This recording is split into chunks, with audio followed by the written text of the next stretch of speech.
ourselves with over 30 teams comprising of 3 tournaments. We have the JHA Recruitment Men's Elite competition featuring 6 of the best sides. We have the Cabbage Patch Hub Women's Elite competition, and of course the RugbySpy Social competition. Now, speaking of the build-up to the tournament, I can tell you that the social competition has been very, very social, but these boys can play. We're looking forward to seeing them out there. To run you through the tournament, so we've got 6 in the Men's Elite. They'll play a round robin, and that will culminate in 14 games to the lobby and 7 games of tough rugby to win the booty of €7,500. In the women's, the format is the same, and in the social, it's wider groups going into knockouts. Again, prestige is at stake, but also at the moment. So, Kiki, how do you reckon you're going to go your first game with Shredded Ducks? Yeah, I feel really confident. Boys had a good night last night, so we had a bit of fun, but yeah, we're playing small. But yeah, I reckon we got a good chance. Boys went up for it. Just came on flight to win chances. So, it's a big successful night crucial to the Shredded Ducks winning the formula, yeah? Yeah, always. Yeah, a bit of fun, but yeah, we got really wrapped up in bed by 1 AM, keeping it in. Good stuff, and you said the same much today. I think the meeting has described themselves as work hard, play harder. First of all, last of that.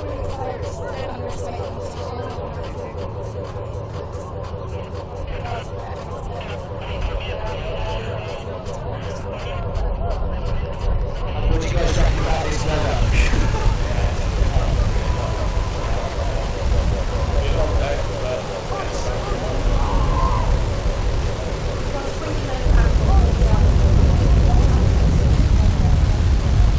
Exactly. Well, guys, look, I wish you the best. We're looking forward to catching up later on in the tournament. We're going to catch up, find out more detail about your teams, charities, all that jazz. Thanks for the time being, okay? So, as the guys are saying, we've got the sprinklers on, watering the pitch here. You see the project set water boys out here in the backgrounds, the stadium, the hills. I mean, you couldn't ask for much more. I know you're back watching in rainy England, and that's sunny, I know that. We're going to be watching the Lions churn through a game against the Maoris. We're hoping to bring you some expansive fun rugby, but also give you an opportunity to connect with the teams, get to know them on the park, and see what tournament rugby is all about. So, without further ado, I'm going to pass you on, literally, to Sully, who's our commentator. Sully! Thanks, Joe.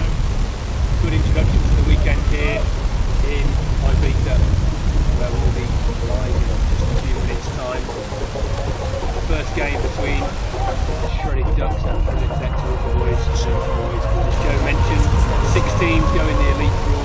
Project X Boys, Shredded Ducks, Wyvern Harlequin, Scrum and Coat, love that name, Scavenger 7 and Scottish Tigers.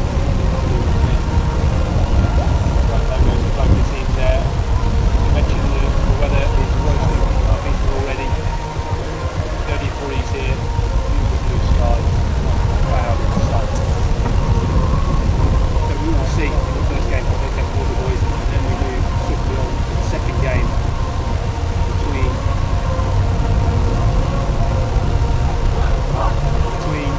another 2 of the elite teams. Don't forget that we have also second pitch here, the Stadio Messi, the athletic track just behind us with a real turf pitch. Here is the main stadium, it's a 3G rock drum, so we'll see how the players adapt to these conditions. Quite descriptive around the stadium district. Always the ground here is very hot underfoot.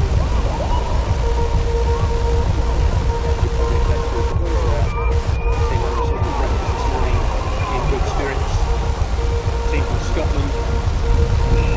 Give an opportunity for young players who are part of the academy to play local sevens, get international experience through their lives through rugby.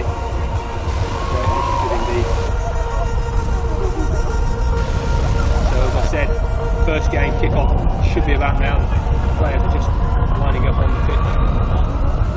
We have the Shredded Ducks versus Project X Boys. At the same time, we have the first women's game on the second pitch, the AMS Rugby versus Scottish Tigers in the Women's Cup competition. At 25 past 11, we have its 5th year and its 3rd year. 26 teams in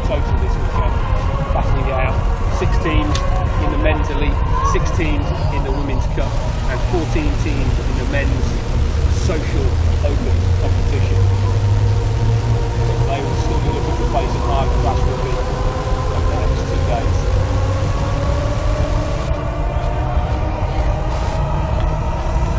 Just see how far the sprinklers are, shuttle players taking away the respite under that one there, warm-up routines, as are the referees. Great to see the London Society of Referees here with us this weekend. Youth level 4 and 5 rugby referees here. We are expecting a lot of local support from local residents. So if you know anybody who's potentially on holiday, something a little bit different in comparison to the beach or bar,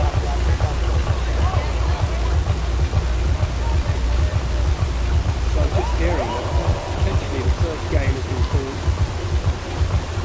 between the Shredded Ducks and Project Waterboys. That was not the start we were expecting here in the Canlessie Stadium. So we'll just try and bring you a bit more information on that at the moment. Could mean that we're going second game straight away. We'll wait to see if we can get more information on that. There's that triple access.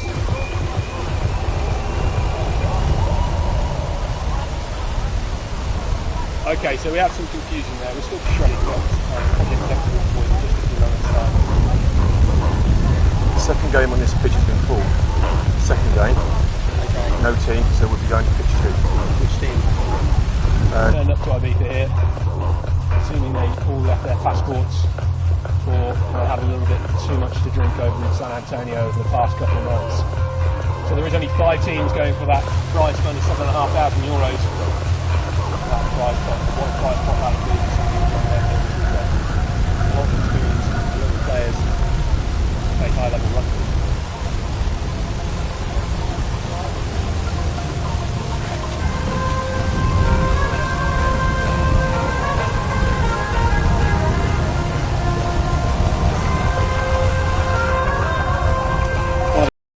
Having it.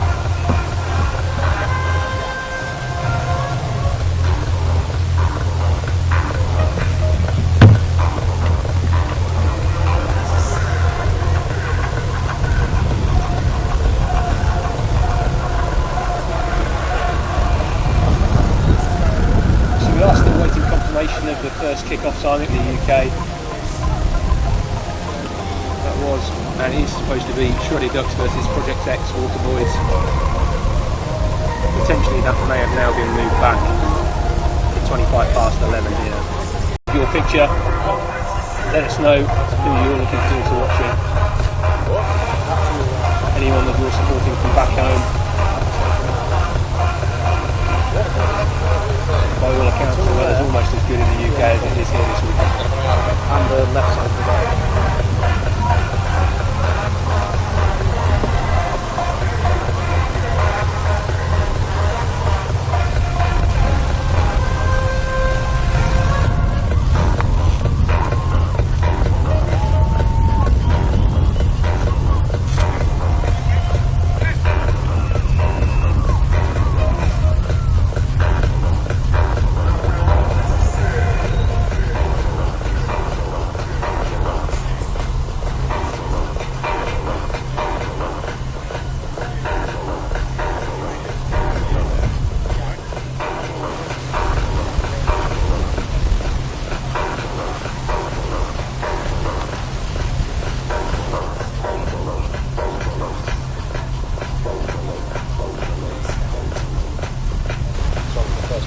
Shredded Ducks will be playing in yellow and blue boots with the Project X Waterboys. Yellow coming out of here. Project Waterboys already ready to be by. Hong Kong.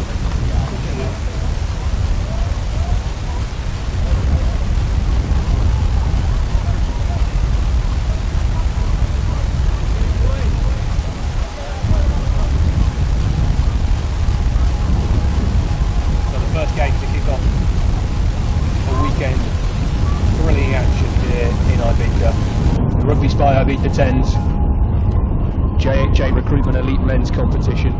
5 teams, the first game of the weekend between the Shredded Ducks on your screens right now and the Projects Waterboys.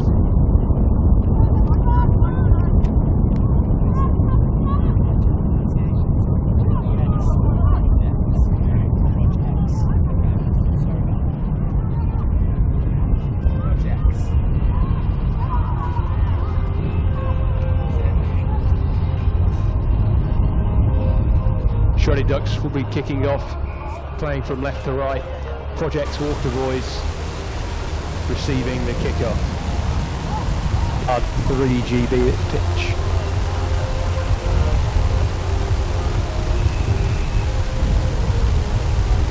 And we're on the way here, the first game of the Ibiza Rugby 10's. And a flat start to this game as the ball is knocked into play, with the Shredded Ducks having the line out in the first 20 seconds of this game.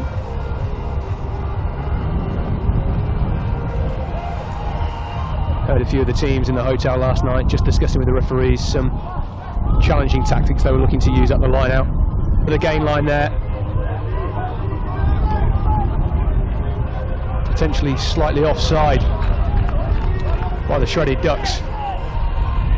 But the Waterboys move forward, a crunching tackle there. Little show and go. Offside again.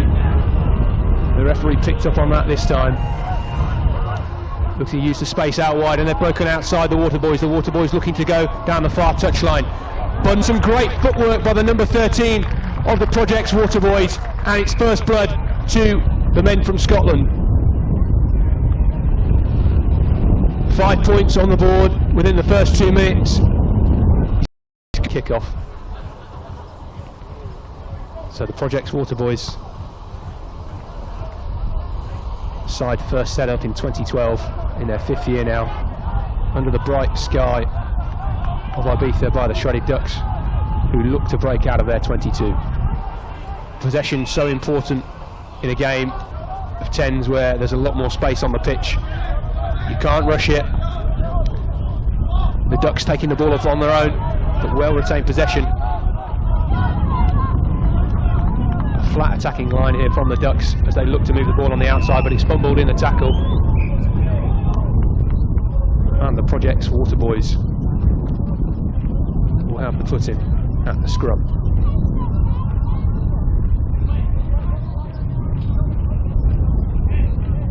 So a steady start here to the start of this weekend's RugbySpy Ibiza 10's. Bit of music going around the stadium here, just trying to liven things up. It's an early start for some of these boys, particularly if they've been here the past few days, getting to know the local amenities of Ibiza in all its formats. So Projects Waterboys here with the put-in at the scrum, looking to ship the ball wide, and it's crashed up by their big number 10, who's still going here. Here in the first half, only 4 and a bit minutes played, but it's a second try for the Projects Waterboys.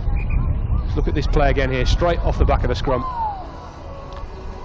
Great straightening of the line here by the number 10 of the the Projects Waterboys. Managed to break through a few tackles, and quick recycling of the ball to dot down in the corner. Easy as you like. We've got some big athletic looking players.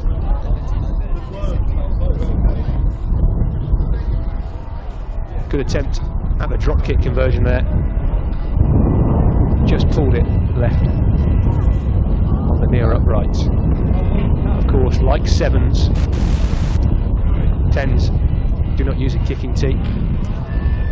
Drop it out of hand just to keep the game flowing.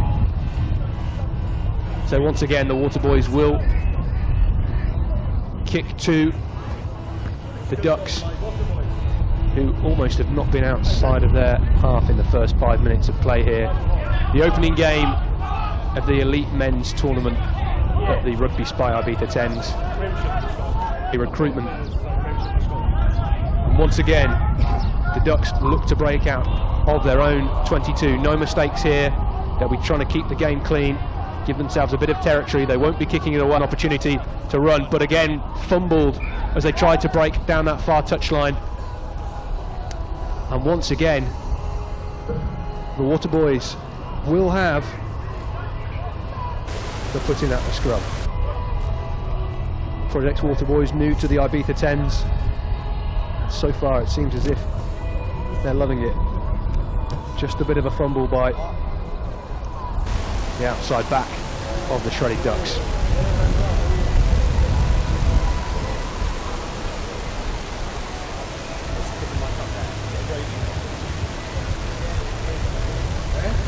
Solid scrum there from the Waterboys, already trying to crash it up as they did on their previous set play.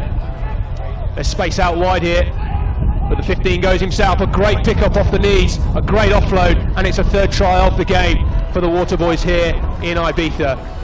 Beautiful running rugby and a great pick-up off the toes, but a delightful pick-off off the toes. And so far, the Project Waterboys are making this look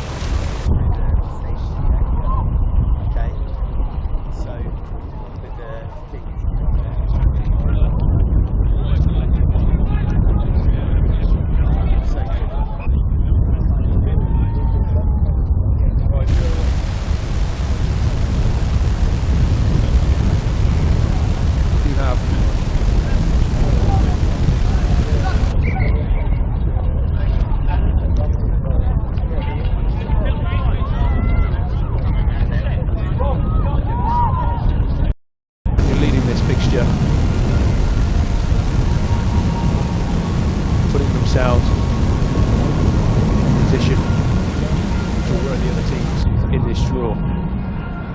As we said before, a round-robin competition between the elites.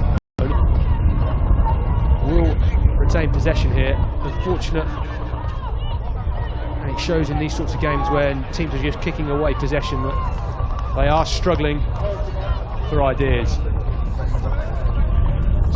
And what do I think of the first half as well?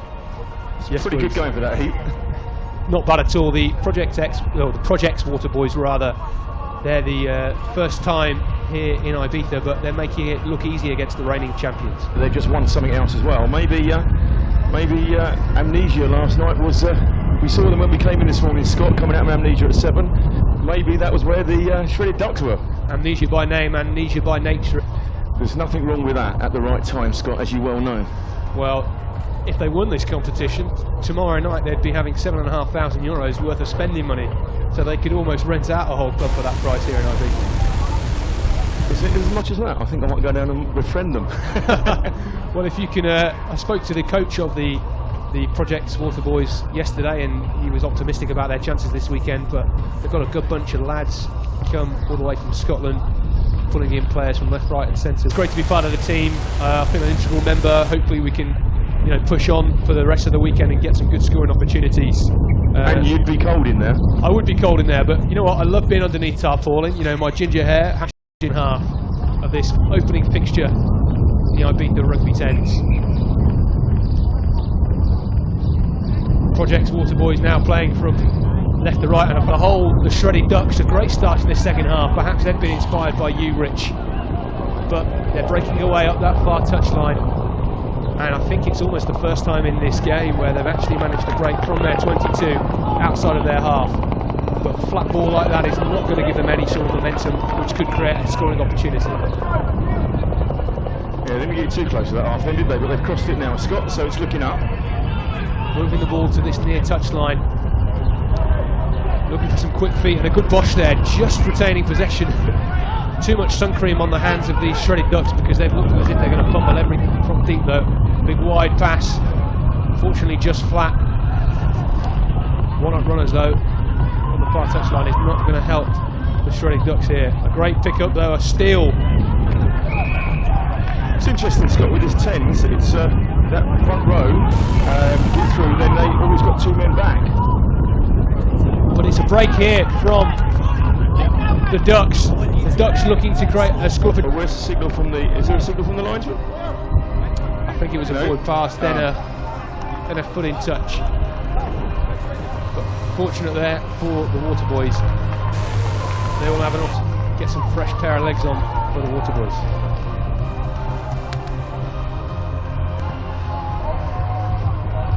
So a good period of play here in the first 3 minutes of the second half from the shredded Ducks. I did say to our host for the weekend, Joe, that they were all shredded. Well, they need to turn this into some sort of points in this game. A good chase here from the Water Boys would put some pressure, and it's a great tackle and a great chase. They didn't give any room to the Ducks to break out of their own 10-metre line. And I think they've now just retrieved the match ball, so the Ducks centre of field 25-30 metres out of their own touchline, own try line rather. They're just trying to work out what the situation is here. The Water Boys have 5 in the scrum. They got back sent to the bin, whereas the Ducks had forward sent to the bin, so they had to bring her back into the second row. Uncharted territory, I assume, for this standing in the row. But they have won the ball, and they look to break down this near touch line, trying to shrug off a few tackles. Great steal though, fantastic. A prime example of how to rip the ball out of the possession, but they're breaking down that far touchline, shrugged into touch there, but it's a high tackle, and the Water Boys have a penalty. They will take the quick tap and they will look to move the ball. Crashing up here, just trying to track some defenders and create some space out wide. Looking for an inside pass there, the Water Boys. Moving it wide now, a little break around the outside. 3 men trying to shrug down the big ball carrier.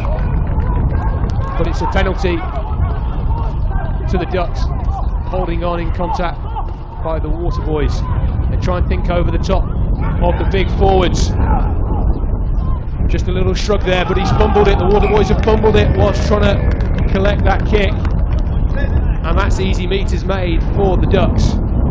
6 minutes into this second half, 16 minutes played overall, only 4 minutes left of this opening fixture of this RugbySpy Ibiza 10’s.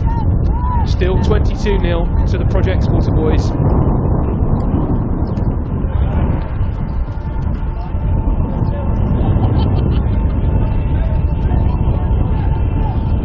Can't be long left on the Water Boys in sim bidding.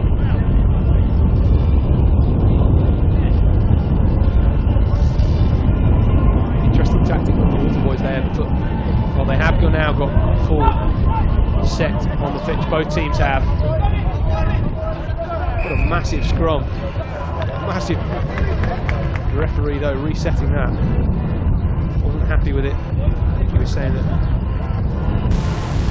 a slight wheel on that scrum, but difficult to tell. No. So the Ducks scrum half, number 9 on his back. An opportunity here to set this game alight for the Ducks and set the tournament alight for the reigning champions. So far, crashed up again by the Ducks, taking it into contact to the line of defence from the Water Boys. They have men out here. All they've got to do is keep it in hand. They've not got any depth on this line. They need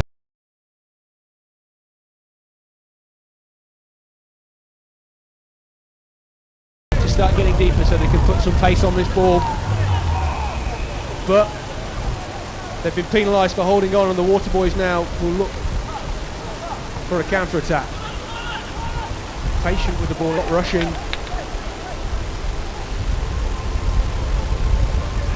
Big number 7 for the Water Boys. Has been influential this game, but what a pick-up and what a take.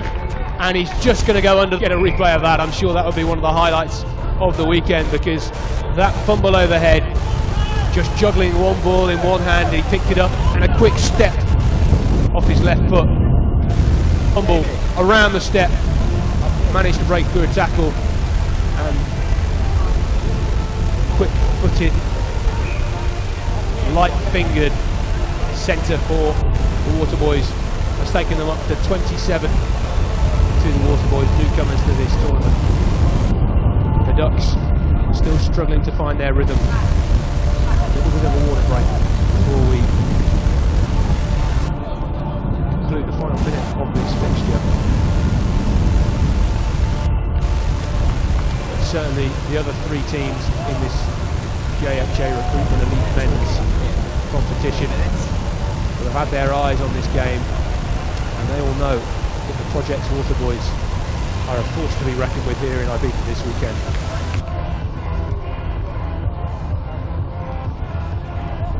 Sent deep by the try scorer, and already the Ducks are looking to hit this one back up. Knocked forward in contact the Waterboys, so penalty, and they've taken it quick.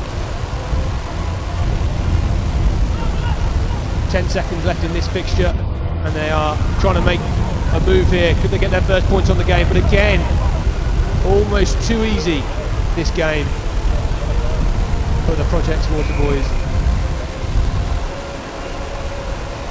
And you don't often see at the Can Misses Stadium, Estadio Can Misses. It's a great opening score. Little break on the outside, and when you've got a back with fast feet going against the big front row, there's only going to be one winner in 5 metres of outside space. So the final score then, 36 points to 0. Project's Waterboys winning the opening fixture of the RugbySpy 10’s. And the next game comes up in around about 20 minutes time. We've got a bit of a water break now. Of course, the second fixture, which was supposed to be Wyvern Harlequins versus Scotties Tigers in the elite competition, that has been scrapped competition, and they do not need to play that game. So the next fixture on this pitch anyway will be the elite men's Strum and Cope versus Scavengers Sevens, and we'll be back in around about 15 minutes time. For now, we're going to head back over to Joe Burns, who is with, I believe, the winning captain from the Project's Waterboys. Joe, over to you. So we're off for an opening game, and pretty comprehensive for you boys. Yeah, it was a good start. First thing, just getting used to the heat. So I'm from Scotland, I'm not used to the good weather, so just getting used to that the first round. But And you boys have been playing a lot of tournaments. I know that you won Kinsale, you play in Dubai, but you're playing 7’s there, you're playing 10’s here. What's the strategic differences for you guys? well, luckily there's more numbers. It's nice to give the fat boys a chance to have a run out in the short format as well, right? You got to give these boys a run every now and then. Otherwise, they're in hibernation for the whole pre-season.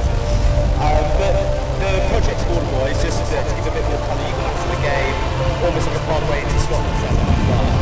Yeah. Is that what you guys are doing with the jersey? Yeah, so we've got very fortunate to have good sponsors, good backing. The squad is predominantly Scottish-based players, so a lot of the boys have been involved with Scotland in the past. You boys are all mates, been around the block a little bit. It must be nice to get away to Ibiza. How does it compare? Well, most of us play against each other in Scotland, so we're all involved with some of the Premiership or national league side, so it's actually quite good to come together with some of the top players of the team and play some good rugby. Hey, that's awesome. Look, I'm going to completely get in the shape as well. Fantastic. You nailed good luck to you for the rest of the tournament, okay? Good man. What a win. Great team, okay? So, as Scotty mentioned, Scotty's Tigers have unfortunately had to scratch in the competition. They lost players through injuries and circumstances beyond their control. So, Wyvern game is cancelled, however that does allow us the opportunity to see the women's game featuring on the pitch over behind the stadium. Now the women's game is in an absolute growth movement currently. In the UK we've got the women to the game, and in the shortened format, 7’s and 10’s, we're seeing them compete at the highest level. We're really lucky with some great players. We've got a lot of internationals here, from the Moody Cows representing England, and we've got some Irish.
stadium, so if there's a plane coming out, so I can ride it.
So the Irish, though, will have the putting at the scrum on the police 22.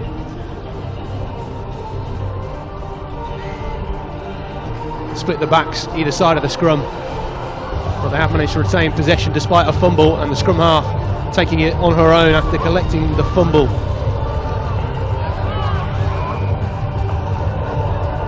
They do have a penalty, though,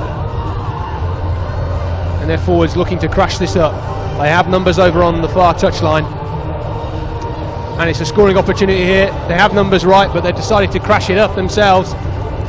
It's a simple score. If they just passed it down the line there, they would have dotted it in the corner.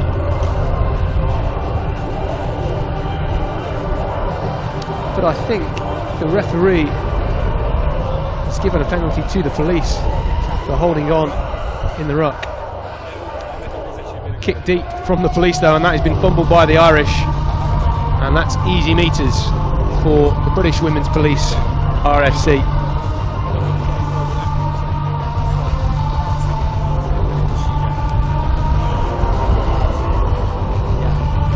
Be interesting to see if the players prefer the natural turf on this second pitch, or if they do prefer the 3G in the main stadium here at the Stadio 10’s. Scrum down then. Good attacking opportunity for the police here. The second fixture of the women's competition. 6 teams go in the Women's Open. The police, though, breaking, and what a great offload there as they break just outside the 22, but the referee has given that for a forward pass. If that did go backwards, that was indeed a fantastic piece of skill.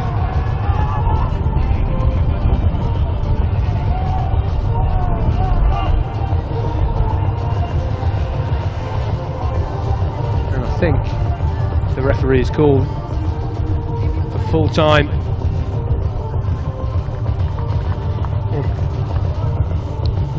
This game kicked off at 11:25, so we would expect them to be about full time now, but maybe they're just having a quick water break.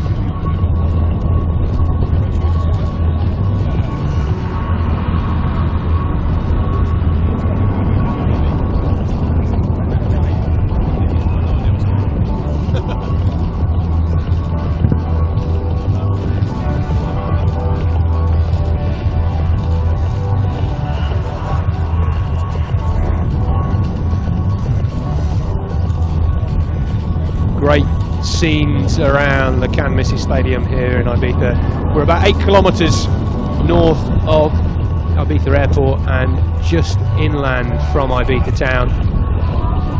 Great view of the mountains in the background. obviously the main access road, the main motorway from the airport to the rest of the island. Behind the main stand here. A great venue for rugby. I'm surprised some of the teams haven't decided to stand underneath the sprinklers. Cool off. I know a lot of the teams are trying to hide in the bowels of the stadium here, but trust me, it gets warm underneath there as well later on in the afternoon.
So I think in a moment we'll be going back to the main pitch where we have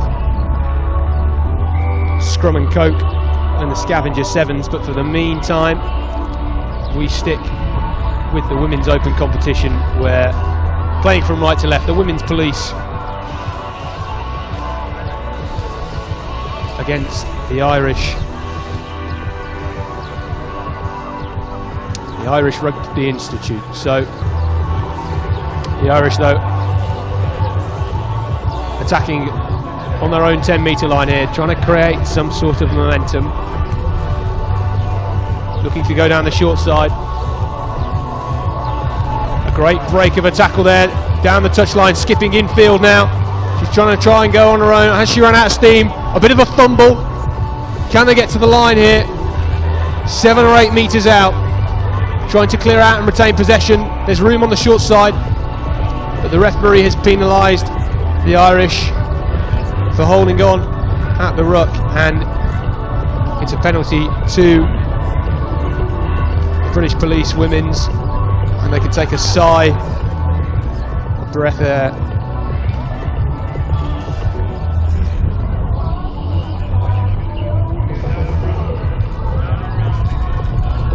Kick to touch, and they will have a line out 30 metres from their own try line.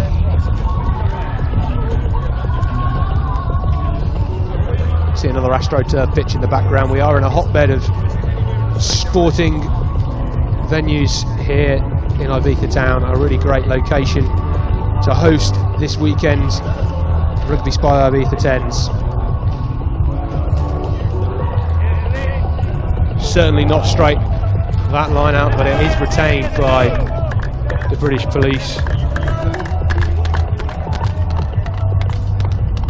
Looking to break from outside their own 22.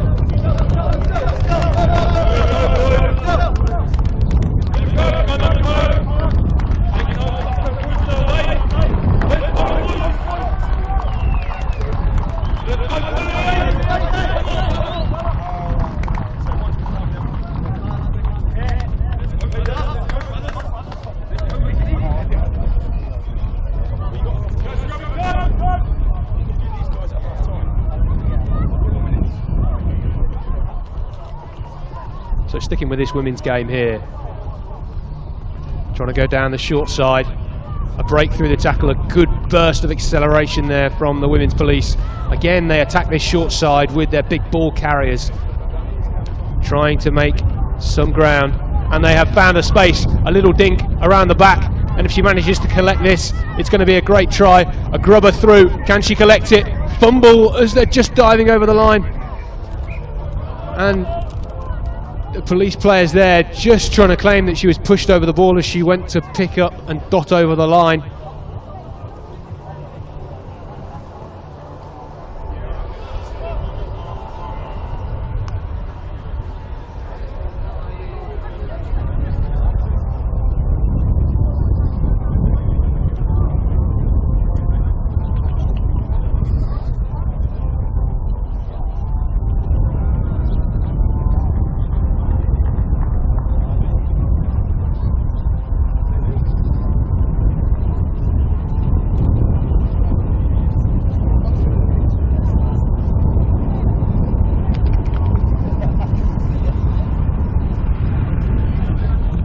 Okay, so now we're going to head over to the main pitch at the Estadio 10’s for the second game in the men's elite competition between Scrum and Coke and Scavengers 7's. We'll hopefully bring you an update of the score in that women's open game. Scrum and Coke, love that name. Scavengers 7's, both experienced short versions of rugby union specialists.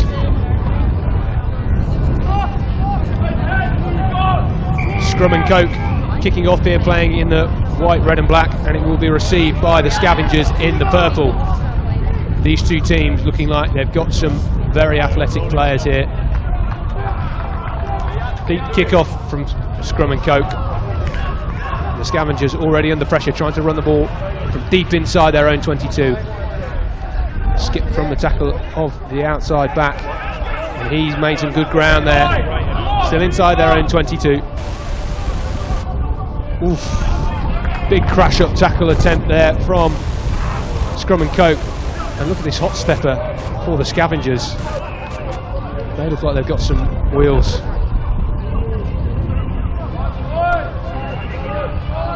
Good defence though from Scrum and Coke. Trying to go round the outside of the ruck there, but it's fumbled. Referee staying, this ball still in play. Scrum and Coke making an attack of their own. Centre field, 35 metres out from the Scavengers try line.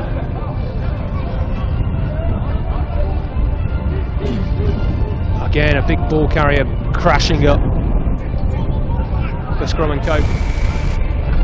Penalty to them. Just slowing the game down slightly here, no need for a quick tap penalty. The first 90 seconds of this game, frantic exchanges, and it appears as if they will try and kick for the corner and gain some territory.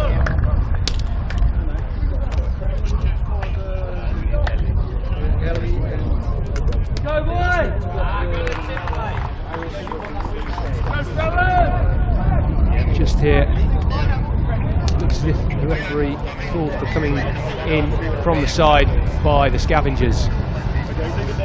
So, great opportunity here. A line out, 10 metres out. And Scrum and Coke will have an opportunity to take first blood in this second fixture.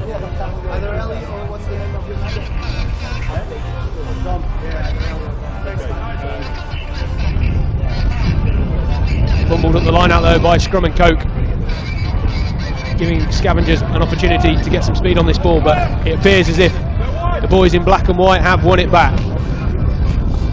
Just an unnecessary offload there. They had the opportunity to try and slow the ball down. The referee though, a penalty to the Scavengers, holding on at the scrum by the boys in the white and black. Great footwork by the backs of the Scavengers here. Both of these teams already looking to throw everything at each other, but an outside break and the Scavengers have an opportunity to score. He doesn't know which way he wants to go. A quick offload and fantastic support by the Scavengers, and they take first blood in this game. A great break from the Scavengers centre there. He looked as if he was clean and dry, but he couldn't make his mind up which way he needed to go. He needed to commit. He was fortunate though, he had a gas man on his outside for the support. Really simple stuff here from the Scavengers. Just a little outside break, a brush of the tackle. He didn't know which way he wanted to go, and he was very fortunate. He had his mate on the inside who had a great pair of hands to collect that offload.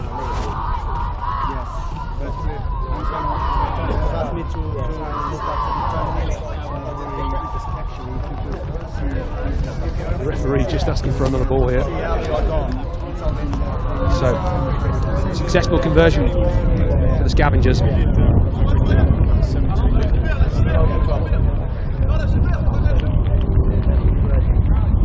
Scavengers are a French team. They're new to this tournament. This year they've not played in France, but they've been to Amsterdam, Belgium and London. They're on a real European tour.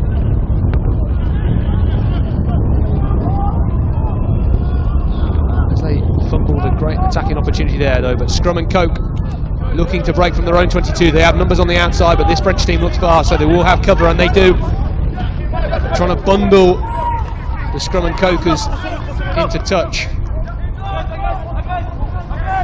Poor pass out from the ruck by the scrum and cope half-back. Much better this time though. Looking to play it out the back. Great play into the outside 15-metre channel as they're broken out of their 22. Oh, a dart through the middle. It looked as if Scrum and Coke were going to get through there, but they were felled by the centres of the Scavengers.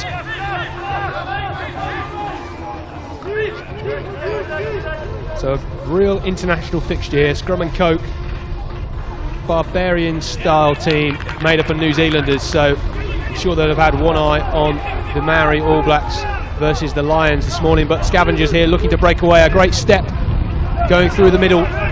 They have support, but it's stolen by Scrum and Coke. This game, neither team really cementing their muscle so far. Again, the Scrum and Coke winning a penalty, and they're looking to break away. A good option there, kicking it deep, relieving a bit of pressure. They just need their teammates to follow up and create a line of defence. Good tackle though. Oh, and it's gifted here. It's been gifted to Scrum and Coke. Can they get across the line? An amazing tackle by the Scavengers. The Scavengers just holding it up short of the line. But it's a penalty to the Scavengers. Well rewarded for their efforts there. The French boys looking to break. Great patience by their number 10 here. Another step. Can he go the whole way? It looks as if he's going to do it. Almost a 95-metre try. Can he get to the corner? And he does. And he deserves that, because that has been the try of the day so far. Well, well, well. Allez le bleu to the boys from France. The Scavengers, although they're playing in purple, they know how to play. And they're using their nous there. That was a 96-metre try. He goes on his own. The best part though here, where he looked either side, slowed it down a bit, found the space, and the worst attempt at a tackle you've ever seen from the Scrum and Coke number 10. He had options from the opening try scorer of the Scavengers, but in the end it was a canter into the corner. For a second there, 5 minutes out, I thought he wasn't going to make it. Not successful with the conversion. The boys in France really setting the marker down.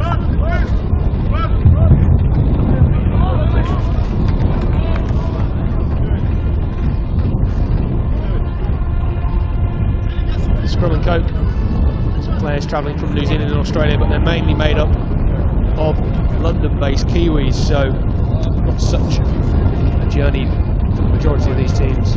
Good round, must be about 2 minutes to go. Good round. Good pedigree though, Scrum and Coke, although in this game they're struggling to get on the score sheet.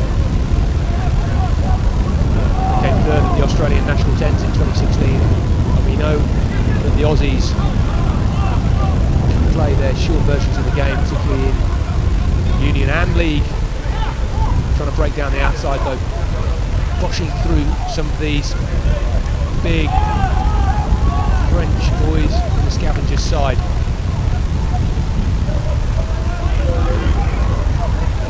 And great turnover at the ruck there, a big bosh through the back of the ruck by the number 11, and he's helped retain, or win the possession rather. Is that Matteo Bastereau there? He's got some great footwork. Going on his own, not really going anywhere though. These Scavengers really do know how to play, and it'll be interesting to see how they fare against the likes of the Project Water boys later on in the day. Looking to play the ball wide though. Picked up by their number 1, the first try scorer. Offload inside. Can he skip through the tackles? He can. Is he going to go all the way? No, he's brought to ground here. Oh, and another great pickup by the Scavengers, as we saw in the opening try. And the first 9 minutes of this game have been electric. Full width of the pitch play here from the Scavengers. They go 17 points up in this second fixture of the men's JHA Elite competition here at the RugbySpy Ibiza 10’s. Keep an eye on the conversion here.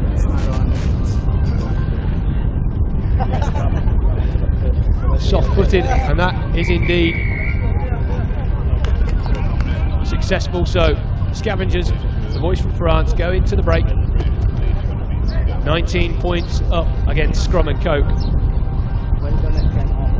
And in this second game of the men's elite competition, we've already seen some fantastic play. Both of these teams, credit to them, they're looking to play some real rugby here.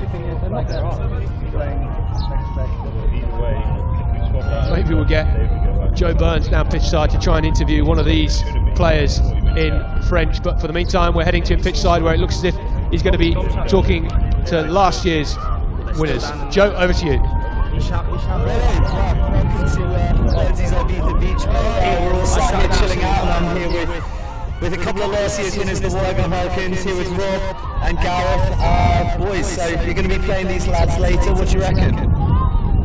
It'll be an interesting game. Obviously, there'll be some different duties every year, so it was nice to be back and have a bit of a shot at the title then. Yeah? Well, look, there's some big boys here with a bit of pedigree, but they've got some skill as well. You think you can handle them, Gareth? Yeah, no problem there. No problem at all. Yeah, we've got a big physical team, so, you know, from Wales, so we'll be alright. So good.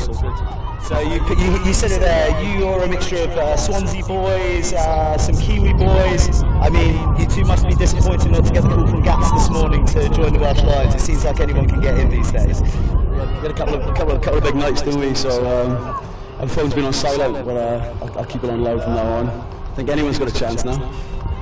Do you know what? I heard he's watching the live stream, Rob. So let's put a shift in and keep it on loud, all right? So yeah, as I said, reigning champs. You guys have been around for a long time. Formed in 2002 by Simon Baines and another lad, and you go around the circuit. How does Ibiza compare to these you've been to? I mean, as I said, obviously every tournament's different. You go to summer, personally I played in Amsterdam and I played in Dubai and that, and every tournament's a little bit different, so the heat is it's a little bit hotter than Dubai in ways, but yeah, I mean, you get used to it again, I guess. You know, like once the rugby starts, it's all good, right? And what are the sort of activities you boys will be up to in the evenings? Because you've got a social team here as well. Are they distraction? Are they a bad influence on you boys? Yeah, there's one individual in particular. Vinny, he's our roommate at the moment. So yeah, he's been causing a lot of carnage. And there's another one, Justin James, who likes to sleep in wardrobes since Wednesday night. So yeah, it's all good. So Flilly and Justin James, these are the boys that we need to get into the cocktail bar next time. So we'll see if we can sort out a few pina coladas. Anyway, we've got to head back to the game. We're going to throw you back up to Scotty, and yeah, let's go. Thanks, Joe. Underway here for the second half. Scavengers kicking to Scrum and Coke. A few substitution both sides.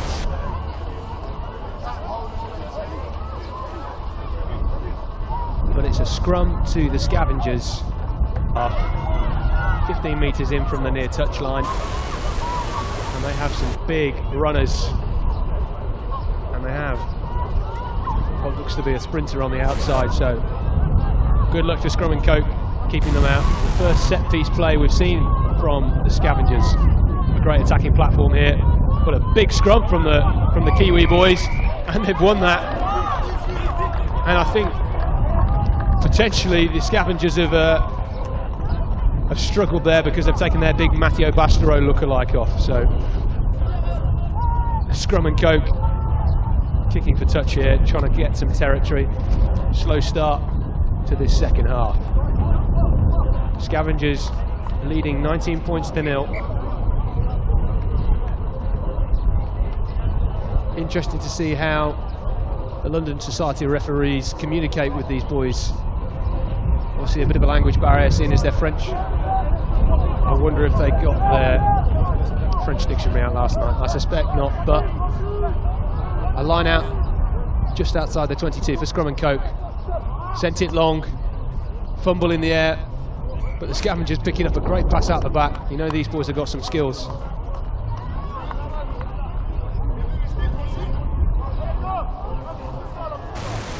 And yeah, it looks as if big Bastero lookalike, number 15 on his back, has come back in to try and shore up this scrum. He's probably added another 50 kilos to this pack now. So Scrum and Coke, great opportunity to attack here. just outside the Scavengers 22, right of the centre of the pitch.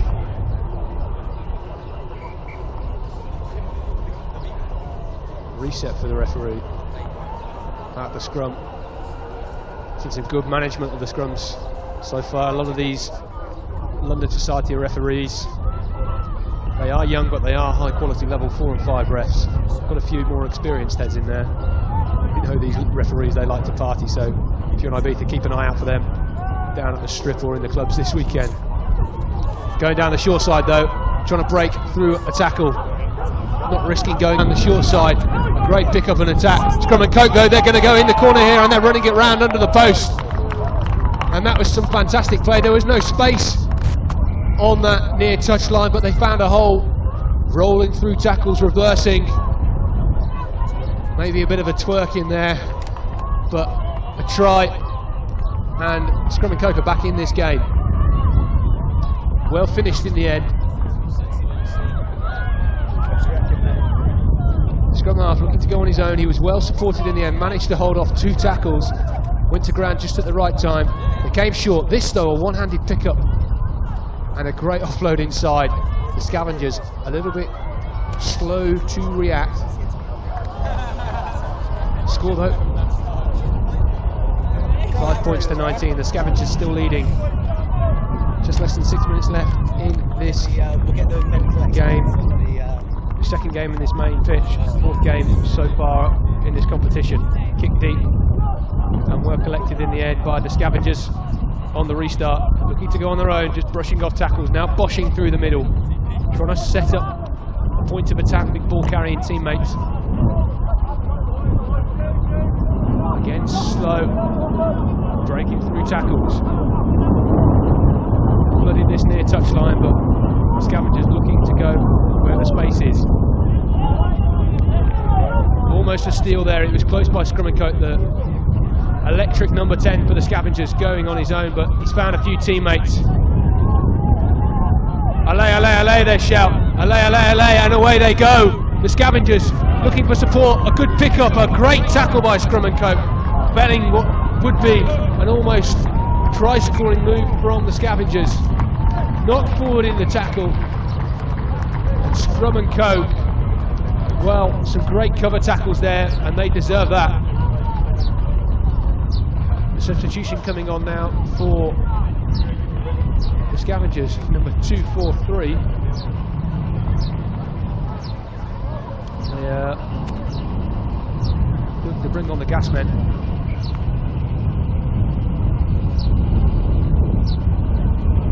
A little bit of a water break for these boys. They have only 4 minutes or so left in this game. It could be tight. Scrum and Coke though, certainly a fierce team.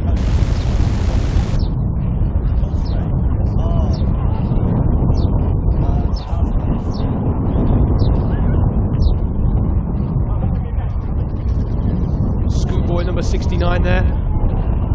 Interesting choice of number. I'm not sure what schoolboy means, but big scrum for the Frenchman here.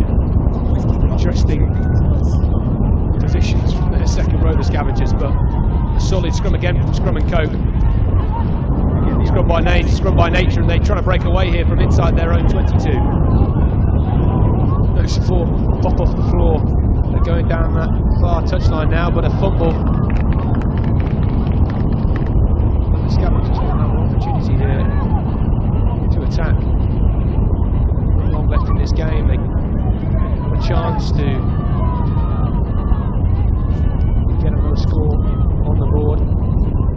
Although it's 19-5, this has been quite a close contest. Certainly, Scavengers, I think they haven't had as many opportunities to get their speedsters. Look at his electric feet, he's bouncing one away. Can he go on his own? He's hopping and bopping. An offload that's gone wrong. Is he going to collect it himself? There's still room. They have numbers over.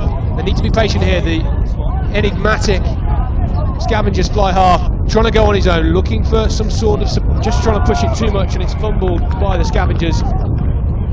Offside from Scrum and Coke, so the number 10 going on his own. looking for some sort of support, and the 12 goes on its own, slips over the line, and that is the fourth try. Rather, fourth try indeed for the Scavengers. Only 2 minutes left to play here.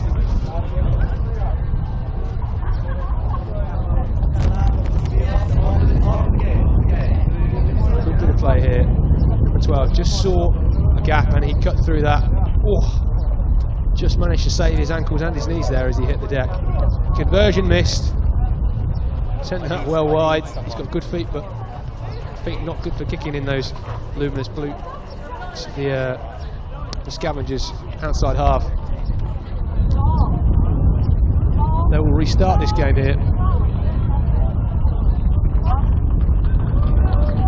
For probably the last 60 seconds or so of this game. Just to let you know, the next fixture on this pitch, we do have a bit of a water break after this.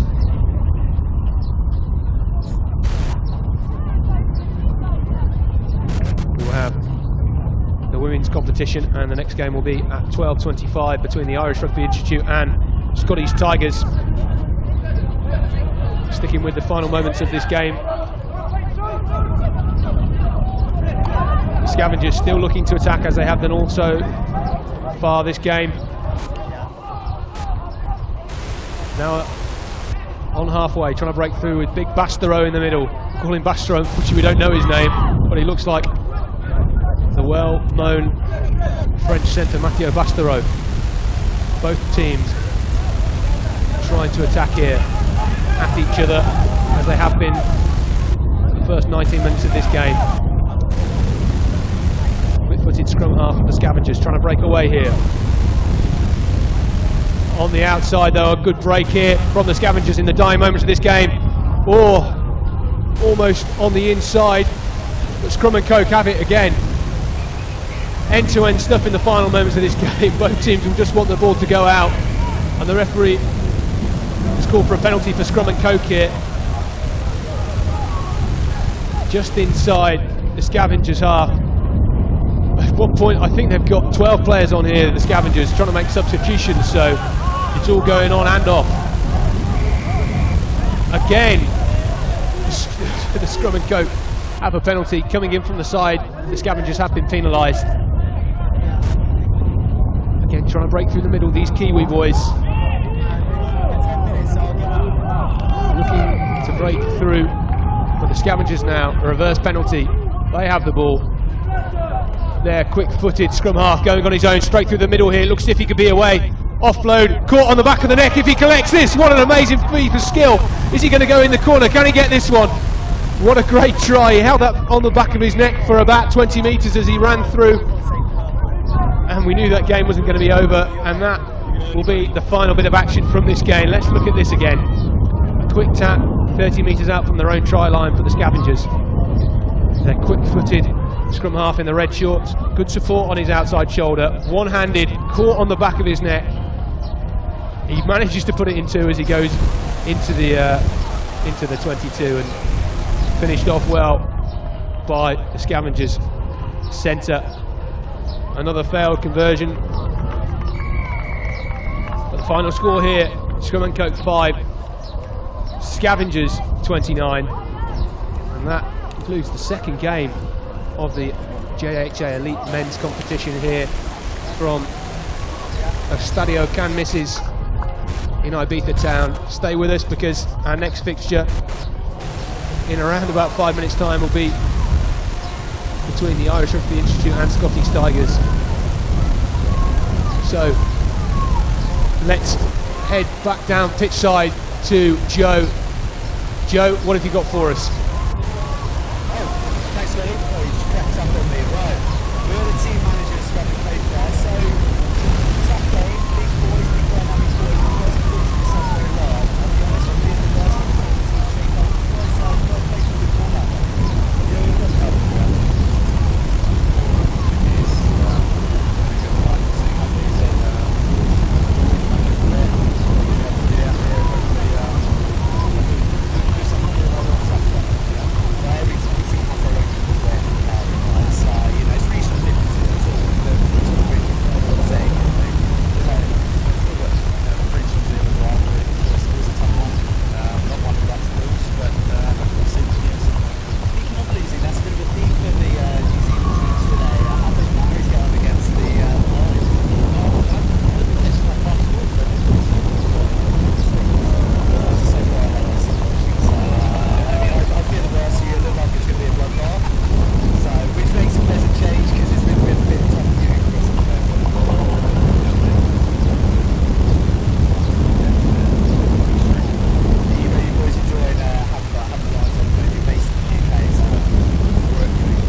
there's worse jobs to have, right? And worse places in the world to be. So I think we can take a little bit of heat. Yeah, absolutely.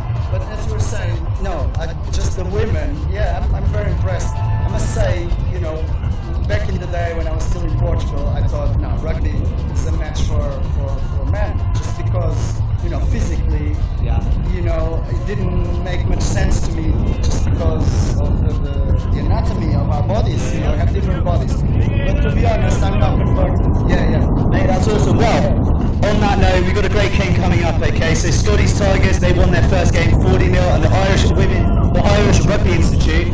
I think this is their first time in Ibiza. They'll be looking to bring the noise, represent their country. Their men's national side are really on the up and up. So I imagine their women invitational sides are going to be here to party as well. So, over to the game. Over to you, Scotty, up top, mate.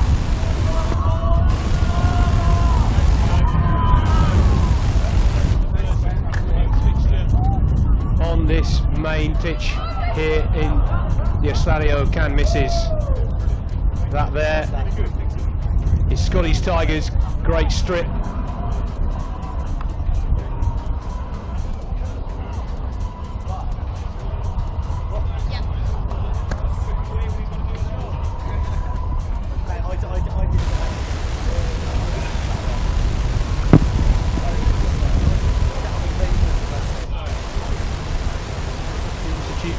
Versus Scottish Tigers, both teams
So, the Irish Rugby Institute kicking off here, playing from left to right in black and green strips. The Tigers in their orange and black and white strips, playing from right to left. Both of these two teams had a game just recently, and already big tackles flying. Fumbled in the tackle though by the Tigers, and the Irish on the attack. 2 metres out of the Tigers' 22. And it's a pick and go already from the Irish scrum half, and it's first blood to the team in black and green with inside a minute. And that is not what Scottish Tigers will have wanted. No, I think they should have been a bit quicker to react there. Sorry, Brad.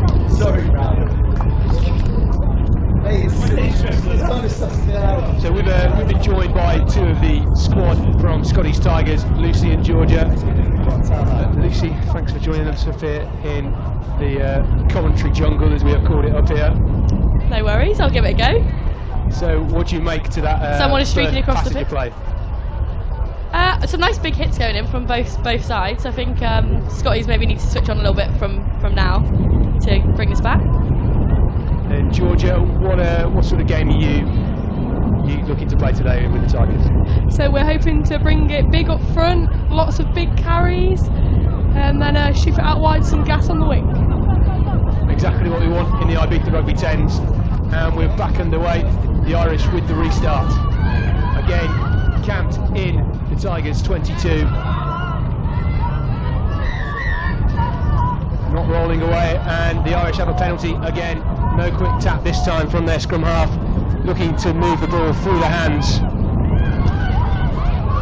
Good ball play here, they have numbers out wide, now trying to use them. That's gone forward and into touch, and the referee has brought that one back.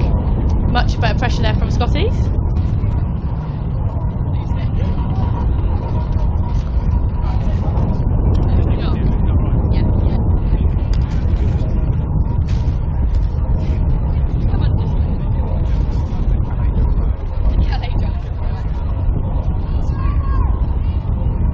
So the Tigers will have a scrum 15 metres out from their own try line, yet to break out of their own 22.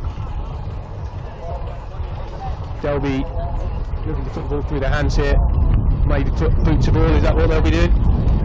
Hopefully we're going to have a little good kick chase here, and everyone needs eyes on our team mascots on the side and their budgie smugglers. Some very nice water boys over there. Everybody loves a pair of orange Speedos, but a good clearance there from the Tigers. So talk to us about your preparation coming into this tournament. What's it been like? We've played in a few tournaments, but the teams have kind of varied. We're quite like an invitational team, so the team changes from tournament to tournament. So I think, especially Ibiza, not many of us have played together before, so it's kind of just getting like finding our feet, kind of working out how each other play, and just have a bit of fun, really. Well, you're already in your second game of the day, and it's only just gone 12:41 here in Ibiza, and I suspect the temperature down on the pitch is well into the mid to high 30s. So credit where credit's due to all these players taking their boots to the pitch today. Big crash up there from the Tigers centre. Fumbled in the tackle though. They've retained possession. The Irish trying to steal this one. Good pick up. Back to the feet for the Tigers. Looking to move down the far touchline now. Wayward pass from the Tigers. The Irish though hitting some big tackles. That one clearly went forward to me, but the referee not pulling them back for it. The Tigers now with some good possession as they break into the Irish 22. Big tackles coming in from both sets of 10 here. They have numbers over on the far touchline, they just need to put it through the hands. Almost scragged down, a pass to themselves, the Tigers. And it is a penalty to the girls in the white, orange and black. Again, getting the ball carriers on this one, keeping it slow. A bit of sevens here, she's break through the hole, in two hands still. Scragged to the ground by the Irish on the back foot in these last few minutes. 5 minutes in to the first half, but it's on the outside. Just brought down Leonie Honstein there for the Tigers. Just brought down 5 metres out. The referee being nice but not releasing, and it's a penalty to the Tigers. The Tigers are going on their own. She can crash over here, and it's a try. And that's Annabelle Whitecross for Scottish Tigers. A great return there for Scottish Tigers. The water boys on the pitch in next to nothing. Fair play to them. That's more of what we were looking for in that passage of play, Georgia. Yeah, it was a great play there, like everyone supporting each other, looking to the blind side, seeing the space, and finishing it with a try, and let's hope she can get the conversion.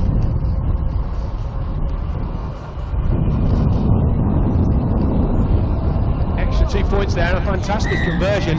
So Lovely Scottish kick. Tigers go 7 points to 5 up against the Irish Institute of Rugby. Bit of a change there for the Tigers.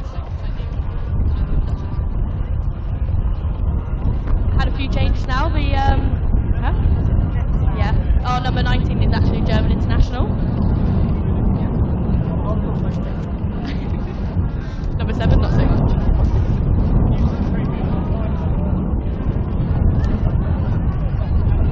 So Scottish Tigers will start the game again. Fumbled with the catch A bit of pressure there from Flo Williams down on the left wing and causing a fumble for the Irish there. And they will have a scrum instead of a line out, a knock on. Yeah, we seem to be settling into our game a lot more now, which is good.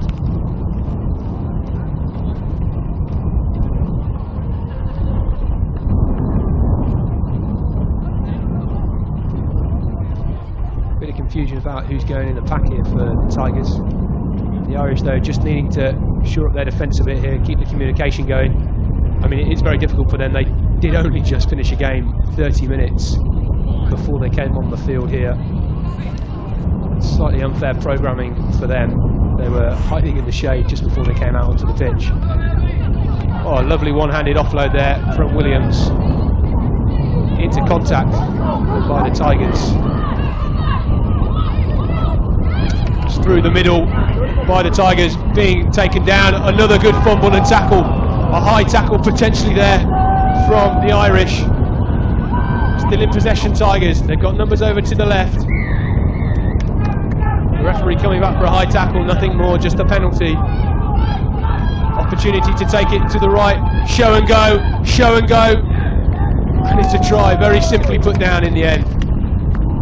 That was Flo Williams we saw. She started that attack with the enforced knock-on this left touchline. So Scottish Tigers, 8.5 minutes into this game, really coming into their game here. Another successful conversion, as that's 14 points to 5.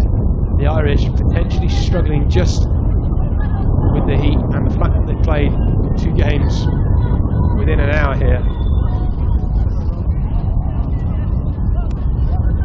And that's what the Ibiza Rugby 10's is all about. Those water boys, or those water tigers, whatever you want to call them.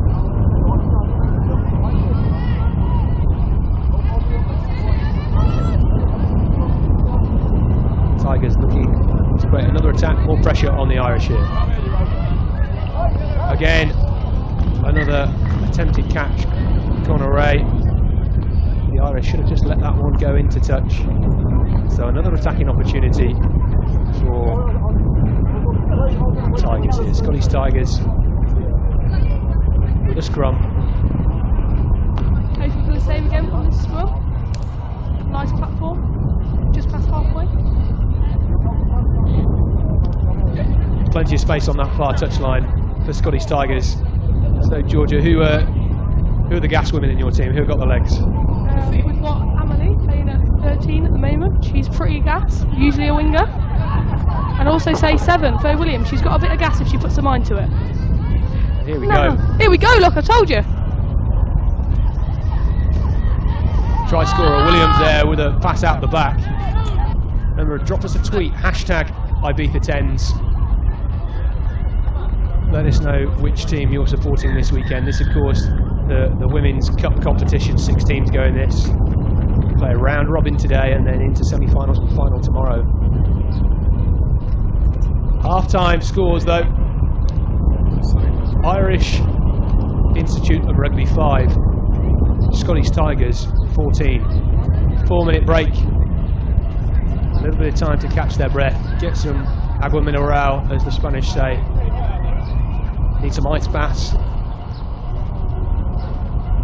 Unfortunately, we don't have ice baths. We've got hot tubs over the far right-hand corner at the bottom right-hand picture, as you can see there. A great view from our roaming cam up in the corner of the stadium here.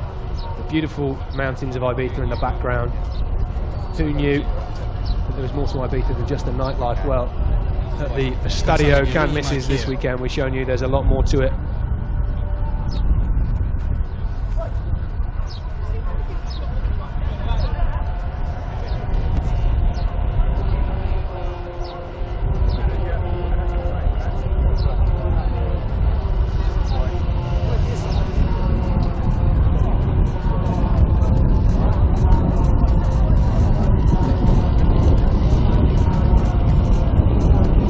So a competitive first half there. The Irish Rugby Institute taking first blood. They looked as if they were dominating the early exchanges. Remember, only 10 minutes a half, and we saw a lot of action in those 10 minutes. But the Scottish Tigers come in into it. So Lucy, what are we looking for in the second half? How can the Tigers, your team, close out the rest of this game? I think just a bit more of the same, really. Just stay nice and composed. I think the rugby that we're playing is getting us on the front foot. So if we just kind of keep that up for the second half, should take home a win. How do you prepare for 5 games in a day? You know, it's obviously a lot of heat here. You're used to this sort of heat from where you guys are training at the minute? Well, back in sunny England, you'd probably say no, but main message across to all the guys, just keep hydrated, plenty of food, keep in the shade when you can, be on top form when you get out on the pitch. That's right, save all the energy for the game.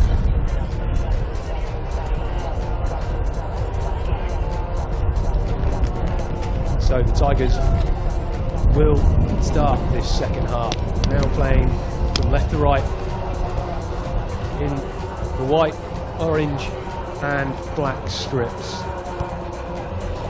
Probably slightly cooler than the black and green kit that the Irish are wearing.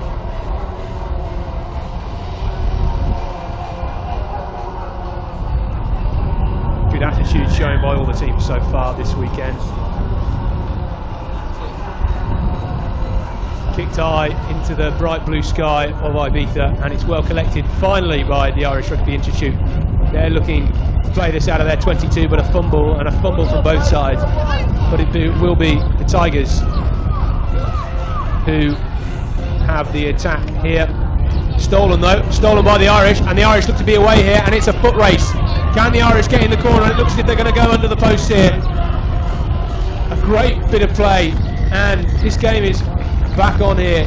The Irish, as they did in the first half, with first blood within inside 20 seconds. And we could see a very entertaining second half here. A difficult conversion to make, and if they do get it, it's going to be a lot of pressure, but a great break from the number 5 of the Irish Rugby Institute. She had the feet, she had the gas, and she was not going to get caught there. A simple score in the end, but showing some good legs. Keep an eye on this conversion. Good attempt, but not enough height and not enough width.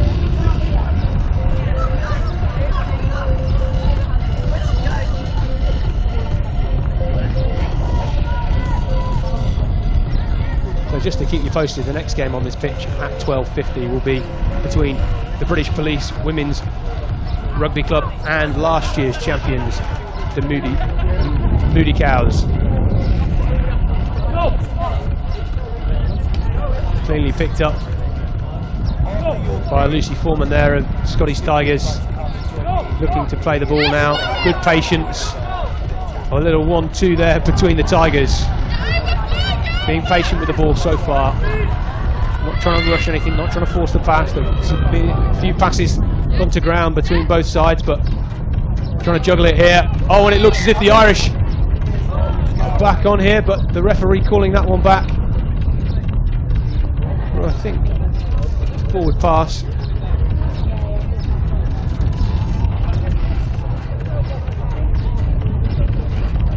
So Scottish Tigers will have put in at the scrum, 30 metres out, straight in front of their own posts.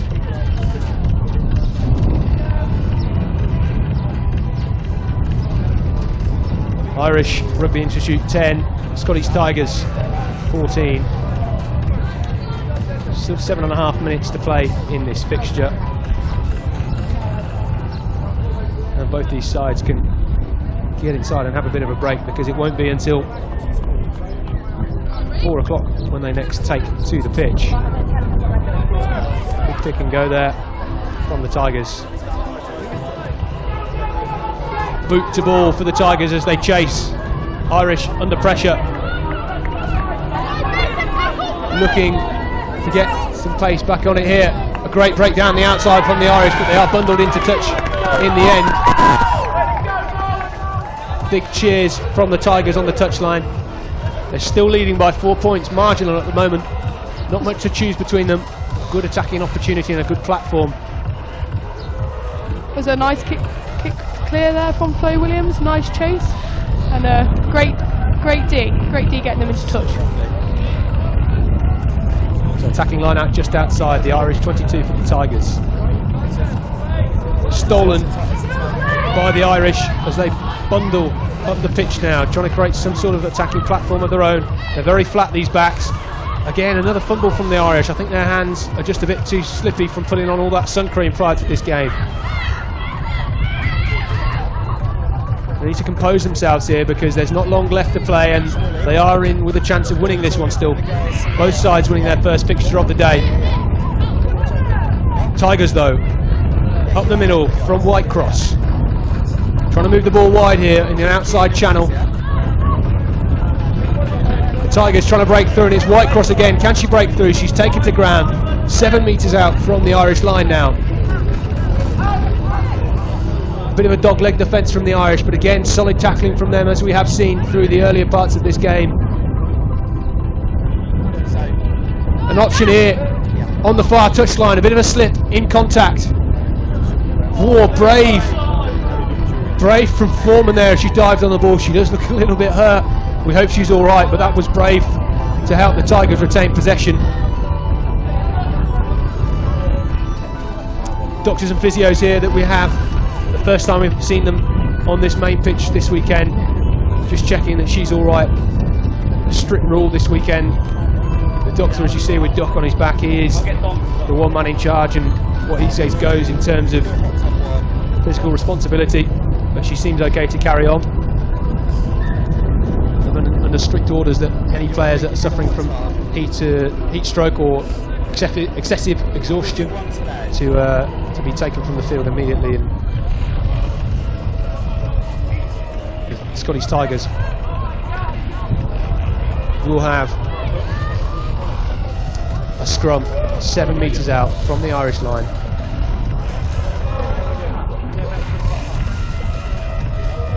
Great field position here and hoping to capitalise, being in the 22, hoping for 7 points. So, crunch time then for the Irish in defence. Bit of confusion about who's coming on the pitch here. It seems as if Chrissy Scudosa bringing on one of our more experienced players there, so obviously hoping to really capitalise on this. And 6 hours, how you say it? Yeah. Classic pronunciation of surnames you don't know there from myself, but a good attacking platform for the Tigers. Fun fact, she can speak fluent Spanish.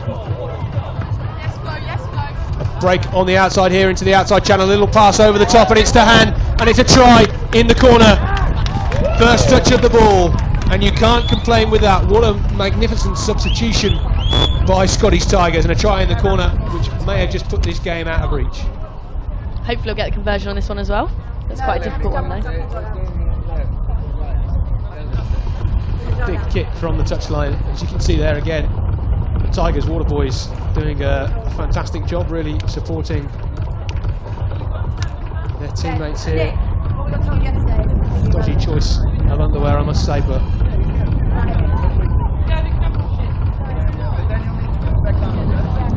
close with the conversion, but not quite close enough. So Irish Rugby Institute 10, Scottish Tigers 19. As we enter the final 3 minutes of this fixture. Again, let me just remind you, the next fixture on this pitch will be moments after this one concludes. British Police Women's versus Removing Cows. We will hopefully go down to pitch side with Joe Burns to get the views of some of the players from this match, but we shall see about that one. Nice tactic there just to try and run the game out just over the 10 metre line and into touch, but it does give a glimmer of hope for the Irish. They'll have to run this one 65 metres and still get another score afterwards. Both teams anxiously waiting for the touchline. They know there's only moments left to play in this game. The referee just confirming the numbers for both sides. We saw in the previous game between the Scavengers and the scrumming coat that at one point Scavengers had 12 and 13 men on the pitch when they shouldn't have been. An attacking platform here, big crash up the field from the Irish number 8. Use it or lose it, the ref will be telling them here, and he's gone to ground now, so Tigers though have won that one. Great play by Tigers there, trying to hold the ball up in the wall and getting the ball back. Can't beat that. And they're opting for the scrum here at the Tigers, just to try and run this clock down. They know they're 9 points clear. Even a converted try for the Irish wouldn't get them back in this game. 90 seconds left, but you know with the short version of rugby union that there is always time. We've seen with the 7s so often and the 10's already this weekend. But there is always enough time on the clock to change the fate of the game. Bit of a feed at the scrum there from the scrum half. Attempting a pass out the back, but into contact though from Flo Williams. Through the middle now, still have possession. Slow ball, looking to just wind this clock down, less than a minute left to play. Very flat attacking line there from the Tigers. The Irish trying to rush back to get this tackle in, but that ball looking for someone in row Z of the stand there. And the ref has called for full time. The Irish Rugby Institute 10, Scottish Tigers 19. A good win for them, 2 wins opening this weekend, and they go into a good position. Their next game this evening at around about 4:30, where they will go against the Abu Dhabi Harlequins women. Big game for you girls later on then. Yeah, we'll look now to get some water on. Big time to rest now and prep for that game later. Well, thank you very much for joining me, Lucy and Georgia. We'll let you go and celebrate with the rest of your teammates, and I think thanks for having us. That's not a problem. We might go down to Joe Burns down on the touchline. We're just trying to get some of the Tigers and a few of the guys in Speedos down pitch side now. So, Joe, are you there? Can you hear me? Who have you got with you down pitch side? I got a couple of Tigers out of the cage. We're here with Chrissy and with Richard Smalley, team manager. As you can see, there's nothing small about the man. Anyway, a tight tussle for you guys. You won the first game 40-0, so a little bit of a step up for you. How was it, Chrissy? It was good. It was a really good game, actually. Good to be go toe to toe with someone in a bit of a festival like this. So no, really good team, and they still with the win. So it's going to have you a bit battle hardened for some of the bigger games that are coming through in the tournament. A couple of big games next one, and Thursday tomorrow morning against Moody Cows. So it's good for us to have a bit of a challenge. Yeah. Any meat pies for you today so far? Absolutely not. I'm an athlete. Oh God, we got to give you a big. Anyway, Smalley, you're organising this motley crew of female rugby players. Is it an easy job? You look pretty relaxed. Oh yeah, sometimes they make it a little bit hard, but no, most of the time they're really good girls. They sort themselves out quite a lot, and they know how to play rugby real well. That's the main thing for me. Okay, and look, the other game is starting a little bit sooner as possible, but I want to get you guys back because you guys represent Scotty's Little Soldiers charity, which is a really important charity. I've worked with you guys before, and I'm a massive believer in the work that you guys do. And we love our smash and rugby, but there's bigger things at play, and we're going to get you guys back, and we're going to talk about it. One thing. Hashtag Scotty's Tigers, hashtag Scotty's Little Soldiers. Let's go! There we go. Right, so coming up now, we've got the Rolls Royces of women's rugby, the Moody Cows, coming up against, the Long Island Law, the British Police women's rugby team. Sorry, I'm stumbling over my words. Anyway, but Scotty's up top. He's got further information for you, and I'm going to catch you after the break in a new exotic location. I'm here just to do this, so might be out on the pitch. So never I'm not. Yesterday I slept for about 3 hours and then I was so tired.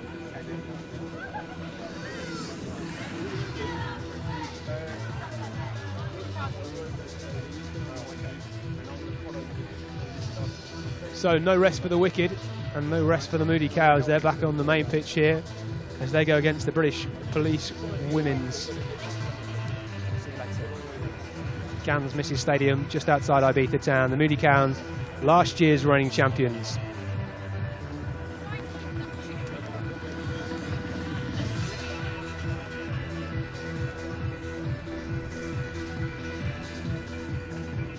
So the Moody Cows, one of the most successful women's teams on the international circuit, full of internationals from Wales and England.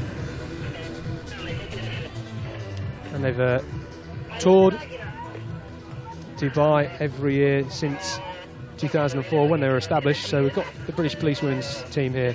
Richie Brown, Leon Gatchett, Potter, Marthal, Sherlock, Rushworth, Ballantyne, Vincent, Adams, Doe, Goodwin, Zafiro and Goodman. So expecting a 10 of that selection.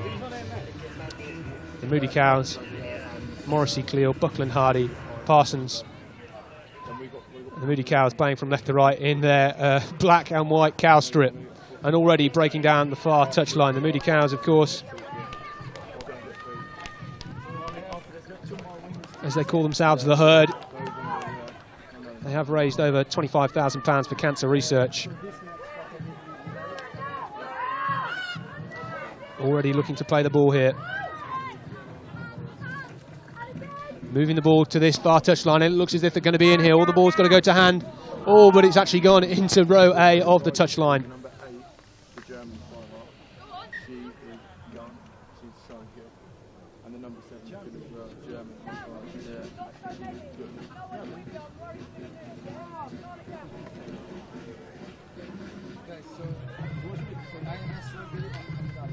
So a line out then, because this came off a police hand, goes to the Moody Cows. Line out 15 metres out from the police line. 3-woman line out there. Oh, a fumble from the Cows though. Tough for the police because they've got to break out of their own half here and their own 5-metre line. Just try and keep the ball in hand, be patient. Brushing off some tackles there, and that's good from the police. Unnecessary offload, but it went backwards, so the referee's not called it up.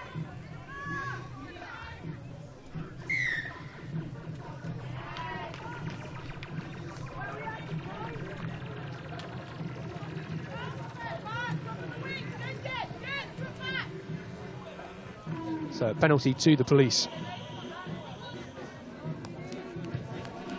Kick to touch, and that's gone out on the 22. So the police will have an opportunity here to break out of their 22. A line out, their own ball. They're going for a short line out here.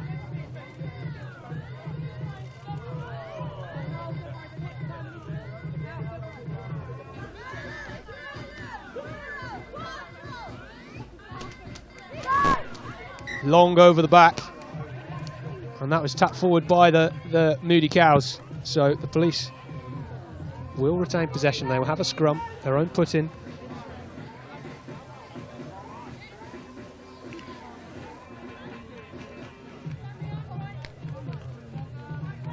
Just to give you an indication of the credentials of these Moody Cows.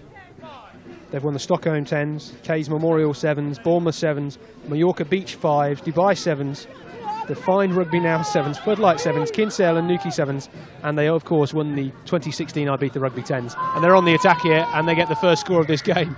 And that passage of play shows to you why they're one of the most feared teams in this competition. Rugby's fantastic when it's made simple, and they made that one look simple. And it should be a simple conversion here. Won the scrum on the head. A little bit of a break. Dummy, brush off a tackle, and under the posts.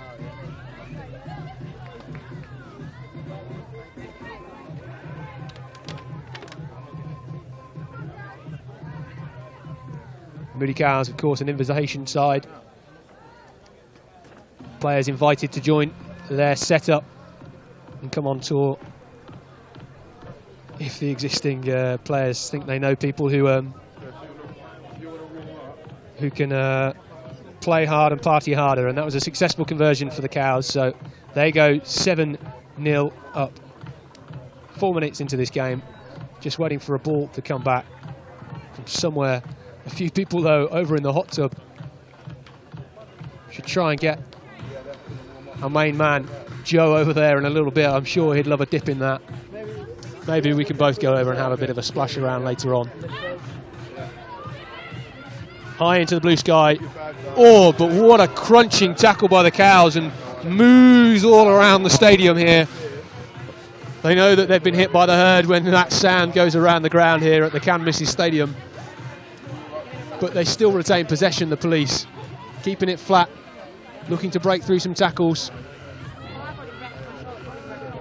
Trying to put the ball in the hands of the pace players, the police. Letting that one just roll.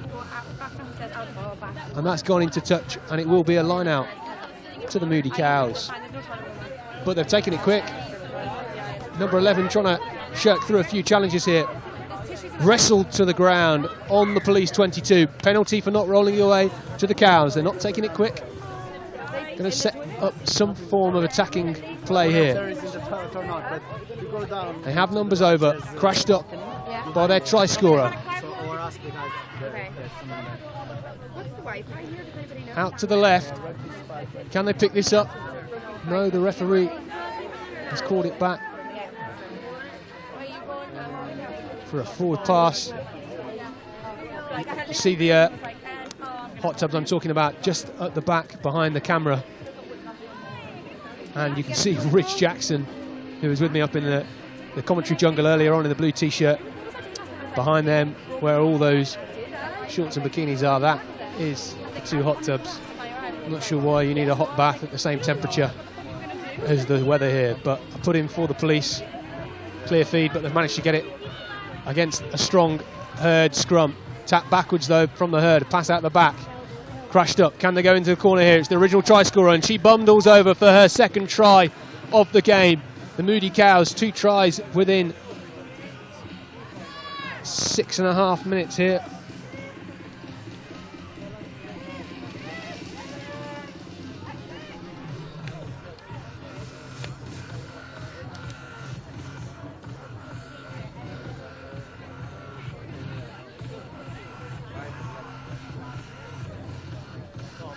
Unsuccessful conversion there for the Cows, but let's take a look at this again. In the end, a good scrum from the police. They managed to win their own ball, but they couldn't deal with the pressure and the strength of the Moody Cows as they went over in the corner. Conversion missed, but 12 points to 0 for the Moody Cows. The police are under the cosh here. They will receive the kick.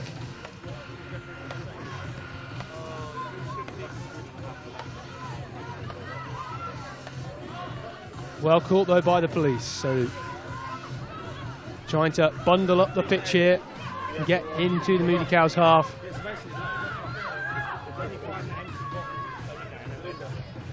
Great opportunity for all these players to come over here, have some fun, but work hard on the rugby. And another ferocious challenge, and the referee has called back for that. The crowd is going slightly wild here. Fair play to the police player there, who's got straight back up. Took that hard hit very, very well. You would have seen a lot of blokes in this tournament stay down a lot longer after that. Let's just have a look at that again. Looks as if it was going to be a big crash, but boom. And what a fantastic tackle. That's textbook. Package that up and send that to the young players around the world, because that is what you want to do in a big hit like that.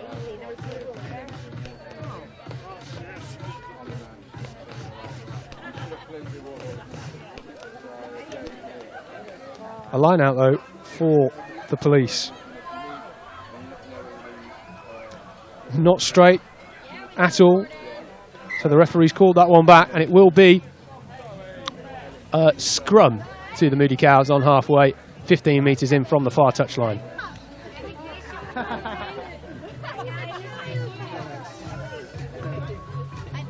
I can assure you up in the commentary jungle it's probably about 45 degrees. Some of us sweating here profusely. I have no idea what it's like down on that pitch, because it must be twice as bad. Could really do with some water up here, but they've got a lot down on the pitch.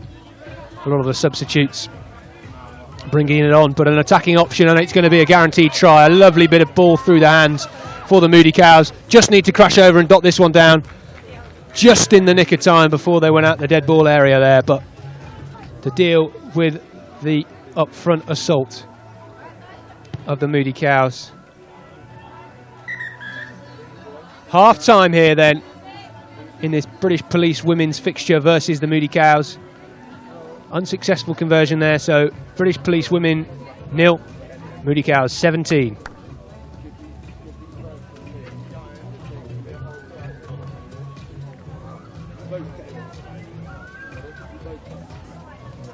So I think we're now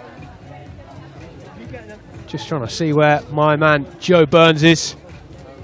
And Joe is over there at the hot tubs, just as I said earlier. So Joe, can you hear me? How hot is it over at those hot tubs? As you can see, Smalley of Scotty's Tigers is enjoying himself. It's a tough ride being a manager, isn't it? Oh, really tough ride being a manager, all these girls. Such hard work. Tough at the top, tough at the top. As I said in the previous little spiel, that there's bigger things at play, that these guys support an amazing charity who look after the children of bereaved ex-servicemen and women. The children of bereaved For the sorry, I phrased that wrong, but Smalley's going to give you a little bit more colour, okay? Okay, so basically Scotty's Little Soldiers was set up by a girl called Nikki Scott, who unfortunately lost her husband out in Afghanistan, and she needed a little bit of help with the kids, and there just wasn't enough out there back then when this happened, so she set up a charity to help it. This charity's gone from strength to strength, and now what we're doing over here, and we go out to Dubai as well, we're not just promoting the charity, but there's at least 10% of kids living overseas that are entitled to the money for this charity, and we're out there trying to find them as well. That is absolutely awesome. So you guys do rugby tournaments, you do other fundraising activities as well? Yeah, so Scotty's Little Soldiers, they actually do everything from marathons to Tough Mudders. They've just been sponsored by Tough Mudder as well, so they're going out doing some stuff with those guys. Ant Middleton, who is off SAS, SAS Who Dares Wins, the TV programme, he's now come on board as well. So we're getting out there, we're getting a lot of people involved, but we need everyone's help to do this, and that's why we come overseas to promote and to get people involved and get them to come play for Scottish Tigers. Okay, so how do you, the viewer, how do people get involved? How do they help Scotties? Lucy? Social media is a massive thing, and that's how we've sort of gone from strength to strength, getting the word out there. Rugby is a huge community, so anyone that knows anyone in rugby, if you are in the rugby community, it's likely you know someone from the forces, because rugby is a massive thing for them. Social media, Twitter, Instagram, such as this, get all over it, share it along, and tell everyone else to pass the message. If they want to come and get involved, happy days, come play rugby. If they want to just help out with the stall or with profiling, even better, because the more awareness we raise, the more children that we can actually help sort of utilise with the charity. That's amazing. So you can donate directly with money, or you can get online, check out the charity page. It's going to be on the Ibiza 10's website. We'll put it up on our Facebook, all our social media. Please support, get involved. These guys are a lot of good fun, but they're doing a lot of good work. So on to the game. Hashtag Scottish Tigers, hashtag Scottish Little Soldiers, yeah! Thanks, Joe. Hashtag Ibiza 10's as well as you're watching. Let us know who you're keeping an eye out for this weekend. So back to this fixture between the British Police Women's and the Moody Cows. Went into the half-time break. 17 points up did the Moody Cows. And they're already on the attack in this second half.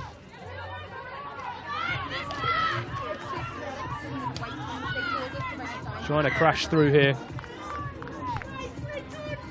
Not releasing the Moody Cows, so the police do have a chance to try and break out of their half. They've been camped down a lot in this game already, so difficult for them. The Moody Cows play a lot together.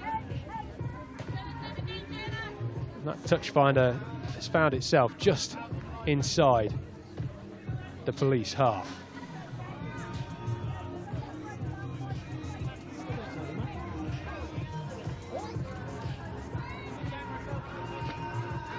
Four-person line out here.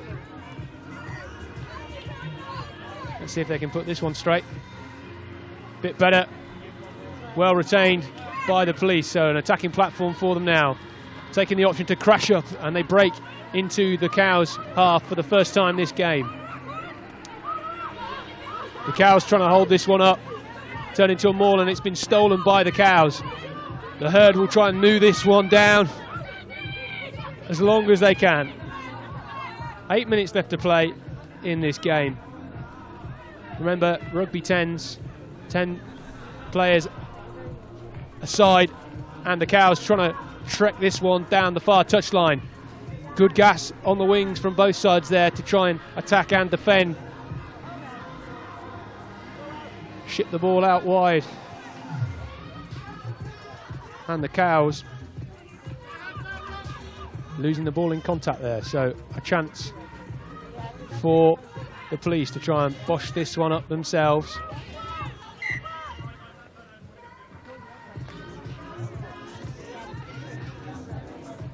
The referee, though, bringing this one back for a knock-on from the Cows. So scrum down, centre field, 30 metres out from the police try line.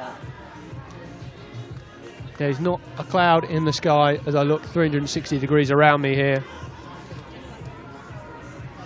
No idea why those Scottish Tigers players and ball boys were in the hot tub, because it's probably hotter out here than it is in there. Maybe that's a good thing. Strong scrum there. The herd mooing down once again on the British police women's side.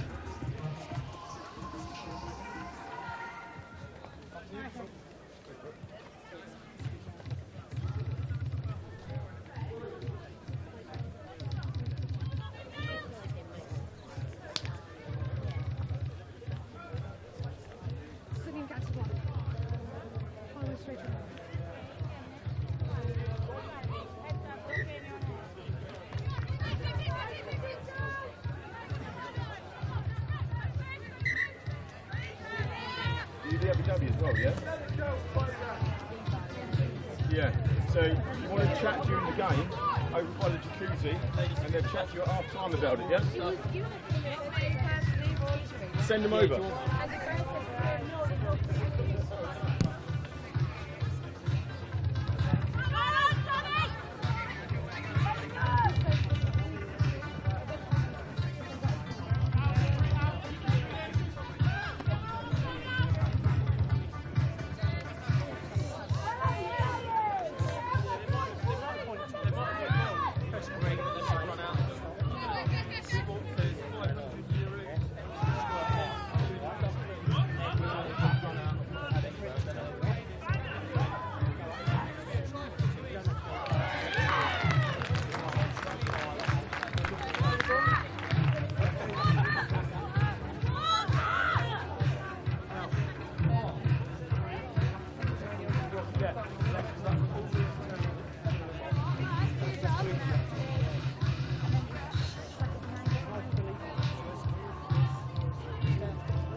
Jace, when are we doing it?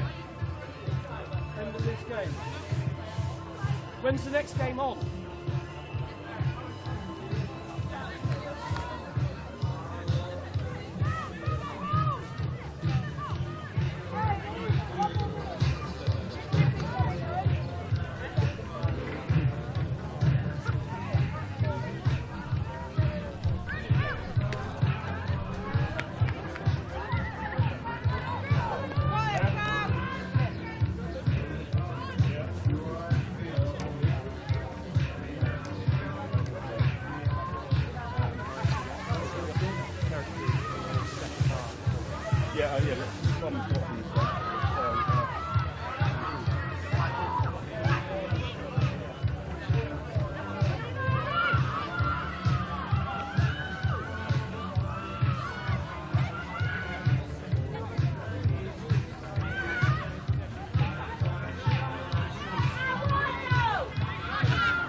okay. But we need to find one of these. I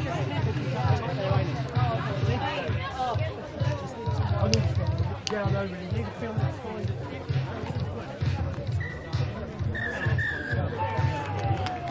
You will know that's me, let's because I need to be here to start when we get going.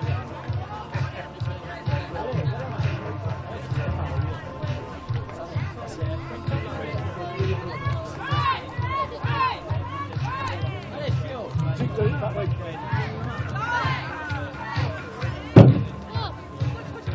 This one's going to start first. You want to go that way.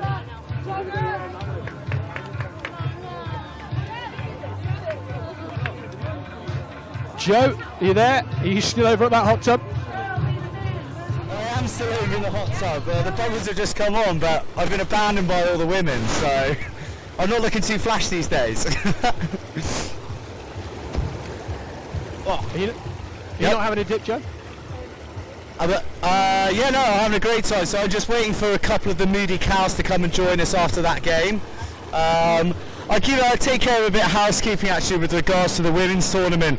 The first game between AMS Rugby and Scottish Tigers, Scotties came out on top 40-0. The British Police Women's RFC, they came second best to the Irish Rugby Institute, 24 points to 7.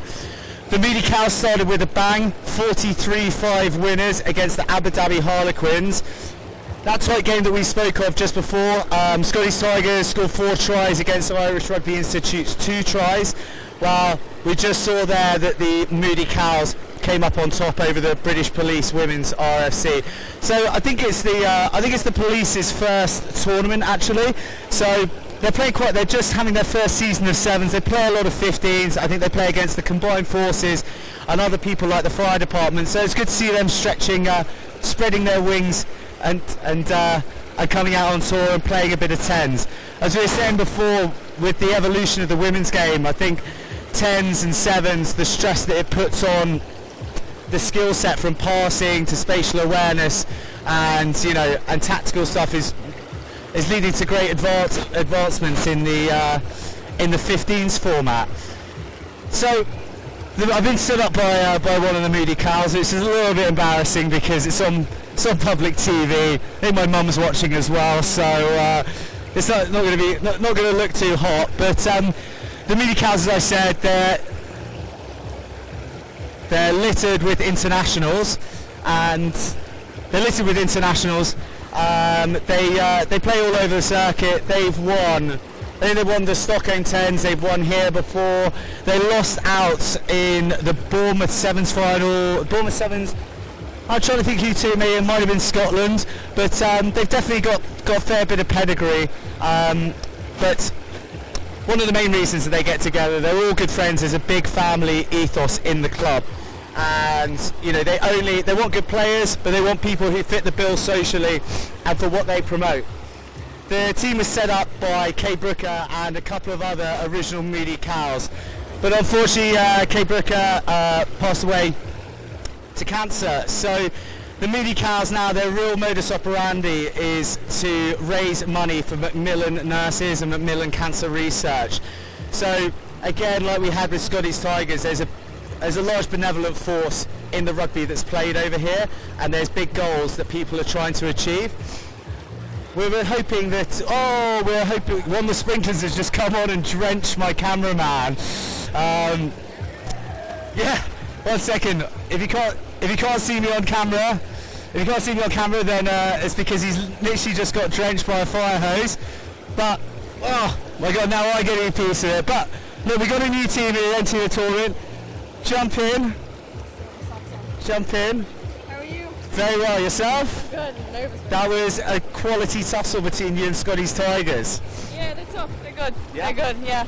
I think we have to play them back to back, and we're not used to this weather, so we find it a little bit tough to keep going. But yeah, I mean that sucks, you getting that sort of scheduling conflict, but I mean that's kind of part and parcel with these sorts of tournaments. Yeah, no, I think we're off until 4 now, so the girls are over dying in the shade, I think, somewhere, and we'll come back. We'll be fine. And am I right in saying that this is your first tour for the IRI? First tour. It's the first ever team the IRI put together, and there's a couple more planned, but we're the first tour of it. We have a lot to live up to now, don't we?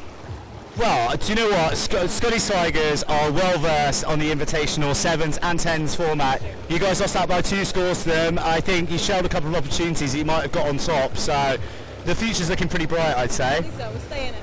See what happens in the next game. We still have a day left tomorrow.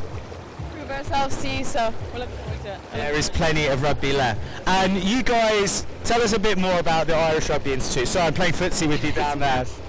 Totally inappropriate. You're fine. Yeah, it was set up by Rob Forbes. He's our coach. I think 8 or 9 years ago. It's the first team they've put together. So I think they're testing it out with us to see what happens. Yeah, they might want to bring boys over to Ibiza in case it all went haywire. And you guys from all over the place. You're from like Wexford, Carlo, Tala, Howth, Sutton, Gorey, Kildare, Nice. Yeah, there's a good mix. We've all played together at some stage though between Carlo, college, club, all that kind of thing. So we all know each other a little bit. It's not too bad. Now Tala's like the terrifying part of Dublin, right? I mean, like you're not from there, are you? You probably shouldn't say that out loud. Oh really? Well, yeah, I met one earlier, and you know, she put the fear of God into me, basically. You tell the other girls, the other teams that, and then that'll help us in our next game. Just send that word out that we're scary. I'll stay clear of her, but hey.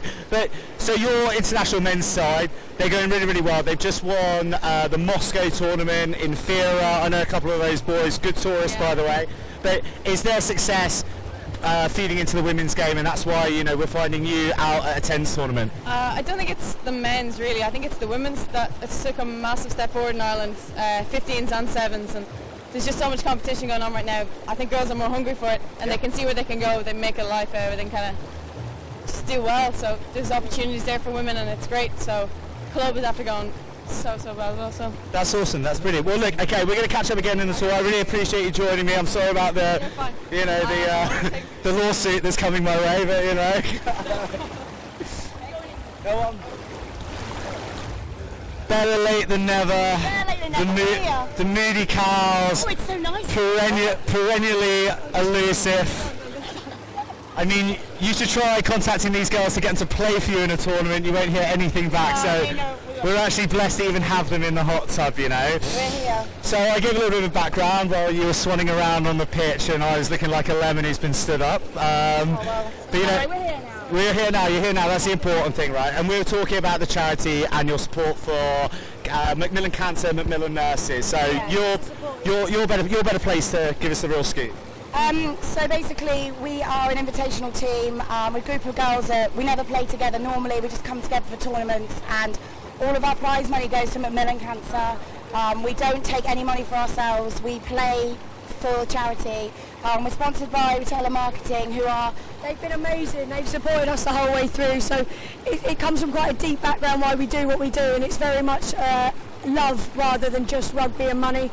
Sadly, one of our girls who started the Moody Cows passed away with breast cancer about 8 years ago now, so hence why we try and raise as much money and awareness for Macmillan Cancer support as possible. And in her memory, we play for her memory, and that is the real reason we play, really, and obviously the love of rugby and come and sit in the sun in the hot tub. Greatest thing of all is we've got a massive motto, is play hard but drink harder, and so far this amazing tournament's allowed us to do that. Yeah, we've been pretty on form. Hence the tour voice so far, so apologies if it's a bit husky. I was going to say I've seen a little bit of this firsthand over the last couple of days, so I'm all the more Say tournament favourites. Yeah, I'm all the more impressed that you're putting on some decent scores over here. They're struggling a little bit. There's a few heaves and help us dying. I mean, that's what pro sport's all about, right? Exactly. We got a couple hours in the shade now. Get the we got a big game. Last game of the day is a big game against the Irish girls. Yeah, so they look all right. They gave Scotties a good run. I know they look pretty handy. And obviously this heat, you can be as fit as you like, but this heat, it just drains you instantly. You're telling me I'm so pleased to be here, even just have my legs in. I mean, we got a few conflicting tans, but I mean, It's But Exactly, but the thing I want to stress about the charity is, which it doesn't always happen, is that all the money goes to the charity. You girls pay for yourselves, and it's sponsored by these guys. you know. Out there. But we don't take anything for ourselves. We're blessed. We try and get as many sponsorships as possible, but these guys have been so loyal to us. They love us. They help us every single time get out here. But if we don't get enough sponsorship, we personally pay for our own. We pay. Yeah, we pay flights, accommodation. We do it Lights no matter out, what we obviously. win. Yeah, we give back. I think your livers pay the price as well, so you know. So I mean, obviously cows drink tea. You're moody cows. You drink something else. How are you going to keep the girls on the straight and narrow tonight, or there's just no way about doing that? I mean, we try. We try, and I think tonight we will. I don't think we're going to have to try too much because this sun is. It cow down. But tomorrow night, watch out for the flamingos. Yeah. We'll be around. Watch out for flamingos, yeah? Flamingos, yeah. Cow print flamingos everywhere. Be careful. Yeah, it's going to go down. Whoa, Christ alive. And all right, so who have we got coming out here? Have you played any of these guys? We've got the Abu Dhabi Harlequins. Yeah, we played them earlier. They're okay. They're okay. Oh, that was just very political of you. Do you know what though? Like, it's fair play to everyone playing out here. Like, that's what makes tournaments. If the teams weren't here, then the cows couldn't come. So we need competition, and the better the competition, the better it is for us. Like, we want good competition to play against. And the only way to improve as well is by playing against tougher opposition. Like I organised a tournament for UR7s recently, and we had Basingstoke in there, and they played rugby for 15 months. Yeah. They lost every game, but they were so they were so stoked that they scored a try against Wasps, and they were like, we'd never have had that opportunity. So it's not just the sport; it's the whole environment. Rugby, as a general, is such a family-orientated thing, be it with kids or even just adults. Everyone seems to know everyone, and you can just have such a great time. It's not really segregated. No. Everyone comes together and has an amazing time. Together tonight. Easily, yeah, definitely. This will be a good game. This will be a good game. They're going to be evenly matched. Yeah. Evenly matched. My money's on the Harlequins, but... Oh, there you go. Well, the Abu Dhabi Harlequins come as part of a big crew, actually, because the men's side are here competing in the Open as well. We're looking forward to seeing their girls out now, so I'm going to throw you back up to Scotty, who is sweltering underneath the tarpaulin. Scotty, coming right back at you, big boy. I'm going to jump in, mate.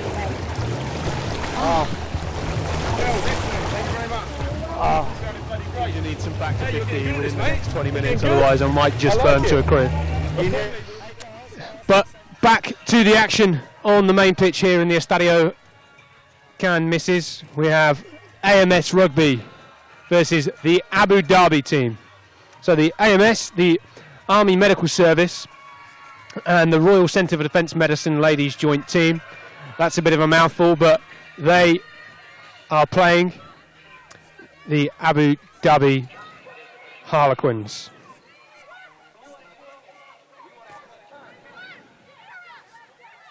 Some interesting choice of kit. Not sure what superhero that's supposed to be, but really, really interesting anyway.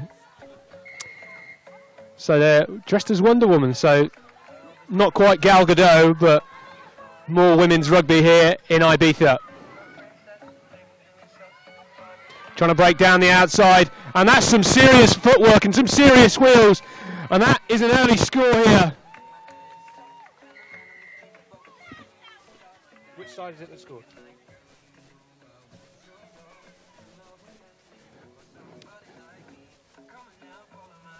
So, an opening score within the first 30-40 seconds for the AMS rugby side here, and the Abu Dhabi Harlequins. Apologies, getting confused with my AMS and my ADHs, as you can see on the screen, but that's the Abu Dhabi Harlequins who have scored the try in the opening exchanges here. And what a try that was. Just trying to check who that was. Their left winger, she has some absolute wheels.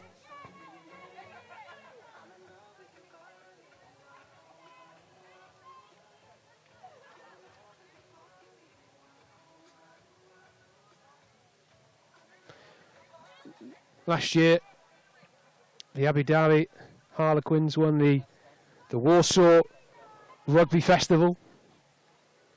A bunch of British expats living over in the UAE, and that's hacked forward. So a chance for AMS Rugby to get some momentum early on in this game. AMS playing in the red and white strips, both these teams with some colourful kit, I must say.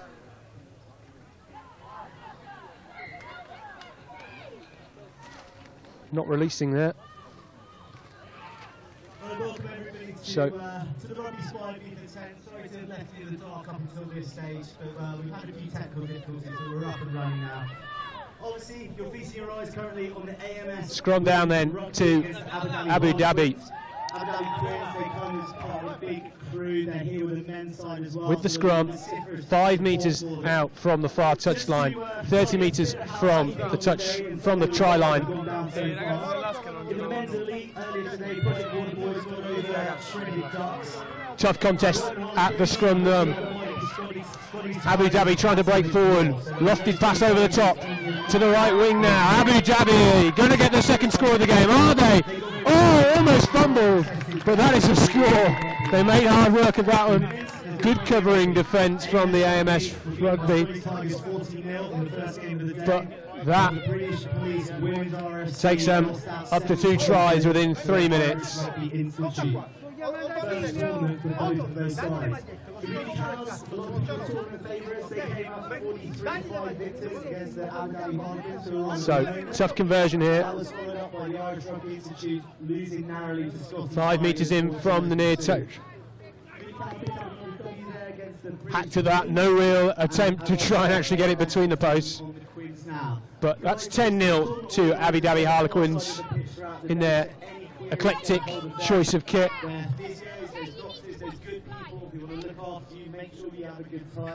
Probably better for them to actually wear a short and rugby shirt rather than just the actual Wonder Woman costume itself. They'd be covered in bruises and all sorts at the end of this weekend. It's a marathon, not a sprint. Enjoy the day.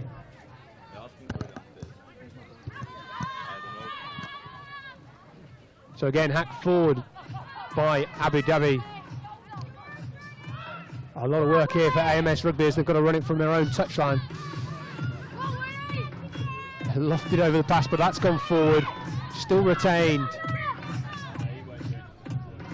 So AMS Rugby having to work hard here. I can only imagine what the heat must be down at the pitch.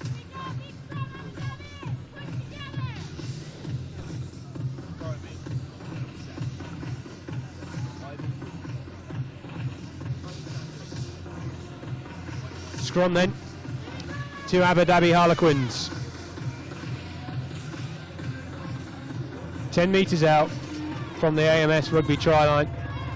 Scrum half for AMS there, completely not obeying the rules, but it's down the line here and a scoring opportunity is present and it's dotted over the line in the corner for Abu Dhabi. A comfortable score in the end. They could have passed that down all their hands then, but no need. Dotted in the corner, no need to dive across the line. I'm sure they'd come away with numerous grass burns. That grass, that 3G rubber crumb is hot.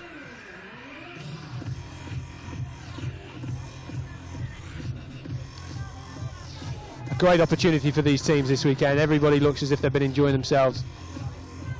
If you're watching back home, remember hashtag Ibiza 10’s, as you can see in the top right hand corner of the screen. Almost a grubber kick rather than a drop kick there, but let's get a chance on the replay. Pick and go by the scrum half. She straightened really nicely, passed it to the fly half, popped it outside to the inside centre, who gives it to her outside back, popped it in the corner, diving over the corner flag there.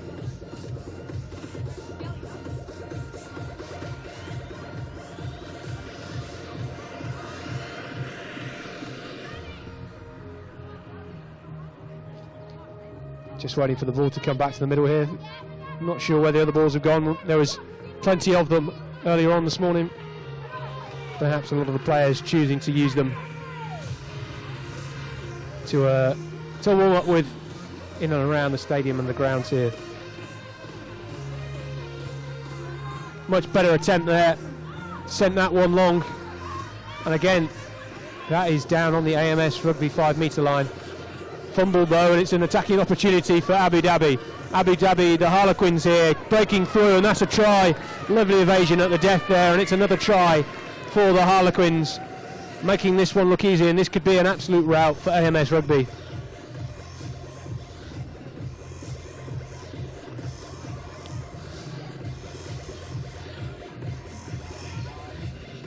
Each team will have their own recovery strategy as they look to try and take a break.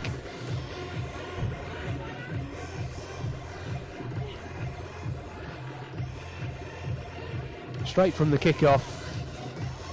It went long, it went really long. AMS struggling to try and collect that ball, but a crash through, taking two would-be tacklers and an offload over the top. A simple score in the end for the Harlequins. AMS Rugby though looking as if they're just having a good fun down there on that pitch, even though they're getting well beat 20 points to nil at the minute. Much better kick-off there. Whoa! Bounced off the shoulder of a would-be AMS Rugby catcher, but no need to stop. They should have tried to carry on because they've gifted a scoring or an attacking opportunity here. Re-won though by AMS. Bit frantic from them. The heat here not only causing my head up here in the commentary jungle to lapse, but also that on the pitch.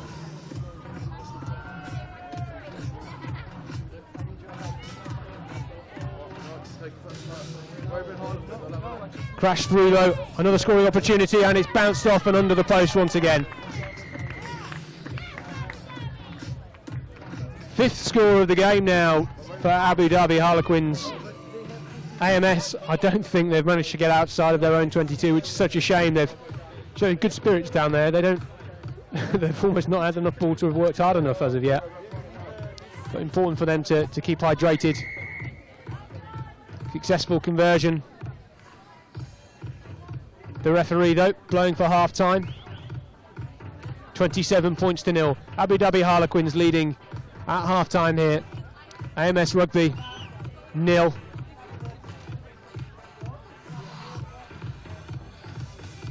Just to update you, the next game on this pitch will be the Wyvern Harlequins. No, rather, getting confused here. Yeah, the Wyvern Harlequins versus the Sigonella Hoplites. And that comes on this pitch. The Sigonella Hoplites, I've been informed. So, the Wyvern Harlequins, last year's champions, versus the Sigonella Hoplites. They go on this pitch in just a few moments. Going to see the heat on the pitch there. A few of the supporters getting a dip in the hot tub there. Might go and join them later on.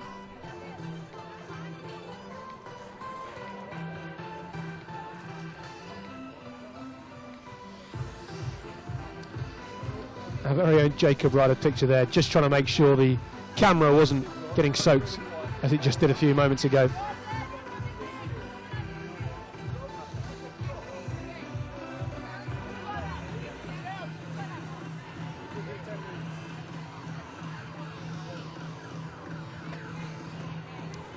Both teams here making good use of this 4 minutes half time, trying to cool down, take on a lot of water.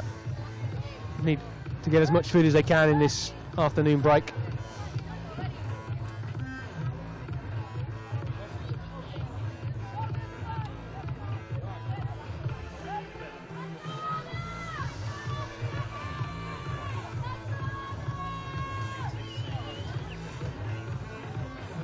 A change of ends, and AMS Rugby will restart this second half. Playing in the red and white, kicking from left to right.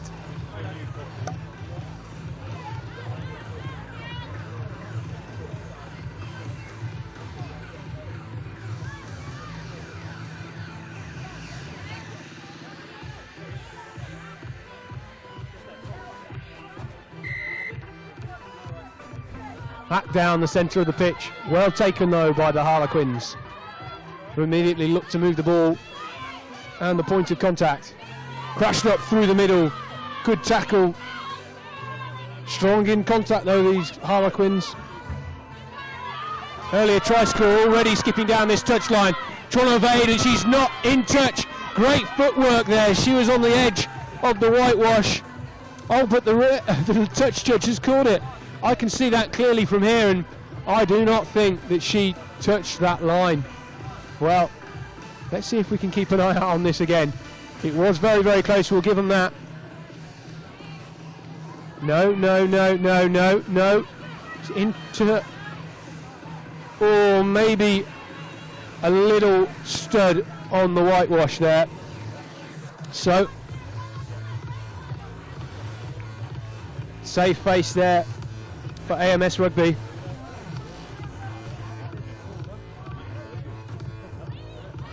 They have the line out. 3 women line out.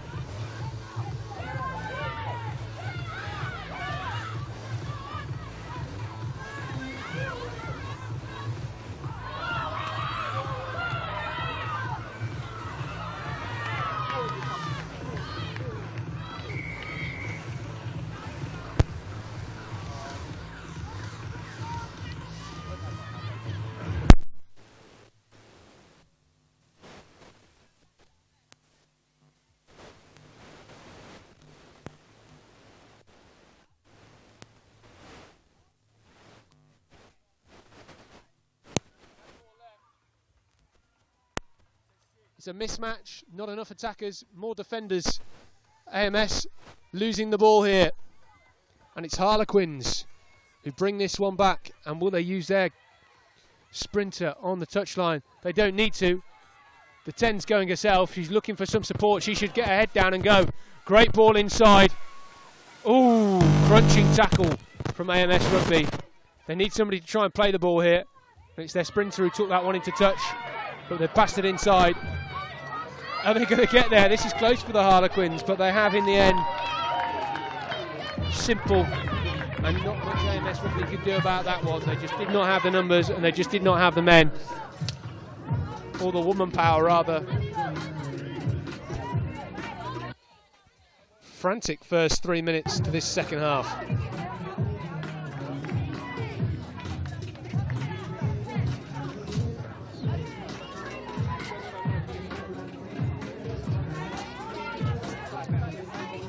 Clean conversion.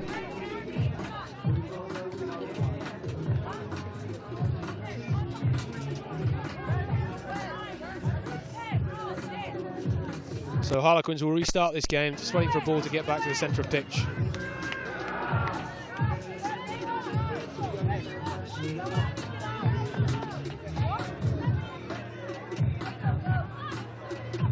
Meanwhile on the second pitch, out the back, we have the men's open competition. Some good standard rugby being played there, just as I can see behind me. Some crunching tackles and lovely little offloads. Game restarted then. Dinked over the top. AMS trying to get some metres here. A great tackle though from the Harlequins. Oh, fumble from AMS. Referee calling it back now. A knock on. It will be a scrum to the Harlequins. 6 minutes left to play in this game.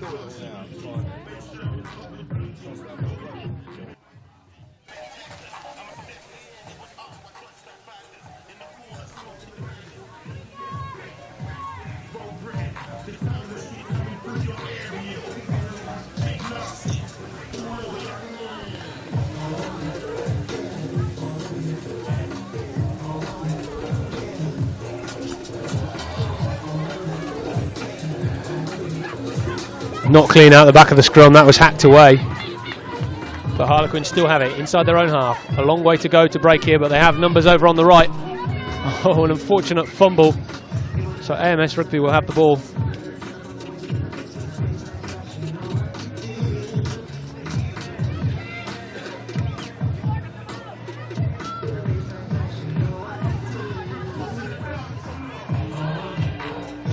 Substitutions for the Harlequins, bringing on a fresh pair of legs in the front row.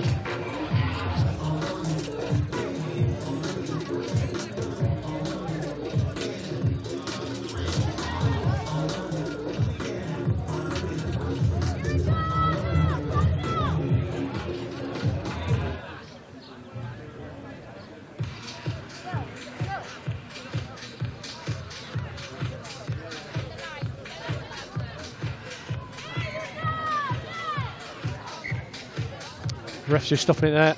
Early engagement, I think, for the Harlequins, so they've been penalised. Chance to attack for the MS Rugby. Didn't take the tap from the ref's mark, but she didn't mind. Let that one go.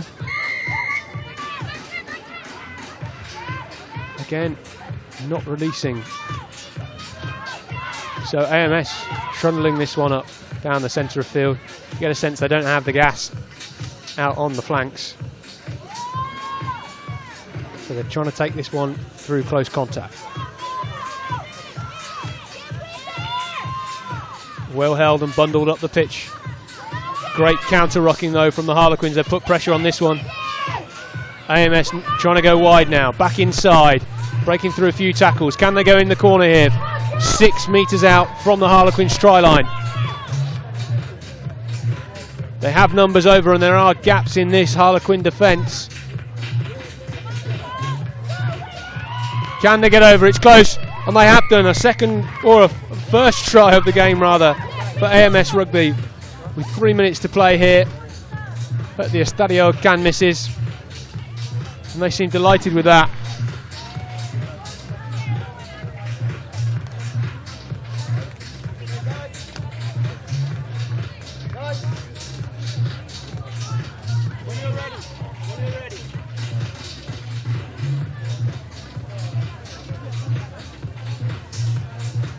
Players just taking on some water here. Not a great attempt at a kick there. All the players must be sweltering. Almost NFL style changes here because it's so hot. The players are needing so much rest. Still just over 2 minutes left to play.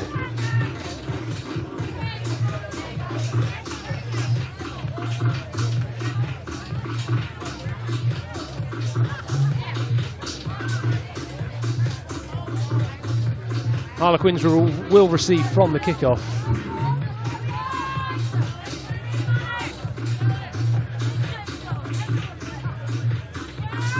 Short dink off the outside of the right foot. Now being crashed up. Taken to ground though by the Harlequins. Abu Dhabi Harlequins here have numbers over to the right. They just need to use the players. A wayward pass, but it finds hands. Down that far touchline, back inside. Can she go all the way? She's going to try and crash through. Ooh, a crunching tackle. Sit down, Harlequins, says AMS Rugby.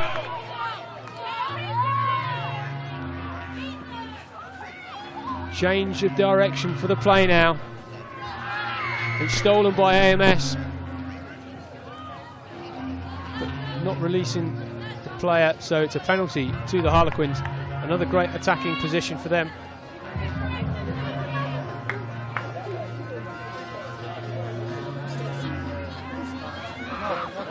Again, trying to use the numbers out wide, and they've got the numbers and they've got the space. And this is going to seal the victory here for the Abu Dhabi Harlequins. And they're delighted with that. And I think the conversion will be the last act of play.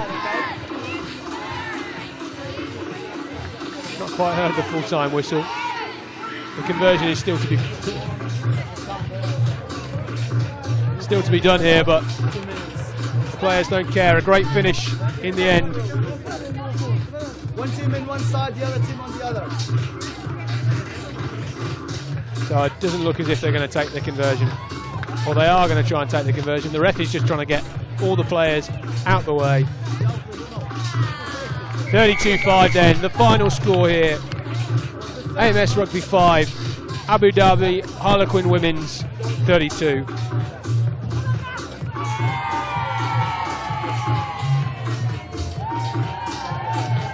Great attitude from both these teams. Seem to be really enjoying themselves here in Ibiza this weekend. The RugbySpy Ibiza 10’s, hashtag Ibiza 10’s if you want to get involved. The fun and the heat is hotting up. Looking forward to the next game, where last year's men's elite champions will be looking to put their claim to the €7,500 prize money here.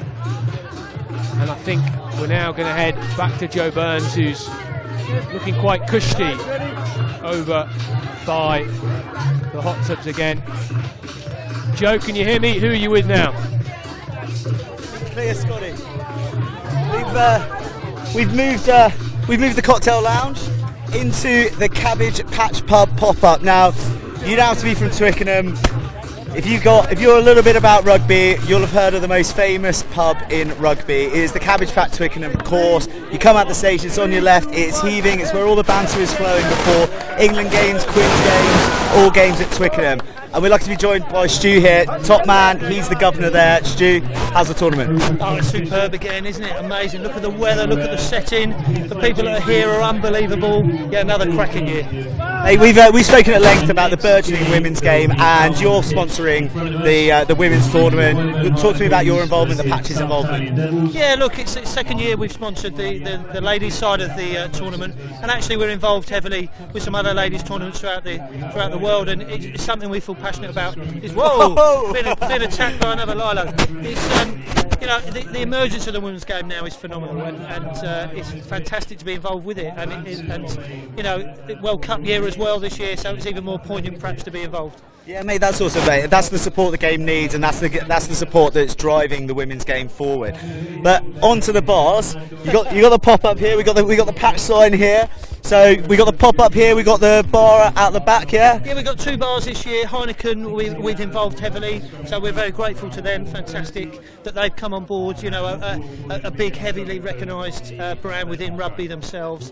But yeah, look, we're here to keep everyone hydrated. What you choose to drink's your business. But great fun. Party tonight, party tomorrow. We've got some lip sync battles, some karaoke attached to the bar as well. So yeah, it's going to be a cracking year, and we just get bigger and bigger every year we're here. That's it. So we focus a lot on the rugby so far, but we can't forget the shenanigans that go off the park. Stu's going to be the master of ceremonies for all of those shenanigans. As he said, all the teams nominate someone, and they're going to be the Games Master champion. So we're going to have lip sync battles, giant beer pong, all this sort of stuff. So we're going to be bringing that to you live as well later on. But Stu, for the time being, thanks so much. We love your support, and game on. Game on.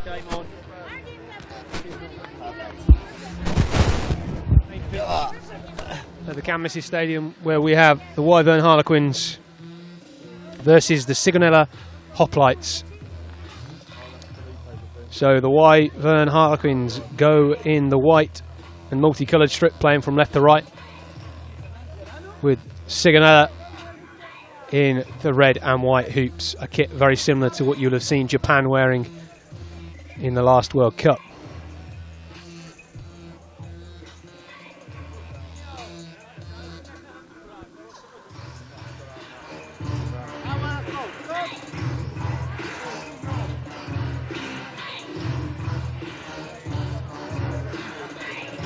So of course this is the first game being played by these two teams today. A great little flick out the back by Sigonella, looking to move the passage of play down this near touch line, and it's on here if it goes to hand. Great tackle though by Harlequins. Pass going to floor there, but it's still being fumbled. The speed of this game so far is high quality.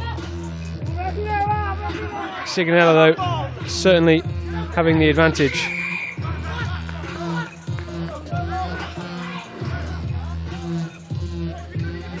Sigonella now up into the Harlequins 22 metres, 15 metres out from the try line. A few pick and goes, but they now try and move the ball towards the right touchline. There's space, and I think Sigonella are in here. Oh, the offload just went to hand. It hit the deck, so take a breath, Harlequins. Sigonella penalised for not rolling away. So an opportunity here with numbers for the Wyvern Harlequins.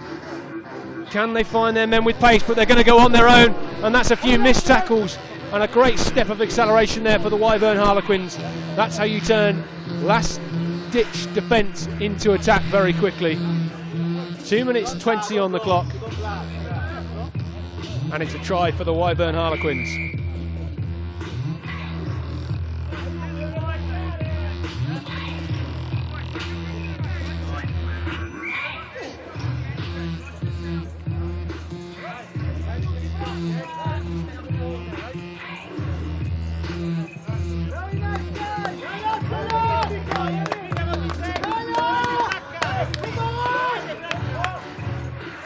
So clean conversion.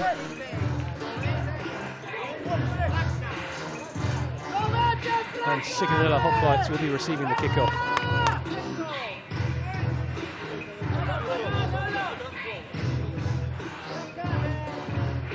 And the Wyvern Harlequins, well, they're last year's double champion. They won the Elite and the Open. They really cashed in last year, and they'll be hoping to do the same in 2017.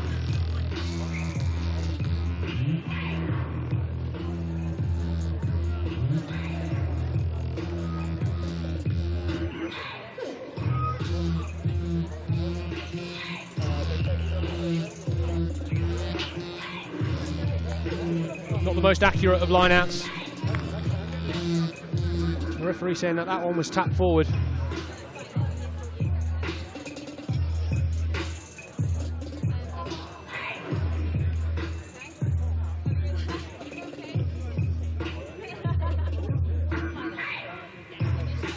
So, scrum down to the Harlequins, just outside the Hoplites 22-metre line, 15 metres in from the far touch.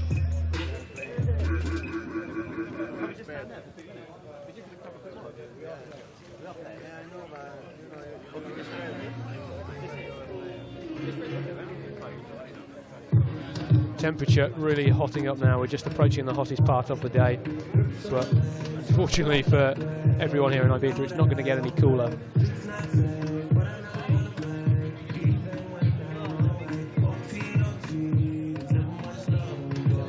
Clean scrum this time though, fumbled off the floor. Harlequins looking to go down the short side with their gas fly half, and he's going to go on his own, and what a fantastic turn of pace from the Wyvern Harlequins, the fly half, getting his team's second score of the game, and that pace is something that the other teams here will be trying to live with over the next 2 days. And obviously we spoke to them earlier on, and they were very optimistic about their chances. They weren't too worried about any of the other teams. I'm sure we'll get Joe over to them at the end of this picture, but look at this, almost 180-degree turn right round the outside. The Sigonella Hoplites were way too slow to react there. Didn't use the touchline as their friend.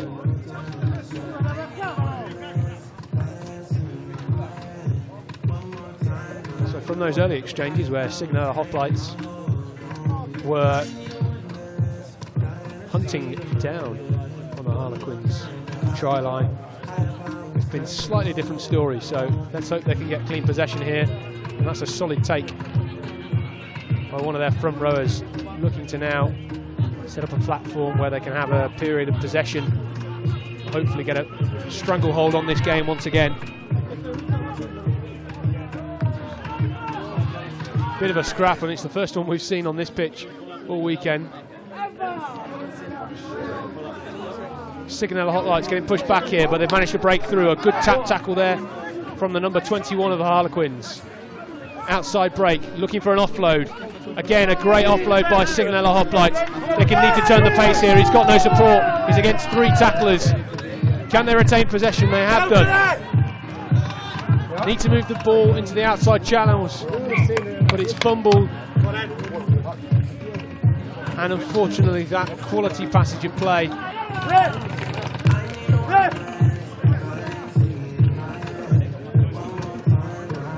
has come to an end here.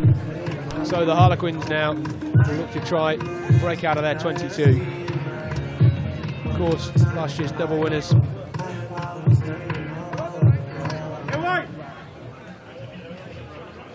We don't have much information on the Sigonella Hoplites. So we're playing here right now in red and white hoops, but I'm led to believe that they are an Italian outfit. You may notice some different language if you're watching at home, but a great outside break there. Cut into the inside by the Harlequins. They're well away here, a dink over the top. Can he collect himself? We've seen one try from this man already, and it bounces perfectly for him to collect and score, and that is a beautiful turn of pace. And that is running rugby at its best. Break from your own 5-metre line. intelligent offloads. And it's a successful conversion. Score now up to 19-0 for the Harlequins. 8 minutes played in this first half.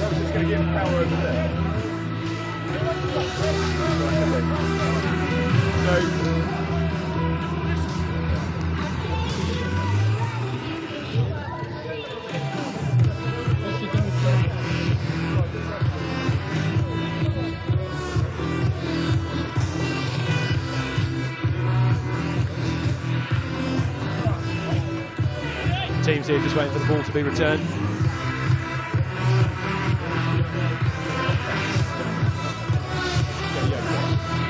Get Joe to find out from the players later on how they're responding to this quite hard 3G pitch. There's been a lot of talk about it in rugby in recent weeks. Grazes and people being admitted to hospital in the UK for the damage done to their bodies from these artificial surfaces.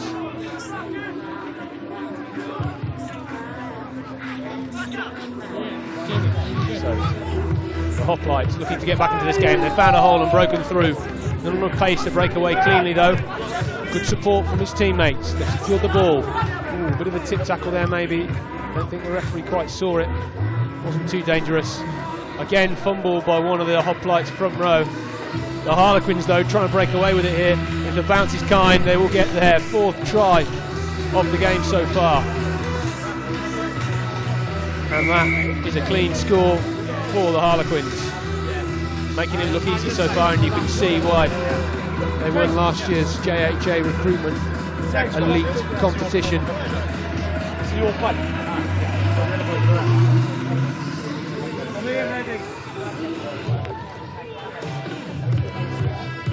So he can compose himself to take this conversion.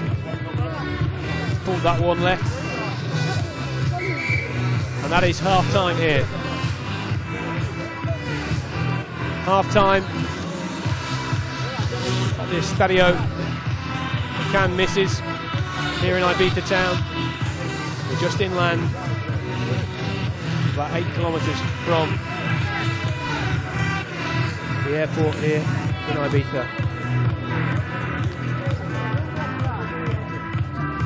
So half-time score, Wybell Harlequins 24, Sigonella Hoplites 0.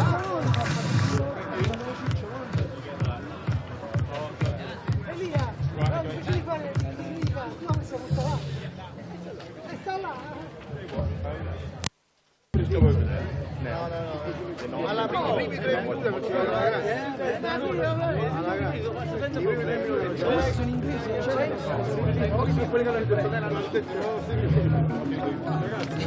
Guys, they don't tackle in front, only in the back. Only in the back. So if we see cross the front line, they're very fast, so try to take it. And you just run for it. Yeah, busted. So we cross the line of defense, and then bring first to the right.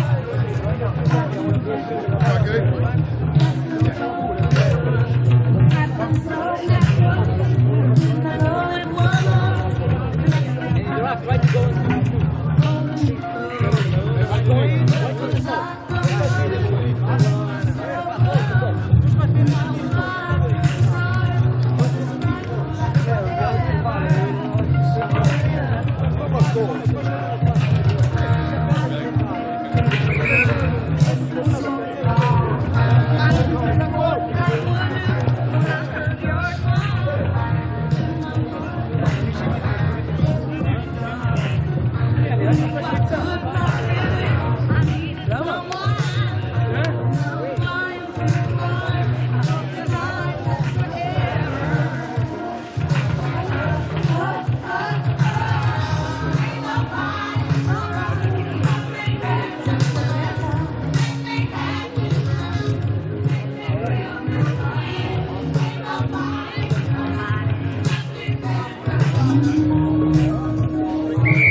So we're underway for the second half here. Taking their own kick-off, the Harlequins, so they're not resting on their laurels.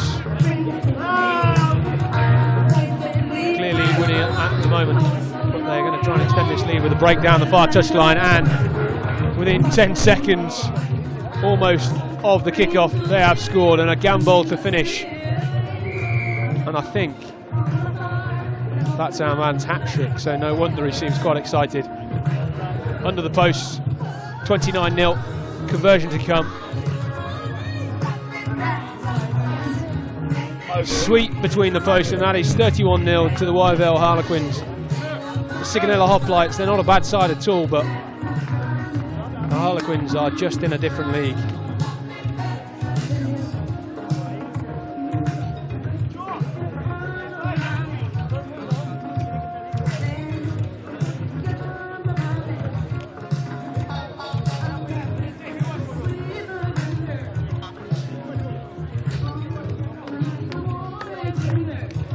So 31-0. They'll be looking for more of the same. This could be a rout if they can let this one score just as they did previously. Fumble, a lot of fumbling. The sun, the heat makes players lose their minds a bit when they go up for that high ball. It can be very tricky.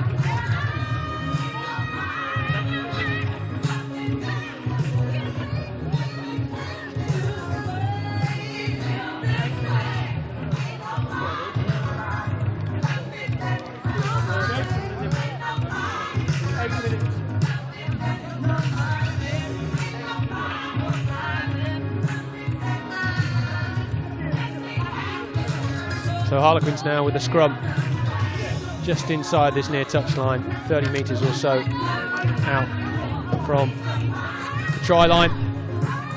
Already playing it nice and wide, trying to put it hands of the speedsters, and that is way too easy. Oh, he's tripped himself up there.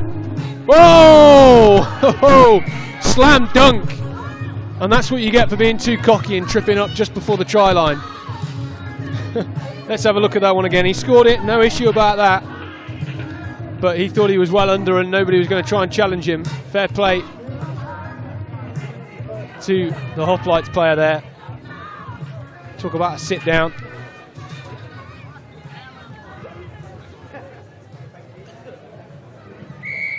Clean with the conversion, so 33-0.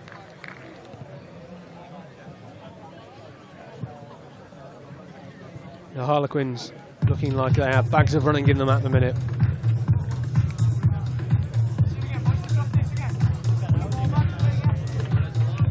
Certainly staking their claim for the €7,500 prize fund. The Hoplites looking to try get some possession, but they just keep throwing it away with silly errors such as that. Now there is space to the left. Change of point of attack. Are they going to go? This 12 goes on his own, and 12, he was looking for trying to find a runner from his teammates, but he went on his own. He didn't need any help with that. And I suspect the last 6 minutes of this game is going to be quite painful for the Sigonella Hoplites. Let's hope they get a better contest later on in the day. All of these teams will be having 4 games, so it's not the last we'll have seen of these teams today.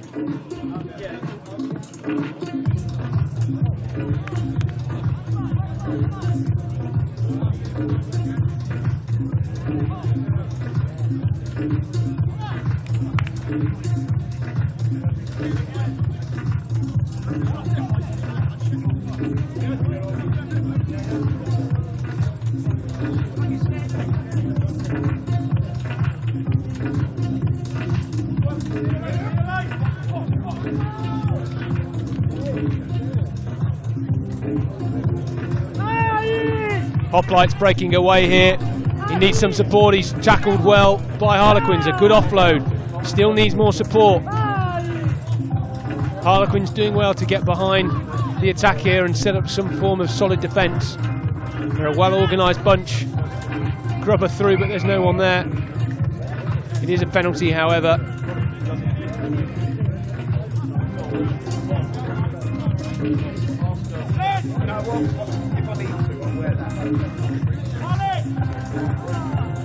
So, the Hoplites looking to go on the attacking.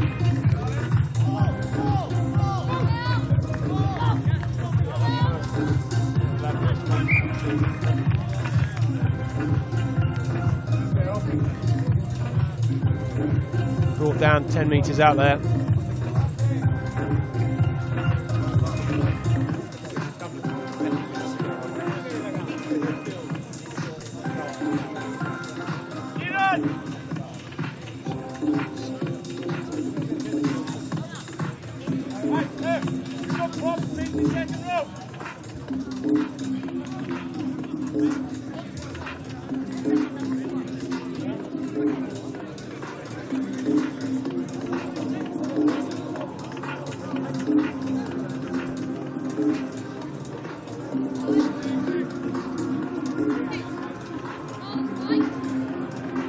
Big scrum here on their own lines.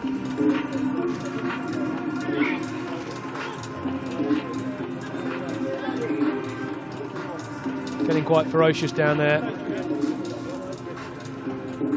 The Harlequins, though, clear leaders here. Dave, you just get to do these ones and I'll go around the other side. You just do these three.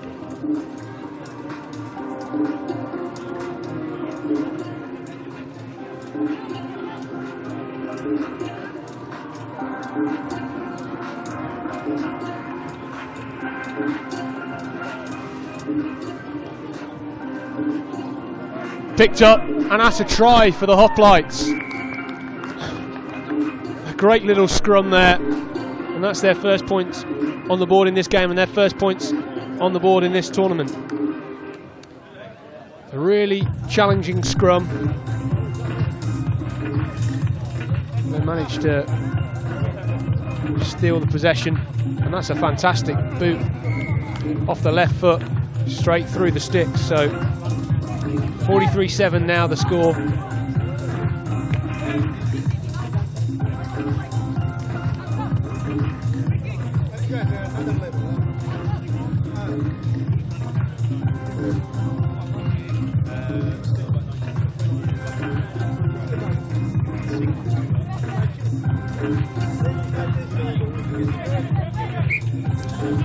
Poor attempt to the kick-off there, and that's not gone 10. So it's a free kick to the Harlequins as they look to run it. And it's a chip over the top. They have the gas men who can get this one. Oh, and it's a great pickup. Will he trip over the line this time? He passes inside. And it's a clear try. And this should take them over 50 points.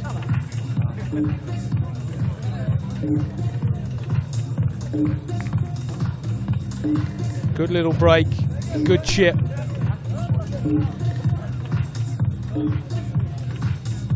Easy as you like. This is class at its best. Saw the space, dinked over the top, and the right winger, it bounced up perfectly for him, and this time he didn't trip over. Great little inside ball to set up the score, and that is full time here.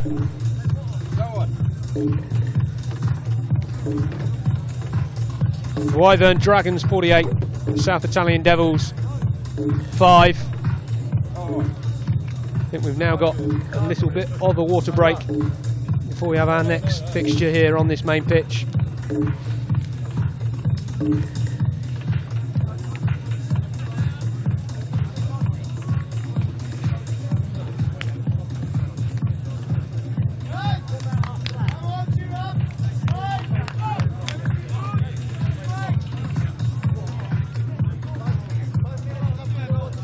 Okay, so we're going to head down to Joe now, who I think is again, of course he's there again, probably playing footsie. Joe, how's the hot tub now?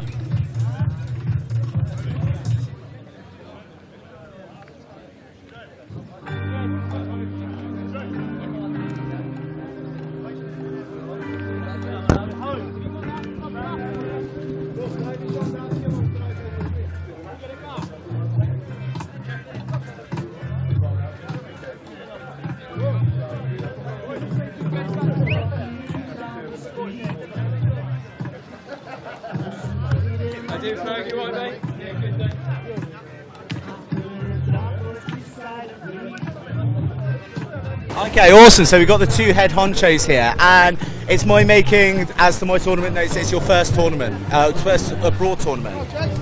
It's the first one here in Ibiza. We were in Barcelona last year, which we won.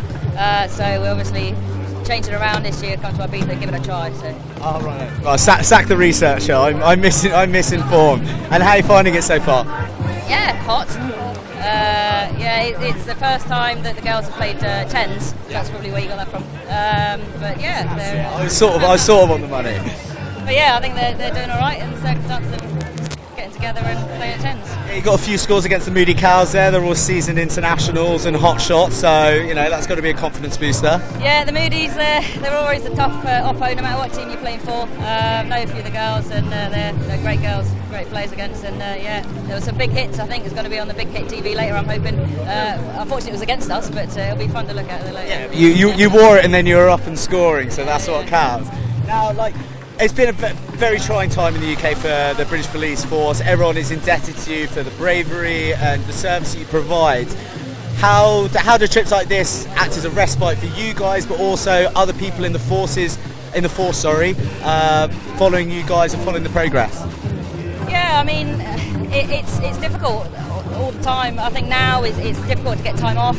So obviously we appreciate the forces that are supporting the girls and the players, and they have given the girls time off to come and play. A lot of the girls do have to use their annual leave, which is scarce at the minute as well. So to get annual leave to come here to play and represent the police, but to also, again, you said, to have a respite and to have a bit of a break whilst playing representative rugby is a great opportunity for them. Yeah, I mean, I think everyone in the UK loves their bobbies on the beat. So for everyone at home to have an opportunity to see you out there in action and playing is really terrific. And then, so you had a loss against the Cows, but you still make top 4. So what's the ambitions? We'll go over here. You can't see all the limelight. We've got like a fame hogger over here. We'll see what the next game brings, but if we can get some tries under our belts, then hopefully I'll do the rest, and hopefully we'll get a win for the last game today. And then obviously going forward for tomorrow, as long as we're enjoying it, that's the main thing, I think. Yeah. And how often do you get to train together? I presume you're from a range of different forces. I used the word precinct with you earlier, but that's completely incorrect. I've been watching too much American TV. How do you guys all get together? Yeah, I mean, we represent all the nations within the UK team. So it's UK, it's not just England then? No, it's the British team. It's the United Kingdom. Joe, I've got a degree in geography as well. So we've got, Lisa is from Fleet Police Scotland. I'm in England. We've got one of the girls from Northern Ireland, and then we've got some girls from Wales. So how do you get a chance to train together? It's difficult, obviously. If we were in one place, it would be a lot easier. We have 4 or 5 representative fixtures throughout the year playing against RAF Navy. We've got one against the Army B team coming up this season. So we tend to get together the day before and then have a good training session. Then we play the following day. It's obviously more difficult for us to get together and train, but we have to work harder, and we're happy to do that. Oh, that's awesome though. It means you can be a bit more imaginative with your play, a little bit more French maybe from back in the day, rather than everything's too structured in rugby these days, I reckon. Yeah, absolutely. And the social scene, you're looking forward to getting amongst it as well? Yeah, we've got our outfits ready for the Sunday afterwards, so we'll definitely be doing that, and a few beers, but not too many, obviously with the heat. So for those of you who don't know at home, the theme for this year's Ibiza 10's is tropical theme, so everyone will be donning their Hawaiians, and I think some people have got some teams have got some outrageous outfits teed up. What have you guys got in the locker? I'm a giant melon, so in both senses of the word, perhaps. That's what I'll be wearing. But I think it's all going to be a mix and match kind of tropical. So you're just going to come as like a one big collective fruit bowl? Absolutely, yeah. Oh God, we're getting sprayed by the sprinkler now, which is nice, but it does worry me that my equipment's going to electrocute me at the same time. Right, well look, I'll let you guys get off. You want to get out of the sun and get out of the sun, recoup. When's your next game? 16:35. We've got a game against AMS. Okay. So that's on the grass pitch. So we've got a few hours to chill out a little bit. Alright, we'll get some food down you, plenty of water, slip, slap, slop on the sun cream. Yeah, I know. Right, good on you. Alright, thanks so much for the time, girls. Everyone's rooting for you. Thank you. Good times. Right, so as I said, the watering looks to be coming close to the conclusion on the pitch. We got the men's open, which has just started. I am actually waiting for one of the Italian Red Devils to come, but I think they're probably licking their wounds quite voraciously after taking quite a beating from the Wyvern Harlequins. They're looking pretty tasty for the men's open. Unfortunately, their elite team, they missed out on the chance to play earlier this morning because of Scotty's withdrawal, but I think they're going to be fizzing like an Alka-Seltzer, ready to get out there and do some damage come the time. They're the reigning champions, as is their open side. Yes, their open side, not open side flanker. And they'll be showing their true colours as the day progresses. What next for you? Games going through. We've got pitches. Games going on pitch 2, pitch 1. It wouldn't be a 7's tournament with a 10's tournament without a little bit of disruption to the schedule. So there are some games that are being rearranged. We're going to try and update you with those throughout the day. The chronology remains reasonably the same. We're about 10 minutes behind time, but that shouldn't be a problem for you guys. You can go grab a cup of tea or make yourself a nice lemonade. I know it's hot back home at the moment. I think that's about it from me for the time being. When we get one of the Italian Red Devils over, then we'll have a little bit more for you, but for the time being we're going to cut to a few graphics. The other teams are going to be coming out, and then it's me, and then it's Scott. Alright.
welcome.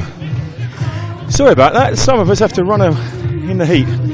So, we have Wyvern Harlequins against Scrum and Coke. Scrum and Coke in the hoops on the right hand side.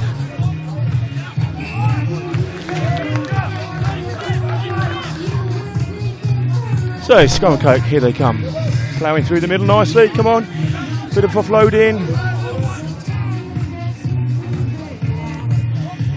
Punt through there.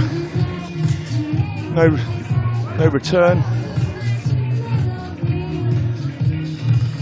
Now you might have noticed I'm not Scott. Oh, interception, Scrum and Coke are away. No ice with that one.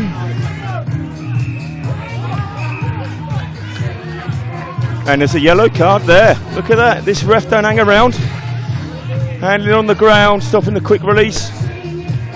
So as I was just saying, I'm not Scott, I'm Richard, I'm filling in for him. Occasionally Scott has to eat and drink. I know, it's not in his contract, but he insists. Nice to finally rehydrate after about 4 hours of non-stop talking, so. You know, sometimes you can play any part, Scott. Okay, what we got going here?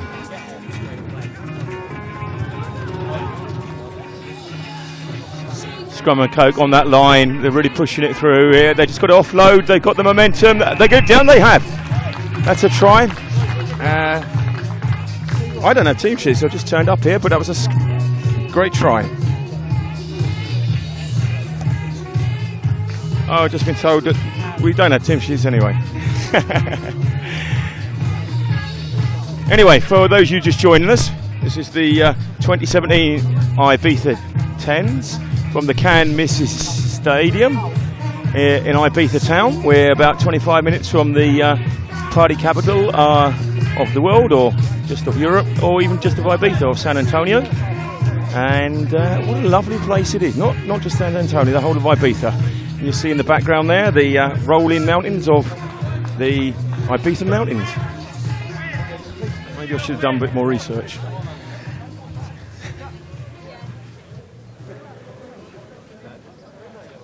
So Scrum and Coke after that try, they're kicking back to the Wyvern. Now Wyvern won this last year. Do we call them Wyvern for short, or do we call them Harlequins for short? Let's call them the Quins, that's going to make my life easier. So they gather.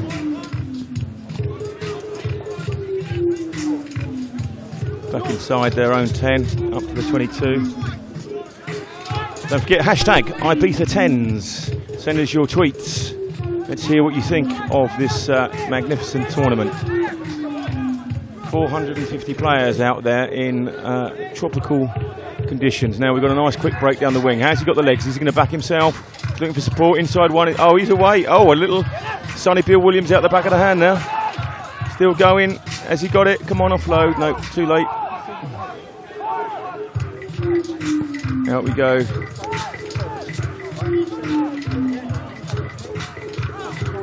Oh, big hit, very nice. That shoulder was nice and high on that guy's head. I mean, he was the tackler, but very nice. Oh, there we go. Harlequins have made the breakthrough in more ways than one. So we are sitting here in the Can-Misses Stadium. The official temperature just up the road is around about 35 degrees. We reckon we're topping about 40 in here because it's a little bit of a sun trap. You can, it bounces off concrete all the way around us. You can see down in the corner there we got the hot tub and a bar, and across the road we got the nice bit of shelter for the fans so they can come down and not swelter like us poor broadcast team here. Look at that lovely view there. We're in the left-hand corner of that, and hills in the background. Let's see, what a great setting. It's looking great. So, Wyvern to kick it back.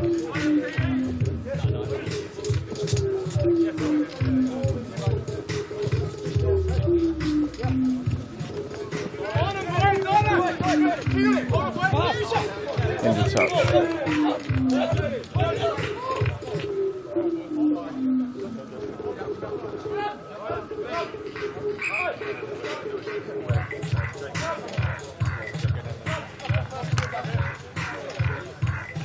Knock on.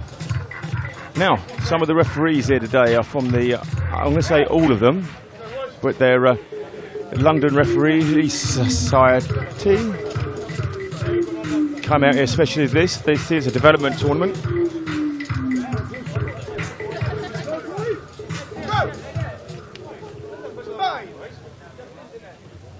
Okay.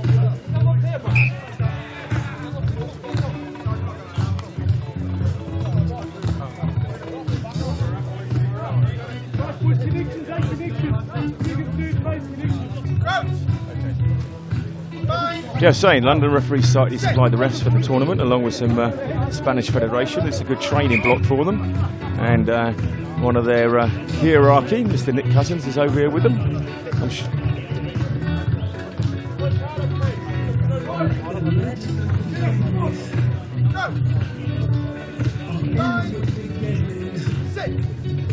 So Harlequins put in. Picked up by the 22, it's straight into the centres, looking to make the break, not quite there, held up. Ooh, another big shoulder there.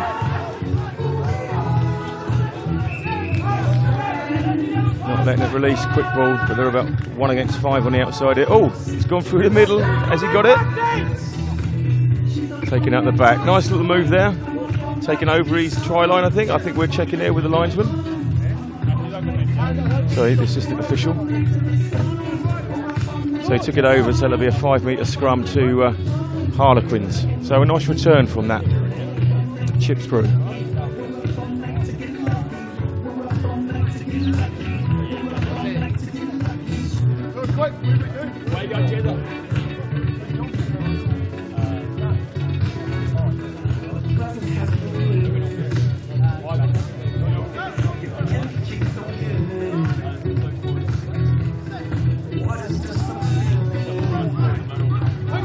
Break is on his own, and he's over. Excellent work there from the Wyvern Harlequins scrum half. So should conversion out there might be tight. I'll make it 12-0 or 14 if he gets the extras. So Wyvern defending champions after their first game where the Shredded Ducks shredded them. Here we see that try. So he's orchestrating there.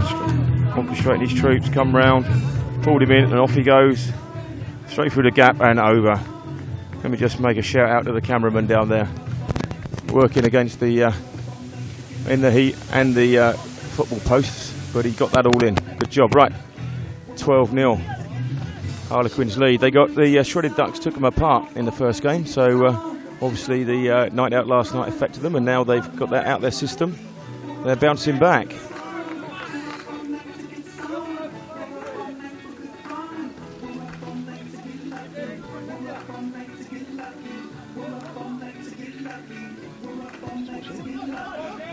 Off we go, scrum and coat collect.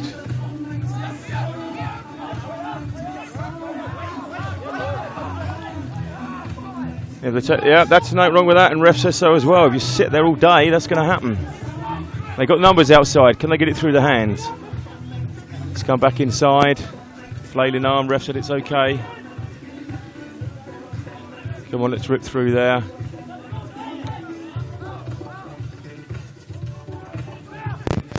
Oh, nearly there out the back of the arm.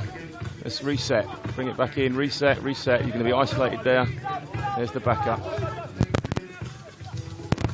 Once again, the numbers are out there. They're spread well, the Harlequins. Numbers, they don't get there. That's a good kick over the top. Unlucky, but it's he's pushed them down in their own 5 metre.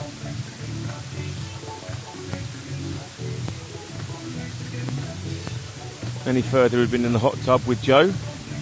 Joe presenting from the hot tub today. If you're down here, pop down to the hot tub and Joe will have a chat to you about your team, about your family, about your holiday, about your life. Scrum and coke off the top.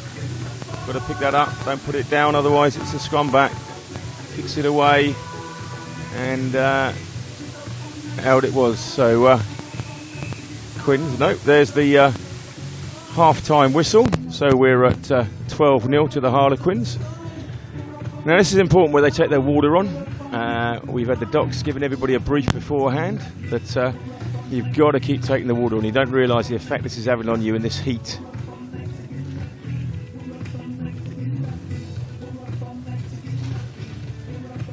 So we are at 10-3. Last game tonight is now planned at 6:20.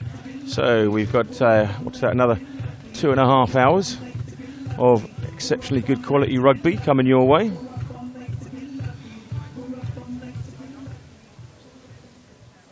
And there you see in the middle of the pitch in orange, Mr. Nick Cousins. As I was saying, that was the London Society referees, was the chairman, I think a president, and now he's out there making sure these young referees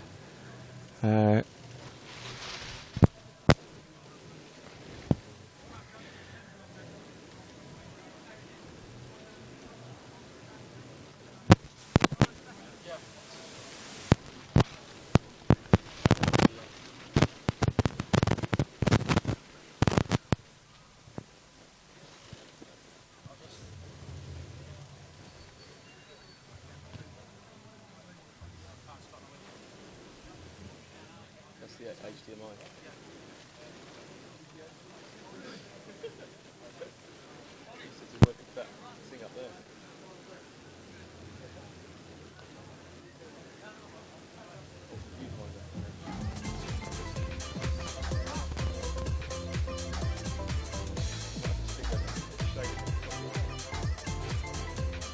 What a wonderful view that is. That's the what we call in the industry the beauty shot, picking up the whole arena and showing the great expanse of this Ibiza 10's. Right, from right to left is the Wyvern Harlequins, about to kick off. Scrum and Coke to receive and trying to work on this 12-0 deficit.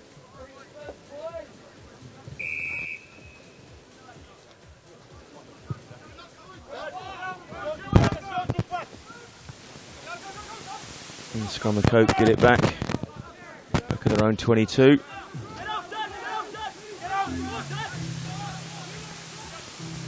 Nice little inside turn there. They got the sport. They keep getting isolated. Let's come on, get them off the ball. There you go. It's man for man out there. It's come inside. It needs to support again. Wyvern have been doing a great job isolating the men and turning the ball over. Oh, unlucky knock on there. Took the eye off the ball, but a bit of advantage here, and Wyvern are through. Just needs a lucky bounce. Good pick up in the corner. Well played, Harlequins. Scrum and Coke trying to just push it a bit more. The players are getting isolated and they're not getting that recycle quick and smooth.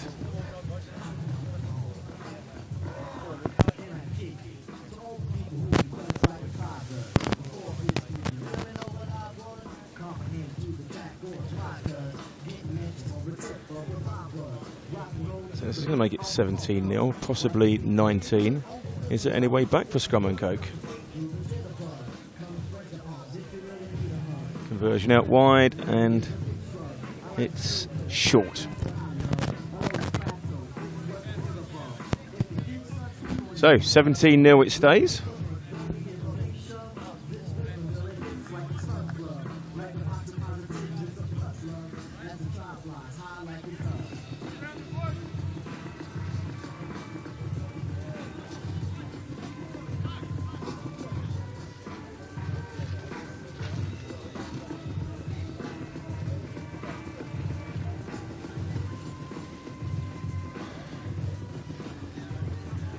To kick off.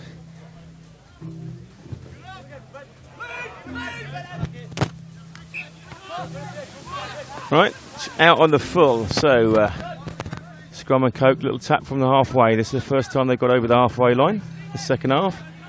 Let's see if they can make it count up there. Now let's not get isolated. That's good. Nice. There we go. Quick ball. Come on. It's better. Look at them. They're pinch tackle there, but the ball's coming back now. That's better, Scrum and Coke, but they're well outnumbered. Knock on there. Another big tackle from Quins. Breaks. He goes wide. Has he got the gas to go around him? Has he got the gas? Comes back inside. Pops out. They're going to go back across. And Quins are very good at just resettling all the time. There we go. Good hands. Now they've got numbers. They've got numbers. Use it. Side against it. punching up, doing well.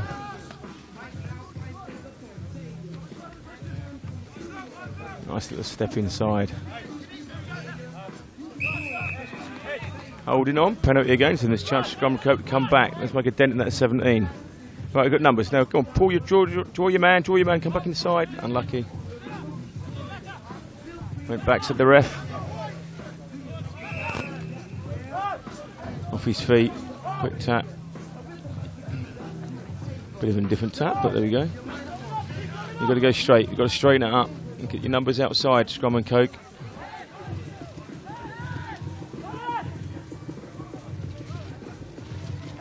You don't want to do that because you're very isolated. Good spin. Got the ball back to him well. Quins are so quick up on the line here that Scrum and Coke aren't getting a chance to do anything. And lucky, back it to the ref, but it's nearly turned over by Quins. Scrum and Coke bringing it back.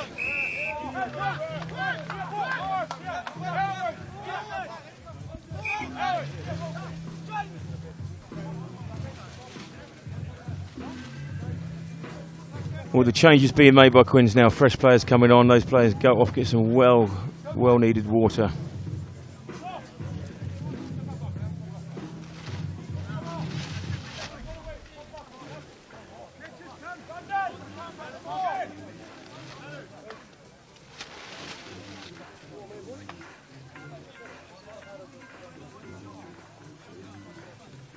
Last game is 20 past 6 now, Scott.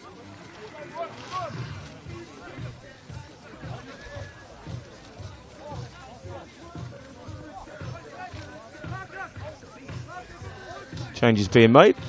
Quins players not too sure what that was, but they're off. Nice spread out across the field. Can they get it through the hands? Lucky back through his legs, but Scrum and Coke pick it up. Knocked on again by Quins. Out wide. Is he going to back himself this time? Yeah, there's the handoff. Has he got the legs? Has he got the legs? Back inside looking for support. Does he need it? Looks like the John Bentley try from the Lions a few years ago. But no, back inside he comes. That's Quins at reset.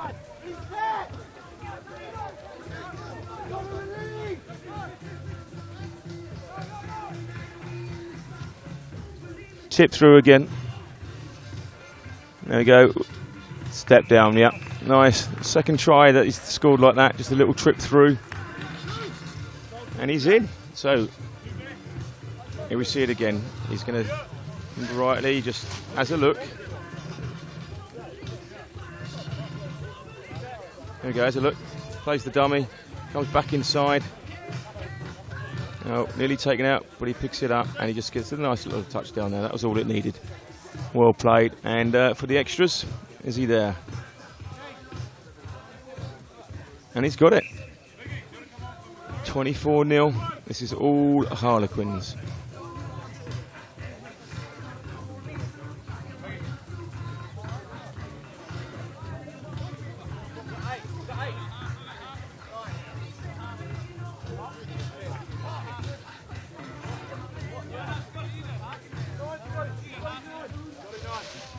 Quins do kick it back.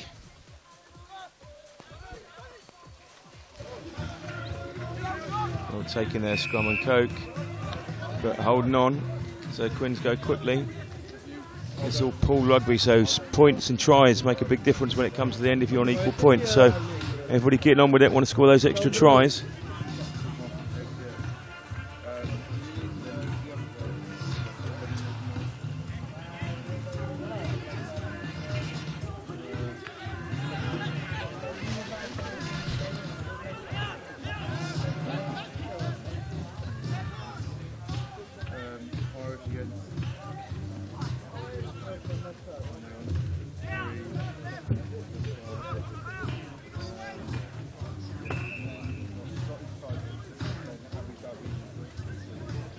Okay, Scrum and Coke, come on, can you get some points on the board? Little consolation try. Nice little side step inside. Quins didn't bite it though.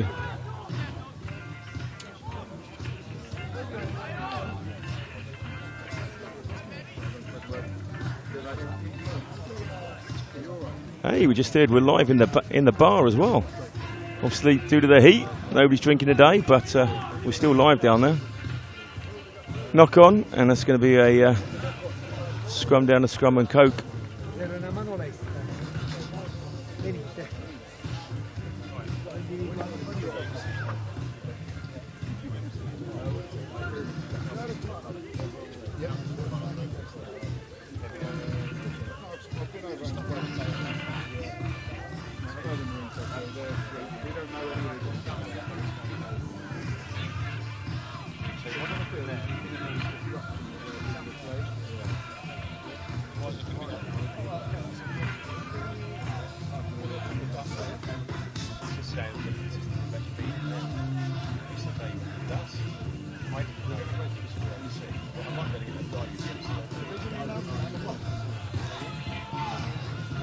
So Scrum and Coke on their own 10.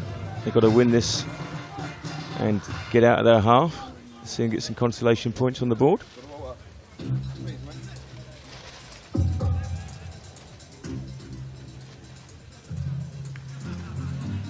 Nine just gets it out. Nice big wide pass. That bout's going to work for him. Just picks it up, but he's once again, look at that there. The Quins are on top of him straight away. It's hard to believe this is the same team that got beaten so convincingly by the Shredded Ducks at the start. Oh, nice break. He's away. Now, it's 2 on 1. If he's got Jordan Man, give it. Come on, keep pushing him down there. Support him, support him. See the Quins are back already. You've got 3 against 2, but oh, Scrum and Coke picked it up, and there's the consolation try. Not quite sure how that went forward, and it wasn't of a Scrum and Coke man, but the most important thing is the ref said it didn't. So Scrum and Coke on the board, 24-5. Yeah, nice little break here. Look, he wants to draw the man and then give the ball out, but he left his man a little bit to do. He's done well. Pump it out. And you see the Harlequins cover coming in. Out it comes. Yep, that was never going forward. That was fine. And try down there. Good play, Scrum and Coke, and the conversion is wide. So 24-5. Into the last minute of the game. Probably time just for a kick-off. You can't get enough of that shot, can you? That lovely shot there, the stadium.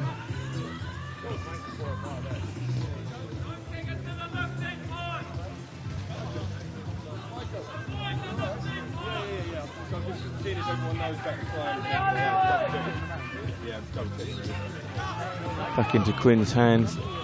Oh, nope. Bounce one all right. It's for Scrum and Coke. Can they pull some out in this last minute?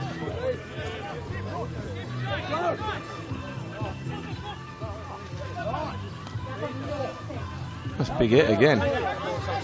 Quinn's packing them in. Right, ref said offside coming round. So quick tap ball. Straight into 3 of them. Right, you've got the numbers outside, you've got the numbers. Unlucky, trying to get it out the back of the arm again, but he read it, but his player didn't. Knock on by Scrum and Coke, and that's the final whistle. Wyvern Harlequins 24, Scrum and Coke 5.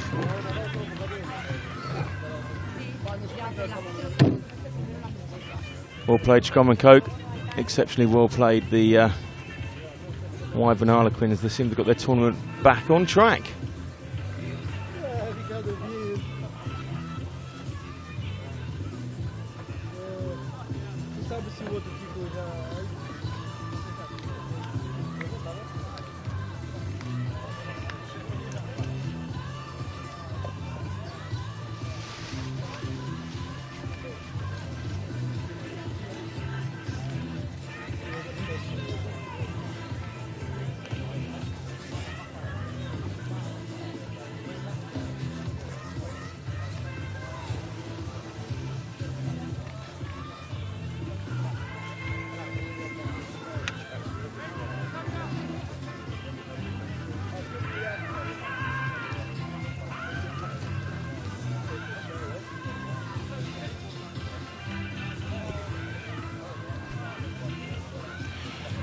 Okay, now we're now going to pop down to Joe, who's got a couple of the players from the game. Joe, over to you.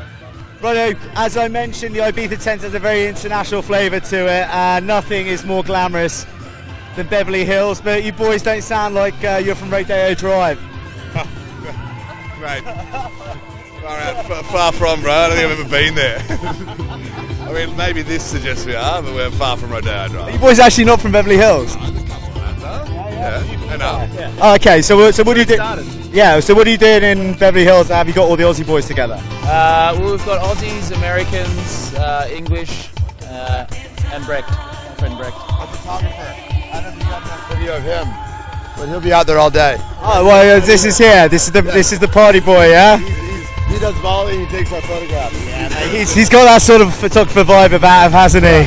Jesus. He was born in the 90s. You'll notice the back of his jersey says Infinity. Breck, turn around. I mean, you got some characters, right? So what? You boys come from Australia. You guys can come from America, all over the place. Yeah, mainly New York and LA. New York and LA. Got a lot of stuff, eh, isn't it? That's good. And the stash, who's in charge of the stash? It's all this man. Yeah. The genius behind the look. I've seen your social media. It's very stylized. Thank you. Yeah, I mean, life looks really tough when you're in an open top Jeep in Beverly Hills with a load of hot chicks. Do you like the photographs? You're right. Well, yeah, mate, it's better than my life. Well, I don't know. I'm out in Ibiza, aren't I, working? So, So, anyways. So we got the speaker. Anyway. So we're all good. But anyway, boys, it's good to have you. What's the aspiration? Are you looking to kill it on the social? Or you want to kill it on the park as well? On and off the field. Yeah. Really? Yeah. We're a bunch of has-beens, unfortunately. To play on YouTube. Say again. They taught us to play on YouTube. Mate, I don't think they wore high tops that high in the 70s. I'm a cross player. You know, I'm just out here to protect him. I'm Drew Mitchell's lead blocker. Yeah? No one lays a finger on my boy. Alright then, boys, so we'll see you in the bar afterwards, cutting loose and putting on a bit of a show. Thanks for having us. We're happy to be here. Pleasure to have you, boys. Really enjoying having you. Alright, boys, it's back up to Scotty in the commentary box. Yeah, the watering's going to be done soon. Scotty's going to take over, and then the Beverly Hills boys are taking to the field. So watch out for these loose cannons.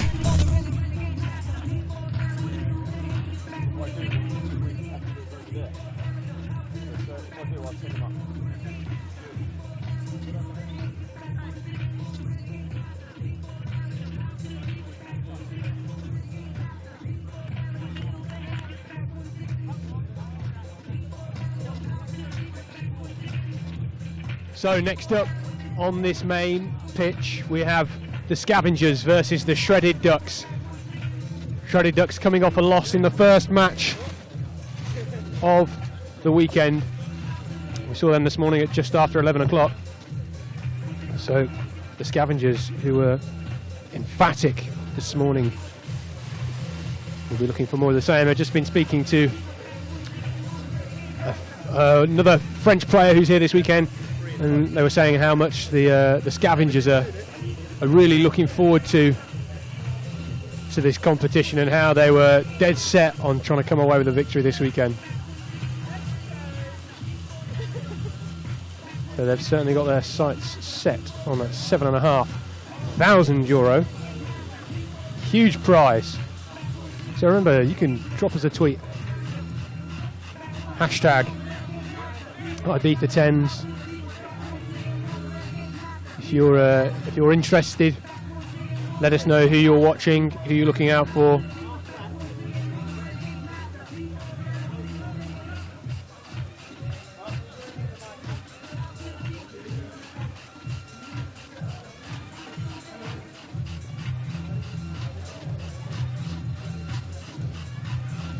See if we can get a few kiss cam, maybe people over in that far stand, just trying to catch some shade. Fortunately, that whole stand's now covered in the shade, so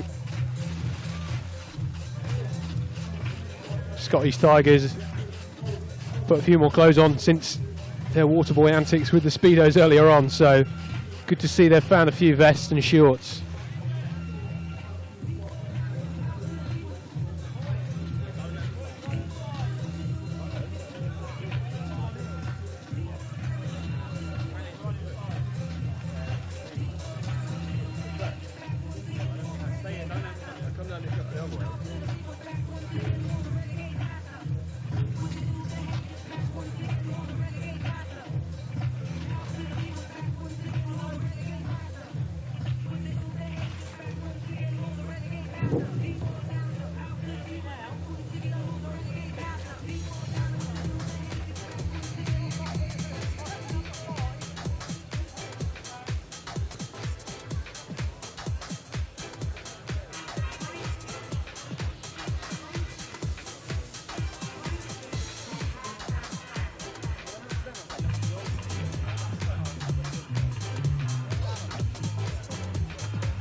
So not long until this next game between Shredded Ducks and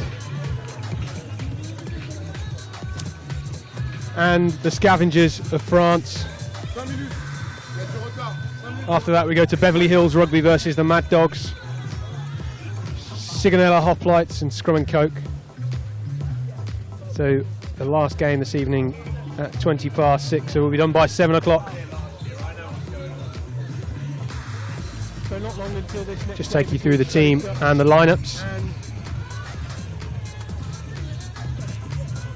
So, Shredded Duck Sevens, Lewis Beer, Chris Rovery, Alex Giltro, Max Woodward, Mike Luxton, Mark Harrison, Sam Hanks, Mitch Spencer, Luke Blizzard, Sam Harrison and Mike Cross. And what seems to be a bench of Regan Herbert, Marlon Dorset, Alex Kilbane, Finley Sharp, Jack Williams and Roger Birkin. Coach Max Woodward.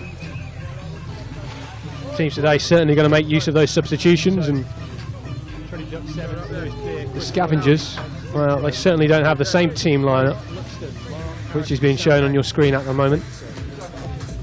You probably don't want to hear me try and pronounce all their French names anyway, so it's not such a bad thing.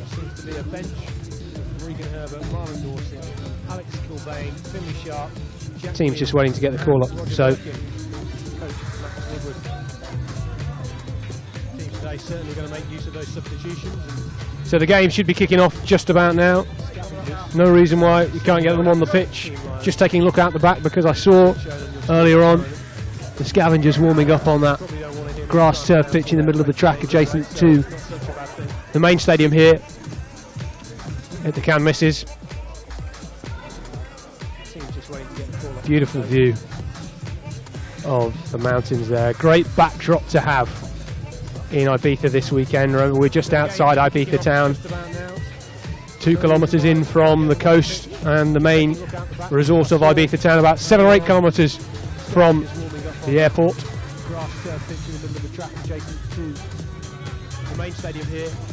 Only about an hour or so before we're in our commentary jungle up here in the stand. Becomes engulfed by 30-degree heat, so send your prayers for me and my potential sunburn. Might have to go over to that ice bath / hot tub later on to try and cool off. Would be well worth it.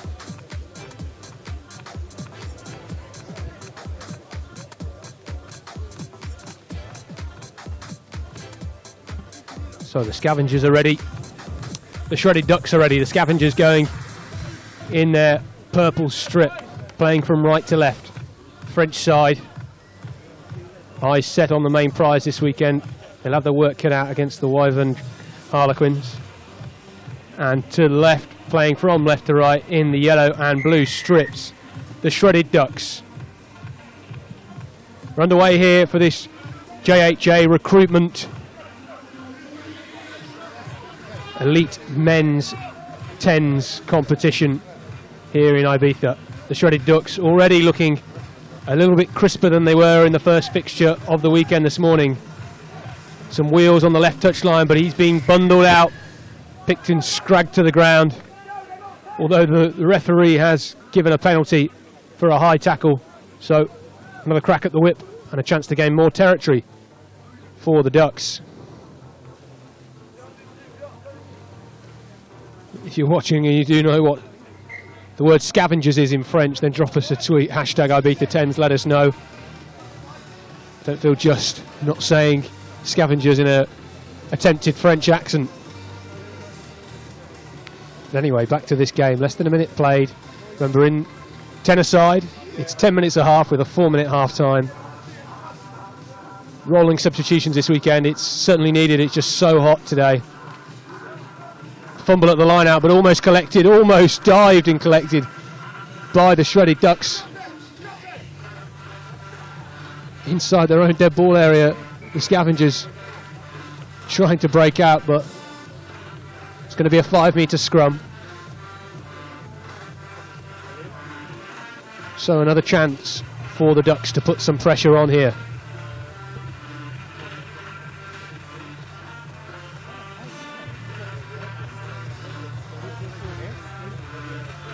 breeze picking up slightly, which I think will be helping the players down on the pitch. You know, I've seen a lot of them napping in and around the stadium here. So the Ducks with the put-in, not getting mashed backwards. A good platform. They need to use some of this space. A grubber through, not quite the right option there. So the Scavengers have an opportunity to attack with their big sprinter on the left wing. He's taken into contact, trying to set up a platform. They have numbers to the right, but they're stuck under their posts here. The Shredded Ducks slipping a tackle. So it's well away for the Scavengers with their big pace men. Another step, a hitch kick inside. Can he go all the way? The tackle's strong, but it's the big man who we saw this morning. Great support from him. He's a big chap, but he knows how to run. First blood in this game. Scavengers, a try under the post from almost the full 100-metre pitch length. And they know how to see the rest of this game off. The Shredded Ducks, though, much improved from this morning. A lot of careless errors this morning in that try, though. Not so much errors other than the one tackle that opened up the gap centre field. So we'll look at this again. Just a sloppy tackle. He was in a good position, but just needed to get a hold of him more. As we said previously, slippy fingers, probably from all the heat.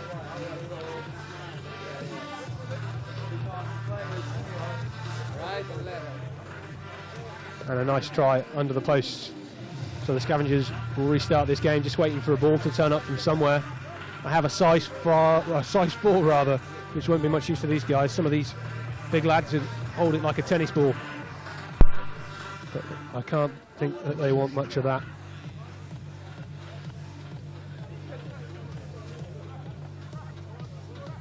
Players probably enjoying the bit of a respite. Slows down the game, winds down the clock, gives them a chance to catch their breath, but they'll still be sweltering under this Spanish heat.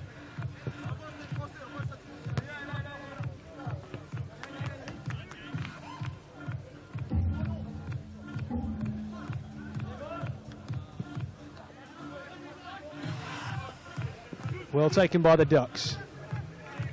Looking for some support, a quick offload. They're already trying to move the ball, move the point of attack.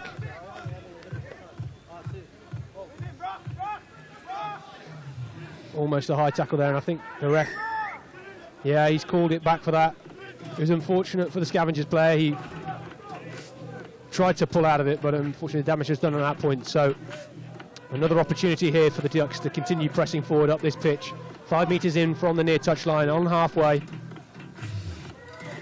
Another penalty, another quick tap and go. Easy 10 metres made there, and Bosch! Sit down, says the Ducks. The Scavengers were scrapping around then, trying to work out what to do. Not seen a hit on them like that so far. Looked quite nasty to what has happened to their enigmatic number 10 for the Scavengers. We hope he's all right on that far side of the pitch, but the game must go on here. And the Ducks continue to press forward into the half now. You see down on the touchline at the bottom of the screen, the touch judge not very happy, and neither are the players from the Scavengers. Let's see what happens here. We hope he's all right. He looks like potentially he took a bit of a knock to the head. I think we've got a good angle of it here. Just look at this Bosch though. What an angle. Package this up. Oof. Sit down. Like a speed bump. Not a rugby player.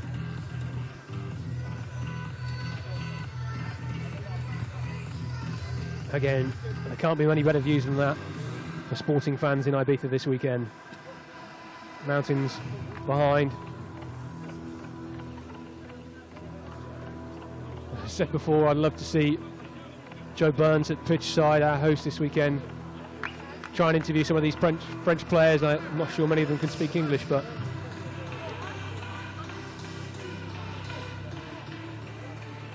Scavengers are indicating the need to substitute.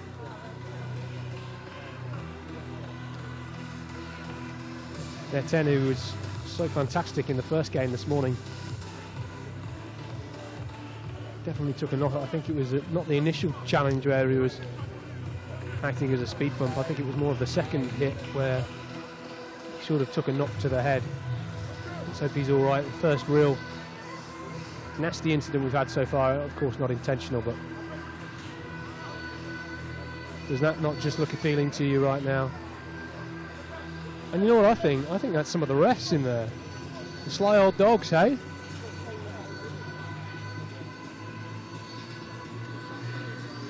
I think they're enjoying themselves.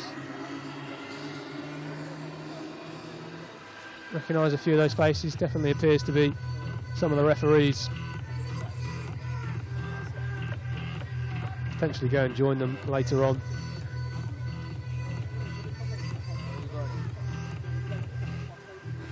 Medical team. And the Scavengers number 10 just being clapped off here. Really nasty challenge for him. Of course, not intentional. He's been a very integral part in the first game or so here this weekend. Let's just try and highlight to you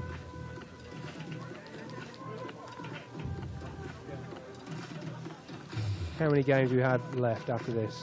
On this pitch, 6 games left. We conclude with the Shredded Ducks and Wyvern Harlequins. And that kicks off at 6:20. So stay tuned with us until then.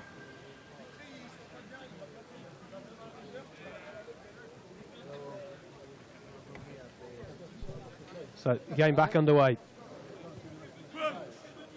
Shredded Ducks with the put in at the scrum on halfway, 15 metres in from this near touchline.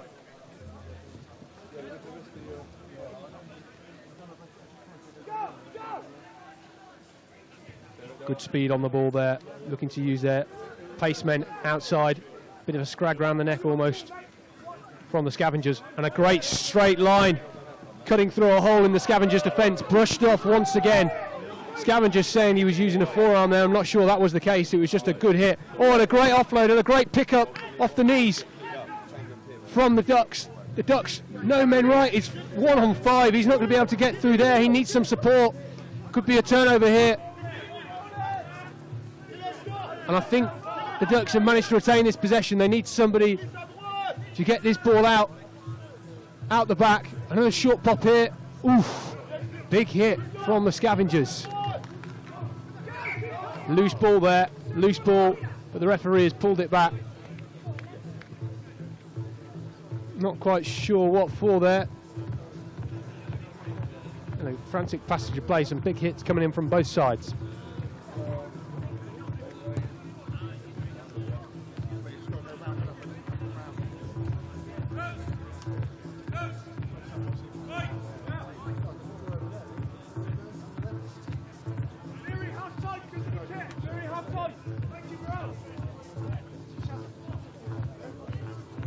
So it's the Ducks with the put in, 10 metres out from the Scavengers line. Big contest here, pressure's on for the Scavengers. Look at that, clean scrummage from the Ducks, and they're going to go in under the corner, and that's a great finish indeed. And what a way to end this first half. A good bit of footwork. He brought it back inside. And their gas man on the outside showing a clean pair of heels with his green boots. Difficult conversion to make, but they'll want to get this one to put them back on level pegging. Fortunately, that is skied wide. So the Scavengers still lead then, 7 points to the Ducks 5. Let's have a look at this one again. What a huge scrum from the boys in yellow. Absolutely dominated this Scavenger pack. Here I thought the chance had gone, trying to cut through that space. A lovely little inside pop and a great finish. So game's back on here. Shredded Ducks looking like a team born again.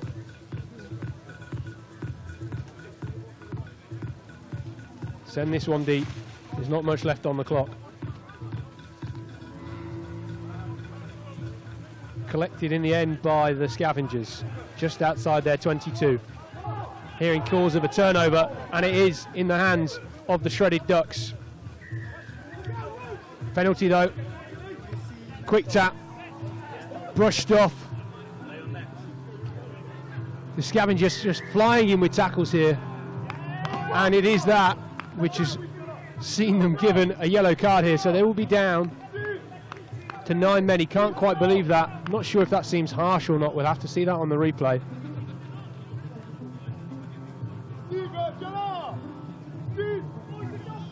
Oh, they're not happy about that. I'm sure there'll be some strong French words. But the Ducks in another great attacking opportunity. Oof. Big hit. Ducks looking for some space here, trying to move the ball.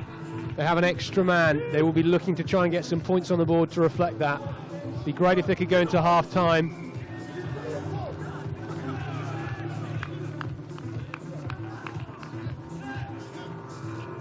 Thought he was about to pull out another card there, the referee.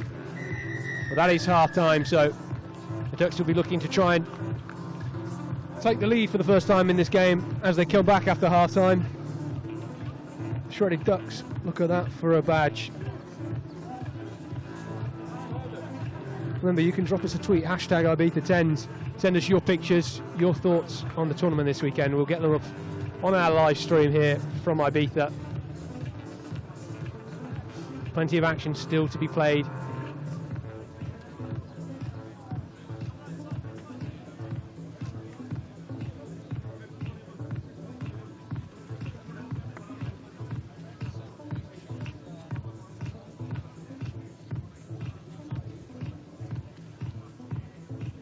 So as we just mentioned, the next game on this pitch at 3:35 Spanish time, that's 2:35 p.m. British time, Beverly Hills Rugby versus the Mad Dogs.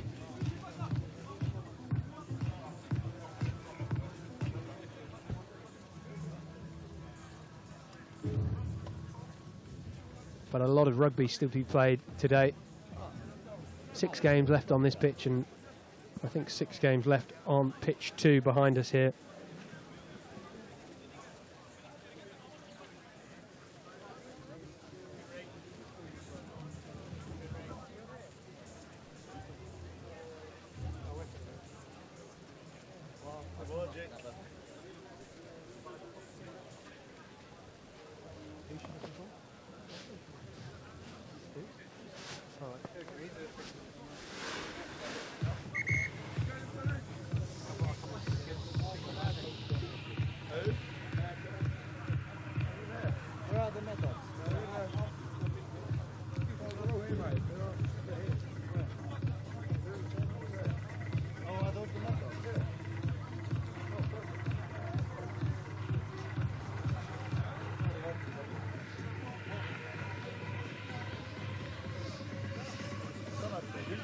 So, change of ends.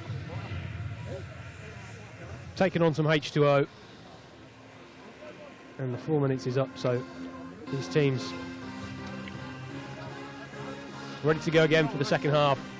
And this could be a nail-biter. Remember, only 5 teams in this elite draw. 4 of them will go through to tomorrow's semi-finals. Tapped back by the Scavengers. It's a fumble on the floor, but they have got possession, the boys in purple, and they have a penalty as well. Quick tap and they're away. Oh, almost trying to juggle that one there. Here comes the big man. He's a big boy, but he's got good feet, and look at him go down the outside here. He might go all the way. No, he doesn't. He's taken down just outside the Ducks 22. They have men over on the left, trying to cut through the middle though, and they are, and it's going to be a try for the Scavengers. Too easy. And once again, the Ducks have been leaving holes in the middle, and they've been penalised again. Great opportunity here with the conversion, fairly straightforward. Oh, commentator's curse, he's hacked that one. You may as well have kicked that one with a welly, mate. Shredded Ducks 5, Scavengers 12. Great start to the second half. Converted try gets the Ducks back on level playing.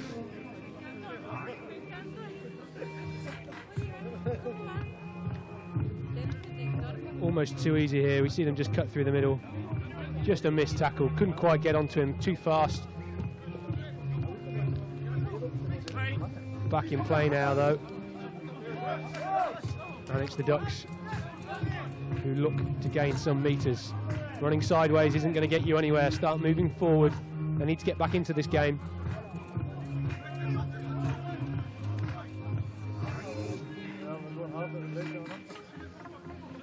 They have men over here. Little grubber through. Great bit of skill. Well collected. And again, is he going to go all the way here? Is he staying in touch? A great pick up there.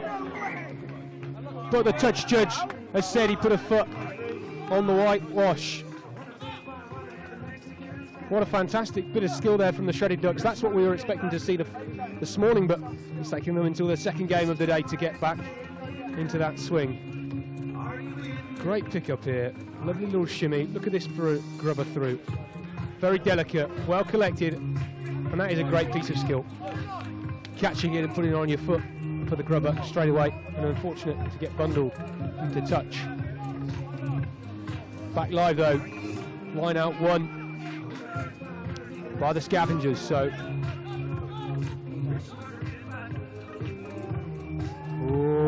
a fumble, and the referee has said it's a knock on, and that is not what you want to do 10 metres or even less, 6 metres out from your own try line.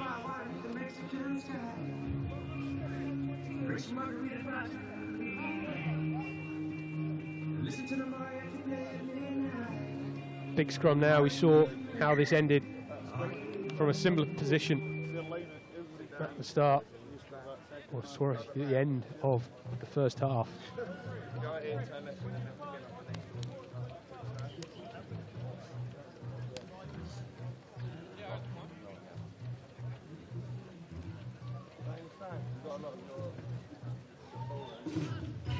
Still 6 minutes left to play here in the 10’s Stadium in this fixture between the Shredded Ducks and the Scavengers as part of the JHA Recruitment Elite Men's 10 competition here in Ibiza this weekend.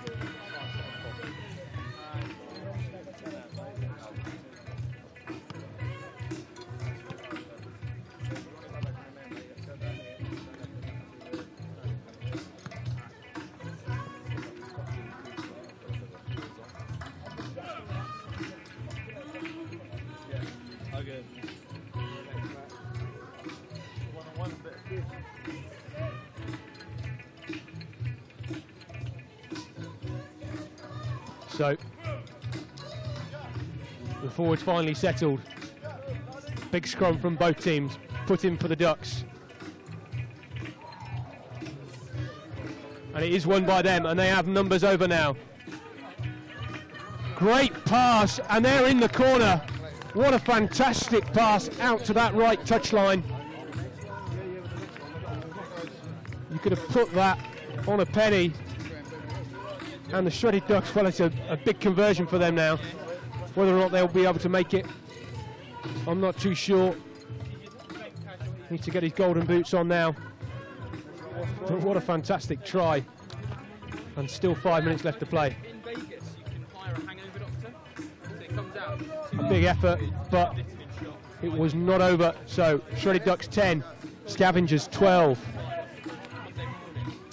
This would be a great angle of how they move the play.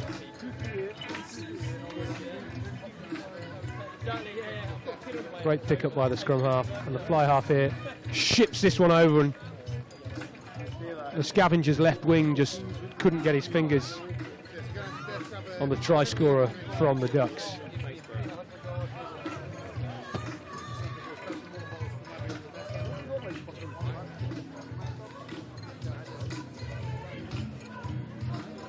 So expect this to go high from the Ducks.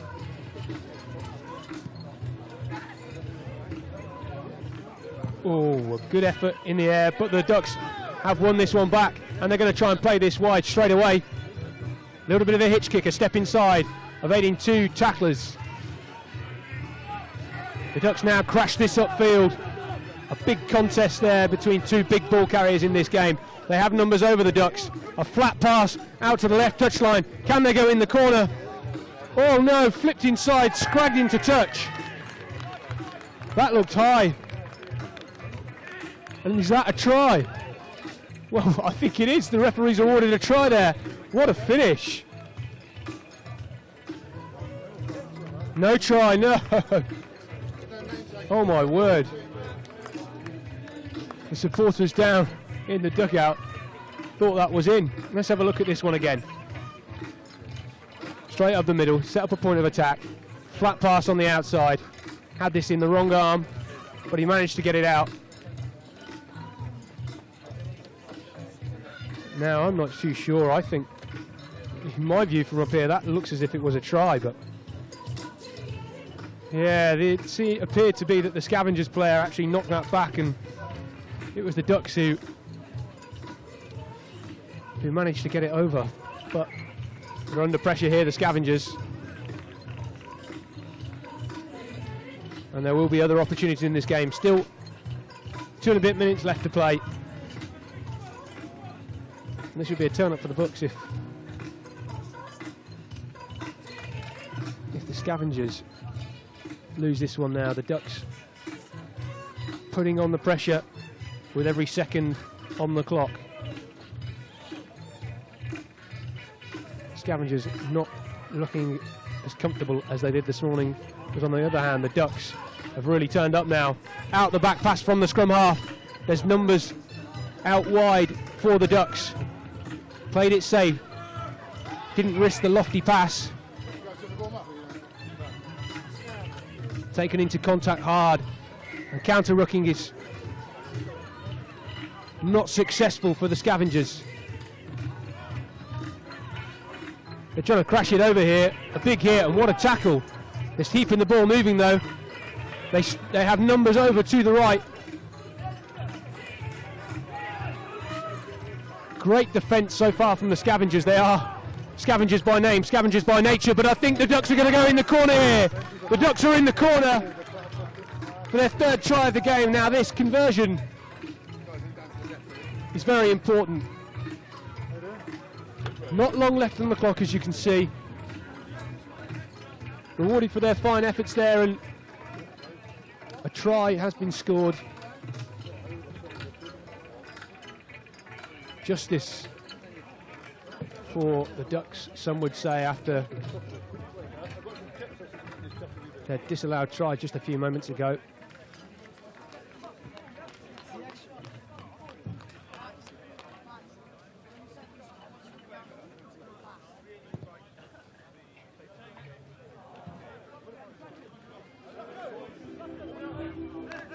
Not quite enough accuracy on that, so seconds left to play in this game. The Ducks lead 15 points to the Scavengers 12.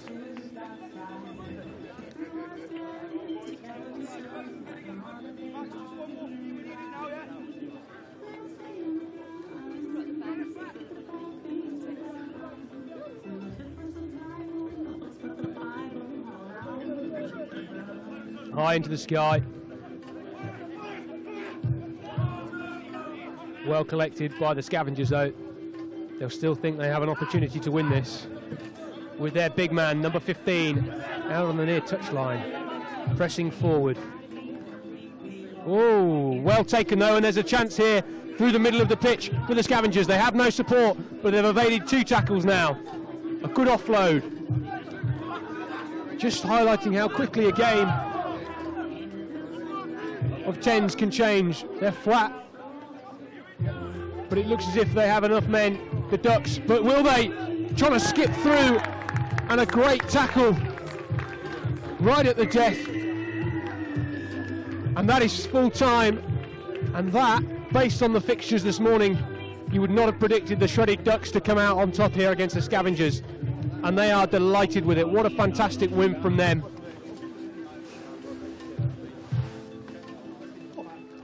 Wow, 15-12, the final score then. The Shredded Ducks in a prime position to progress through to tomorrow's semi-finals. Both of these 2 teams are up. They will only lose 1 team tonight, from the 5 in the JHA Recruitment Elite men's lineup.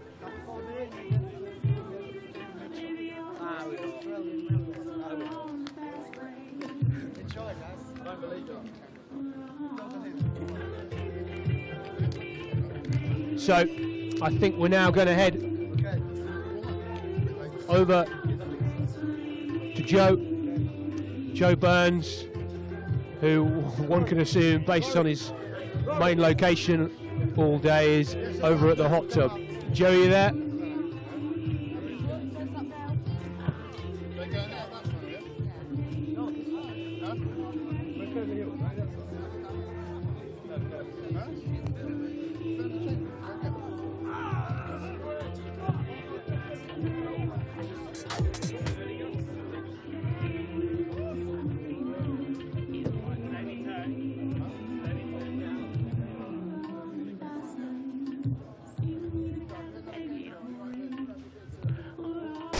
Stuff at the top right, boys. Yeah. And ladies, sorry, that was just turn of phrase.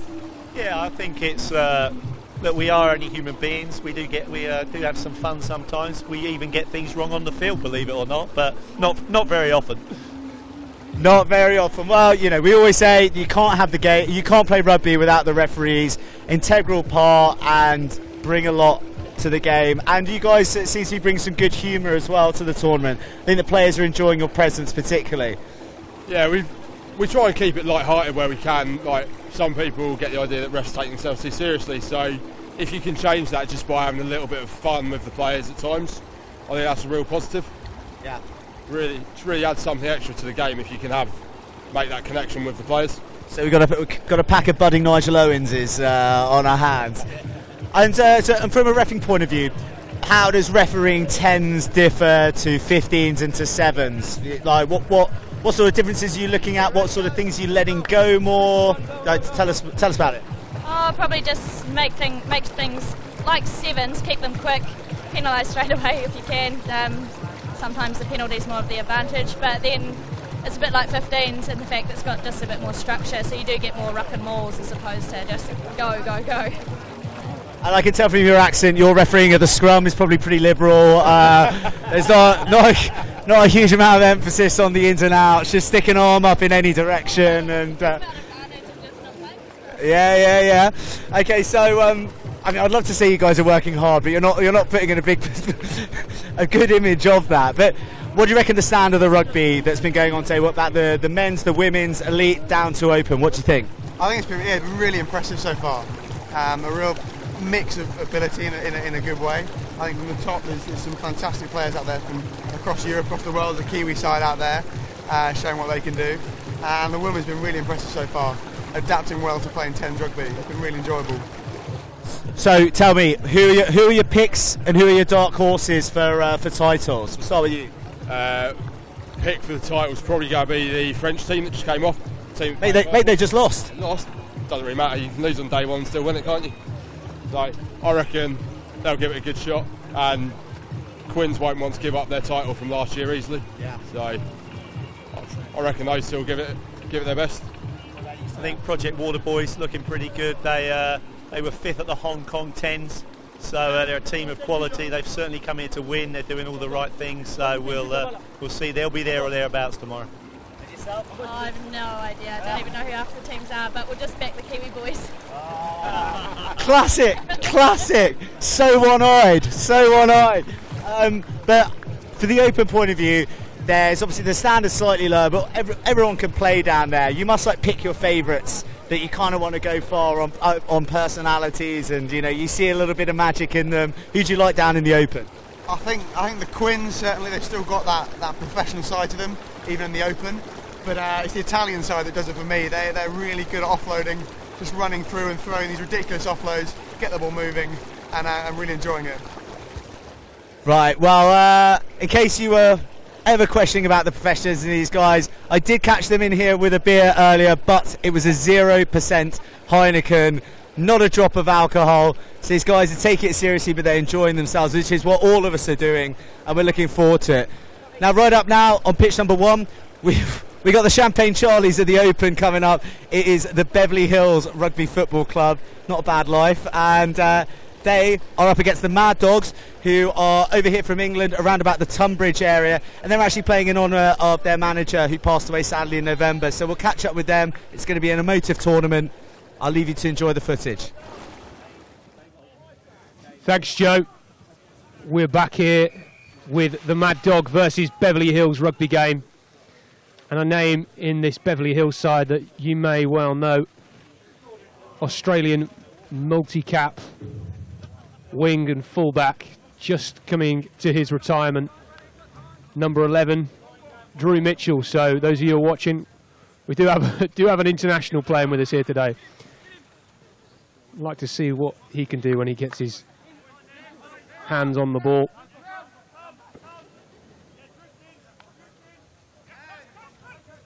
So this is part of the RugbySpy Men's Open competition.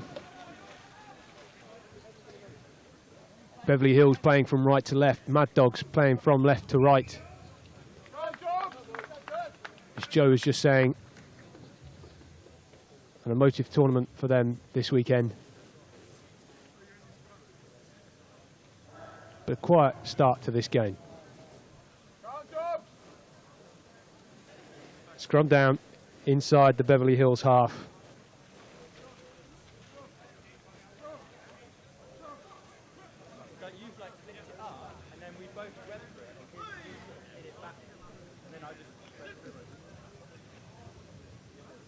Mad Dogs previously been to the Cayman Islands, Great Yarmouth, Barbados, Cuba, Cyprus, Portugal and Malta. Their players obviously love a good suntan. Quick ball out from that ruck, going down the far touchline. Putting the wheels on it now are the Mad Dogs, brushing off a few tackles. Come and have a go, they say. Retain possession down in that far corner, whipping the ball out now. Straight up the middle. Fumble there, but the Mad Dogs look to us. If they've retained possession, they have. But a great contest at the ruck here. It's all going on, but it's a penalty. Diving over the top, but the Mad Dogs here going to get the first score of the game. A great quick tap from their scrum half, and he's over for the first score. 2.5 minutes on the clock. A quiet start to this game, but we're well underway here.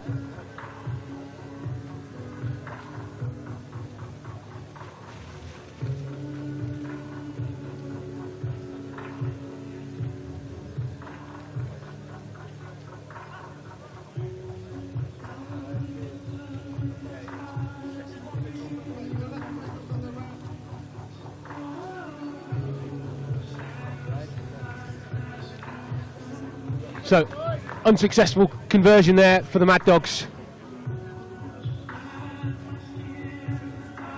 Bit of history for you. The first match the Mad Dogs ever played was on the 15th of February 1976. Set up from the White Dog Inn pub in East Sussex. So it's now an invitation side.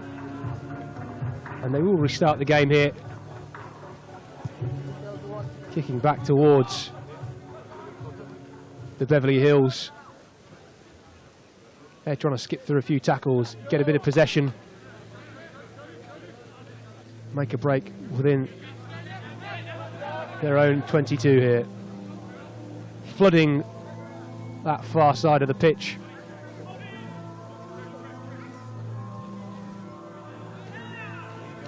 And that one was sent straight into row Z.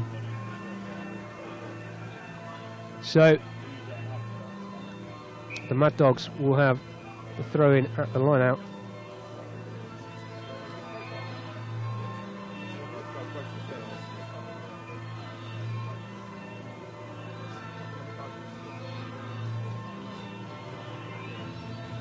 We don't have much information on these Beverly Hills.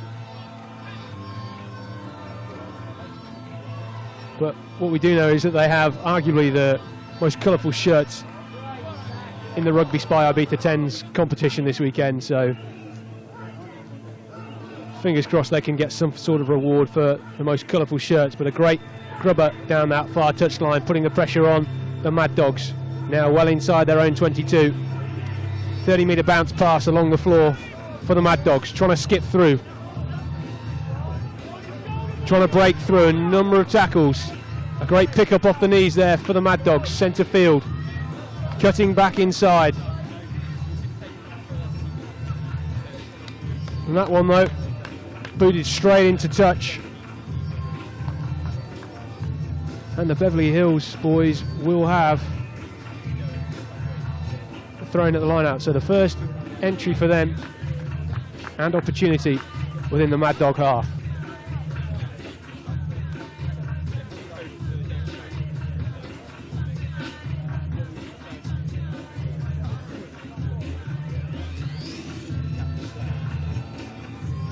Fumble at the line out. The first attacking opportunity. Not rolling away, penalised, and it's a quick tap. And Drury Mitchell taking it into contact, his first time with ball in hand. Ball's all over the shop here. Somebody needs to take control of it and do something productive with it. It's just being bundled around. Finally, we hope a bit of structure, but going down the short side now. Bouncing off one tackle, two. Finally stopped in his tracks. Almost juggling with it down the touchline, and they've been bundled. So the Mad Dogs will have a throw in at the line out.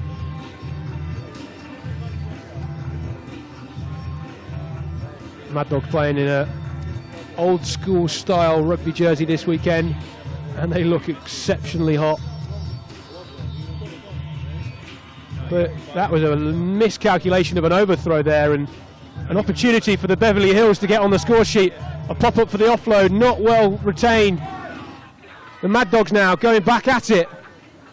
An opportunity down this near touchline to put some gas on it. A little hitch kick, he should have gone on the outside. He's going again through the middle. Taken down this time though. And absolutely smashed. The referee though I think is going to call this one high.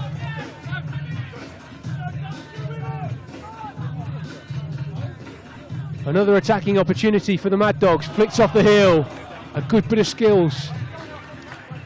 Is that Chelsea's famous footballer Zola on the far touchline? I'm not sure. Clearly not with that level of skill.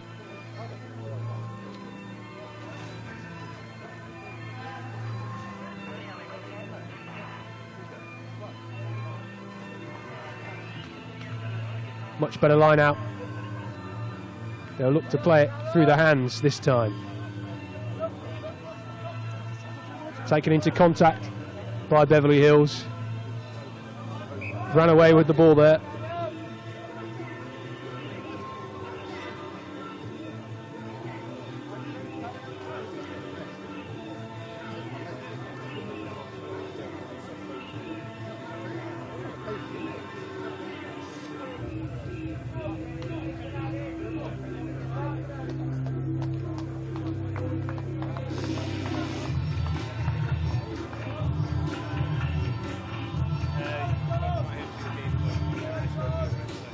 So a bit of a pause in play here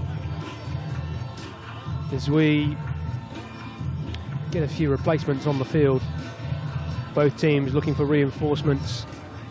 Slow scoring game in this half.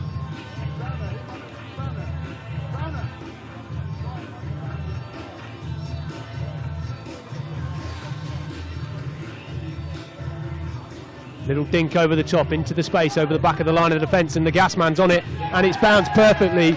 This 3G rubber crumb gives a great bounce, and that is a fantastic score and puts the Mad Dogs further in the lead.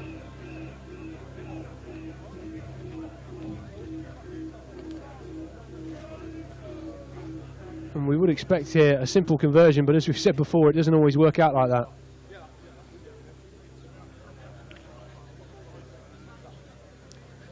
Player taking the option to go from behind the post so they get the ball back in time. Straight through. Laser precision.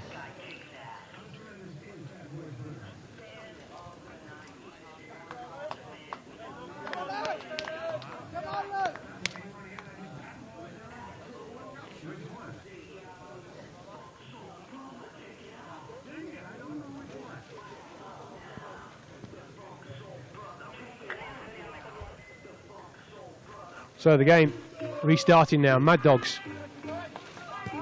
kicking it back into the hands of Beverly Hills. Well taken, and they look to try and get through some space. The Mad Dogs so far in this game have been ferocious with their line of defence.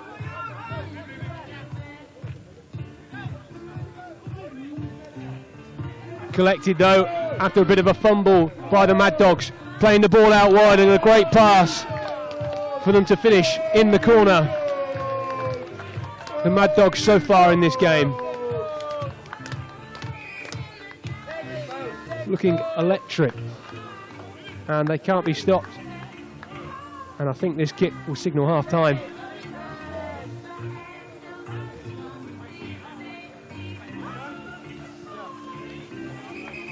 And that's a dink straight through and makes a score. Beverly Hills Rugby 0, Mad Dogs 17 at half time.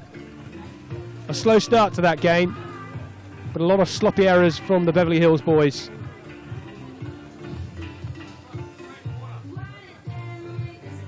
Mad Dogs, I'm surprised they can breathe in those thick cotton shirts. Not the ideal uniform to be wearing in this sort of heat. No idea what the temperature is, but it's got to be over 35 degrees.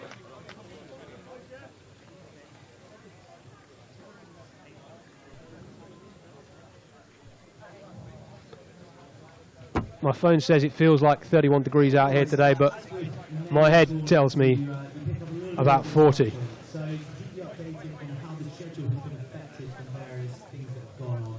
You're currently watching the Beverly Hills Rugby Club against the Mad Dogs. That's in the men's open. On pitch two currently, the Irish women's rugby 2 are playing against the Moody Cows. Up next on this pitch, we've got the Signala Hot Blitz Days up against Scrum Code. That is in the open as well. Project Waterboy.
Beverly Hills are going to play their last game of the day against the Abu Dhabi Vets on pitch 2, and then so enjoy the rugby.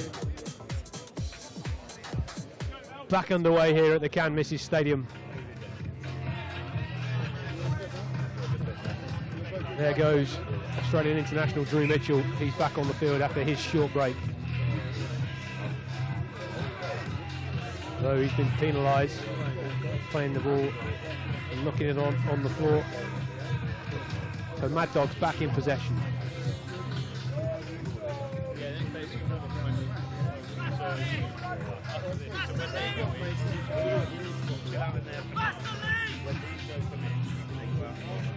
So just to keep you posted, the next game on this pitch will be the Signala Hoplites versus Scrum and Coke in the men's open competition.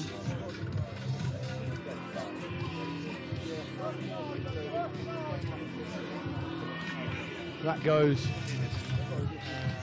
at 4:05. But Beverly Hills back on the ball here. You see that spray of 3G rubber crumb in the air there as the Mad Dog player slid along the floor, looking for some space. The referee calling a knock on, so Beverly Hills boys will have a chance to make a break from inside their own half.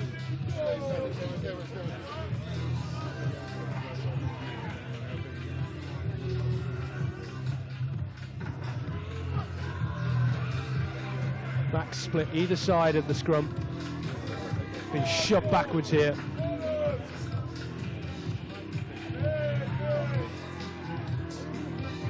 Beverly Hills looking to move the ball now. They have men over on this near touchline. Boshed up through the middle. This time though. Mad Dogs ferocious. Pack really causing damage here, and they've turned it over already, looking to keep going. Oh, must have been a forward pass there, and if not, flat as you like.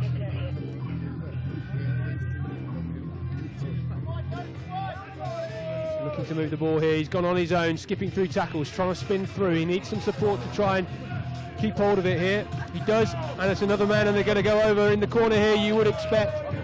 And that is easy in the end for the Mad Dogs, and they're coming away with it easy, as you like here. Comfortable bit of play for the Mad Dogs.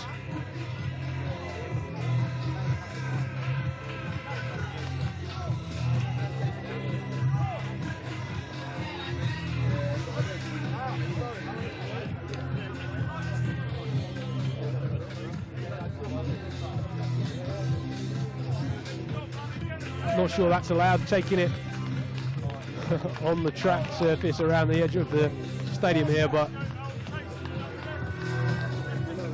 it wasn't a successful conversion, so Beverly Hills Rugby Club 0, Mad Dogs 22. 7 minutes left to play here.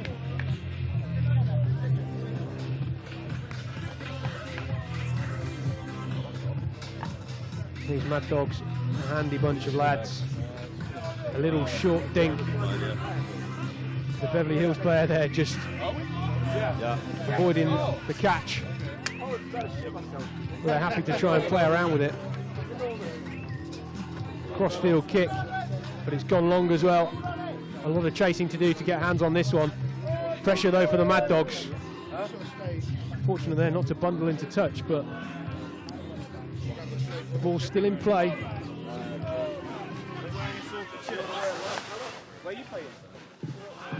Referee unfortunately just getting away as he comes back for a high tackle.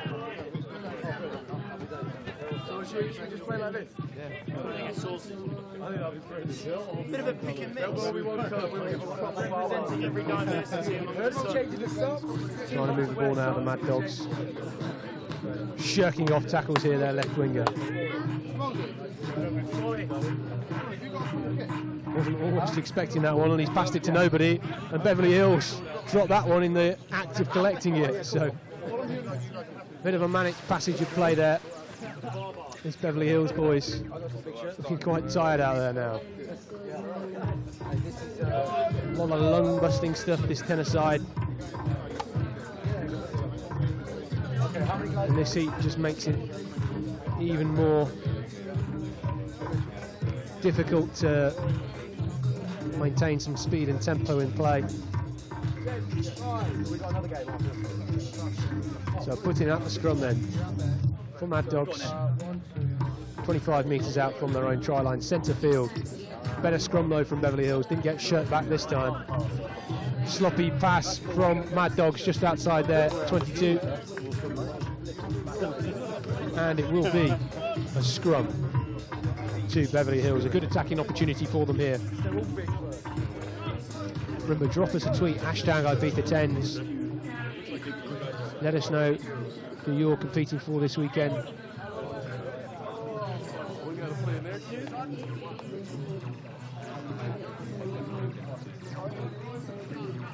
The Mad Dogs bring in some reinforcements into this scrum then.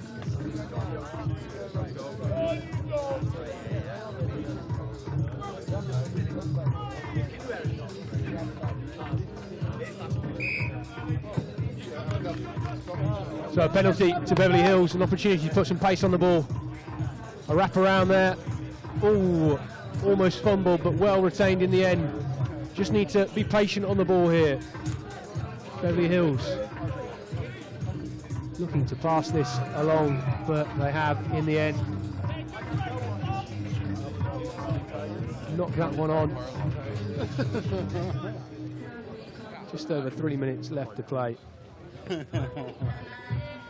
Beverly Hills been very sloppy in their first trip to this Canmishy Stadium so far this weekend. They've been on the second pitch so far. Whose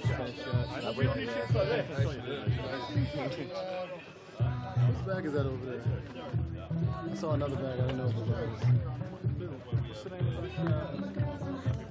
Trying to run it from deep here. Again, another sloppy error from the Mad Dogs, so this game we're wearing their kit. lacking a bit of rhythm at the moment. Just so you know, I still got it. Both teams trying to bring on some substitutions here.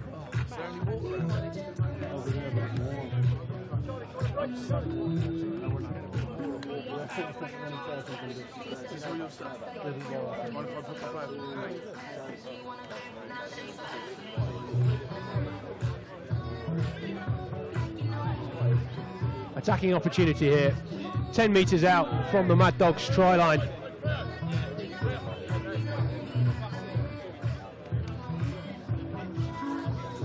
Out the back, a sloppy scrum. Man's on his own on the far touchline. Crashed back after a big tackle.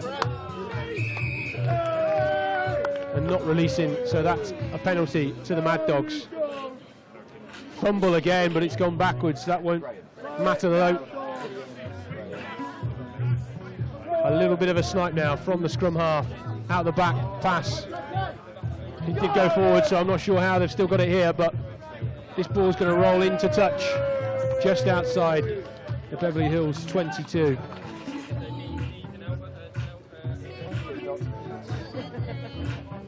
What are we opening this up for? Well, you want to ask Cookie, right?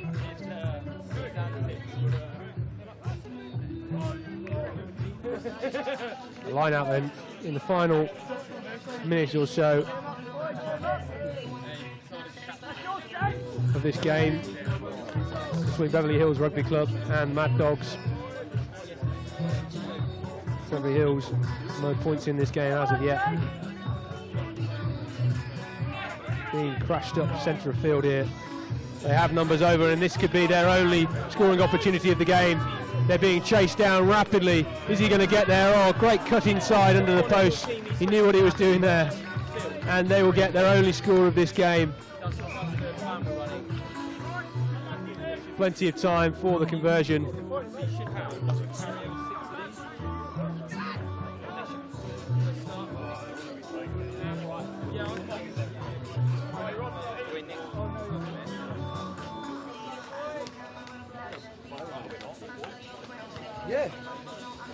Sweetly between the posts, and that is full time.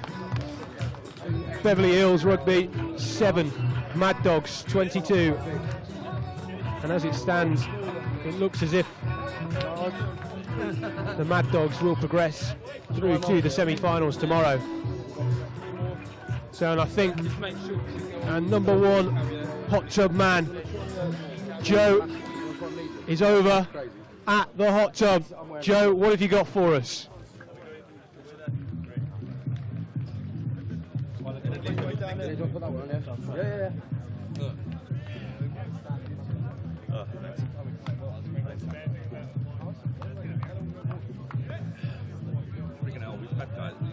I had Beverly Hills down to do a number on the Mad Dogs actually, but it was quite the reverse. The Mad Dogs acquitted themselves really very well there. Very energetic, good offload game. I think maybe Beverly Hills was suffering a little bit from supersetting their night out with a tournament appearance, but I think Mad Dogs won it fair and square, and good on them. The open rolls on.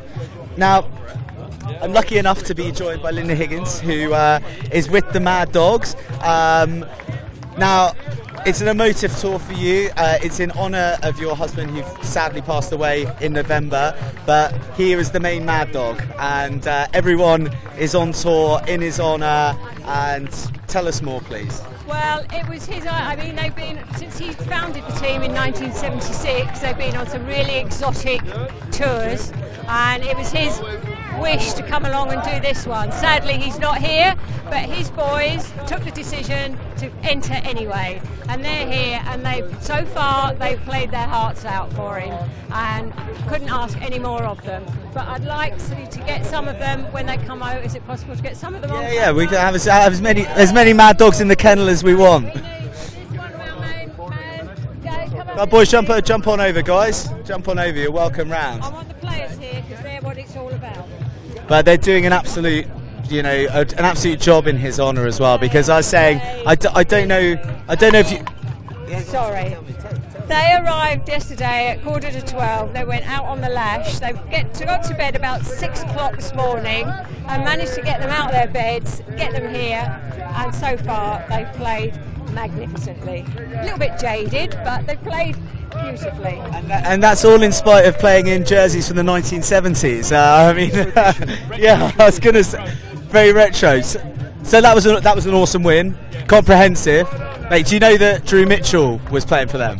Drew Mitchell was playing. I think he's had a few waters before the game, so he was a little bit jaded as well. It's a great tournament, great weather, great people, and we're all here in honour of Jezza. And none of the people standing here would be there without him. So we're just honoured to have met the guy, have lived with the guy, and he organised all this. He invented this. Without this, there would be none of us. So we all take our hat off to him. We know he's watching. We know he's proud of what the boys done today, and we couldn't be more happy. Roll on tomorrow. A few cuts and bruises, but we'll dust ourselves down and we'll get back out there in Jez's name. Mate, that is absolutely awesome. So you boys are the right men, the right hand men, so to speak. The right Poorman. We do our little part. Jez formed the club in 1976. We're an invitation-only side from all over the UK now, and it's good. And these guys, first time they've played together was today, and so that's how well we gel together. So that is awesome, and it sounds like the young boys are giving it horns off the park as well as on there. Smashing it. I mean, you've got to understand that all these lads from different clubs, like from Cranbrook, we've got a Sale out here, we've got Thanet. It's always so we've got a couple of American Eagles over the years, and also, and this young lady here, the chairman now. Our old man started it all, and it's a pleasure. It's been a pleasure. I think he's up there on the main table with the main man, and I think he's given him some influence and send down a little sprinkling of luck for us today. There was no luck involved in that game. I think you beat them fair and square. That was very, very comprehensive, and I think the crowd like to like the cut of the Mad Dogs. That's for sure. The guys coming over. Can you just get a few? Absolutely. God, one of them's carved out of granite.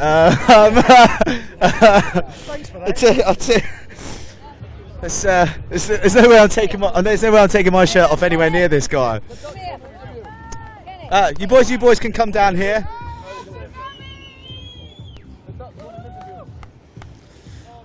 Go boys, jump on. Just stand up, you just vibe around, it's fine. It's very informal in the cocktail lounge.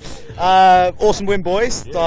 Gave a lot of heart out there and really showed them who's boss. Yeah, yes. It's been a long 24 hours. Yeah, lack of sleep, and so it's been tough today, but just glad to get them 2 wins. Short notice as well, and everyone just seemed to have clicked. So good. You made it look like a breeze. Have you got another game today? No other games today. That's it for today. So. Oh, danger! So what's the crack tonight then? I don't know. Hotel for a bite to eat, I think, and then see where we can hit. So anyway, you recommend? Sounds good to me. And but you boys are all from different clubs. Yeah, where are you from? I live in Manchester now, and I play for Sale FC. These boys are all from London area. Yeah, so I play for Thanet Wanderers, so South East England. So you got a good bunch of lads who've all got together and just enjoying each other's company. What? Minimal sleep, as dehydrated as humanly possible, and like all doing it on honour of the late Jez who put it all together. Yeah, so there's a lot of hearts on sleeves out there putting in a shift, right? Yeah, I think we've got to sort of thank the sponsors and stuff that made it happen. So yeah, tell me who are putting the shirts on the Mad Dogs' backs? These guys that are taking them back off us. It's very, very militant. So yeah, no, it's been good. It's been good. I'm enjoying it, so. Okay, awesome. Well, look, I think everyone's rooting for you. It's great to have you boys along for the tournament and expecting big things from you in the Open. All right, lads? All right. Cheers, mate. Good stuff, good stuff. Right, so for the viewers at home, I think we've seen a lot of action. Just to give a little wrap up about what's going on. There's been a few scheduling changes, so there's been some buys and some fixtures that haven't taken place. In the Elite, let me see. Now the Wyvern Harlequins are looking good. They had a bye in their first game, won their next game quite comprehensively, and they're looking great. Again, Project's Water Boys, they've only had one game, but they're due to come on towards the end of the day in one of the last fixtures. Further down the table, it's interesting. The Scavengers had a resounding, well, a hard-fought but resounding win against Scrum and Coke. But Scrum and Coke have since lost, and then the Shredded Ducks, who got served a little bit by the Project's Water Boys, they came back with a lot of ticker, and they came out on top against the Scavengers. So it's looking like anyone can get into the semi-finals, but Projects and Wyvern are probably the favourites. Into the women's, there's three teams that stand out. There's the Moody Cows, who we've spoken about quite a lot, and they're pretty vaunted around the circuit. The Irish Institute, now they're a new team and they're really showing a set of teeth. They push Scotty's Tigers hard, who have also won 2 games, so I think that they're the 3 to watch. The Police, though, they're playing with a lot of heart. They picked a try up against the Moody Cows, and AMS is still out there, and the Abu Dhabi Quins. In fact, that was a great game between those two. So watch out for those two. Dark horses lurking in the shadows. As for the Open, we just had that upset with the Mad Dogs beating Beverly Hills. A few boys singing now, and then I think there's no real dominant force. Wyvern Harlequins, or Wyvern Dragons as their social side is called, came out on top very, very comprehensively. I mean, it was a bit of a bloodbath for the Devils. But as you can see, this is what the Open is about: playing games, having beers, all for a good cause, and having a sing-song. So, next round of fixtures coming up. We've got the Men's Open. They're just pouring out onto the park. I think my boy Scotty Too Hottie up in the top will have more information on the teams and what's going to go down. But catch me back here at the hot tub. We'll have some more interesting people for you to meet and get to know. Thanks, Joe. Next up on the main pitch here at the Canvasy Stadium, we have Drum and Coke on your left of picture versus Sigonella Hoplites in the yellow. Part of the Open competition. Not quite sure how both of these teams have got on as of yet, but no doubt this will be a tough contest. Drum and Coke, of course. Scrum and Coke, not Drum and Coke. Scrum and Coke have got a team in the elite competition, and they played very well earlier on. So let's see how these sides get on.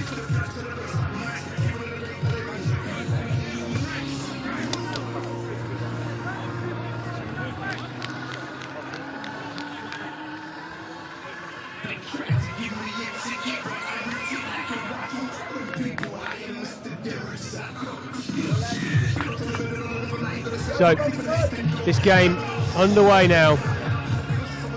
Good take by Scrum and Coke.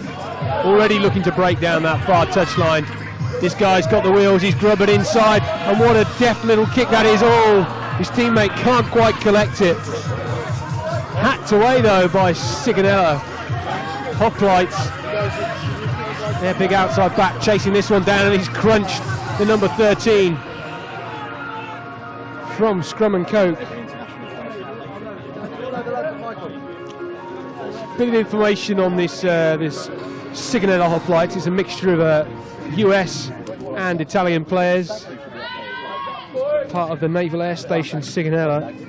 It's a Navy installation at the NATO base and the Italian Air Force base in Sicily, Italy, as they come crashing in to the Scrum and Coke 22.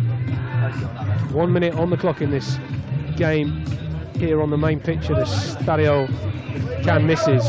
Scrum and Coke are chasing after this one though. Oh, fumbling between the man's feet, can't quite collect it. Hoplites tackling a man off the ball, and another attempted challenge just rolling off the back. Not quite sure who within this team is really with it quite yet, but Another player being picked up on the back, not releasing, so a penalty to the Hoplites. So the Hoplites are second year in Ibiza, established in 2012. A team of Americans play regular matches against some of the neighbouring clubs in southern Italy, so great to have them over here.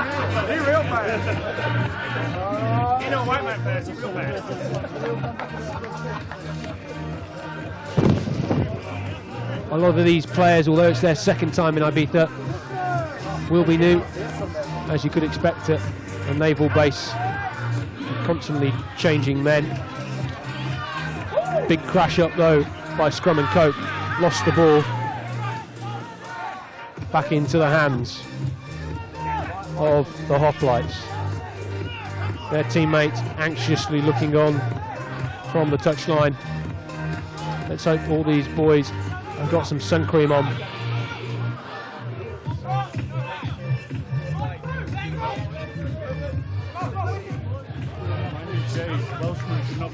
Slowly working their way up the field then, the Hoplites. Just need to be patient. There will be a gap, there always is in a shortened version of rugby. Not a very accurate pass, didn't have much weight behind it there, but going backwards now, the Hoplites. Good pressure from Scrum and Cope.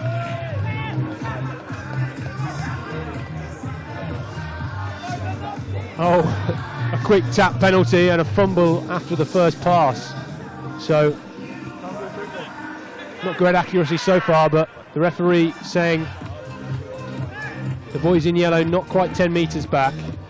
Trying to slow the game down here so that they can get this penalty accurate for a second time of asking.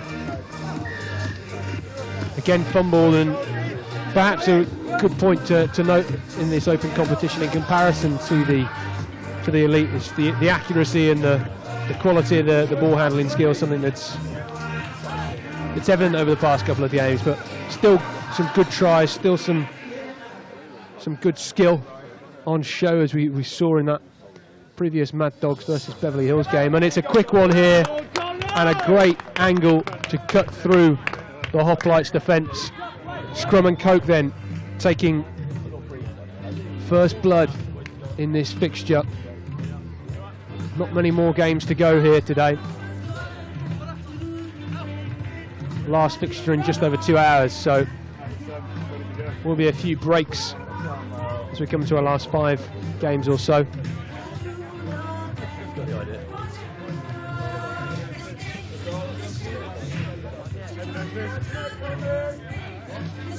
Because that's what they wanted before the match.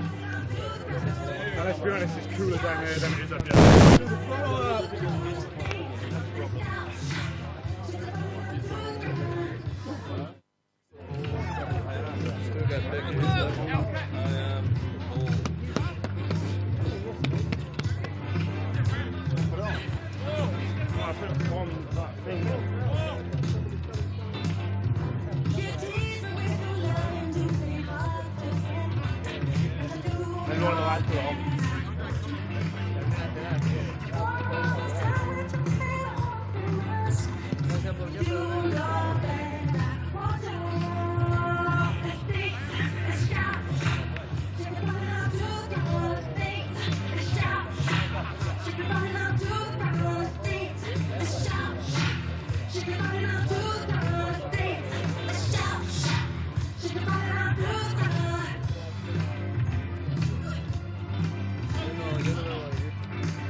Incidentally, the other Scrum and Cope team who are part of the elite competition are currently playing Project's Waterboys on the back grass turf pitch.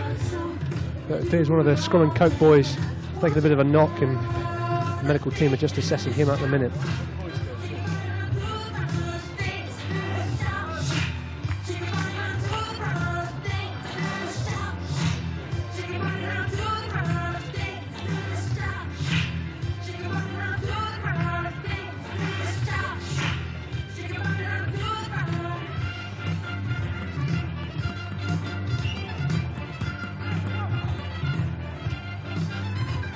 tap down from the line out by Scrum and Coke. A swarm of hoplites hunting them down though, and they've pushed them back outside their 22. Scrum and Coke still trying to scramble forwards though. And that is a card for the Sigonella hoplites here. I'm not quite sure what that was for. I think killing the ball. So it's 10v9. Scrum and Coke attacking, pressing forward on the hoplites 22. A little skip down the outside and a fumble. He's knocked forward. The hoplites now though trying to relieve some pressure from deep inside their own half. Needing to break away here.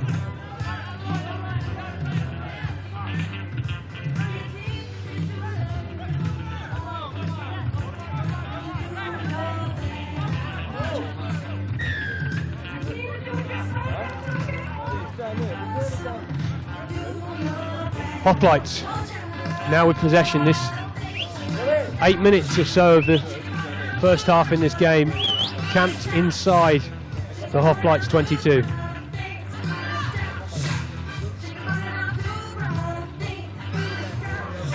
Hacked away, but it's a great counter-attacking opportunity for Scrum and Coke. A good offload through the centre of field. They need some support. Almost lost on the floor there, but it went backwards. The referee saying it's fine. So again, another attack, and surely they must go over in the corner. They've got enough men over, well taken high up in the air, and that is a try and a great finish by Scrum and Coke. No messing about this time.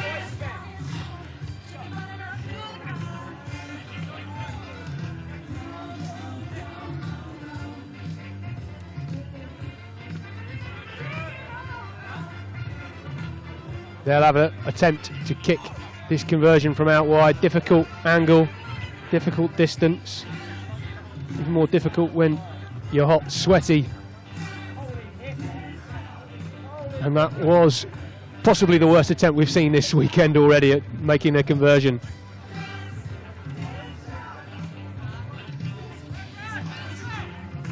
But a little bit of a replay here.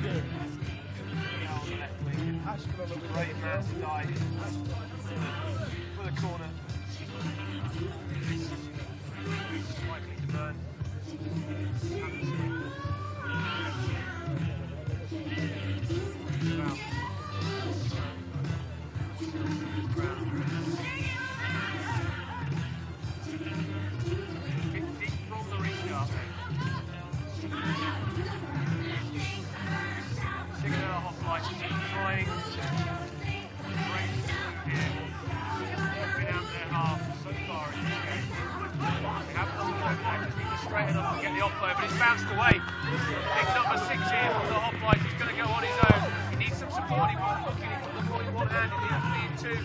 Give himself an option. Big number 4. Here comes the gas man. And a great finish.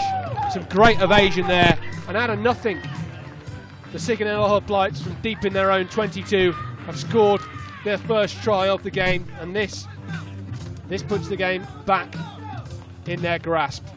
Easy conversion now.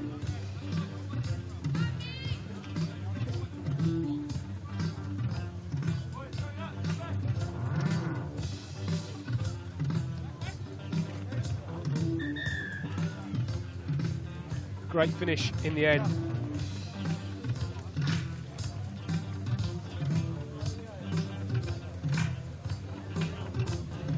And that is half time.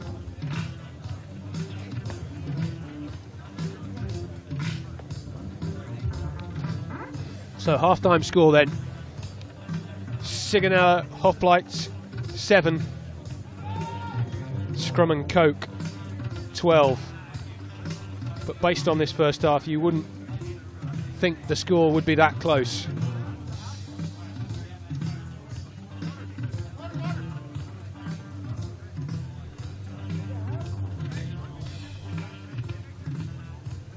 See on that back pitch under the canopy.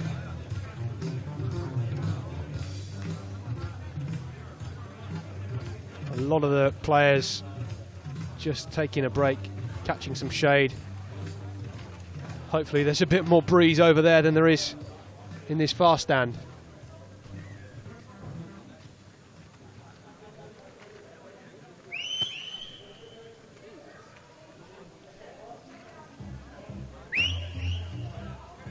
Beautiful view of the mountainside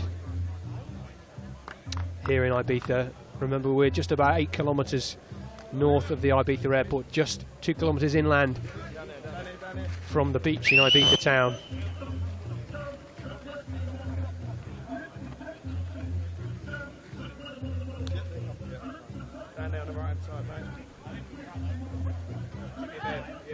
Both teams changing ends, bringing in some reinforcements, a fresh pair of legs. It's hot out there.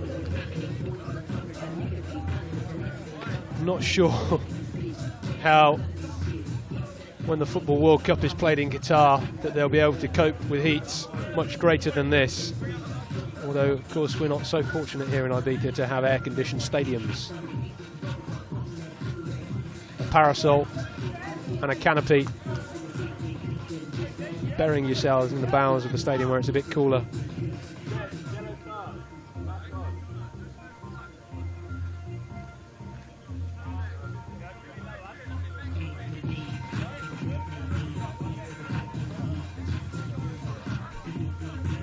Just waiting for the Simbin to come back onto the field here.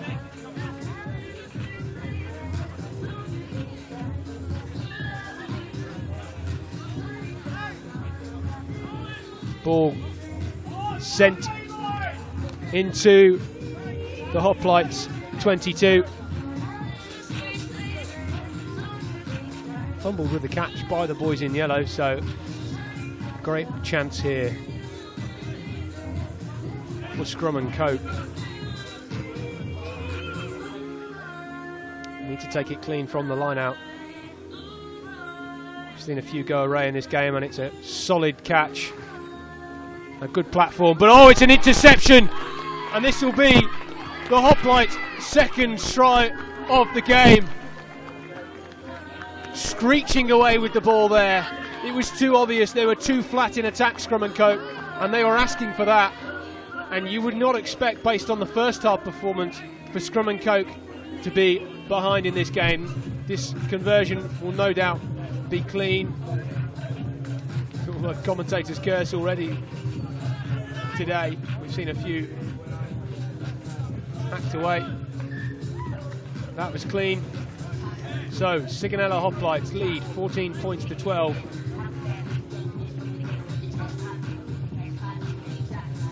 Boys from the States based in Italy. Just look at this again here. The fly half just trying to do too much with that ball, opened it up, and when you've got a man so fast in the Hoplites side, you're never going to catch him, even if it's a 70-metre run-in. This game, of course, part of the RugbySpy Men's 10-a-side Open.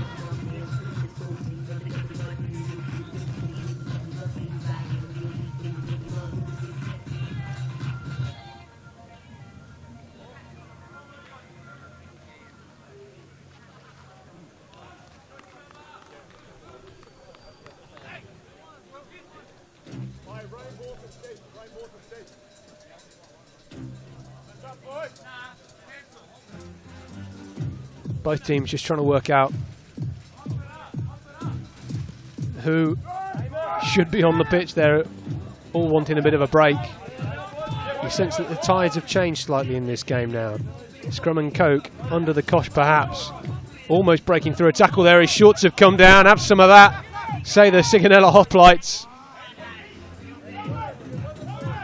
That's a bit too early for him to be taking his shorts off. He's still got to finish this game. Oh, bounced off the shins there. Still another fumble. Over the back. This is more like gymnastics rather than rugby. Big crunching tackle from Scrum and Coke there, sitting down the double try scorer from the Hoplites. Substitute from half-time here, another gas man for the Hoplites. Scrag round the neck, they're not too happy about that one. Jeers from the crowd in that back straight stand. And that's a yellow card for Scrum and Coke. The referee not having that at all. That's dangerous play. And he's not welcome here at the RugbySpy 10's.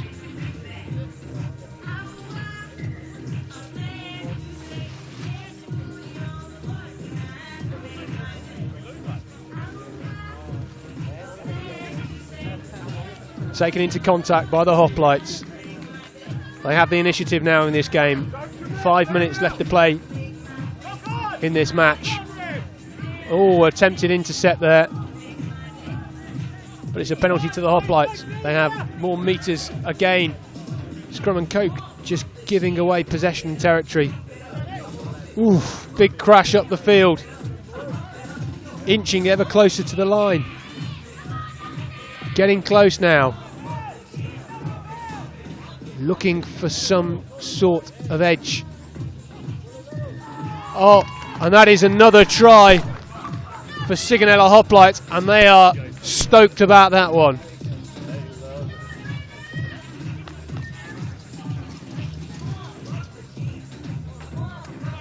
Three tries now, 2 in this second half. And that can't quite make out who the scorer was. It was in the close quarters. So the scrum half for the Sigonella Hoplites, the try scorer there. And a chance now. A chance to extend their lead. All the way from Oklahoma, that try. Not enough welly behind that conversion attempt. So Sigonella Hoplites lead 19 points to 12.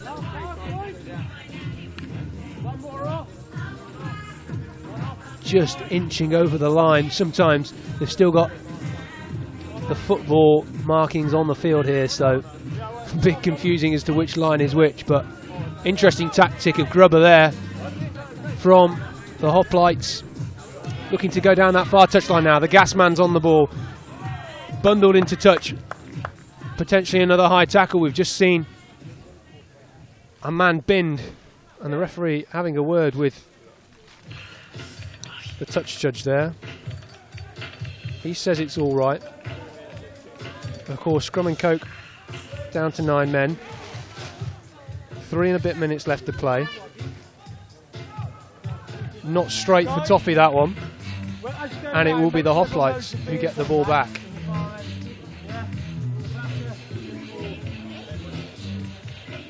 Scrum down then. The boys in yellow from the States.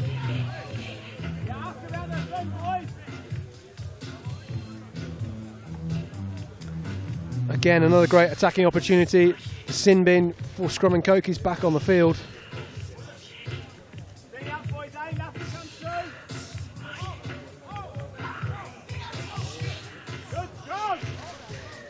One against the head though. No, we're wrong. A penalty to the Hoplites. Scrum and Coke not having the best of times here. Infringement at the scrum, so crashed up.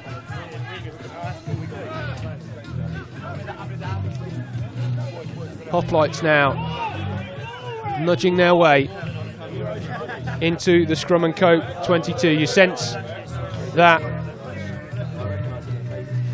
if they get another score here, it will be game over. Changing the point of attack, trying to go down the short side. A chip over the top.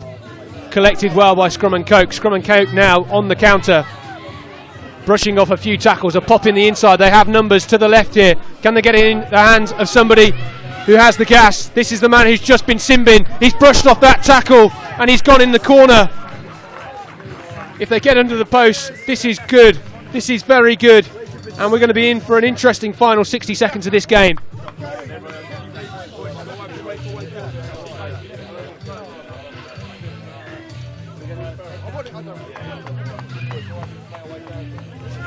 So 19-17 now, and it will be all square.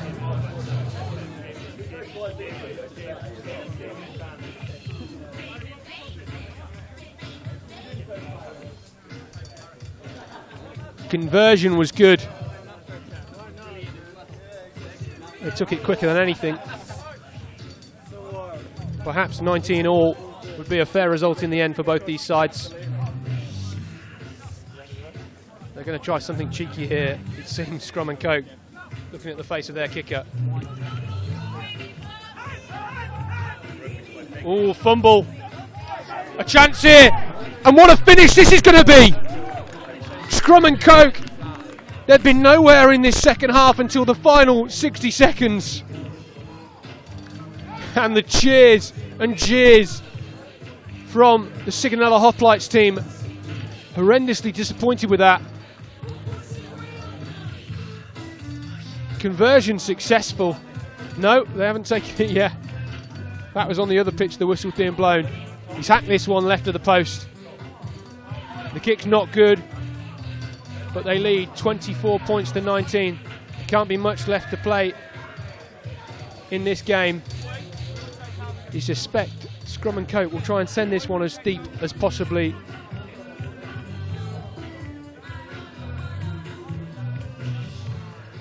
And what a finish to this game, just as we thought it would be a draw and they would send it deep and try and end the game. It was a great, inspired piece of play and quick reactions from the Scrum and Coke lads. Need more of the same here from the Hoplites. There can't be long left in this game now. They have possession though. Trying to take it into contact. They just need to keep their hands on the ball. Turnover though. Turned over again. It's the hands of Scrum and Coke. They've won the ball here. Knocking the ball forward. And that is the end of this game. Sigonella Hoplites, they were nowhere in the majority of that first half. They came back into it with a try in the final play of the first half. But Scrum and Coke come away with it in the end. 24 points to 19 victors. Not many games left to play for the rest of today. And I think we're going to head over to Joe at the hot tub again. Our party boy over there. Joe, what have you got for us?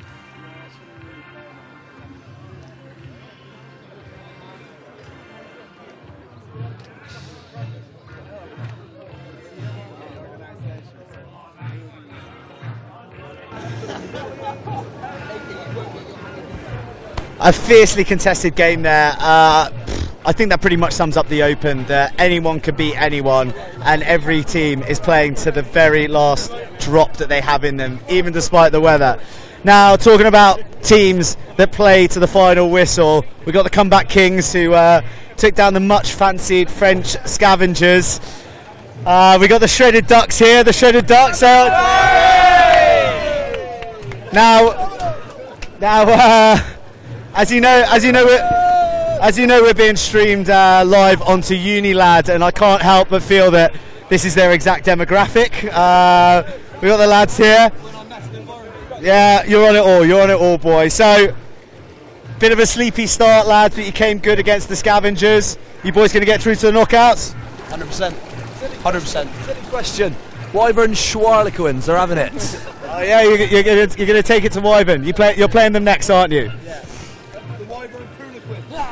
I mean, it's very imaginative banter from the lads here, so we'll move around here to the captain. We'll move around here to the captain.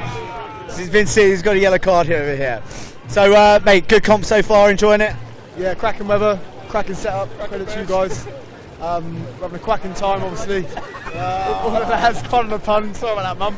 But no, lovely weather, good standard. Enjoying it, so all good. Yeah, that's good to hear. And you boys are just players on the park. Your man over here's got a little bit of a party trick. You can show us what you're made of, like under pressure on camera.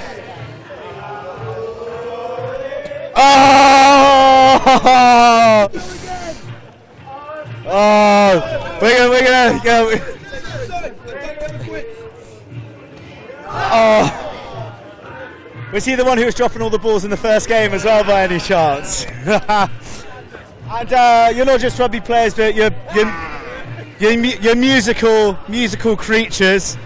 Talk us through, well, can you display the Icelandic quack for the viewers at home? Here it comes, ladies and gents.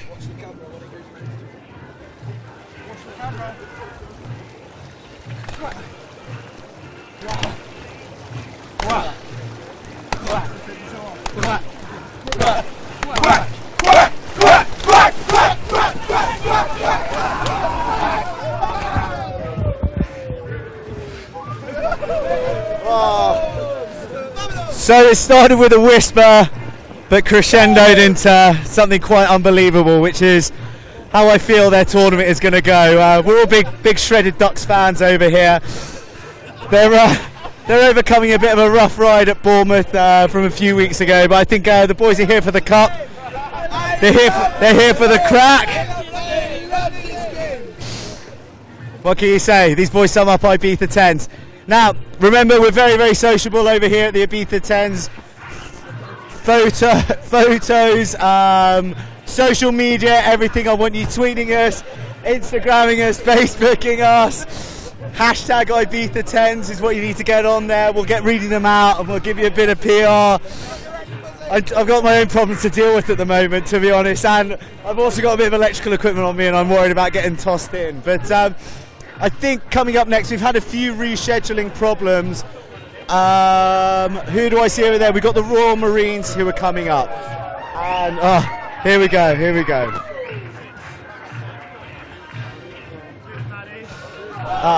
God, this guy, wow, what a class act. So we've got the Dam Busters against the Abu Dhabi Vets and the Ashkelon team. So Ashkelon, we keep on stressing how multinational this competition is. So these boys are all the way from Israel. It's their second year back. Unfortunately, they're heavily depleted. So they've actually merged with some of the Dam Busters. Dam Busters, they're from the UK, but they've got a big presence across the European circuit. They've got a men's and women's team. However, they've only just brought their men's team this year to the Ibiza 10's. They were throwing down at Amsterdam recently and did very, very well. I think they're maybe a slightly more mature side that they brought here to the Ibiza 10's, but certainly doesn't mean they're going to be pulling any punches when they're out there. Looking forward to seeing them mix it up with the Israelis. Different nations and cultures learning from each other on the rugby pitch. We're having the pitch watered currently, but the teams are beginning to eke out. We're coming towards the end of the schedule. We've got a few more games left. We've got some more games in the elite. There's some women's games that are unfolding on the pitch across. So stay tuned. We've got rugby until 6:20. That's when the last game is. And then it's into the bar to see a few of the party games, bit of lip sync battle, and see the social side of things. So enjoy. Throwing it back up to you, Scotty. We're nearly there, buddy. Nearly there. Thanks, Joe. It's been a long old day so far. I think my body temperature is illegal right now. I'm melting up here, so if anybody's got any ice cream or something like that, Nutella ice cream is usually a good one for me. Bring it up here. Jungle behind the dugouts. You'll be able to see us with all our camera kit. I'd love some of that. So, the next game on your pitch, you see the players out there right now. I'm sure it's going to be a corker. And we have the Dam Busters versus the Abu Dhabi Vets and Ashkelon.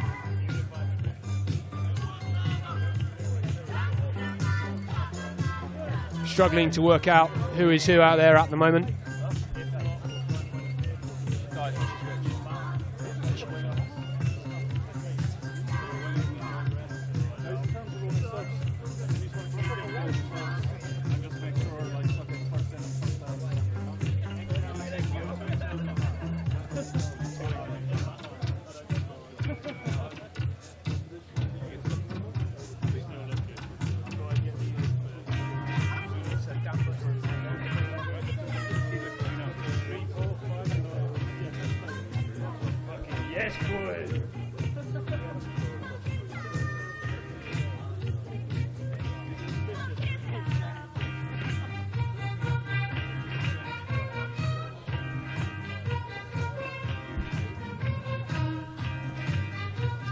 So this next game, we've got a fixture from the open competition. It's a bit of a smorgasbord. Playing from left to right will be Dam Busters in the bright pink. And on the left, we have a few teams come together. We have the Abu Dhabi Vets, Ashkelon, and Scottish Tigers. Scottish Tigers, we had a few of their women up here early, are with us in the commentary box. Lucy and Georgia.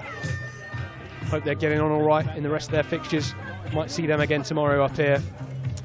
But a few dropouts, a few injuries, and a few wounded soldiers means that we've got a combination of the Abu Dhabi Vets, Ashkelon, and Scottish Tigers. But they will be playing in the Scottish Tigers strip, so a real barbarian outfit here.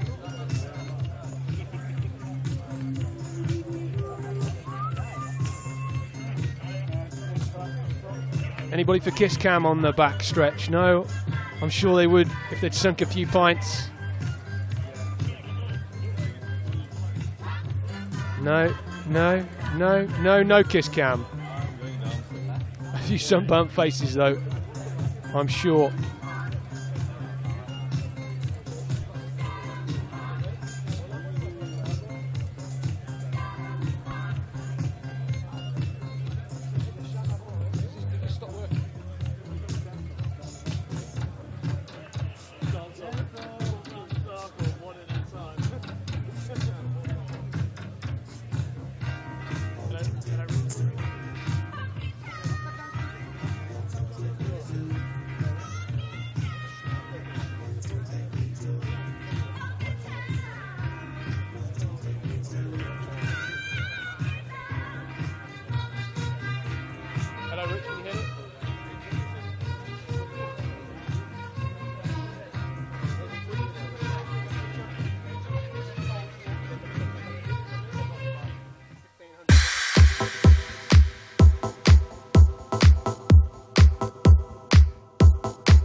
Okay, so just catch up with a few of the Scottish Tigers boys. Obviously met quite a lot of the girls throughout the day. There's a lot of love here, but you guys aren't competing as Scotties here now, are you? It's a conglomerate of teams. We've got representations from every continent on earth now. The Abu Dhabi Internationals, the Israelis, they're not fighting for once, and the Scotty Tigers. Well, it's that's what rugby does. It brings people together, right? So it's nice to have a little bit of a barbarian side. Looking forward to getting to know a few more players out there. That's it. Yeah. We've got people from all over the place, and it'd be nice to come together. Yeah. How many Scottish boys are in the mixer? We've got 5 Scotties and Richard. He's a special case. This is Richard. 4 and Richard. We've met Richard a few too many times on camera today, so we're going to let him rest. It's like giving a kid a can of lilt, basically. There's too many E numbers for him. And then this will be your first game, basically, of the day. Is that right? First game of the day, so we've had time to have a good sleep, and then hopefully we're going to play 2 games today and win some rugby. Well rested. Here we go. This is a man who isn't a Scottish Tiger. You're an Abu Dhabi Quinn, aren't you? Yes, I am. And where are you from? From New Orleans, Louisiana. America! That right there. All that stuff right there. Luckily, we were able to get up with Scotty and the boys to put us all together, and there goes my juvenile coach and friends. We're just hoping for a good game today, Stay up, stay on our feet, and have fun and such. Mate, that is awesome. So, mate, New Orleans, is the rugby big over there? I know that the 7's is massive. Still figuring it out. America's still figuring it out on rugby. But you're getting a lot better though, like Perry Baker, Carlin Isles. These boys are lighting up the 7 circuit. We got a new rugby league starting. I think somebody's actually officially about to start a rugby league in America. And then you got the tournaments that I'm just learning about. This is only my 2nd year playing, so it's been an experience. Hopefully, by the time I get back to America, it's a bigger one because this is something you can actually play when you're still 30-something and not have to worry about it. Well, mate, this is being televised on a lot of internet channels. So who knows? If you put on a show out here today, you could get drafted. Oh, gosh. I just want to make it out of here today, Good times and have fun. But let's take it play by play. Thanks. Mate, looking forward to seeing you out there. I'm man from New Orleans. All right, so we've obviously had a bit of a stoppage in the day, which is unexpected. Heads roaming around and meeting the players a little bit. It's in hot work, but the morale is still high amongst everyone. I think the Barbarians team is a perfect example of the spirit of the game, bringing people together. Anyone will do anything to help each other out. We're going to wander over this way to the Dam Busters, I think. So we've got the Dam Busters. As I said, they're the UK team. They're hooked up with the Israelites. I'm not sure. I have to check that one. I know the Israelite was a big hit back in the day. That reference is my father. 1 second. Here, I'll get one of the Dam Busters here. Excuse me. Mate. Can we have a chat? Yeah, go on. Come on. We'll have a chat to, there's this little rest period. What's occurring? What's occurring? So you're a Welsh boy, yeah? No, English. Oh, right, okay. Sorry, my mistake. That's research for you. Yeah. How many times you play for the Dam Busters? 4, 3 at Amsterdam. Oh, actually 5. 3 at Amsterdam and 2nd year here. Yeah. How'd you go on at Amsterdam this year? I know you had a men's and a women's team there. I didn't actually go this year, but yeah, I played 3 years before. Yeah. Yeah. And you're based playing your rugby in the UK at the moment? Yeah, I played for Blackie back home. Oh, okay, cool. You guys going all right? We've done all right. Yeah, we had a bit of a mixed season. Good start, and then finished up about mid-table. Yeah. Yeah, you signed a few players though, right? You've signed Big CJ from China, I think. Oh, I'm not too sure. We've got a new coach, James Shanahan. They haven't put it out there who they've signed yet. So. Yeah. What's the aspiration for Blackheath then? We've still got to have a meeting at the start of the season, basically.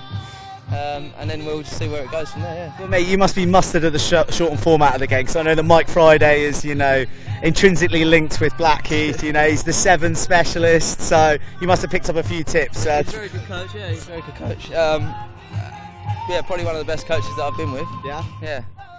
This is Alex. Oh. There you go. We've got another Dam Buster here. We've nearly busted down the wall. Here we go. Hello. So, mate, what's your story? What's my story? Love rugby. How good's rugby? Yeah, obviously just out here with the boys, basically, just here to have a good time.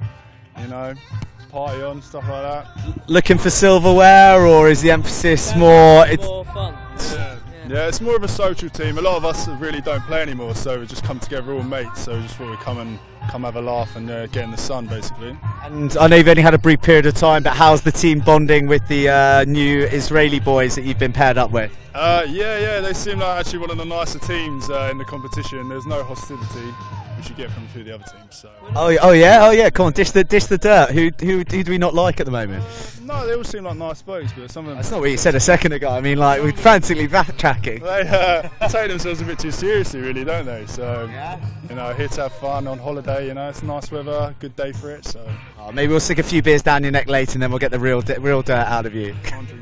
Well, mate, thanks for coming, having a chat. Play well. Best of luck to you boys. I think that we're about to get a bit of game time on now, so apologies for that short break. We're going to throw it back up to Scotty. He's got information on the teams. He knows what's going on. And in fact, he's going to give you that information. Then we're going into a 10-minute break, then coming back all guns blazing with the rest of today's action. Thanks very much, Stuart. It's great to get down on the pitch, speaking to a few players. Of course, the Dam Busters, you can't miss them in their pink shirts. But as he says, we're going into a 10-minute break in a moment. So some of these players not quite sure what's going on. Game on the back pitch in the minute. Bit of a break where we've got Scotty's Tigers. They're on the back pitch and they're going against the Wonder Women, well, the girls dressed as Wonder Women for the Abu Dhabi Internationals.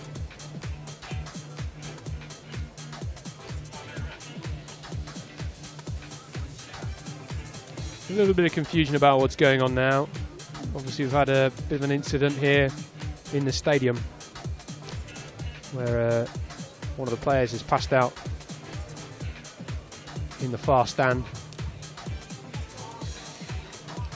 The players are ready to go, shirts are out.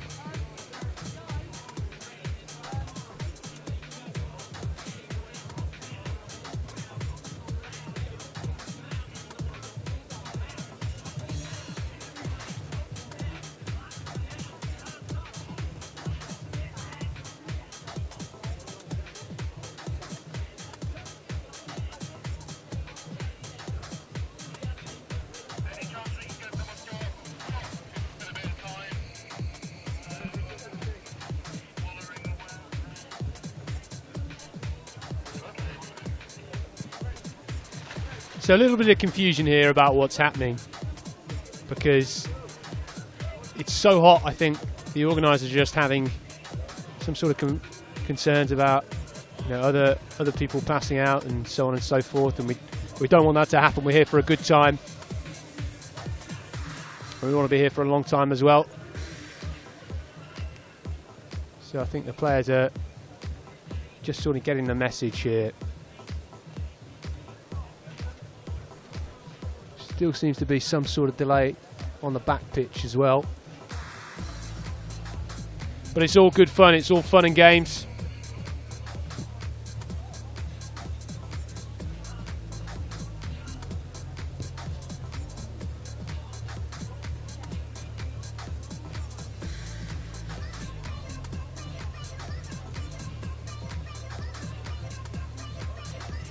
A lot of people having good fun. I'm sure some of the players are feeling a bit tired now. Just to keep you informed as to what's going on at the moment, there's been an injury on pitch number 2, and also, in case you're aware, there is an incident in the stand over here. So we're taking a 10-minute break from the game while the doctors take care of them, and also will be fully staffed to then continue the game. We can't stress enough the importance of keeping yourself hydrated during the tournament. It's a hot day, and everyone's out having fun and stuff. Stay in the shade where possible, sunscreen on, all the basics. As a side topic, the bar is now open underneath the stand. So if you're looking for any form of refreshment, then head across to the other side of the pitch, underneath, and the bars are all set up there. We've got cold drinks are plenty, so please get stuck in. So again, the 10-minute break, we might have to be extended a little bit, we hope not too long. Injuries take priority. Thank you. So we've had a bit of a delay here. There was an injury on pitch 2. I think I referred to that earlier when I had a little peek through the back of the stand here. And we've obviously, of course, had the incident in the main stand here in the Canvases Stadium. So we're just having a 10-minute break to try and organise and make sure the competition's all good and the structure's okay. But I have been informed that the bar under the stand here is open. So we've got a lot of drinks coming your way. So if you're a bit thirsty, make sure you put some sun cream on first.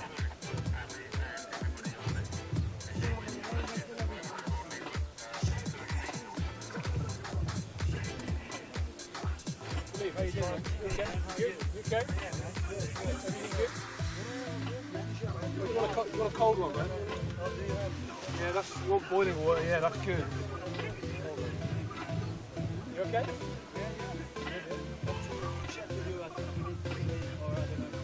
Okay. Okay, let's talk. It's a break. There's a break of 10 minutes. Yeah. Okay, just speak a little bit. Yeah. Have an extra chair. Yeah, you. Yeah, I'll just sit on the ground. Yeah, you are. That's some people who sat amongst them. Oh, and how are you, man? Yeah, I'm good. You okay? You're good? Yeah. No, all good. Yeah, all going well. What team Easy. you managing? I've been looking after the tunnel and getting the food ready to get on the pitch. Basically that. Yeah. And some elite teams. Hey? Not really, man. To be honest, I love playing, but here, man, it's carnage. Just because it's so warm. This is awful. This is awful.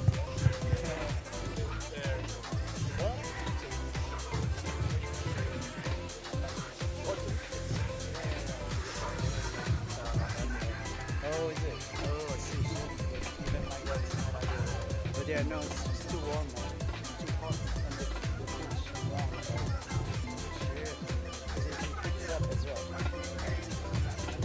Right. Let's have a bit of a chat then. All right.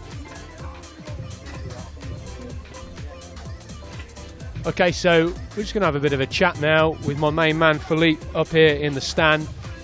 Philippe this weekend is helping manage some of the teams, manage the tunnels and just make sure this ship sails nice and smoothly. But last year Philippe was here playing. Philippe, thanks for joining us. Tell us what you know. What's been the gossip under the stand today? Thanks, Scott. Hello. Good afternoon, everyone. Yeah, man, so not ideal now. We've had an injury on pitch number 2 and obviously an injury on pitch number 1. That means that all our medical staff are now busy looking after these guys, and now we've had to delay the matches.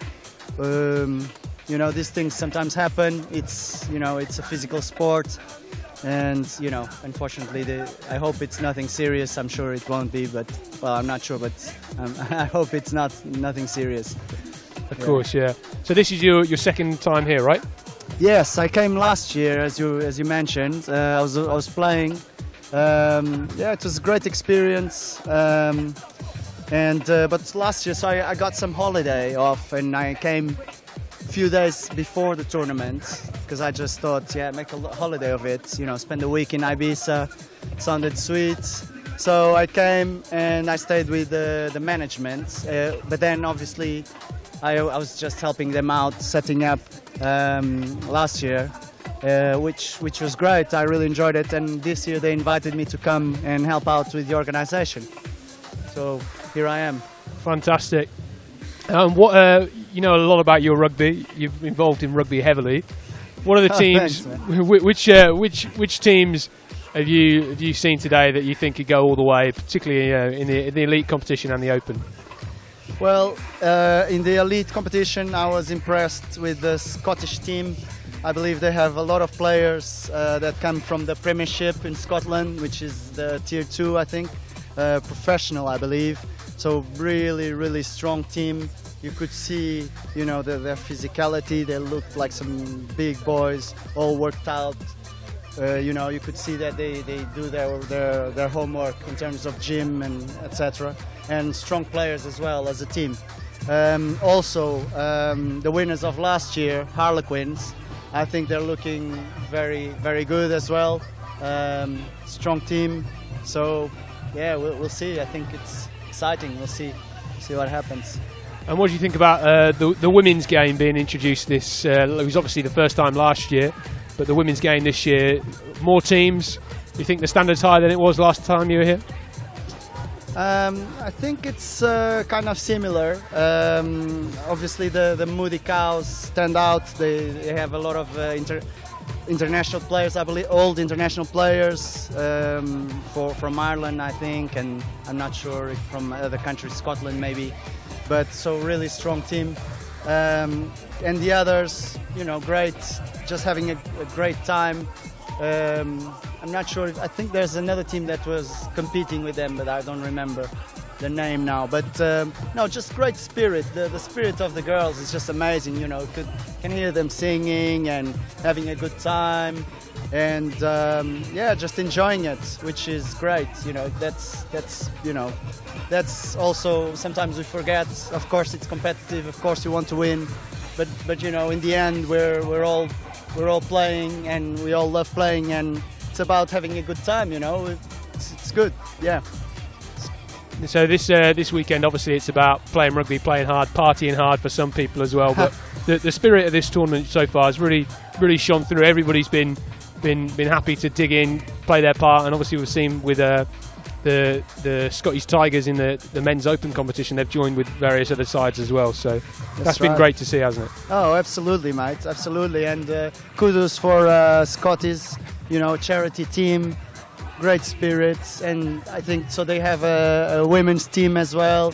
So really good to see both teams, and great spirit, and doing it for charity is brilliant. You know, just great.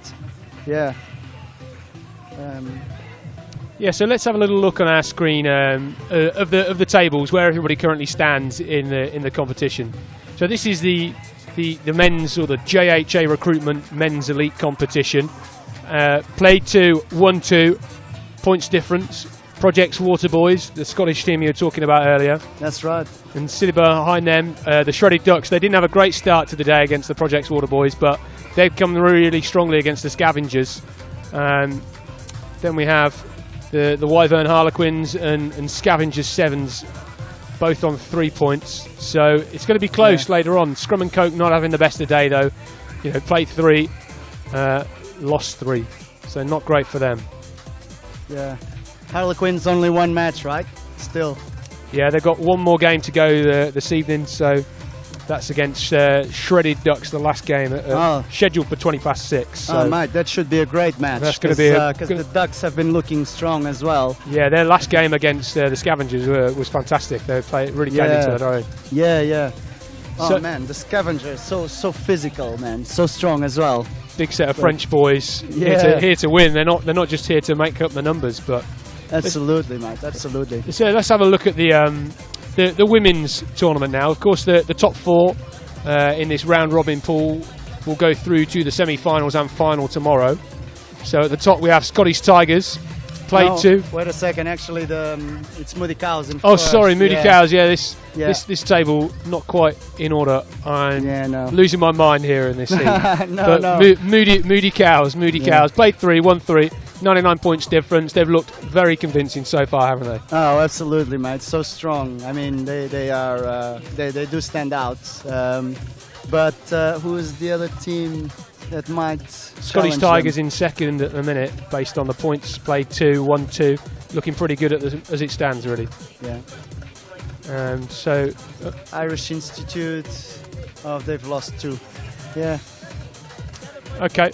Well, we'll be back in a few minutes' time when we can bring you a bit of an update on what is happening with the schedule of the competition here. I might go and stand underneath that water cannon because some of us need cooling down here. Philippe, you're welcome to join me. Oh man, yeah. So for that. we'll be back as soon as we can with a bit of an update on how the tournament's going to pan out over the next couple of hours this evening.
cool air, but now it's just going to be fucking straight in the face.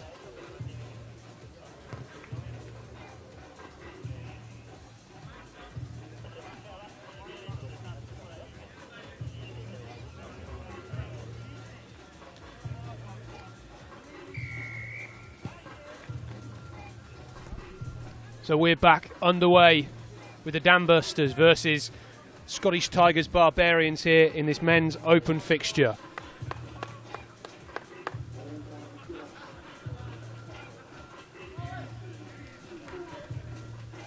And not a great start here. Ball straight into touch after a bit of a bobble and a wobble.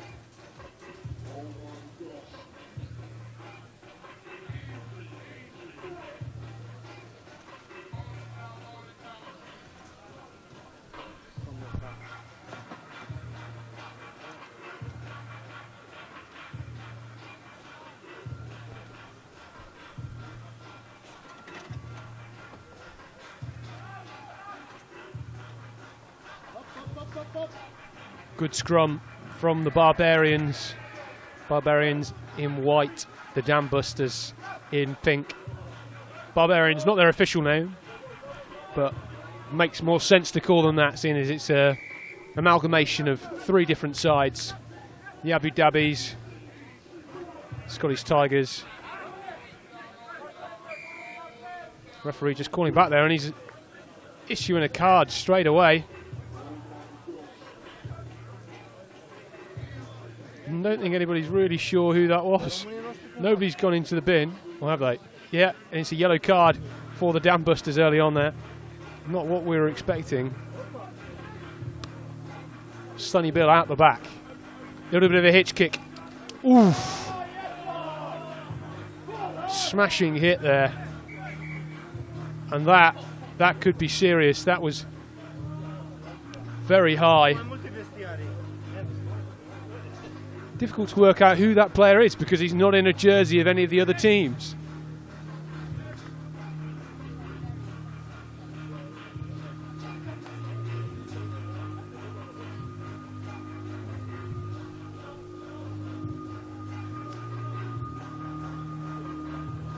He seems to be okay though, our man on the floor. Took a big hit there, big collision. Seems to be a bit of a knock with his knee and his leg.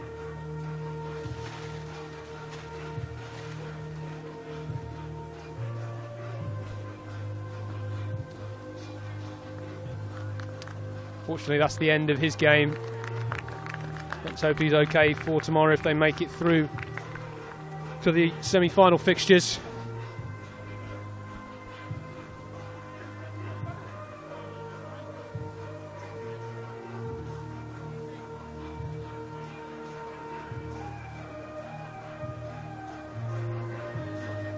Big scrum now though. Barbarians 25 metres out from the Dam Busters try line. Centre field, good attacking opportunity here. Boshing off one tackle, boshing off another. Down into that far corner now. Again, attacking the short side. Looking to use our big man from New Orleans, crashing it in here. Only his second year of rugby and they've won a penalty. A quick tap. They'll look to use the space out wide here. They have numbers, but they're going to cut through the middle. And that's an easy try in the end. Made that one look simple. And that's an opening score for the Barbarians. A little gambol as well there. Good score indeed. Kicked off the scoring 4 minutes in to this Dam Busters versus the Barbarians fixture.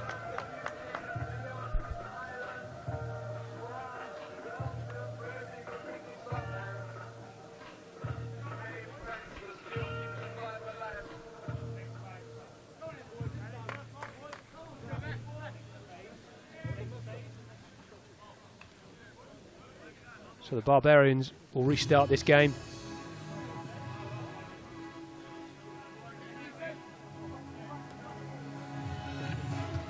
Sent nice and high into the bright blue sky of Ibiza. Well collected though by the Dam Busters. Good fumble, almost collected that and he would have been away down this near touchline. That was still in play, but there was a foot in touch.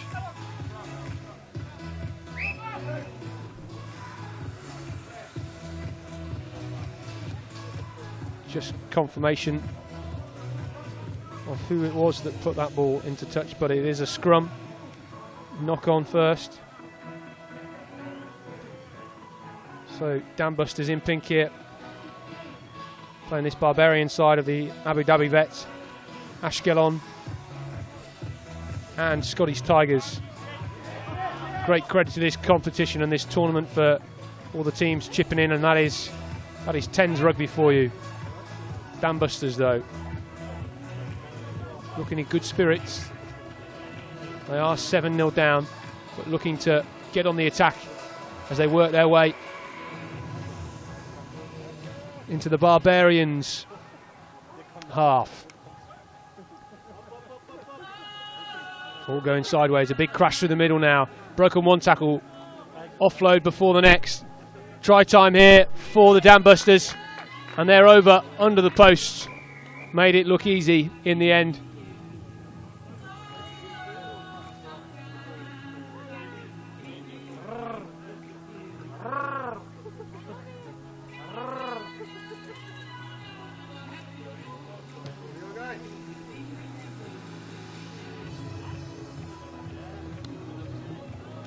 So conversion here to put them level pegging, the Dan Busters. Straight through the sticks, no issues with that one.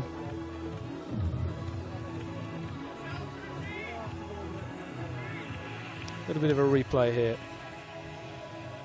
Tap penalty. Shipping the ball across and pass it to the big man straight down the centre field.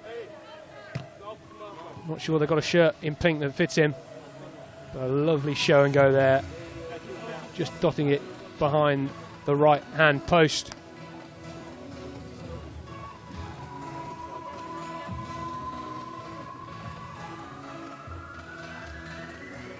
Dan Busters get this one back underway. Just less than 3 minutes of this half. A fantastic take by the big man, but fumbled by his teammate in pink. That could have been one of the tries of the day so far if they've made that straight from the kickoff.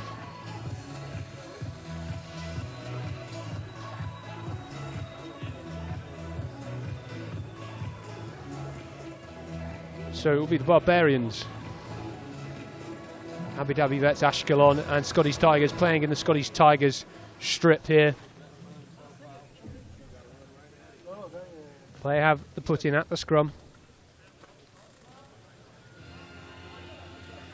Just outside their 22.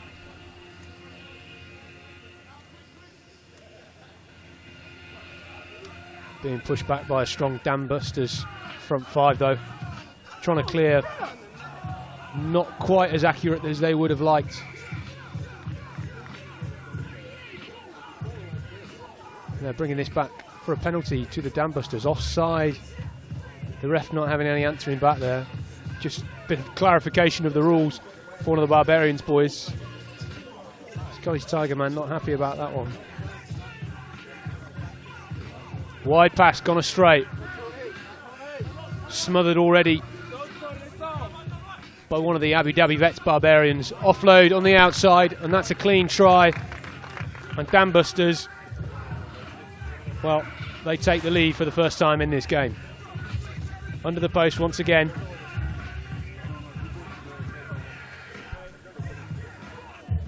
You can tell it's been a long day because the pace of these games has slowed significantly.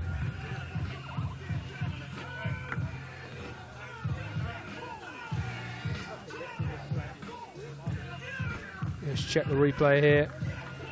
Smothered by one of the Barbarians players there were the Dan Busters.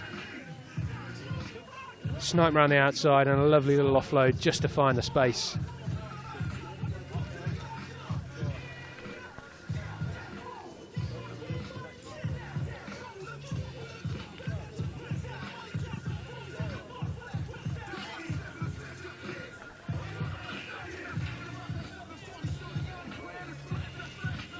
Dan Busters again with the restart then. Straight out into touch.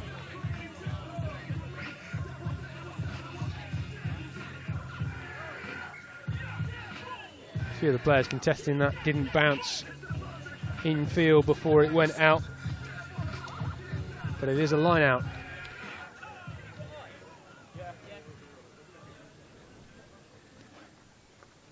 with the boys in pink having the throw. Still waiting for a ball here, not quite sure what's going on.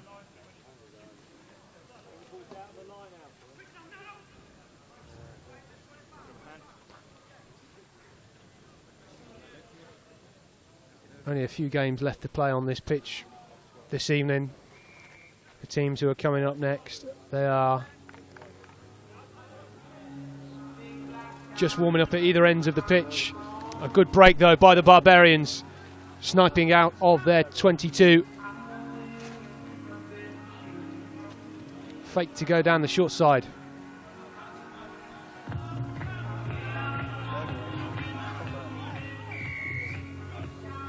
Penalty to the Dam Busters though.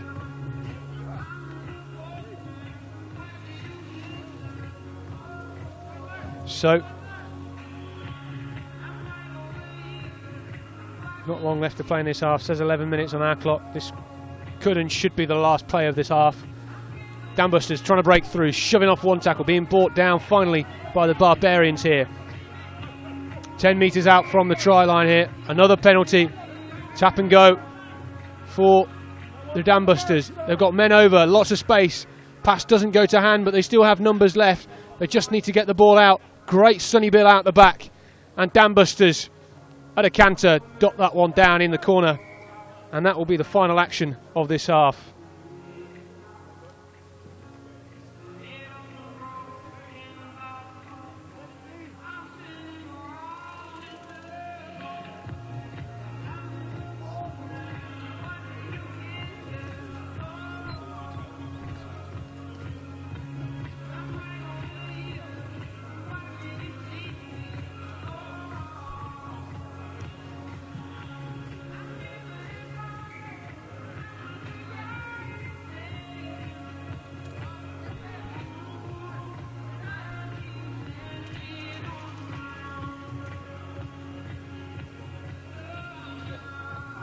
So that is half time. Lovely little flick out the back. So waltz into the corner there. Dam Busters lead at half time then. 19 points to Scotty's Barbarians 7. I think the players, although they're fatigued, will be grateful that the temperature is slowly dying off now, but unfortunately for us in the commentary jungle up here, the sun has been away from us. We've been managed to be in the shade all day so far. It's slowly creeping round to the face of us.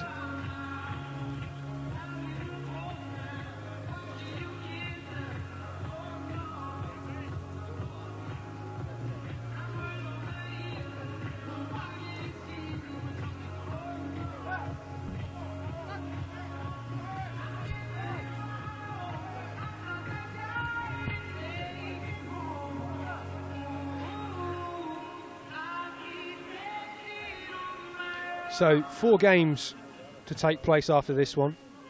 Next up we've got RM 1664s versus the Wyvern Dragons, then Scrum and Coke versus Arachinelli, then the RM 1664s again against South Italian Devils, finally finishing with a game from the elite competition, Shredded Ducks and Wyvern Harlequins.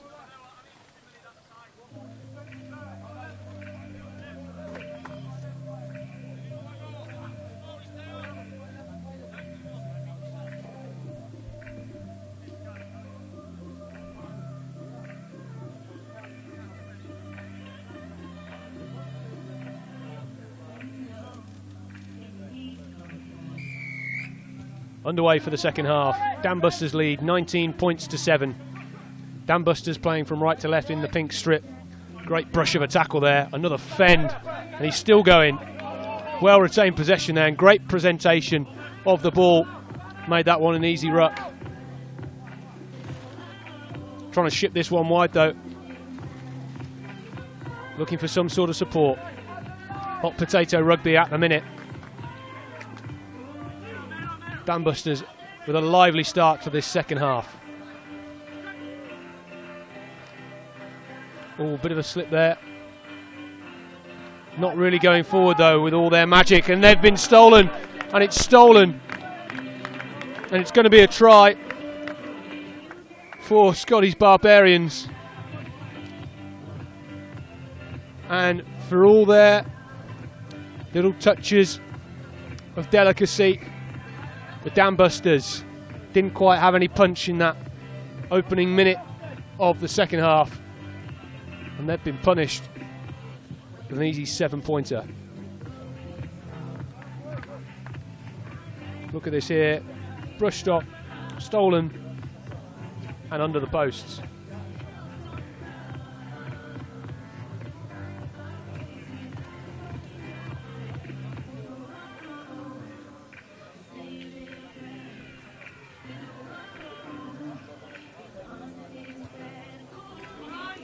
Restarts nice and high, well contested in the air.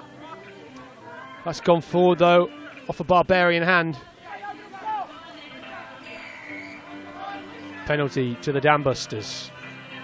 Will they have some more go forward at this attacking attempt? Ref still letting it play on, but it was a knock on.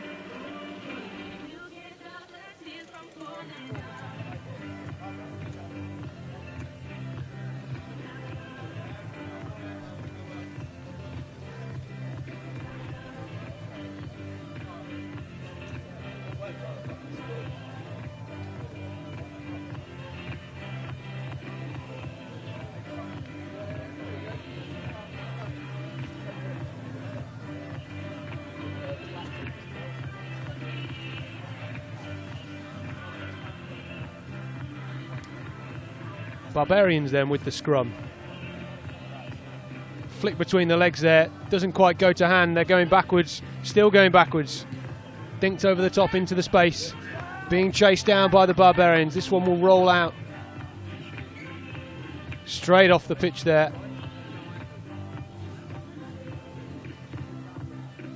A few of the players looking completely spent.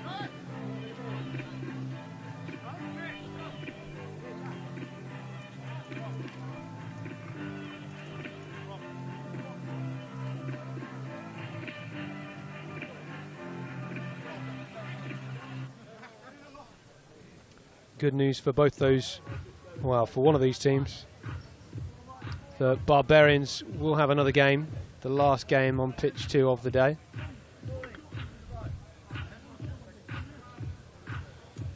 So they can't rest and put their feet up and head to the bar just yet. Dam Busters put him at the scrum. Great bit of play. Lovely interchange between their backs there.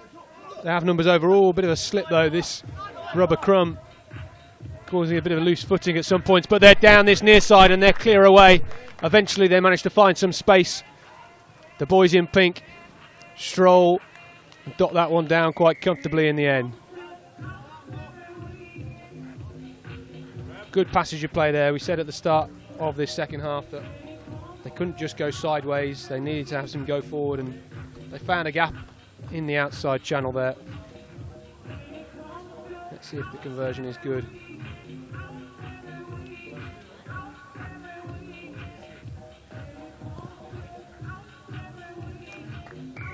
Comfortable as you like. Dam Busters lead 26 points to 14 against Scotty's Barbarians. Team featuring the Abu Dhabi Vets and Ashkelon and Scotty's Tigers. Coincidentally, their women's team have just finished up a game on this back pitch.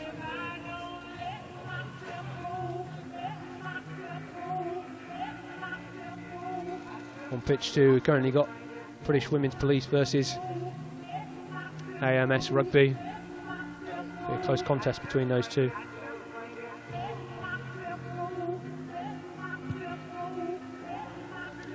Hoofed high above the Ibiza Mountains here. Penalty to the Dam Busters, taken quickly. They come down this short side, looking for some space, trying to find some support. Change of play, they go to the right, looking for the gap to try and cut in. There's a bit of space out wide, but they're choosing not to go through it or go around. They're now going through it. These Dambuster boys, they don't like taking it into contact if they don't have to. Crashed in though by the Barbarians. Good offload in the tackle, thrown backwards carelessly, and it's a fumble at the minute. Accidental trip there, and I think the ref's just going to go and stop the play for a minute just to check the man here is all right. Hacked his shins, of course. A lot of these boys wearing very short socks, so they won't have any protection in that sense. Physio's on hand here just to make sure it's all right. So roughly 4 minutes left on the clock in the Can Mrs. Stadium here in the beautiful Ibiza. Temperatures now slightly lower than they were earlier, about 28 degrees still. It's been 30 degrees since we arrived at 9 o'clock this morning. Relentless weather here in Ibiza, and rugby is a difficult game to play at the best of time, but when the weather's this hot, when there's a lot more space on the pitch, it becomes very difficult. So credit where credit's due to all the players today. Playing hard. I'm sure they'll party hard later on, as is the motto of several of the teams this weekend.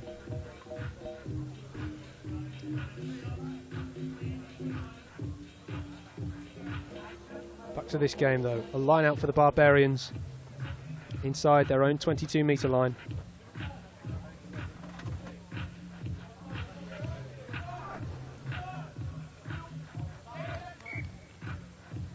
Referee not happy with that one. Scrum down though, and it's a Dambusters ball. Another chance for them to extend their lead.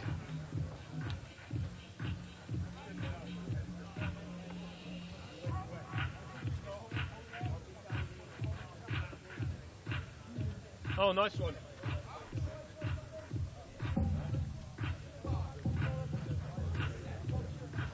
So, scrum, 15 metres out. Messed by the Barbarians, well retained though by the Dambusters. They'll be looking to use some of this pace out wide they have. Young, fit lads are the Dambusters. Little pop, not looking where it was going, and that's straight into the hands of one of the Barbarians. A few gaps in this dogleg defence now, everyone's tired. Penalty to the Barbarians. Less than 2 minutes to play here.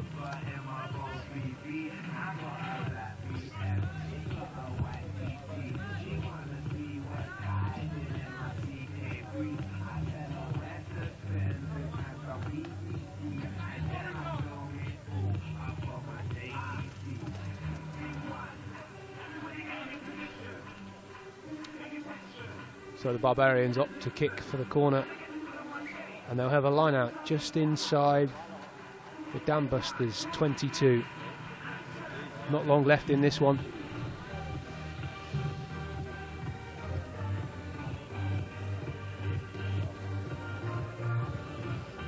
Just to let you know, the next game on this pitch, RM 1664s versus the Wyvern Dragons in the RugbySpy men's open competition, but stolen at the line out by the Dambusters. Good play from them in this game so far, and there's a bit more space now as we come to the tail end of this fixture, and it's gas all away. He's not going to get there on his own. A spray of rubber crumb behind the man as he hits the deck. Knock on though.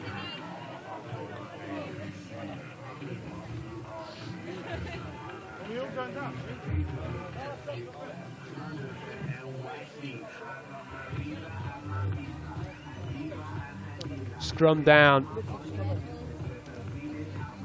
to the Barbarians. A lot to do for them here. A long way to go to that try line at the other end. Whether or not they've got it in their legs, I'm not too sure. These Dambuster boys have got a lot of running in them. Coming open side then. Keeping the ball in two hands. A little pop around the back. Smash though for one of the boys in pink. No arm tackle. Barbarians can go again. grubbered through, not collected, bouncing off a few sets of legs. Knock forward, knock forward, knock forward. And that is full time. Final score then, Dam Busters 26, Scotty's Barbarians 14.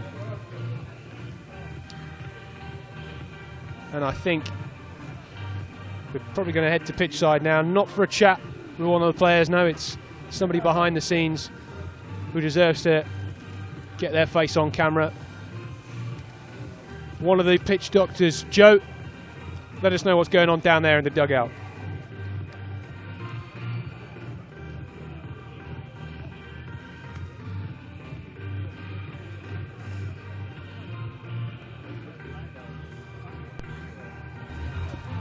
Test, test, test, test, test, test. Yeah? Okay. So just to comment on the game there, Scotty, that's got to be one of the most hotly contested matches that we've seen all day, and it's basically two Barbarian sides. So it's great to see boys wanting it, but also playing with a real touch of class. I've really, really enjoyed that. Now, in every tournament, you've obviously got the superstars on the pitch and all that, but you can't forget about the integral cogs in the machine that really make the tournament tick over.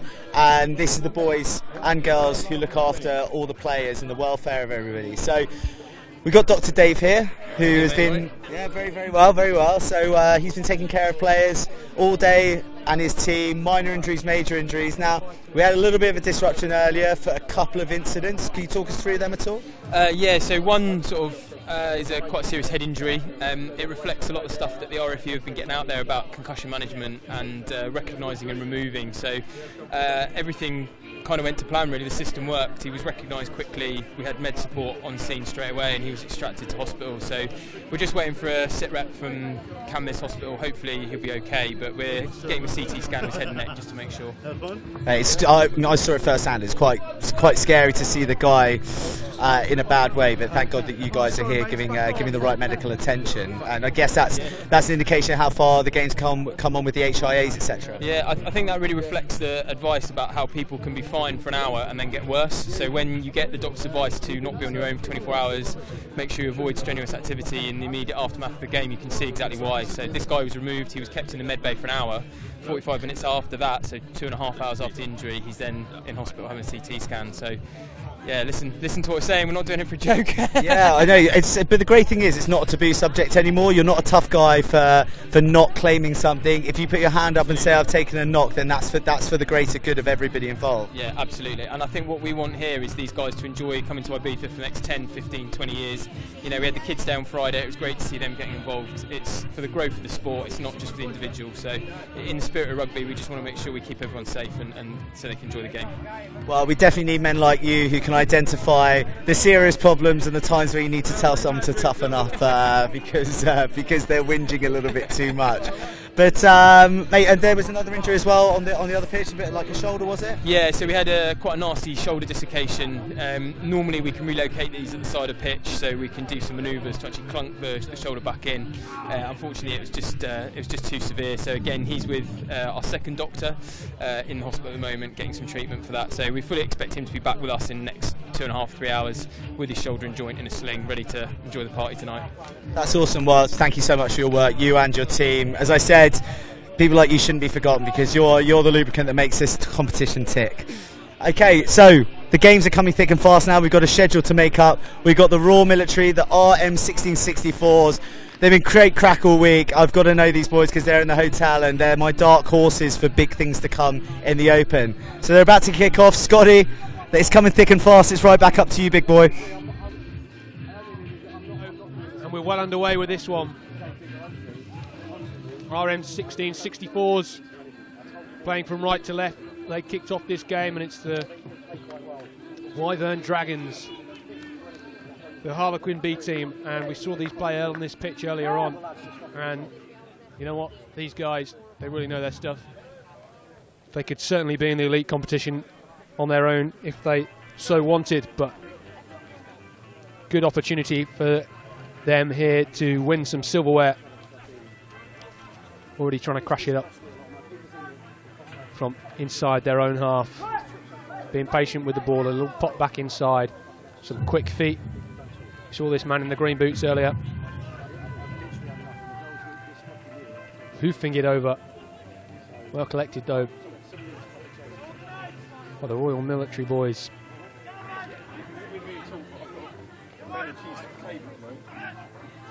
Zero ball there around the outside of the ruck. Now working their way down this far touchline. Look at this guy, he's got some hot feet. Jeez, and he's still going. And he's looking for some support. Nobody can stop him. Surely he won't go the whole way. Finally felled by one of the big Dragons boys.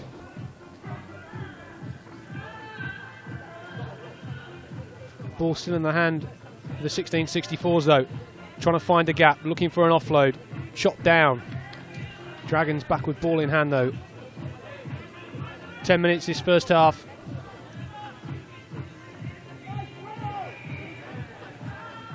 Not long to go here in Ibiza for the end of this first day of action.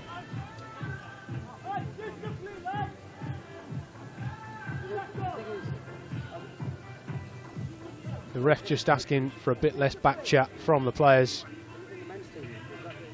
Hang on a minute, I'm sure I saw that face in the hot tub earlier on. It is indeed one of the refs that Joe was interviewing earlier on. Kicked long by the Dragons, looking to gain some territory early on here. 0-0 as it stands. About 2 minutes into this game.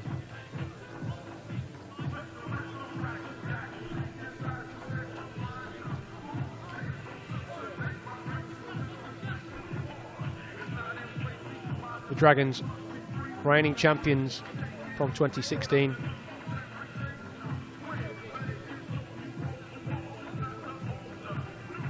Solid line out ball, a good platform for them to attack. Flashed over the front. Ball's gone to ground though, taking it back into where the support is. Good defence from the 1664 boys, pushing them back. There's a gap in the middle. They have men over here though.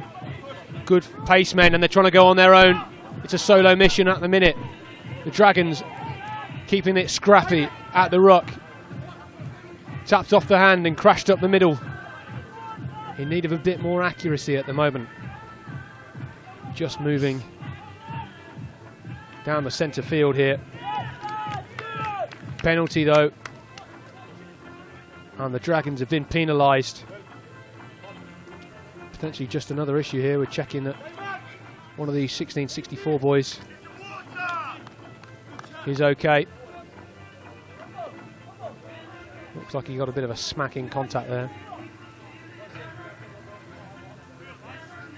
Players on the pitch asking for water quick as they can. Let's hope this injury isn't too serious. We just feel like we've jinxed it slightly with the doctor just being on our screens, but this is a good example of what they do best.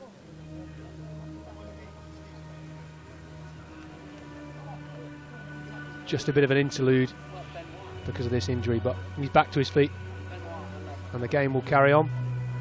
Only 4 minutes into this first half.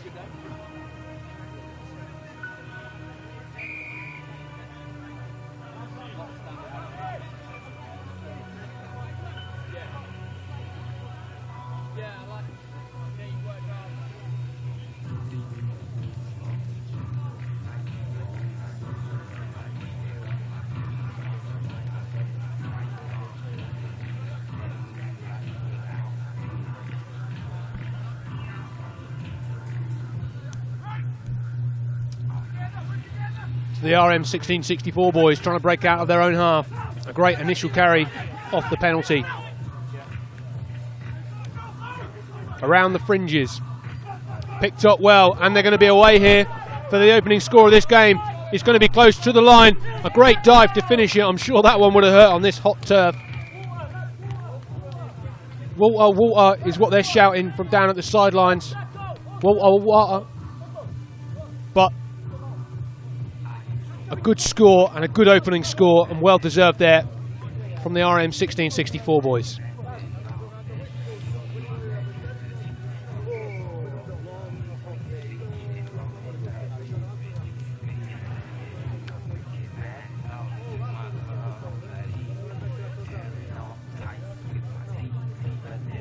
Good attack around the fringes.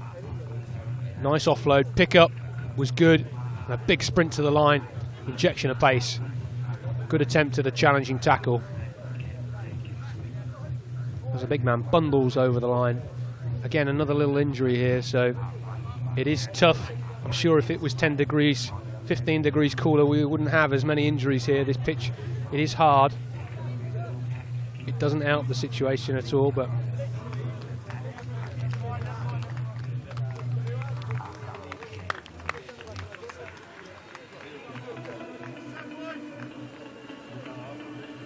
let's hope he's back tomorrow. Good on him. I'm sure he gets some much needed treatment now. Game underway though. The 1664 boys trying to keep possession here. Grubbard around the back, not quite long enough, not got the legs on that. Well taken though by the Dragons. Not releasing after the tackle, so it's a penalty to the Dragons. A quick tap and they're away. They're fleet of foot boys in green boots looking to move this ball, and a pass to the floor is not going to help that. That's in touch. The RM 1664 will have a throw in at the line out.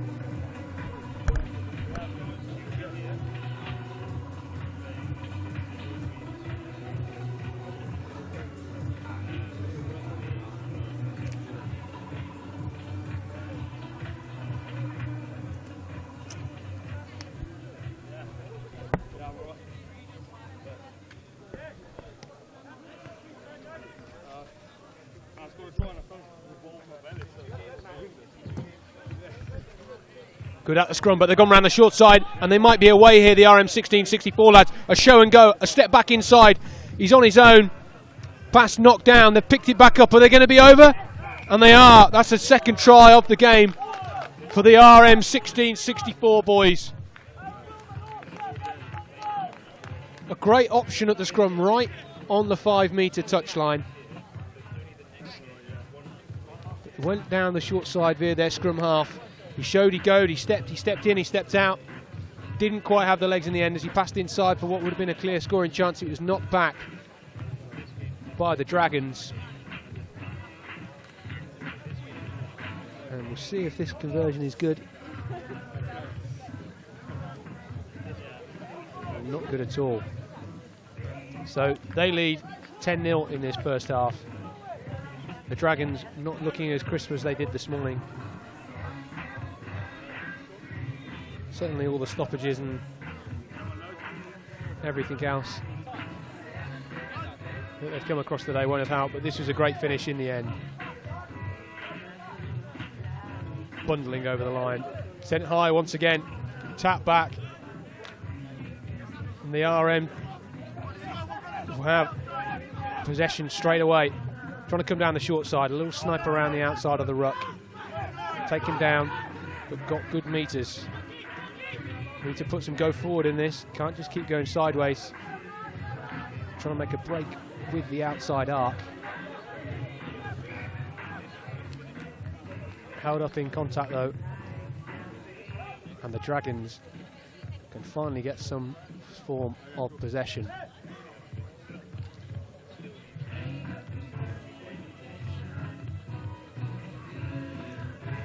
Again, another couple of quick changeovers. Rolling substitutions here.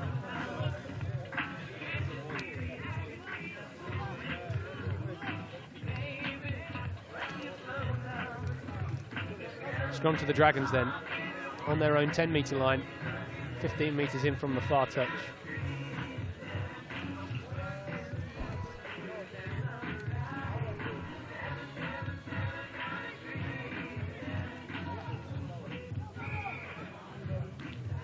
Penalty though, and they'll look to take this one quick, I'm sure. They've got bags of pace, this Wyvern Dragons side. Looking for options, nobody's a clear runner. Finally finds one, but he's smashed in the tackle. Ball fumbled in contact, a dink over the top. Well taken from Dragons, and he's smashed to the ground. The referee though, not having that, it's a high tackle, and he's been sent to the bin. Needless challenge from The RM 1664s not needed at all. Show and go here, and the Dragons, ooh, that was a high challenge if I'd ever seen one. I think the refs noted it. And you'd expect him to go to his pocket there. If he's not going to his pocket for that challenge, which was almost no arms, it was high. No, he's letting that one go. Dragons in a good attacking position here. They've broken a few tackles. He's not going to go all the way, surely, or is he? A wayward pass straight into the hands of the opposition. They will now look to counter and use some of this broken field to snipe through inside their own 22. The RM 1664s looking to whip around here. I think over the top. He's going to be on his own. It's going to be a challenge between the speedsters of the Dragons. Can they pick up cleanly? They do. It's a long run around the outside here, but he's going to find a few of his friends. Ooh, a big challenge in the contact. Needing some options here, though. Offload onto the boot of his teammate. Frantic play here. Surely this ball just needs to go into touch. These players are flagging. And the ref, a bit of respite, no, but they're taking the quick tap though. Can't be long left in this half now. Well taken with the one hand from the pass there. Shirking off a few tackles. Finally mauled to ground by the Dragons. Again, another penalty to the 1664s. Looking through a couple of tackles, not really getting felled. Taking to ground now though. They have numbers over to this left-hand side. They just need to put it through their hands. They do. Are they going to be away? Pass it left, mate. No. He's kept it in hand way too long there. It should have been a quick offload. They do have a penalty though. Not releasing, and the ref has decided to give a card for that. So both teams now, I think, down to 9. Can't quite remember when the other player went off. So I think they're trying to ask if Simbin is back for the RM 1664s. Let's try and count how many players they have. Both teams to 9. All kick for the corner. This half seems to have gone on forever. Lots to talk about in this game so far, but the RM 1664 boys who are winning, no doubt about it.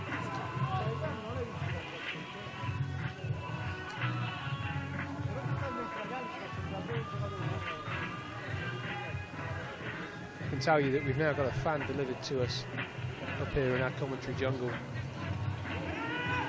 creating a nice bit of breeze. It rotates round, well needed. There's 3 games left to play, so should be an hour or so of rugby left. Should have been sooner, but obviously we've had some stoppages with delayed programme. A great break from inside their own half here. I think over the top, he's probably not going to get there. That was the wrong option. He should have kept the ball in hand. Well tackled though by the Dragons. 1664s waiting for some reinforcements to get back behind the ball. And they have now, bashing through some tackles and through some holes. Down the outside, and he's bundled into touch. Half time here then. Royal Military 1664s 10, the Wyvern Dragons 0. Not a great half by the team who are looking to retain their title this weekend.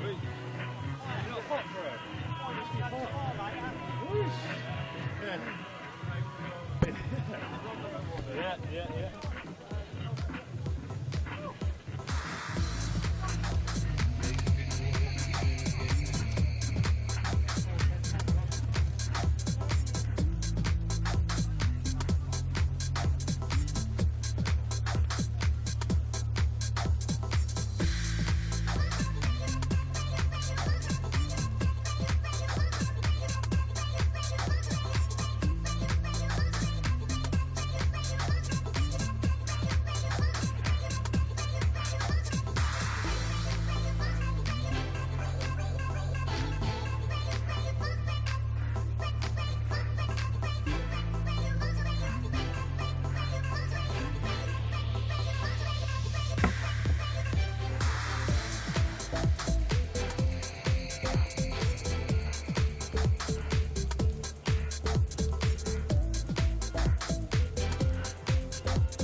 So just to update you,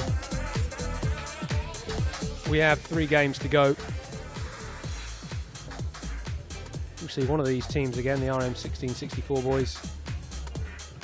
Feels slightly unfair that they'll have to play 2 games within an hour, but that's the way competition tournament rugby is. It's going to be a long weekend for them. Next game on the pitch after this is Scrum and Coke. Be about an hour overdue. They play Olecchini Bucuresti.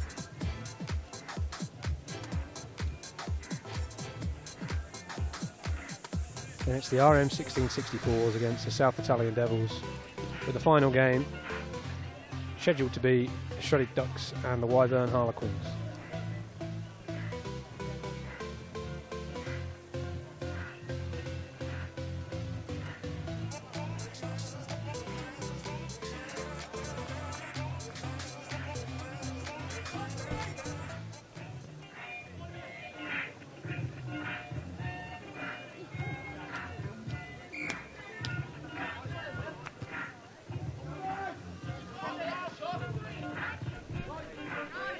Underway this morning, this second half then.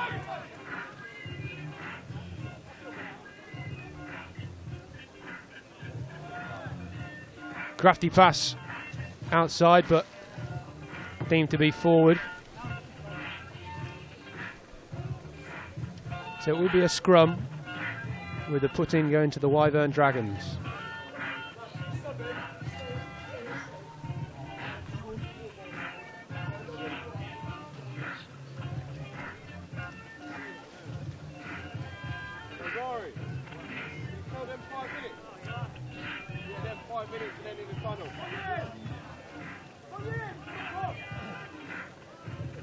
So let's hope this second half can get well underway now.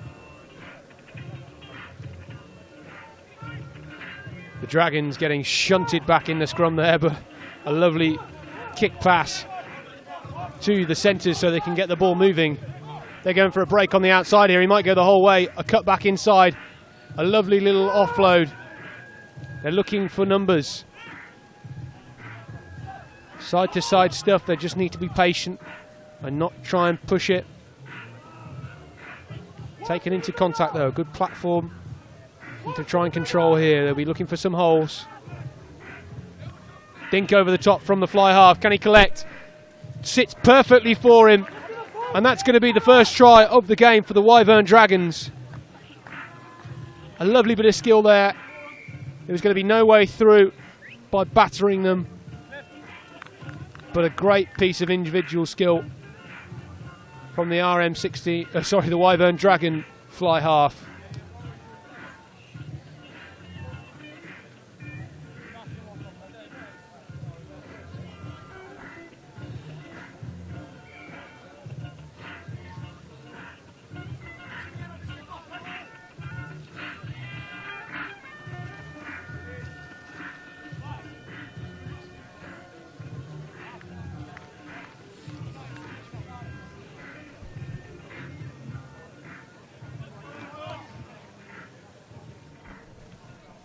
So the game will get back underway from the boot of the Dragons.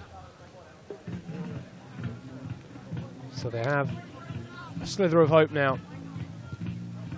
Score only 10-6 to the 1664 boys.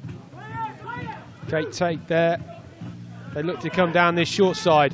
They have numbers. They have a man on the inside, or do they need him? No, they don't. He's going to bundle his whole way, and a great response from the 1664s, straight back up the other end with 7 minutes left to play. They put themselves more than a converted try in front. A great finish in the end. Used the pace down this short side, and a great offload at the end and finish. Wasn't quite sure if he was going to get there at the death, but he did. Managed to bundle over.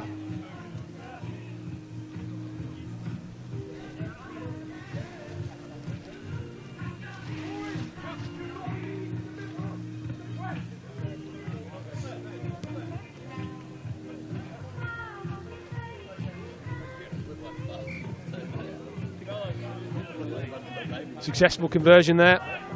So 17 points to 7.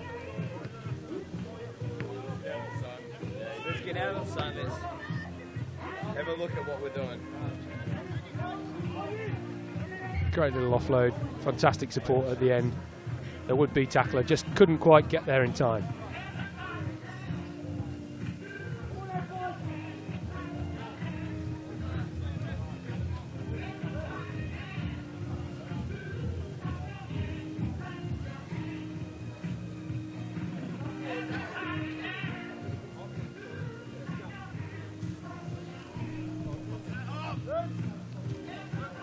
Sent high, well chased, but dinked off the foot of a 1664 player straight into the hands of the Dragons. He's broken through a tackle there. He's looking for some support. He can't go on all the way on his own.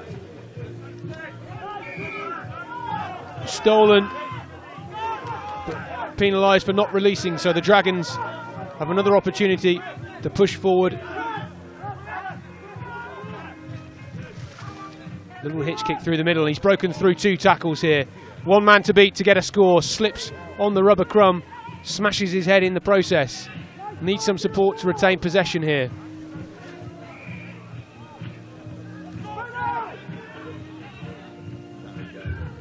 Sent the ball left. Are they going to get in the corner? Does he need some support, or can he go on his own?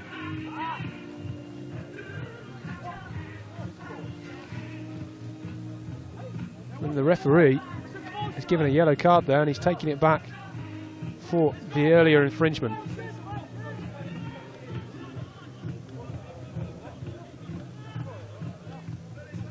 So down the short side, they have numbers, they don't need it. The man who made the original break dots that one down, and the last 3 or 4 minutes of this game are going to be very close indeed.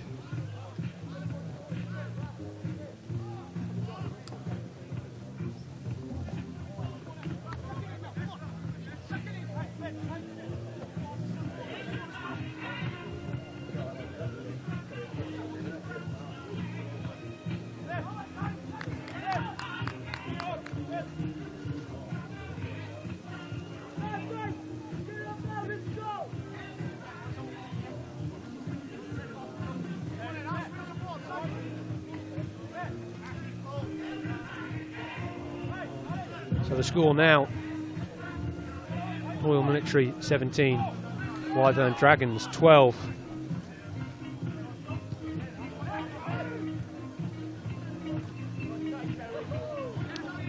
Absolutely smashing tackle there.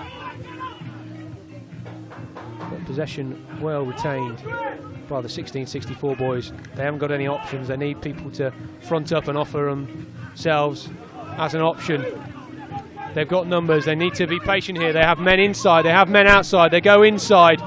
It's going to be tight. A grubber to the outside, though. That outside should have been the first option.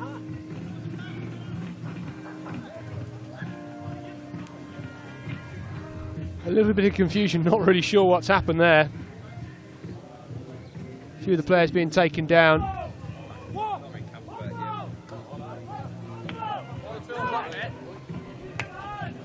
But there will be a scrum.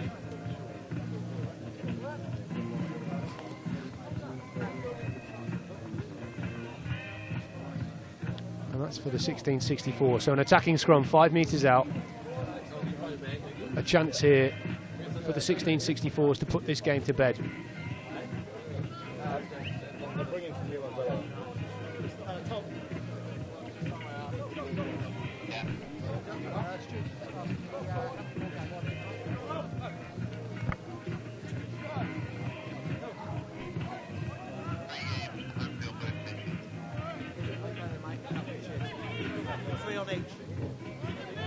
So both sides making substitutions and bringing on water here. Trying to keep nice and cool as we approach the finale of day 1 of the RugbySpy Ibiza 10's.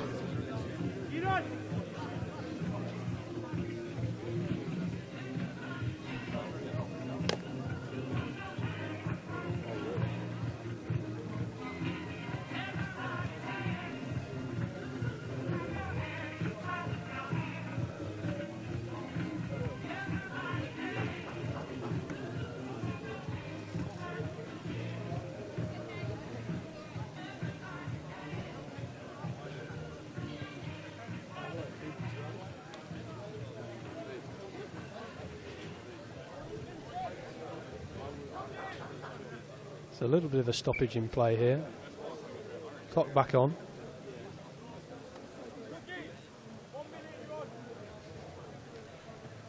And less than 2 minutes to play here.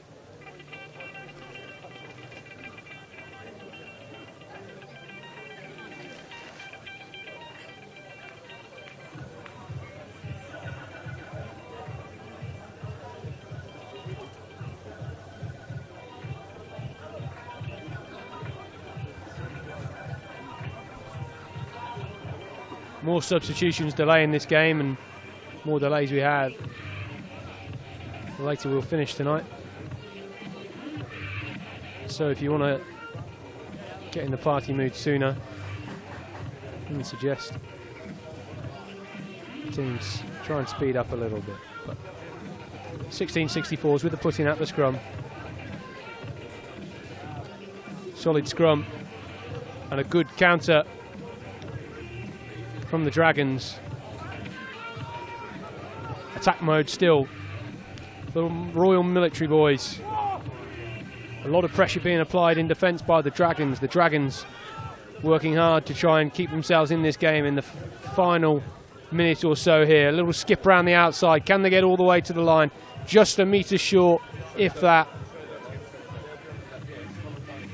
Near touchline. They're getting pushed slowly, slowly wider. Need some support. Straight through the middle here.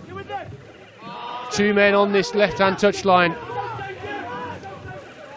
Pass on the inside. It's a great attack from the Dragons. Can they go the whole way? It's going to be close. He's going to go on his own. No! Fumbled forward.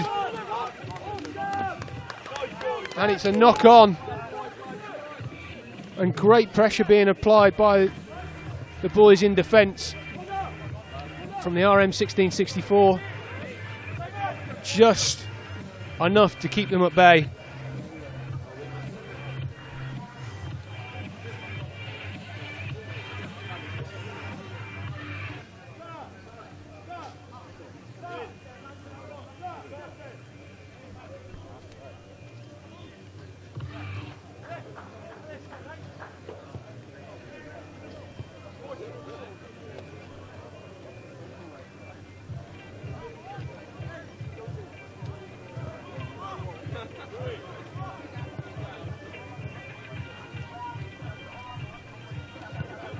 So this must surely be the last play of the game.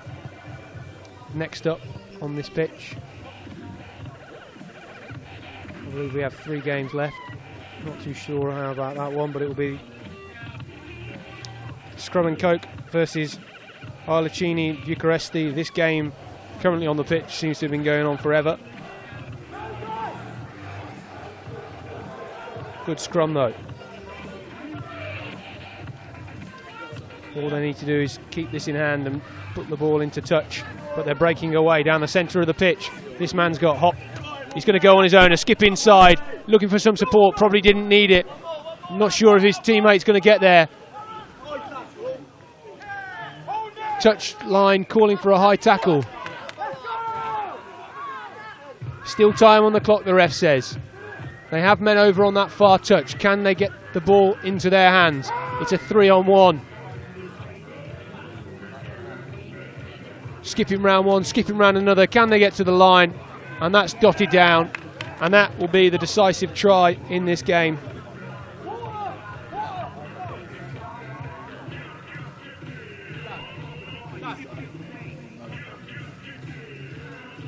A great finish to this game then, end-to-end stuff.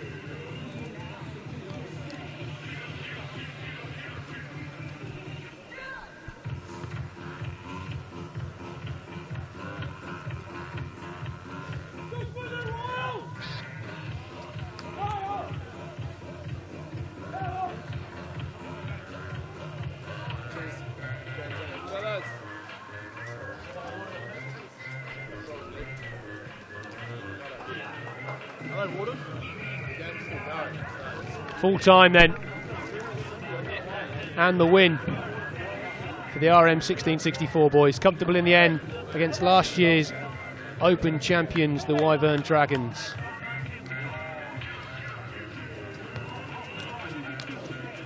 A confident display in the end. Both teams really going at each other. But keep an eye out for the 1664 boys. We'll see how they recover, because on my schedule I have, they're up again in the game after next.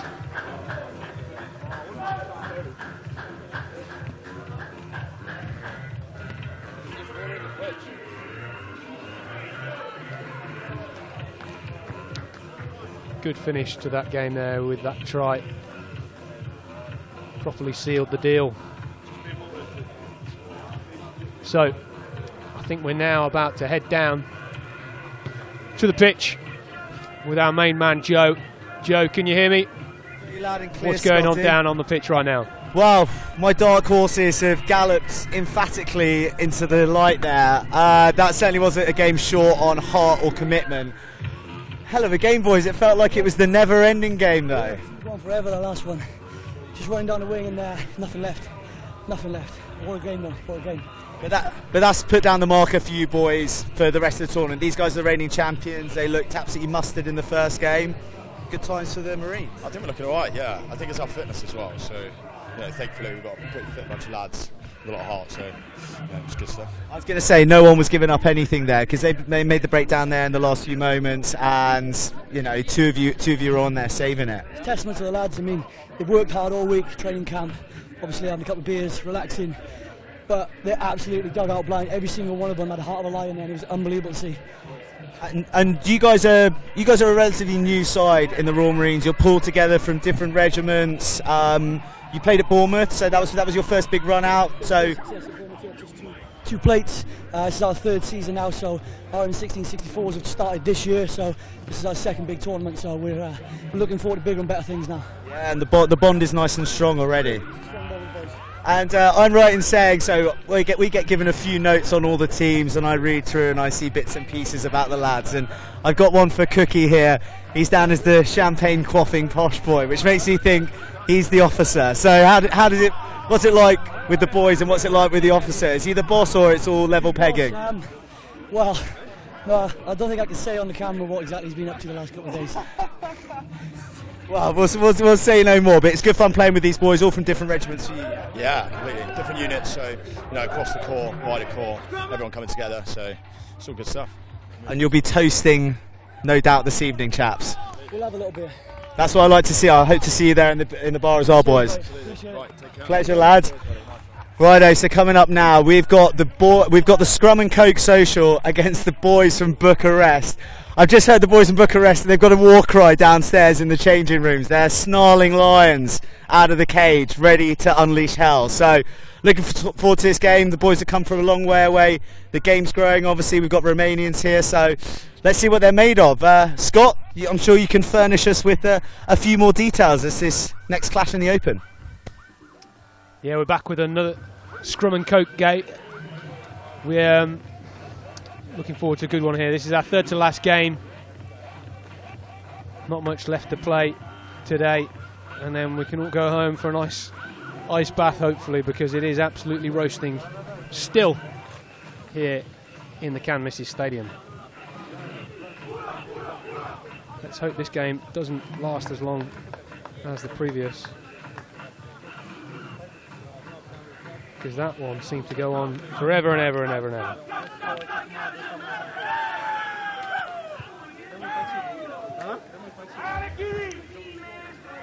A bit of history of this Arlecchini Bucharest team. They're 5 years old. They've never played a championship in Romania because there's no tournaments for amateur level in Romania. They've been all around the world previously, played in 2 competitions, Flanders Open Rugby in 2014 and 2015.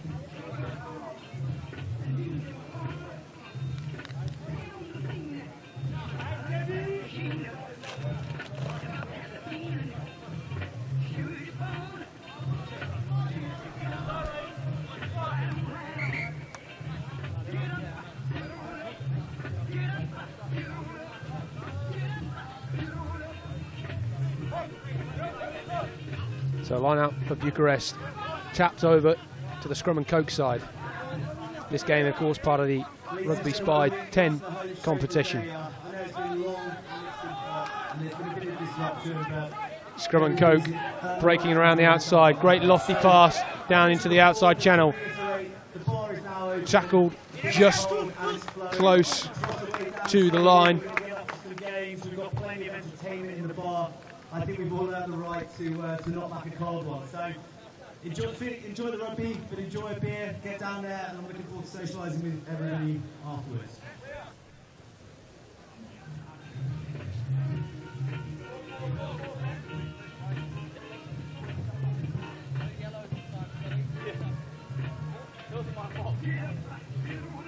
So scrum down for the Scrum and Cokers. 15 metres out from the Bucharest try line. Straight through the middle then, into contact.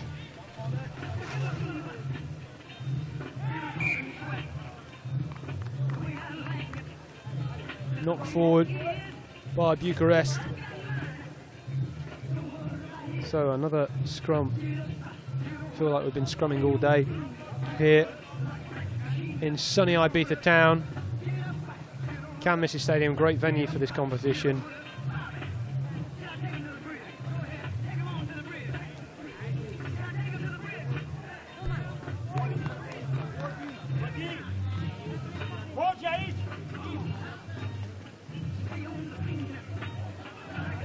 So competitive scrum though.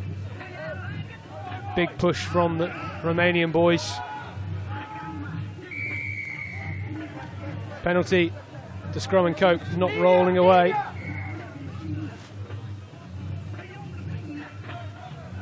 Quick tap and go. Trying to break through. Can they get to the line? Just held short. They have men over. Are they going to use them? No, they don't. They go straight to the left of the post. And that's the opening scoring in 3 minutes into this game.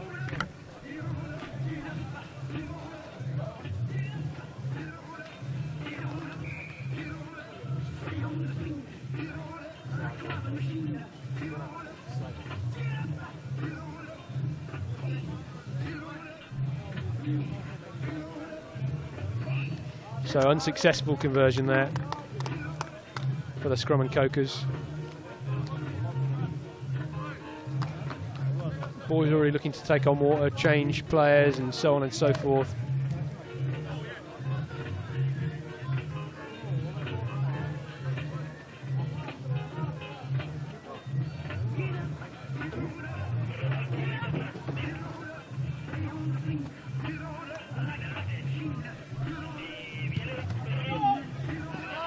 Game back underway. Oh, I think that bounced off his head then. Not quite sure what happened. The ref calling offside there. So the Romanians, Bucharest team, kicking for touch. And that is a great touch finder, a lovely spiral kick. Don't see many of them these days. So they will have a line out, 5 metres out from the try line of Scrum and Coke.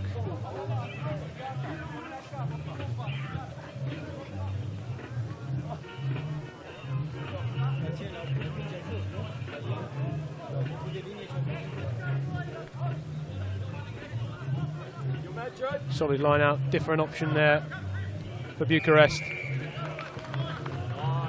But it's a penalty to Scrum and Coke on their own line.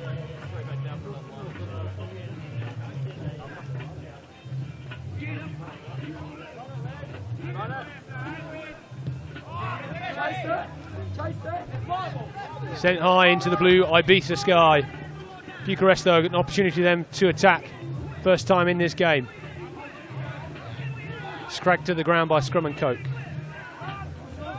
Looking to move the ball again. Well held, in contact, bashed through from their big number 7.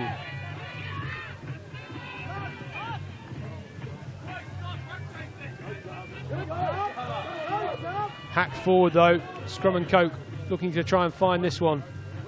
Collected by Bucharest fullback.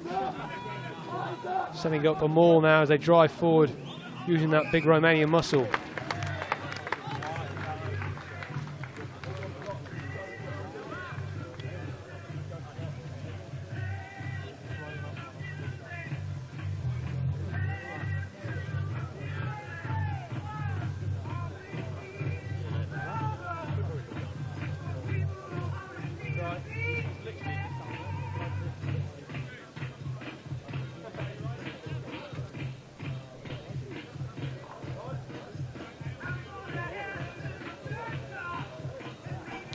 So scrum to scrum and coke.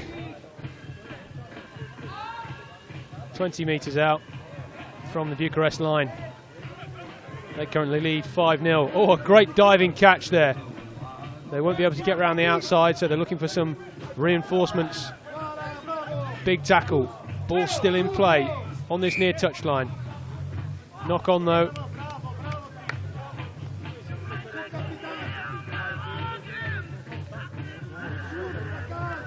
And it will be a scrum to Bucharest just outside their 22, 5 metres in from the touchline.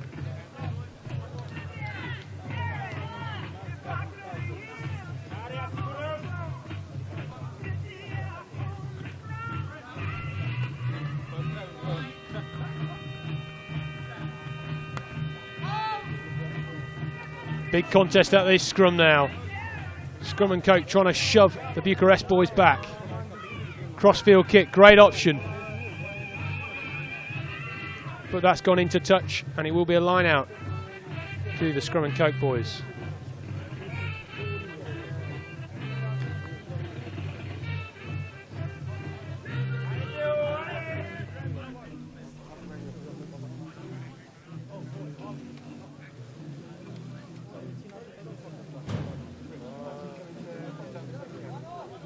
Tranquilo, tranquilo, man.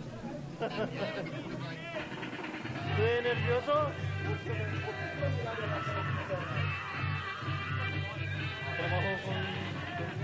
No. No me interesa, no me interesa. Ball being played wide here by Bucharest. But they've been bundled into touch.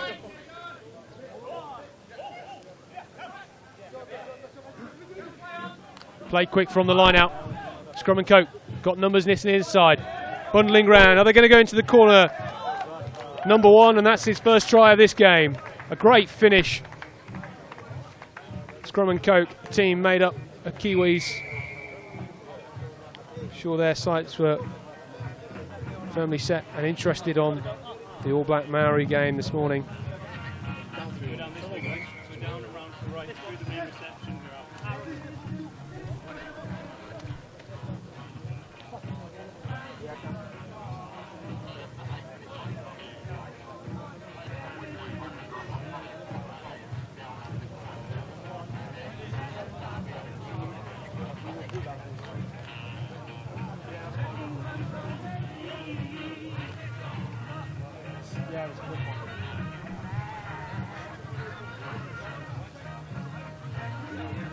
So, successful conversion then for scrum and coke. Not long left to play in this first half.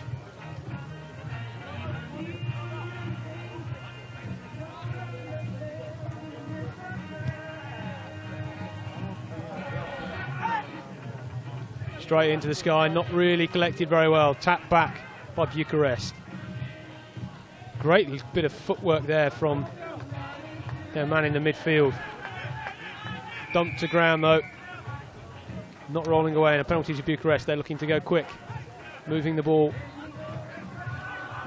to the right of field, but not collected in the pass.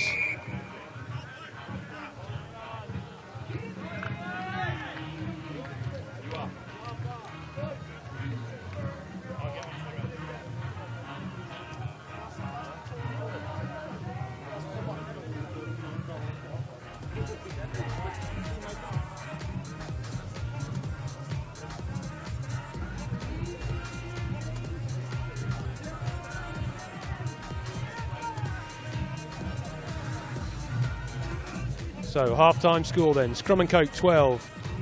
Archilini Bucharest 0. All the game so far been played in the half of Bucharest, but they've shown some promise. Crossfield kick which didn't quite go to hand, but would have been lovely had it done so.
So the game back underway.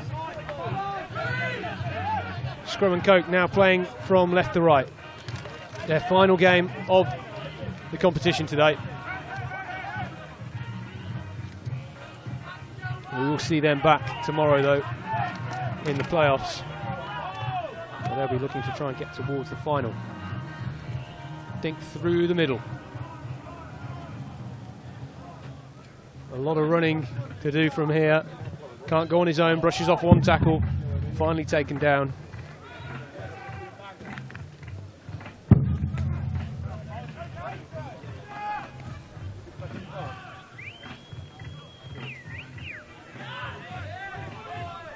Smashed in the middle of the park, Scrum and Coke. A lot of fumbling going on. These players are getting tired.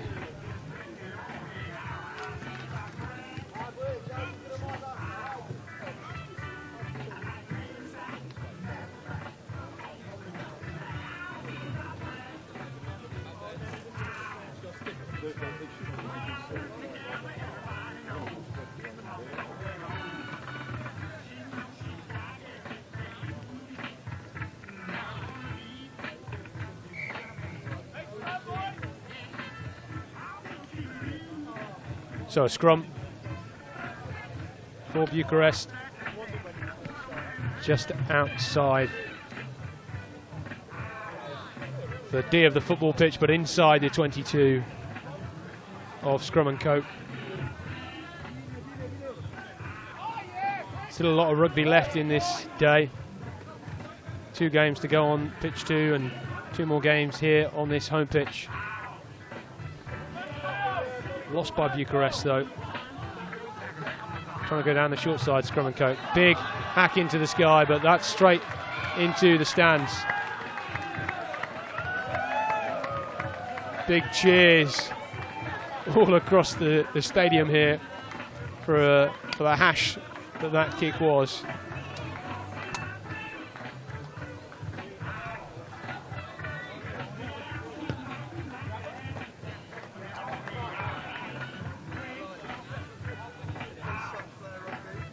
So, just waiting for the ball here. Clock stopped.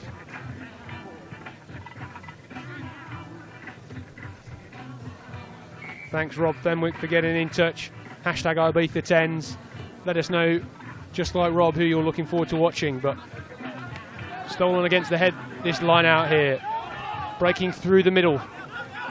A Scrum and Coke, well held. Keeping it in close quarters as they move towards the 22. And now broken inside it. An offload, great bit of skill. Just as he was falling into touch there, the number 13 for Scrum and Coke. Bucharest working hard to try and stop any form of attack here. Penalty. They're going to take the quick tap, and they should be over, but he's almost tapped that right up to the moon, but he still managed to dive over, and that is the third try of the game, and the third try of the game for Scrum and Coke.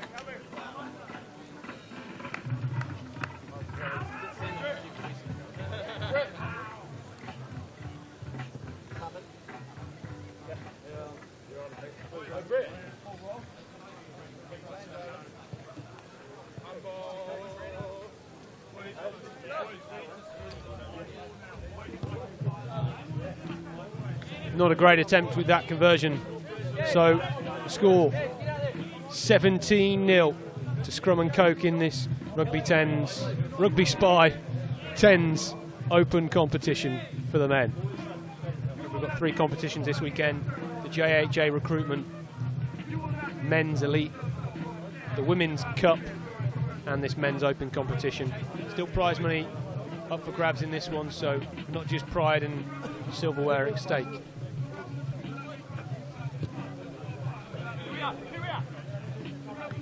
Sent deep in the Bucharest 22. Looking to play the ball. Good hands from their backs here. Moving it along the line nicely. 22. Spotted a gap here and a dogleg in the defence, but he's going to go on his own. Stopping and just checking himself. A bit of 7-star there. Perhaps should have just kept going. He had space. Not releasing. Scrum and Coke penalised here.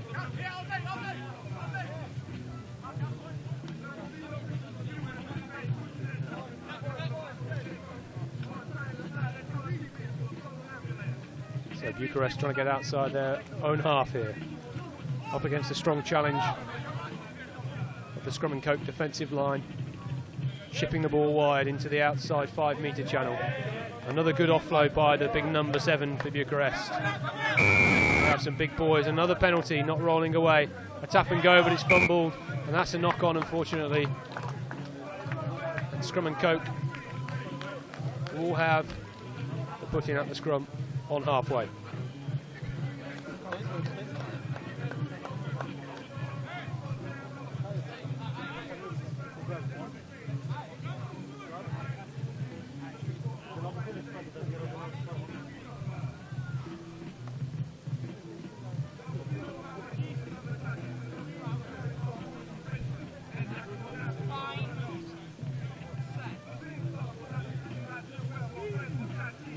Solid scrum, but a good shove from Bucharest. Scrum and Coke looking to play this wide. A great flat pass there into their speedster in the outside channels. He's looking for some support. He finds another, and they're going to go in the corner here, and a great finish and a great set-piece move from halfway, and that's how you score from 50 metres. And that takes the scoring up to 22-0 for Scrum and Coke. Conversion to come. 3 minutes left to play. One of the final games of the day will be showing here from the RugbySpy Ibiza 10's.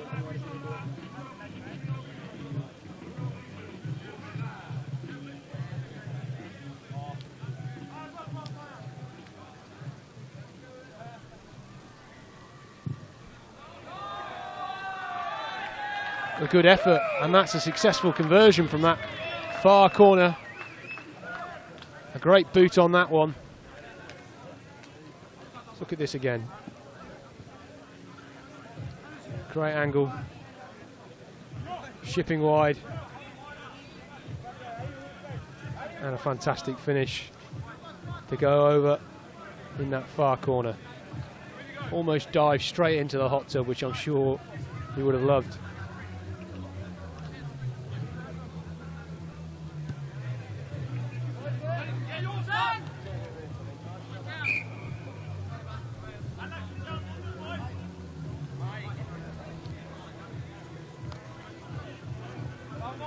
So, not long left to go now.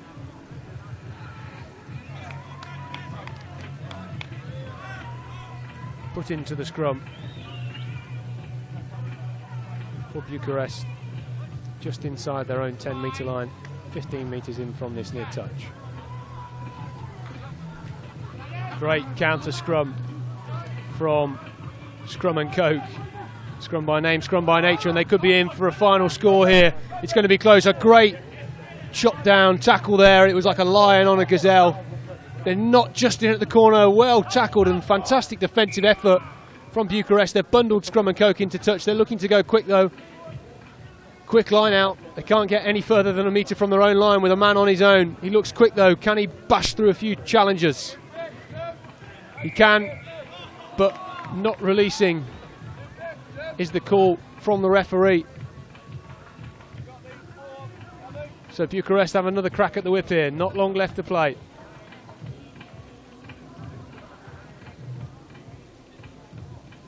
Tap and go.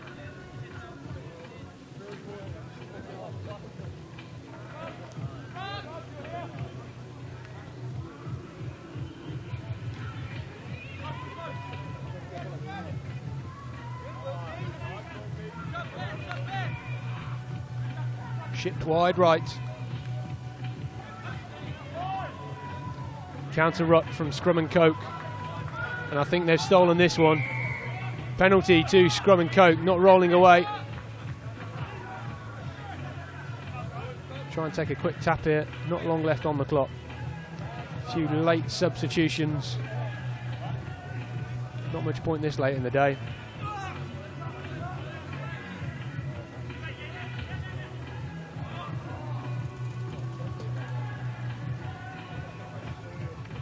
Grubber down the outside, and this could be a fantastic end to this game. Oh, just as he almost got a hand on it. And that is the full-time whistle. 24-0 to Scrum and Coke against the lads from Romania and Bucharest. Almost a fantastic individual score at the end, but it wasn't to be.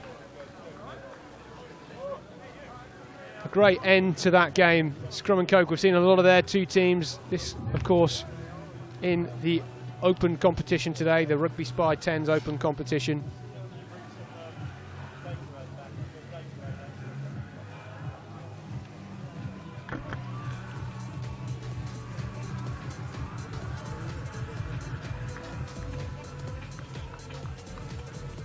Great efforts from both the lads, a great experience for the Bucharest boys. They, of course, don't have, as I said previously, an amateur league in which they can compete, so they have to tour in order to get games. They seem like they love their rugby.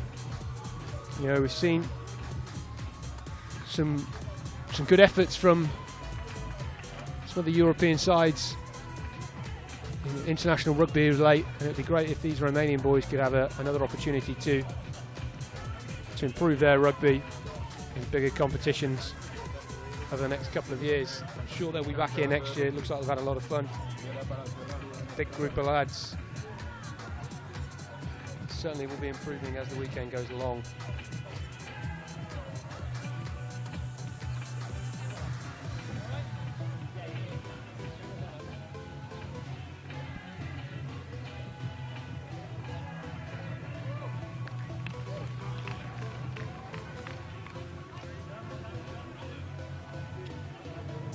So we're now going to head down to our hot tub corner again with Joe. Joe, who are you with?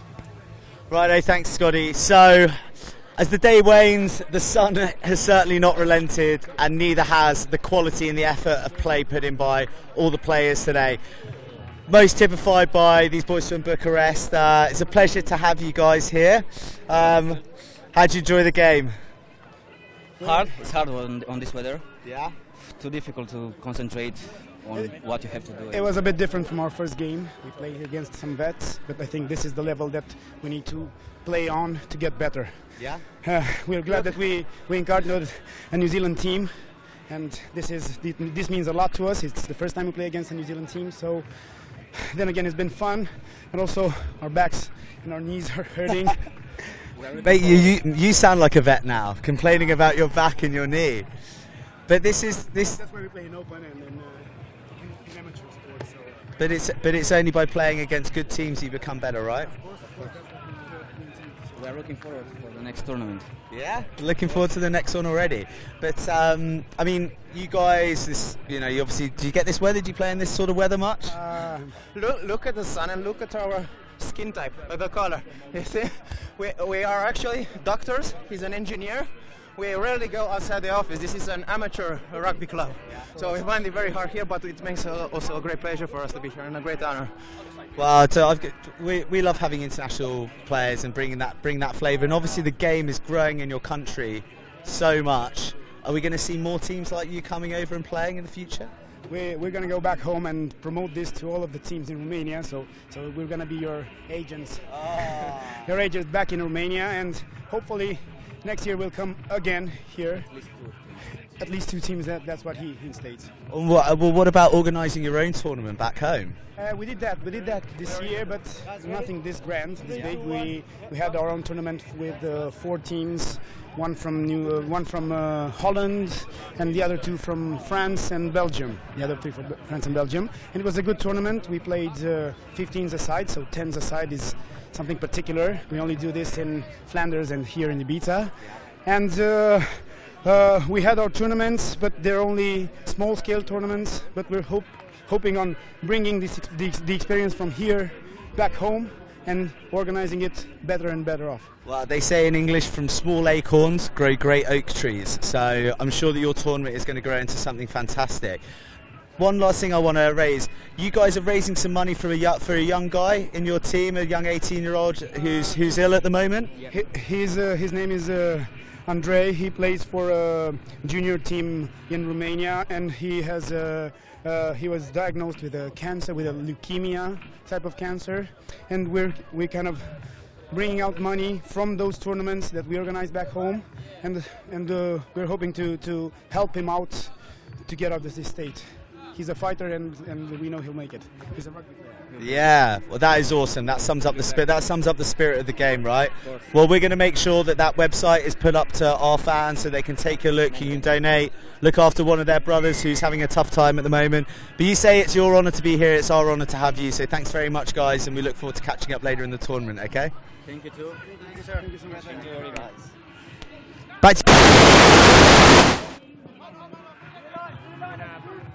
Two of the elite teams battling it out. 20 seconds into this one. Playing from left to right in the yellow and blue hoops, we have the Shredded Ducks. We've seen them already. Lost one, won one. And the Wyvern Harlequins, we've seen their B-side, who play in the Open tournament not so long ago.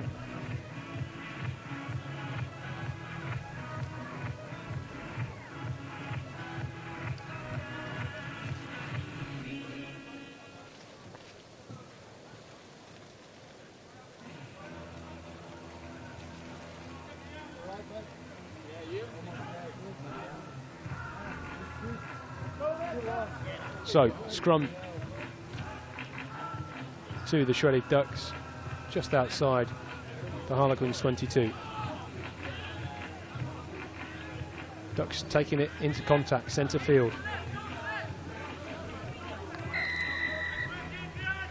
Penalty to Harlequins though, and they will look to break immediately. Popping it back inside. Working this through the hands, a little bit of a shimmy, a little bit of a go. And then crashing into contact. Crossfield kick. Let's see how this is collected. No, all offside, and that's a silly penalty to give away.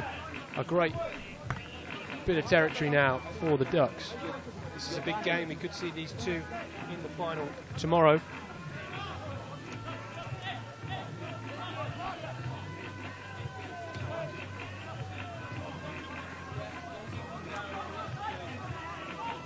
Big collision there, crashed into the Harlequins' defence. Sniped down the outside, and the Ducks are into 22 of the Quins, but it's fumbled. And now we're looking to break away for the Quins, and the Quins are away here. 3 Ducks chasing them down. The Ducks are going to get there with the challenger. Chopped down just inside the 22.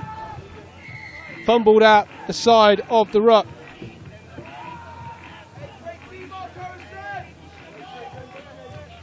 Moving this ball still here. The Quins have men over to the left. They finally put it through the hands.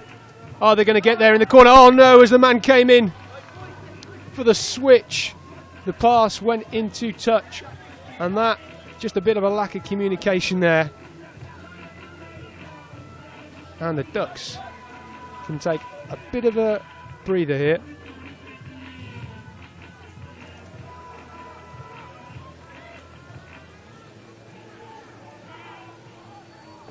Ducks trying to find a way out of this hole.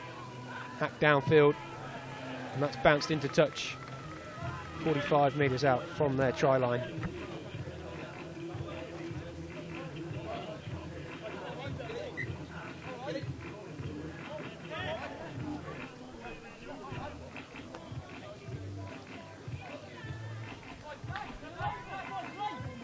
Clearly deemed to have come off a Quinn's hand.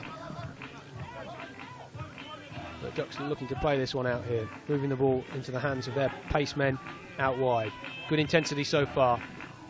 Instead of just running aimlessly down the touch, he cuts back inside to try and find some support. Dogleg in the Quinn's defence as two of their middlemen shoot up, putting pressure on this Ducks attacking line.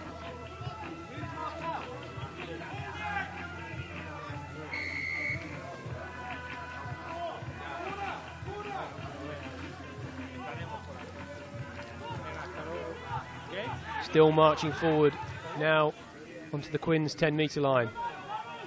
But fumbled again. We've seen a lot of that so far today and this weekend. I'm sure we'll see more of it. The players getting heavily fatigued now as they come to the conclusion of day one of the RugbySpy Ibiza 10's.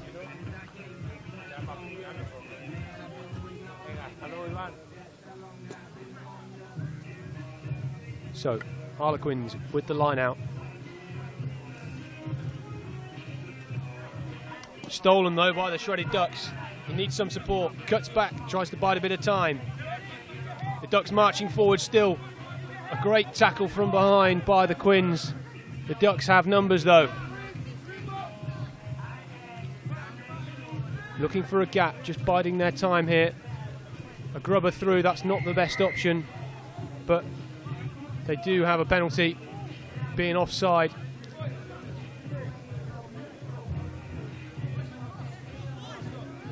So centre field, 15 metres out. The Ducks a great attacking opportunity here. Crashed up by one of their big men.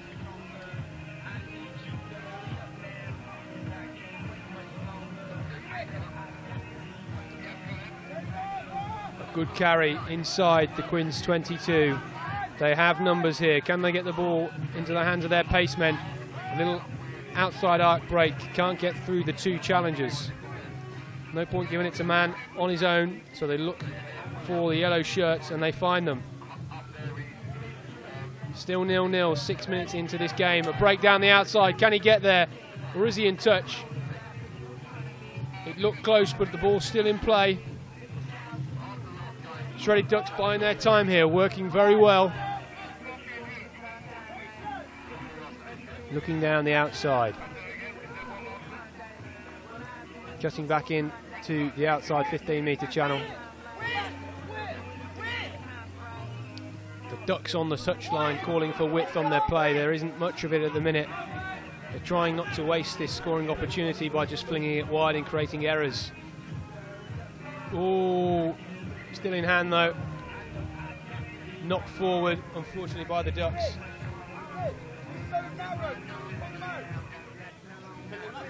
So it will be the Quins with a scrum. 10 metres from their own try line.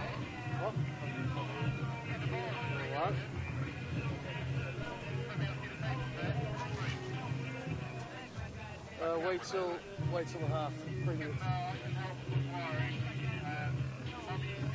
Well, boys, let's keep going, let's keep going. Scores off now, Oscar.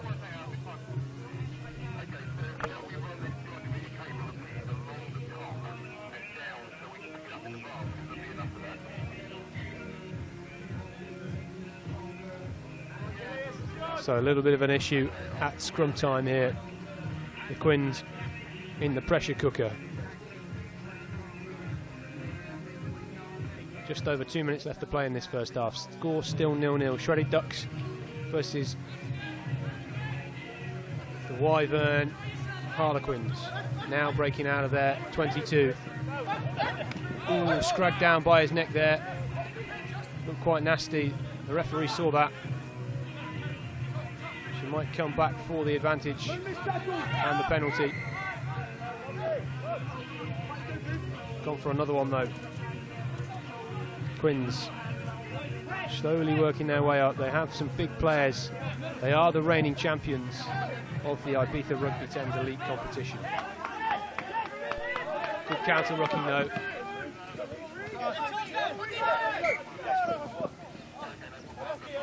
Unfortunately, Ducks have just stepped in touch.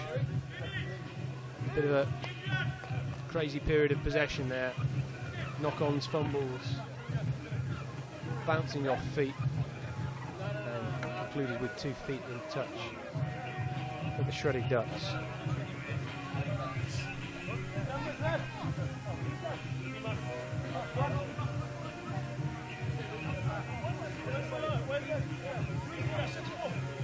So a line out for the Harlequins.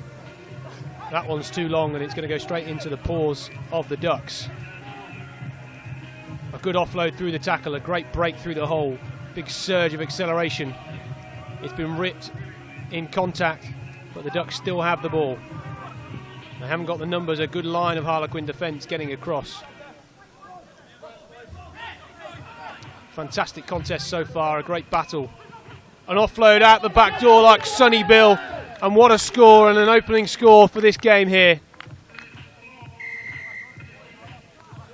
Wow, and that has really got this game alive now. Should be a very simple conversion. Just got to dink it over the crossbar. Straight and true, and that's half time here. The Shredded Ducks opening the score at the end of that first half, and you suspect that may be crucial to how this game pans out. There's a lot of game left, but we've not seen much of it being played in the Ducks half. The Shredded Ducks in the blue and yellow. Certainly the best so far. The Quins searching for some shade under the cover of the canopy stand.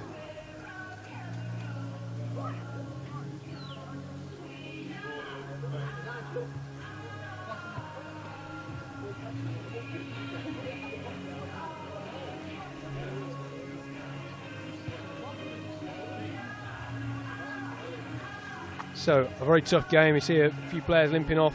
No real substitutions as of yet. I'm sure they will come. The boys taking on a lot of water.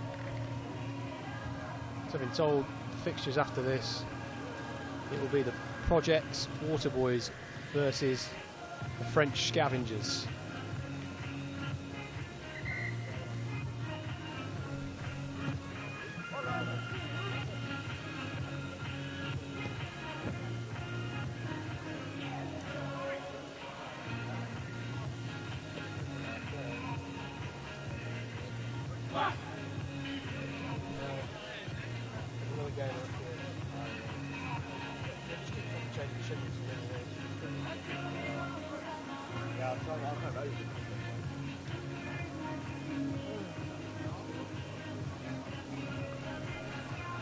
Second half almost underway here. The Shredded Ducks looking to hold on for their 7-point advantage. Just need to keep the consistency.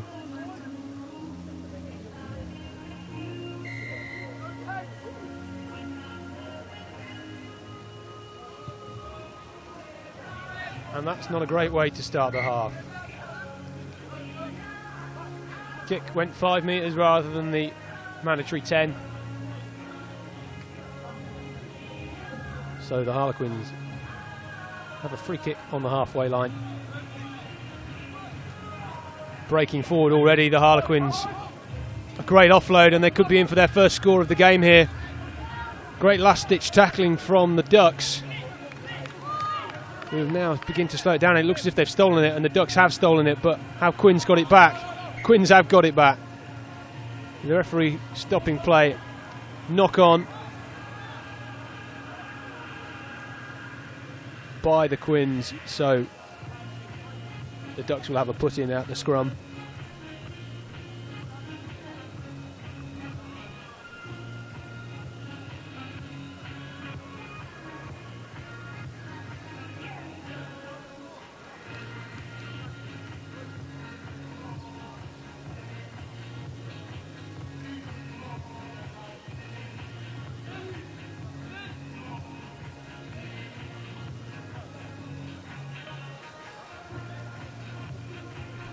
up here in our commentary jungle. We're still trying to keep out the sun, but unfortunately it's coming in on us now and it's starting to get quite hot, although the temperature not quite as hot as it was earlier. It feels as hot still up here because we now have the sun right in our faces.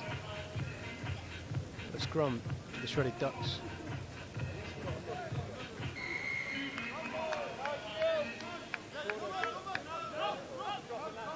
And they win the penalty.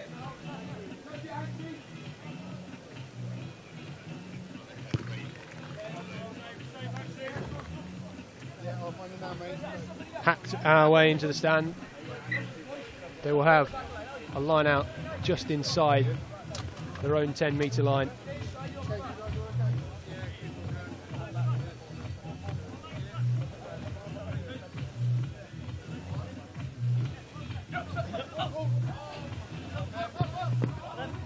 Almost stolen at the line out there, but Shredded Ducks still have possession. Trying to work their way through, but it appears as if it's been stolen. Not releasing. Shredded Ducks have been penalised, so the ball from the penalty in the hands of Harlequins. The Wyvern Harlequins now looking to break down the far touchline. Well tackled by the Ducks, who have retained possession there. It's back in the hands of the boys in yellow. A few quacks from down on this dugout touchline.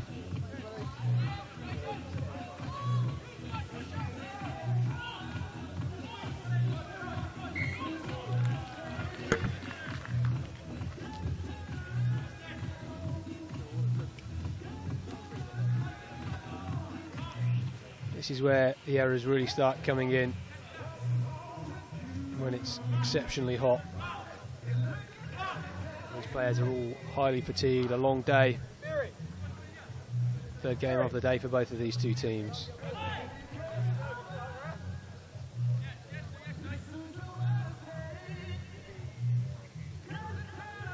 So Quins with a good attacking opportunity here. 14 minutes into this game, only 6 left to go in this half.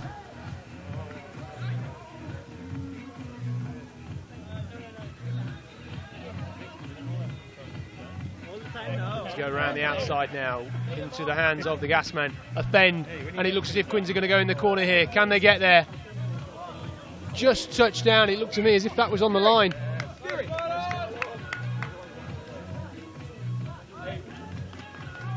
And that was a try indeed. It's difficult to see what's going on now. A knock on in the act of scoring, so it's a scrum to the defending side. The Shredded Ducks, they're under the cosh now. A great last-ditch tackle. The man was originally fended off, but he was scragged in the final stages.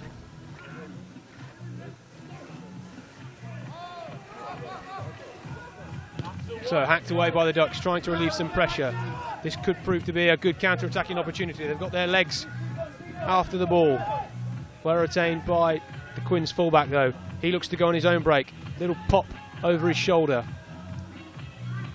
The Quins though, running away with it here. Are they going to go the whole way? Scragged down by the right wing of the Ducks. 5 metres out here, penalty to Quins. They take it quickly.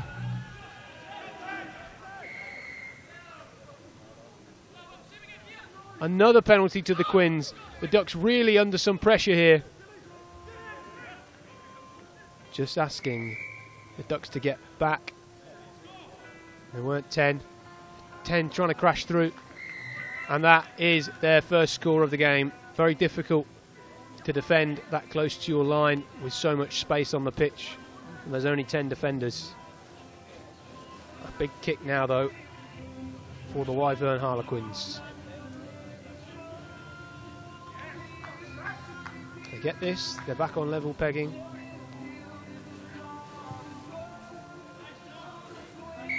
And that's a successful conversion. So the score goes Shredded Ducks 7, Wyvern Harlequins 7.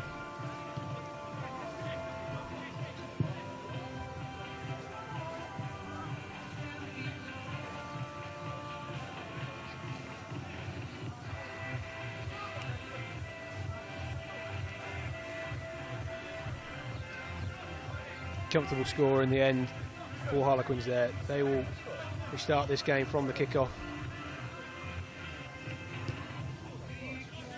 Sent into the shadows of the main stand here at the Estadio San misses. The Ducks taking it quick though.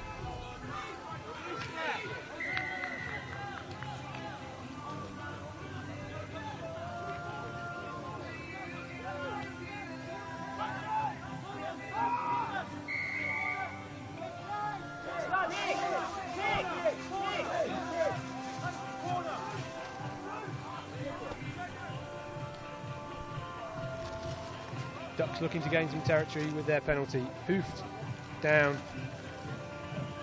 into the far corner. Well inside the Harlequins' 22-metre line.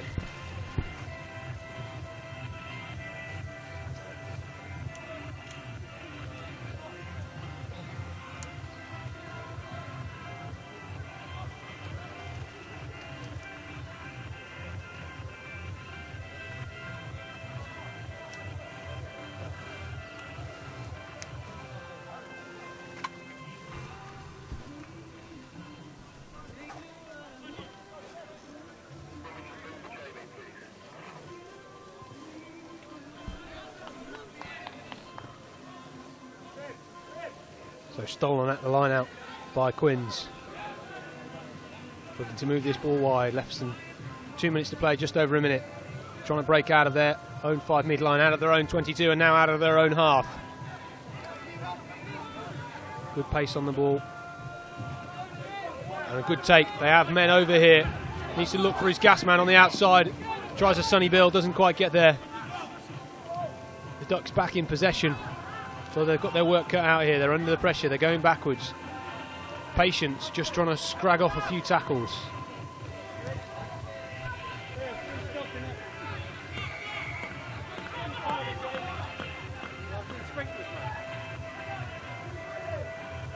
So the Ducks trying to break out of their own half here.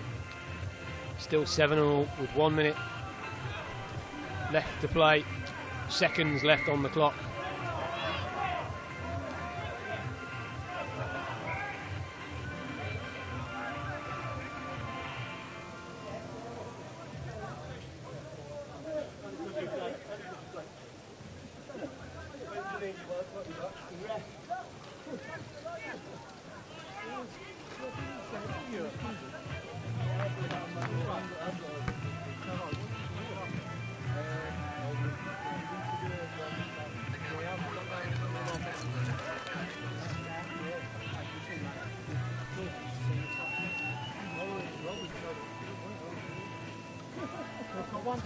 So the Ducks with the line out, trying to go for the win here. Nothing left on the clock. Thought he'd be the last play of the game. But they do have a line out. Just outside Quins 22.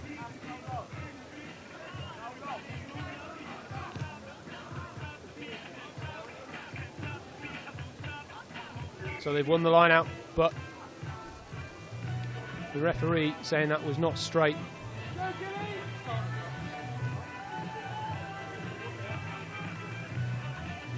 There will be a scrum to the Wyvern Harlequins. Barely anything left on the clock now.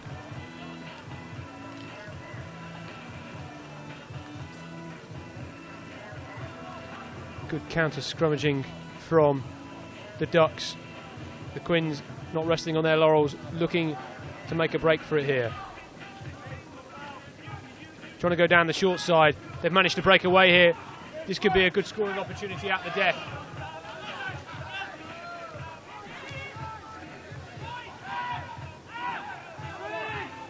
Trying to use the men down their line. They have numbers over here. Looking for some space, looking for some hands. I think over the top. Is he going to collect it? This could be a great winning try for the Quins. And the Wyvern Harlequins showing why they're the 2016 champions. And I think they've just won that at the death out of nothing. with nothing left on the clock. Absolute heartbreak for the shredded Ducks. They were the better team for a lot of passages of that game, but the Ducks at the end losing out on what would have been a drawing point. So close at the end. Let's take a little look at it here. Great hands down the line. Didn't want to run all the way to the touchline. Came across on the switch. And a lovely weighted dink over the top of the Ducks defence. Full time then, the Shredded Ducks 7, the Wyvern Harlequins 14, and you can see that's why they are the reigning champions.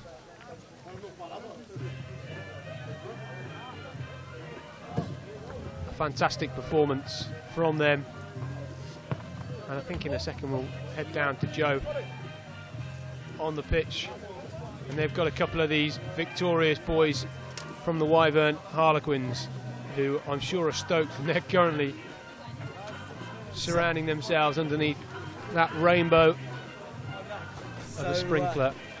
So we met the keeping boy. them cool in the shade, in the sun. But a great performance from the Shredded Ducks. So Joe, down to you. What have you got for us? Righto, so we met the boys earlier in the day. They're looking spick and span, gleam. Look a little bit worse away now, lads. Tough game. Yeah, man, real tough game. That the Ducks are a good side. So it's a physical game, but we came through. You know, went to those dark places that we talk about in training and stuff. So yeah, great win.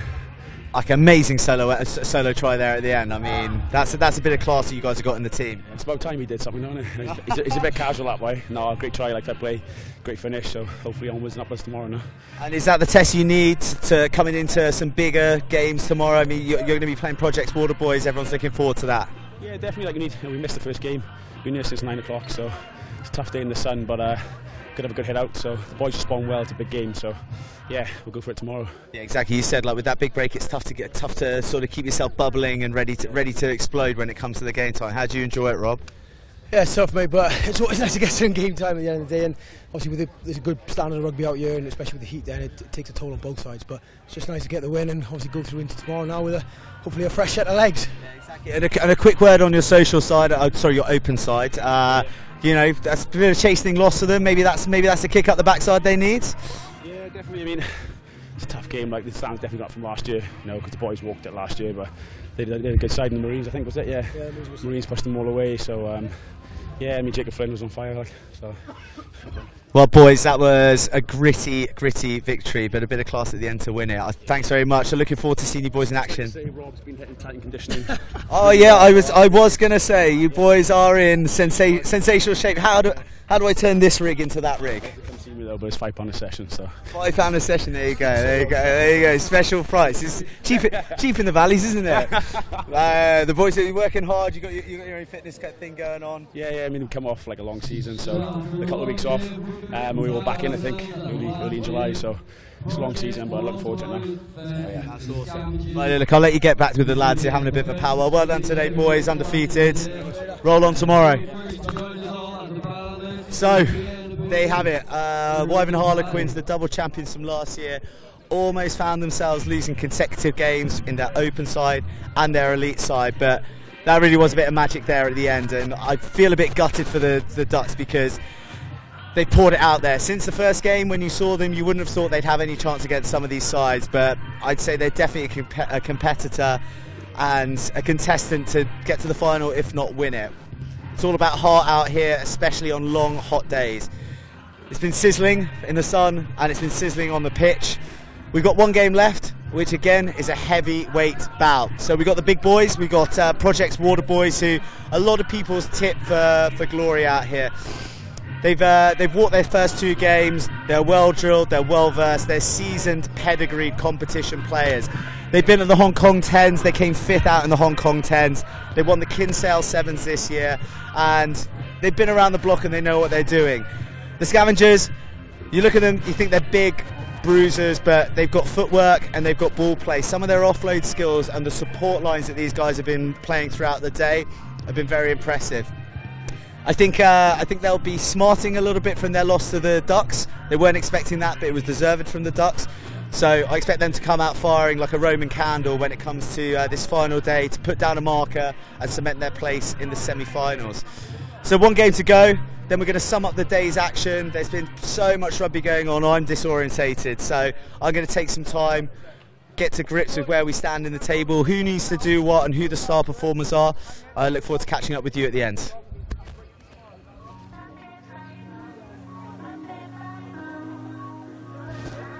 Thanks, Joe. So we're finally here at the conclusion of day 1 of the RugbySpy Ibiza 10’s. Hashtag Ibiza 10’s. Let us know who your best team of the weekend has been. Both teams look ready to go here.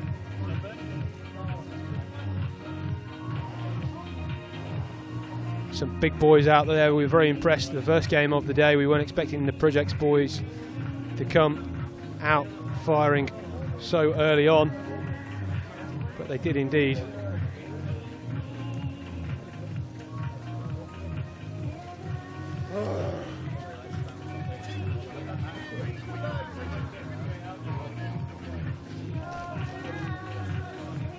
Teams just heading into the tunnel.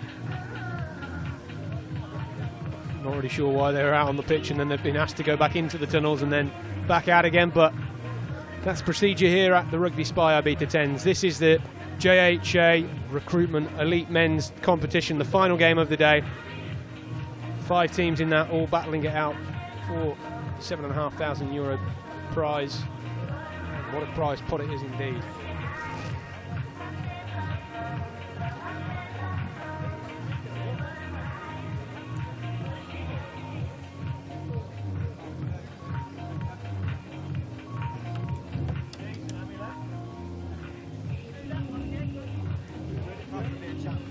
Sorry, I threw that up a bit early there. No, it's all right, mate. It's okay, you want to know.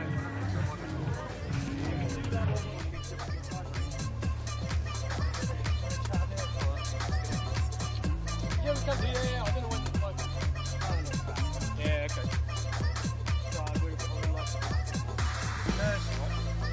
You bit burnt.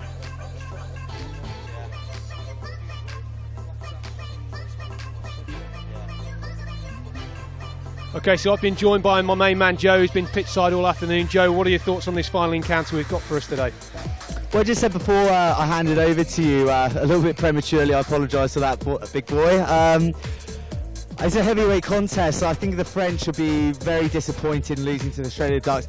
Not because they're a bad side, but I think they've come here with high expectations of themselves. A lot of these guys play D2 Fédéral in France, and a lot of them are ex-top 14 players as well. So I think they got fronted up basically, and they went in there a little bit casually, and they got turned over, which is great to see.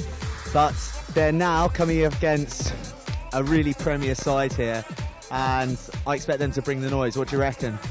Yeah, I was really impressed this morning in the first fixture when we had the Projects Water boys out on the pitch. We didn't know how good they were going to be, a bit of an unknown commodity. It's their first time here at the Ibiza 10’s, but we know they've been to a lot of tournaments. We know they've been to Hong Kong and started their stuff over there. They've got a good coach, a good setup. They come here very professionally. They're not here to mess about. They're here to make the most of their weekend. And I think both of these two teams, this could be the final tomorrow, no matter which way it goes. But we'll be looking. I couldn't call it, to be honest. It's going to be so close, but we'll see it. We'll see how these French boys respond. If they're anything like their national team, they could come out like the under-15 girls netball side, but we'll see about that one.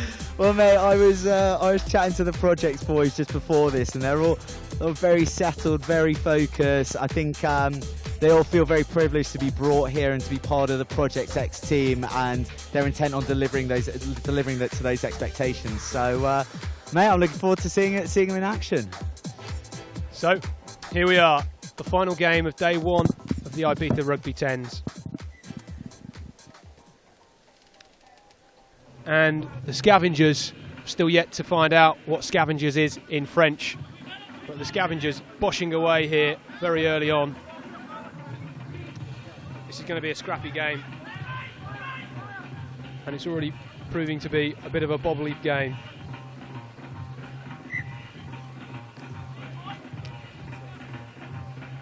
A knock on, and it will be a scrum to the Scavengers. Only 20 minutes of rugby left to play here.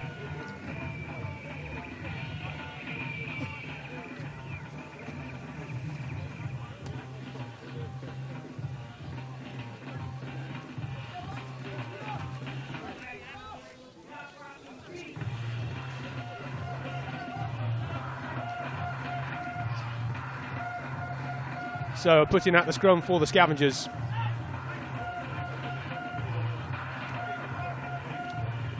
Ball played back by them. They're trying to bide their time here, not rush it, use a bit of their quick feet, getting their men behind the ball. A little bit of a half outside break, but their little scrum half has been scragged by the big number 10 of the Waterboys.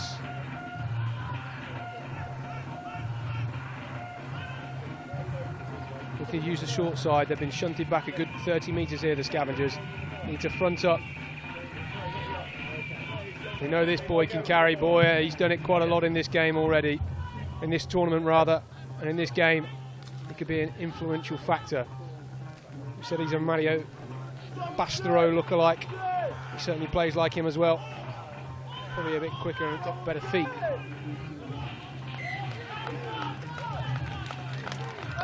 And I think the Scavengers have been penalised here for not releasing. And the Project's Waterboys will have a put-in at the scrum.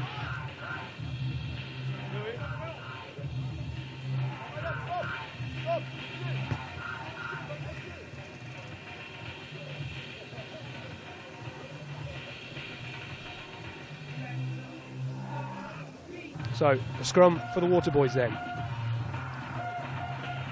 3 minutes into this first half of the final fixture of the day here. 15 metres out from the Scavengers try line.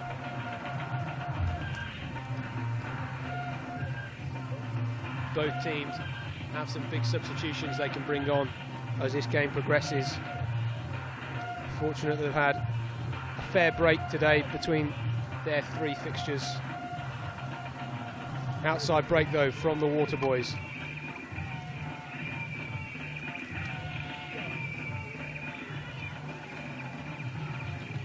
Now into the outside channel. Ball fumbled back and it's gone into touch.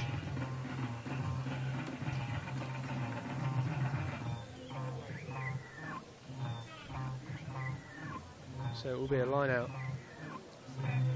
to the Scavengers. Playing in purple from left to right in this game.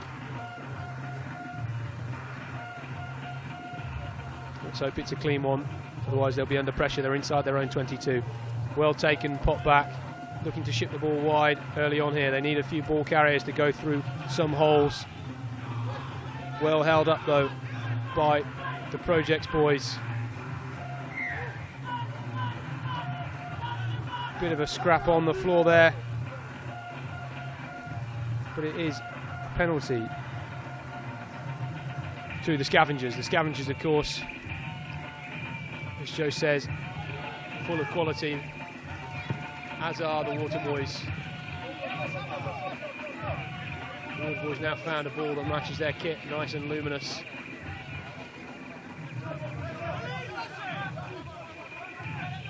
Into the Projects half for the first time this game. 4.5 minutes into this final fixture of the day from the RugbySpy Ibiza 10’s, hashtag Ibiza 10’s. We've been live all day since just before 11 AM from the Estadio Can Misses here, 8 kilometres north of the Ibiza airport, just inland from Ibiza town. But the Projects Waterboys in the attack here. Can they go into the corner? They've got a one runner. They need some support. Are they going to bundle over? It looks as if they are. And the Waterboys have the opening score of this final fixture here. Sloppy defending, but a great bit of play from the Waterboys. Managing to break away here early on in this fixture.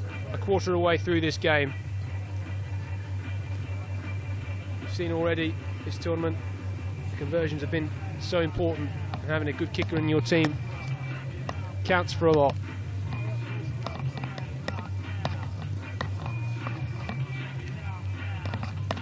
That one though, not got enough accuracy, not got enough weight, so Projects Waterboys lead 5-0 against the Scavengers. A little bit of a replay of this.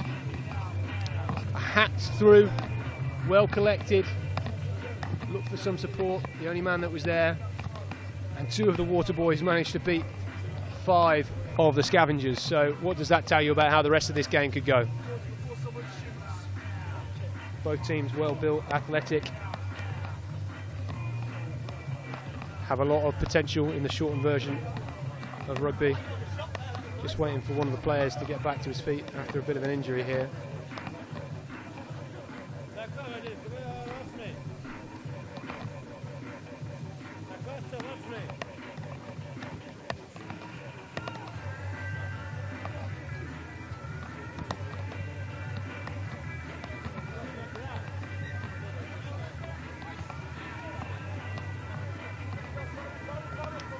So the game is restarted then. Claiming to be pushed off the ball there, and they were, so it's a penalty to the Waterboys. The French Scavengers struggling to get any form of possession or territory so far in this game. Great hot step in by number 13 of the Waterboys. Saw him earlier on in the first fixture of this day. Good to see them back in this final fixture. Looking to go down the short side, putting it through the hands. Some big tackles coming in here.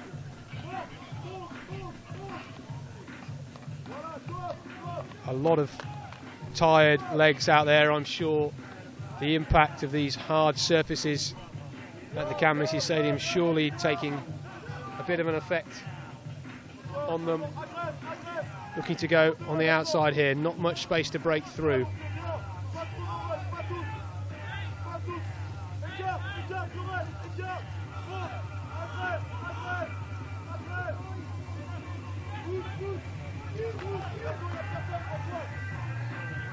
So a little grubber through again, and it looks as if it's going to be a second score here for the Project's Waterboys, and what an individual piece of brilliance here to keep this game alive.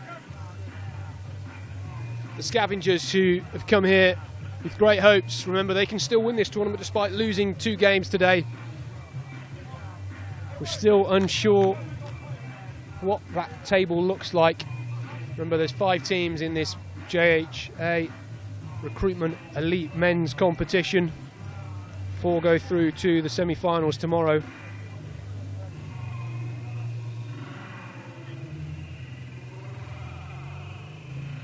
And a successful conversion to take them 12 points up here in the final fixture of the day. The sun is beating down on the Canmissy Stadium.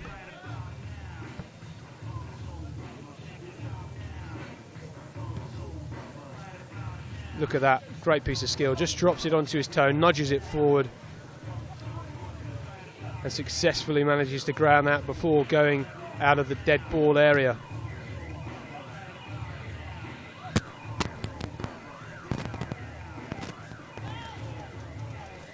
So the Scavengers now, once again, trying to break out of their 22. This is where they've been camped in the first 9 minutes of this game. Finally getting some headway. They have a penalty. Let's use a bit of this quick tap. They have a lot of players with some gas and quick feet. Not managed to get them into the game as of yet. They've just been flattened by the power of the Project's Waterboys. Now beginning to break around that far touchline. Into the shade, under the canopy. Got a very flat back line, but they're being sent backwards once again, trying to find a hole. We know if they can get the ball in hand and space. The boys in purple, the French Scavengers, really know how to play. Unfortunately though, just knocked forward. It's got to be something to do today with all this dropping, knock-on, fumbling of the passes. Something to do with the hot and slippery hands from the temperatures here in Ibiza. It's not ideal. It must be just absolutely horrific playing in those conditions. Certainly noticed the pace of the game has slowed down as we entered the second half of today's competition.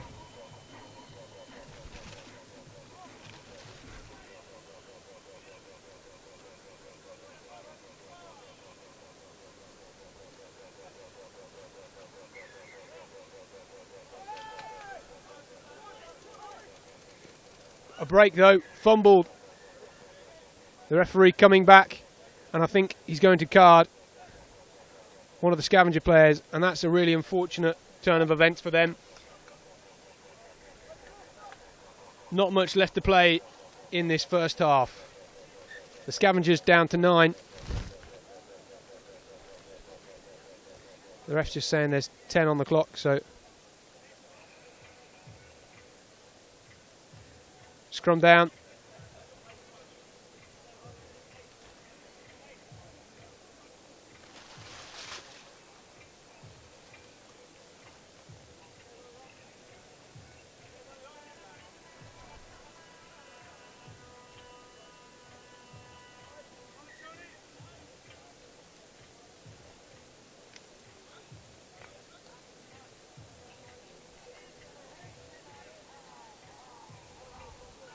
So, Projects Waterboys with the putting out the scrum.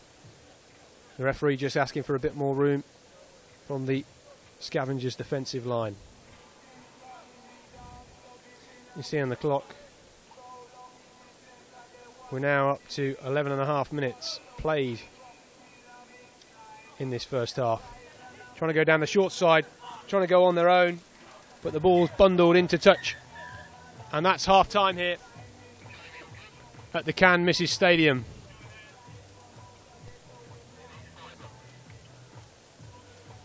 Story of that first half then. Domination from the Waterboys, abomination from the Scavengers. They've not, as of yet, turned up. We know they can tear teams apart. We've seen it already today. Perhaps just a little bit mellow after their loss to the shredded Ducks earlier on. Sensible tactic there from the Scottish boys, the Projects Waterboys.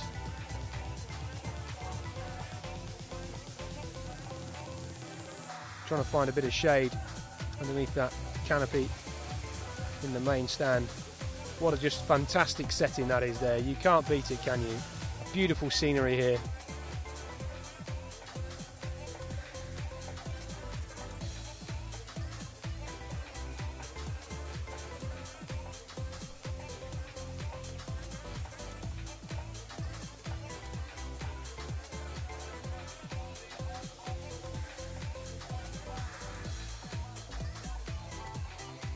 Waterboys 12, Scavengers 0 in this final game of the day here. The referee looking to get things underway. We've obviously had a few delays today due to injuries, illnesses and the like. So finishing slightly later than planned. We were scheduled to finish around about an hour ago.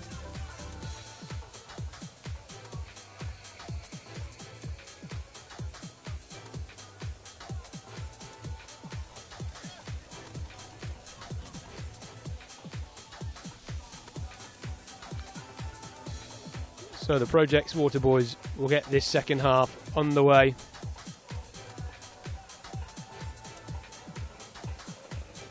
They look pretty calm, they look pretty confident. It appears as if they know how good they are, but they are very professional. They seem to be handling themselves exceptionally well.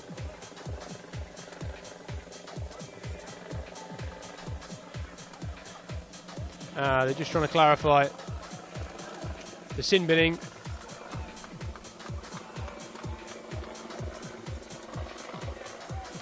The sin binning is not yet back on, but they are making a substitution. Trying to bring one of their gas men back on.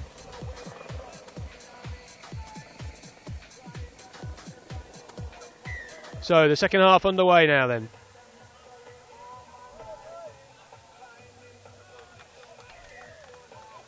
A knock on, unfortunately, there for the Scavengers.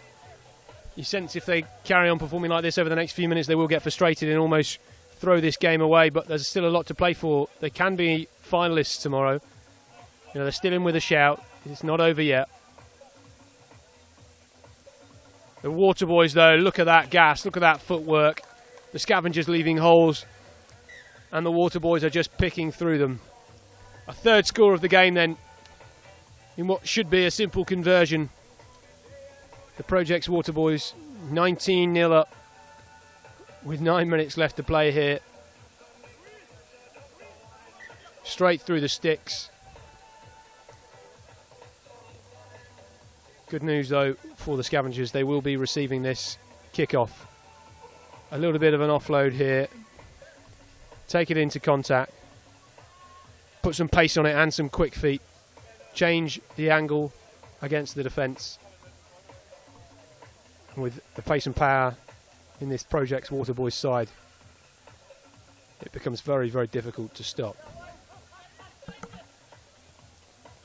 That's a great kick, and the pressure will be on at this line out because that's gone into touch 5 metres out from the Scavengers try line.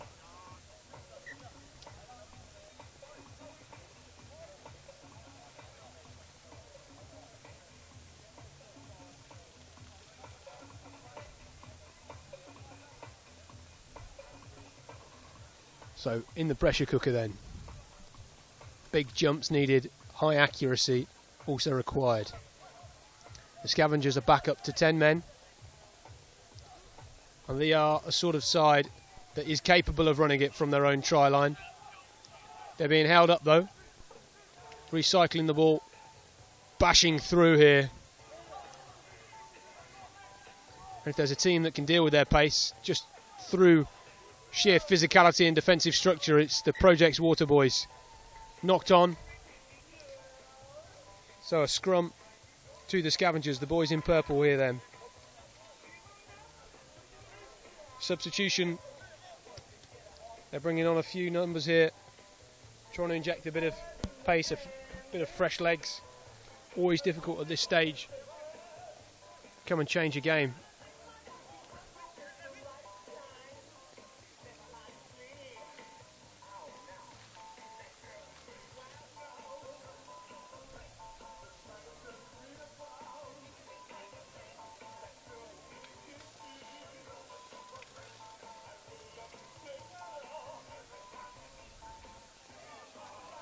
So, scrum to the Scavengers. 10 metres out from their own line, being shunted backwards. A little dink over the top from the scrum half. Almost hacked through, but well collected by the try scorer for the Projects Waterboys. He's looking for some support on his outside. He's found it. Crashing through. Still in play here, not in touch just quite yet. They have plenty of numbers. The Scavengers is looking a little bit at 6s and 7s here. 2 on 3. Off the head of the Scavengers player. The referee calling back for the advantage. And they'll have a penalty 15 metres out. Looking for some big ball carriers, crashing through. Again, looking for numbers. And there's a gap opening up here, and it's going to be another try. 4 tries in this game then. 15 minutes played. The Projects Waterboys seeing off the ineffective challenge of the Scavengers. The Scavengers, who looked so promising this morning, have just faded towards the end of this day.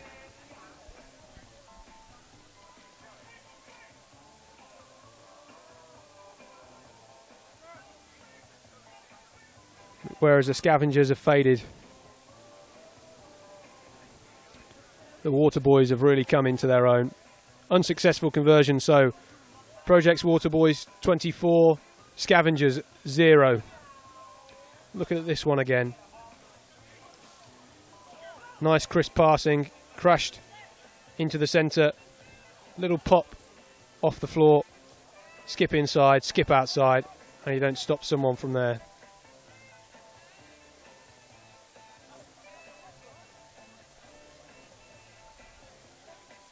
Scavengers receiving the kick-off. Sent high above the mountains. Here in Ibiza, a beautiful venue. The sun coming in to set now. Probably got just a few more hours an hour and a half maybe until the sun dips behind the highest mountain near the stadium here. A little bit of an injury though, as the player who caught the ball from the kickoff was tackled to ground.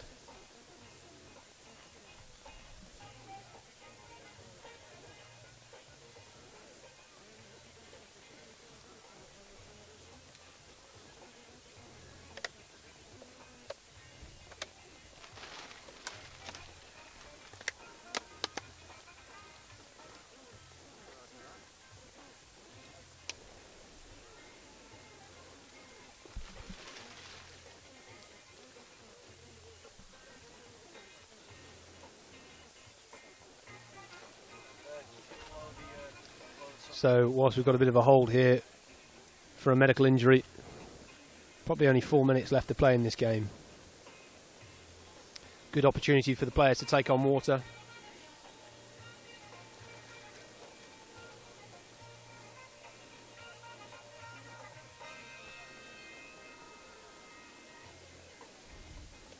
The last fixture of the day here, before the players head down to the bar for a well-earned break. Unfortunate to see an injury like that. He's really hurt himself. Played very well today, the young Frenchman. All of these French boys, oldest is 23 years old, so it just goes to show you, you don't have to be an old player to be experienced or successful.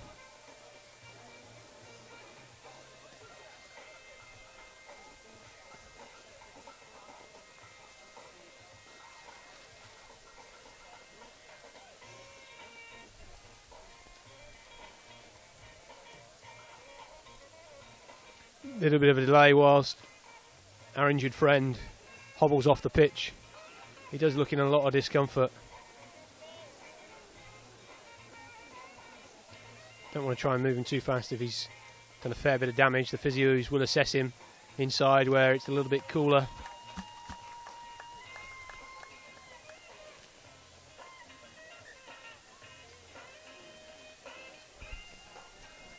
So putting out the scrum for the Projects Water Boys. Clock back on. Solid set at the scrum. Of course, a feed. One-on-one here. Can he go in the corner? A great turn of pace. Is he going to get there? Dots it down. The touch judge saying that he was in touch. Didn't quite get there. That would have been great to see that at a close-up, slow-mo angle. So back in the pressure cooker for the Scavengers.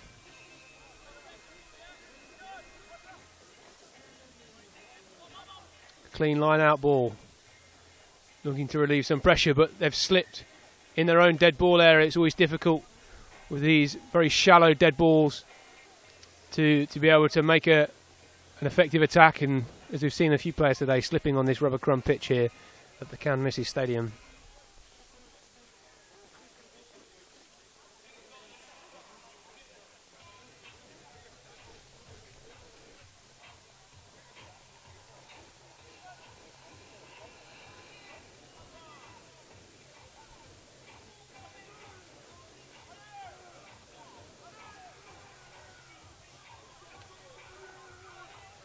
So an effective scrum from the Water Boys, looking for their 5th try of the game.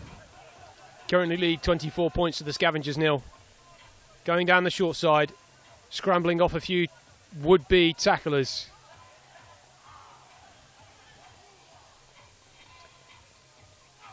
Sloppy handling there, just a rushed pass, knocked forward. And that is full time here at the Cannes Stadium, and that concludes the final game of the day here from the RugbySpy Ibiza 10's.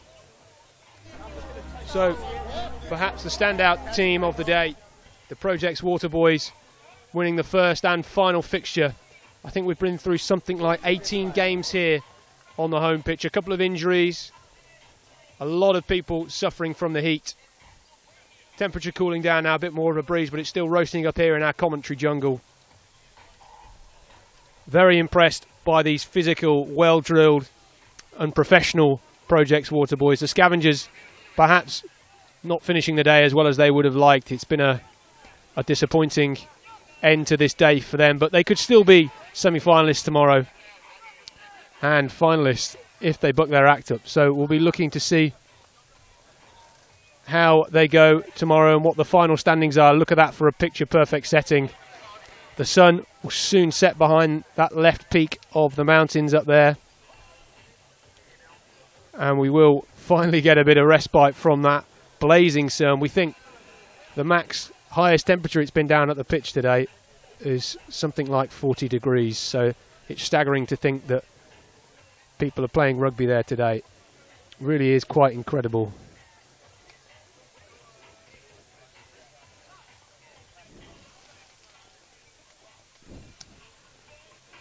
So the final fixture of the day was in the JHA Recruitment Elite Men's Competition. 5 teams. We've seen good performances at the death from last year's champions. So I think we're now going to head down to the bar where I'm sure there's a few merry men, and my good friend Joe, I'm sure you're one of those merry men too. What have you been up to? Well, I am, as you can see from my garb, I've derobed into a bit of a more casual wear down in the bar where teams are beginning to let their hair down a little bit after a long day's sweltering rugby. So we've got teams from all over the world here. We've got the Bucharest boys, we've got the Abu Dhabi Quins over here, we've got teams all interacting, games of beer pong going on. We've got a fresh one starting now. I'm going to walk you through. We'll walk through past a few Chewbaccas all through here, and a lot of the women representing. Oh, it's a family show. It's a family show. So as you can see, the sun. There we go. The sun has not wilted people's attitudes to enjoy themselves. It's been hard rugby played all day. There's been some great rugby, in fact tight rugby as well. There's been no cricket scores. Every team has been competitive, and there's plenty to play for. In the men's elite, any team can still get through to the knockouts tomorrow, and the same goes to the women's. The Open is wide open, and particularly the Royal Marines' victory over the Wyvern Dragons has proved to be a significant result in showing that anyone can actually win for this tournament. So we're going to turn to the tables now and give you a proper rundown explanation of where people are at in the tournament. We're going to start with the Men's Open. Okay, so the Men's Open in Pool A, we've got the Mad Dogs topping Pool A, and that is a competitive group as well. Dan Busser's there in second, and the Beverly Hills boys, they've also won a game. The Abu Dhabi Super Barbarians, or the Abu Dhabi Tigers, whatever you want to call them, they've lost narrowly. Look, their points difference is only -17. They can still come back and make it to the knockouts or a plate maybe. In Pool B, that was the big one. RM 1664 picking up the W against Wyvern Dragons and the South Italian Devils at the bottom, but you know, there's still something to play for tomorrow.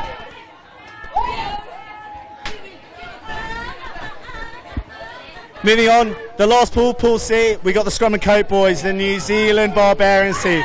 There's a couple of South Africans in there, but they're being pushed hard by the Sigonella team. We love the Sigonella boys. They come from a NATO base in Italy, and American guys just loving their rugby, enjoying themselves. And you've got the Chinovets and the Bucharesti boys. They were in the bar earlier, kicking back, and I know they'll be here in fine fettle tomorrow. Moving on to the Cabbage Patch Women's 10s, the Women's Elite. I mean, we're here in the Cabbage Patch pub, the most famous rugby pub in the world, the host of the most. So the Moody Cows, as expected, are topping the table. Scottish Tigers, they got pushed hard by the Irish Institute earlier in the day, but they're coming in second, and the British Police have snuck into third place. The Abu Dhabi Quins and the AMS ladies are battling out in the basement. But again, you're only a couple of victories away from making it to those knockouts, so all is not lost. Although, I worry for the performance of some teams with the amount of beer pong action in the background at the moment. We've wrapped things up with the Elite. The Elite has been tasty all day. Not everything has gone to plan.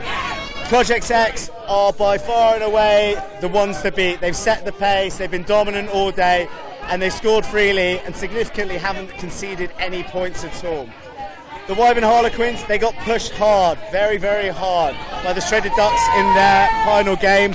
It was a last-minute try that got them up into second place, but it puts the Scavengers down to third. The Shredded Ducks are in fourth, but again, those guys know how to play. Scrum and Coke are coming in at the bottom, but they haven't disgraced themselves by any means, so they're still in play. I guess the way to sum things up is it's been a long day of rugby. These guys have been playing in 40-degree heat, under pressurised conditions, and knowing that everything's to play for. Action, more people to meet, and we hope you've enjoyed the coverage and join us bright and early tomorrow. So, from Ibiza 10's and the Abu Dhabi Quins, it's goodbye!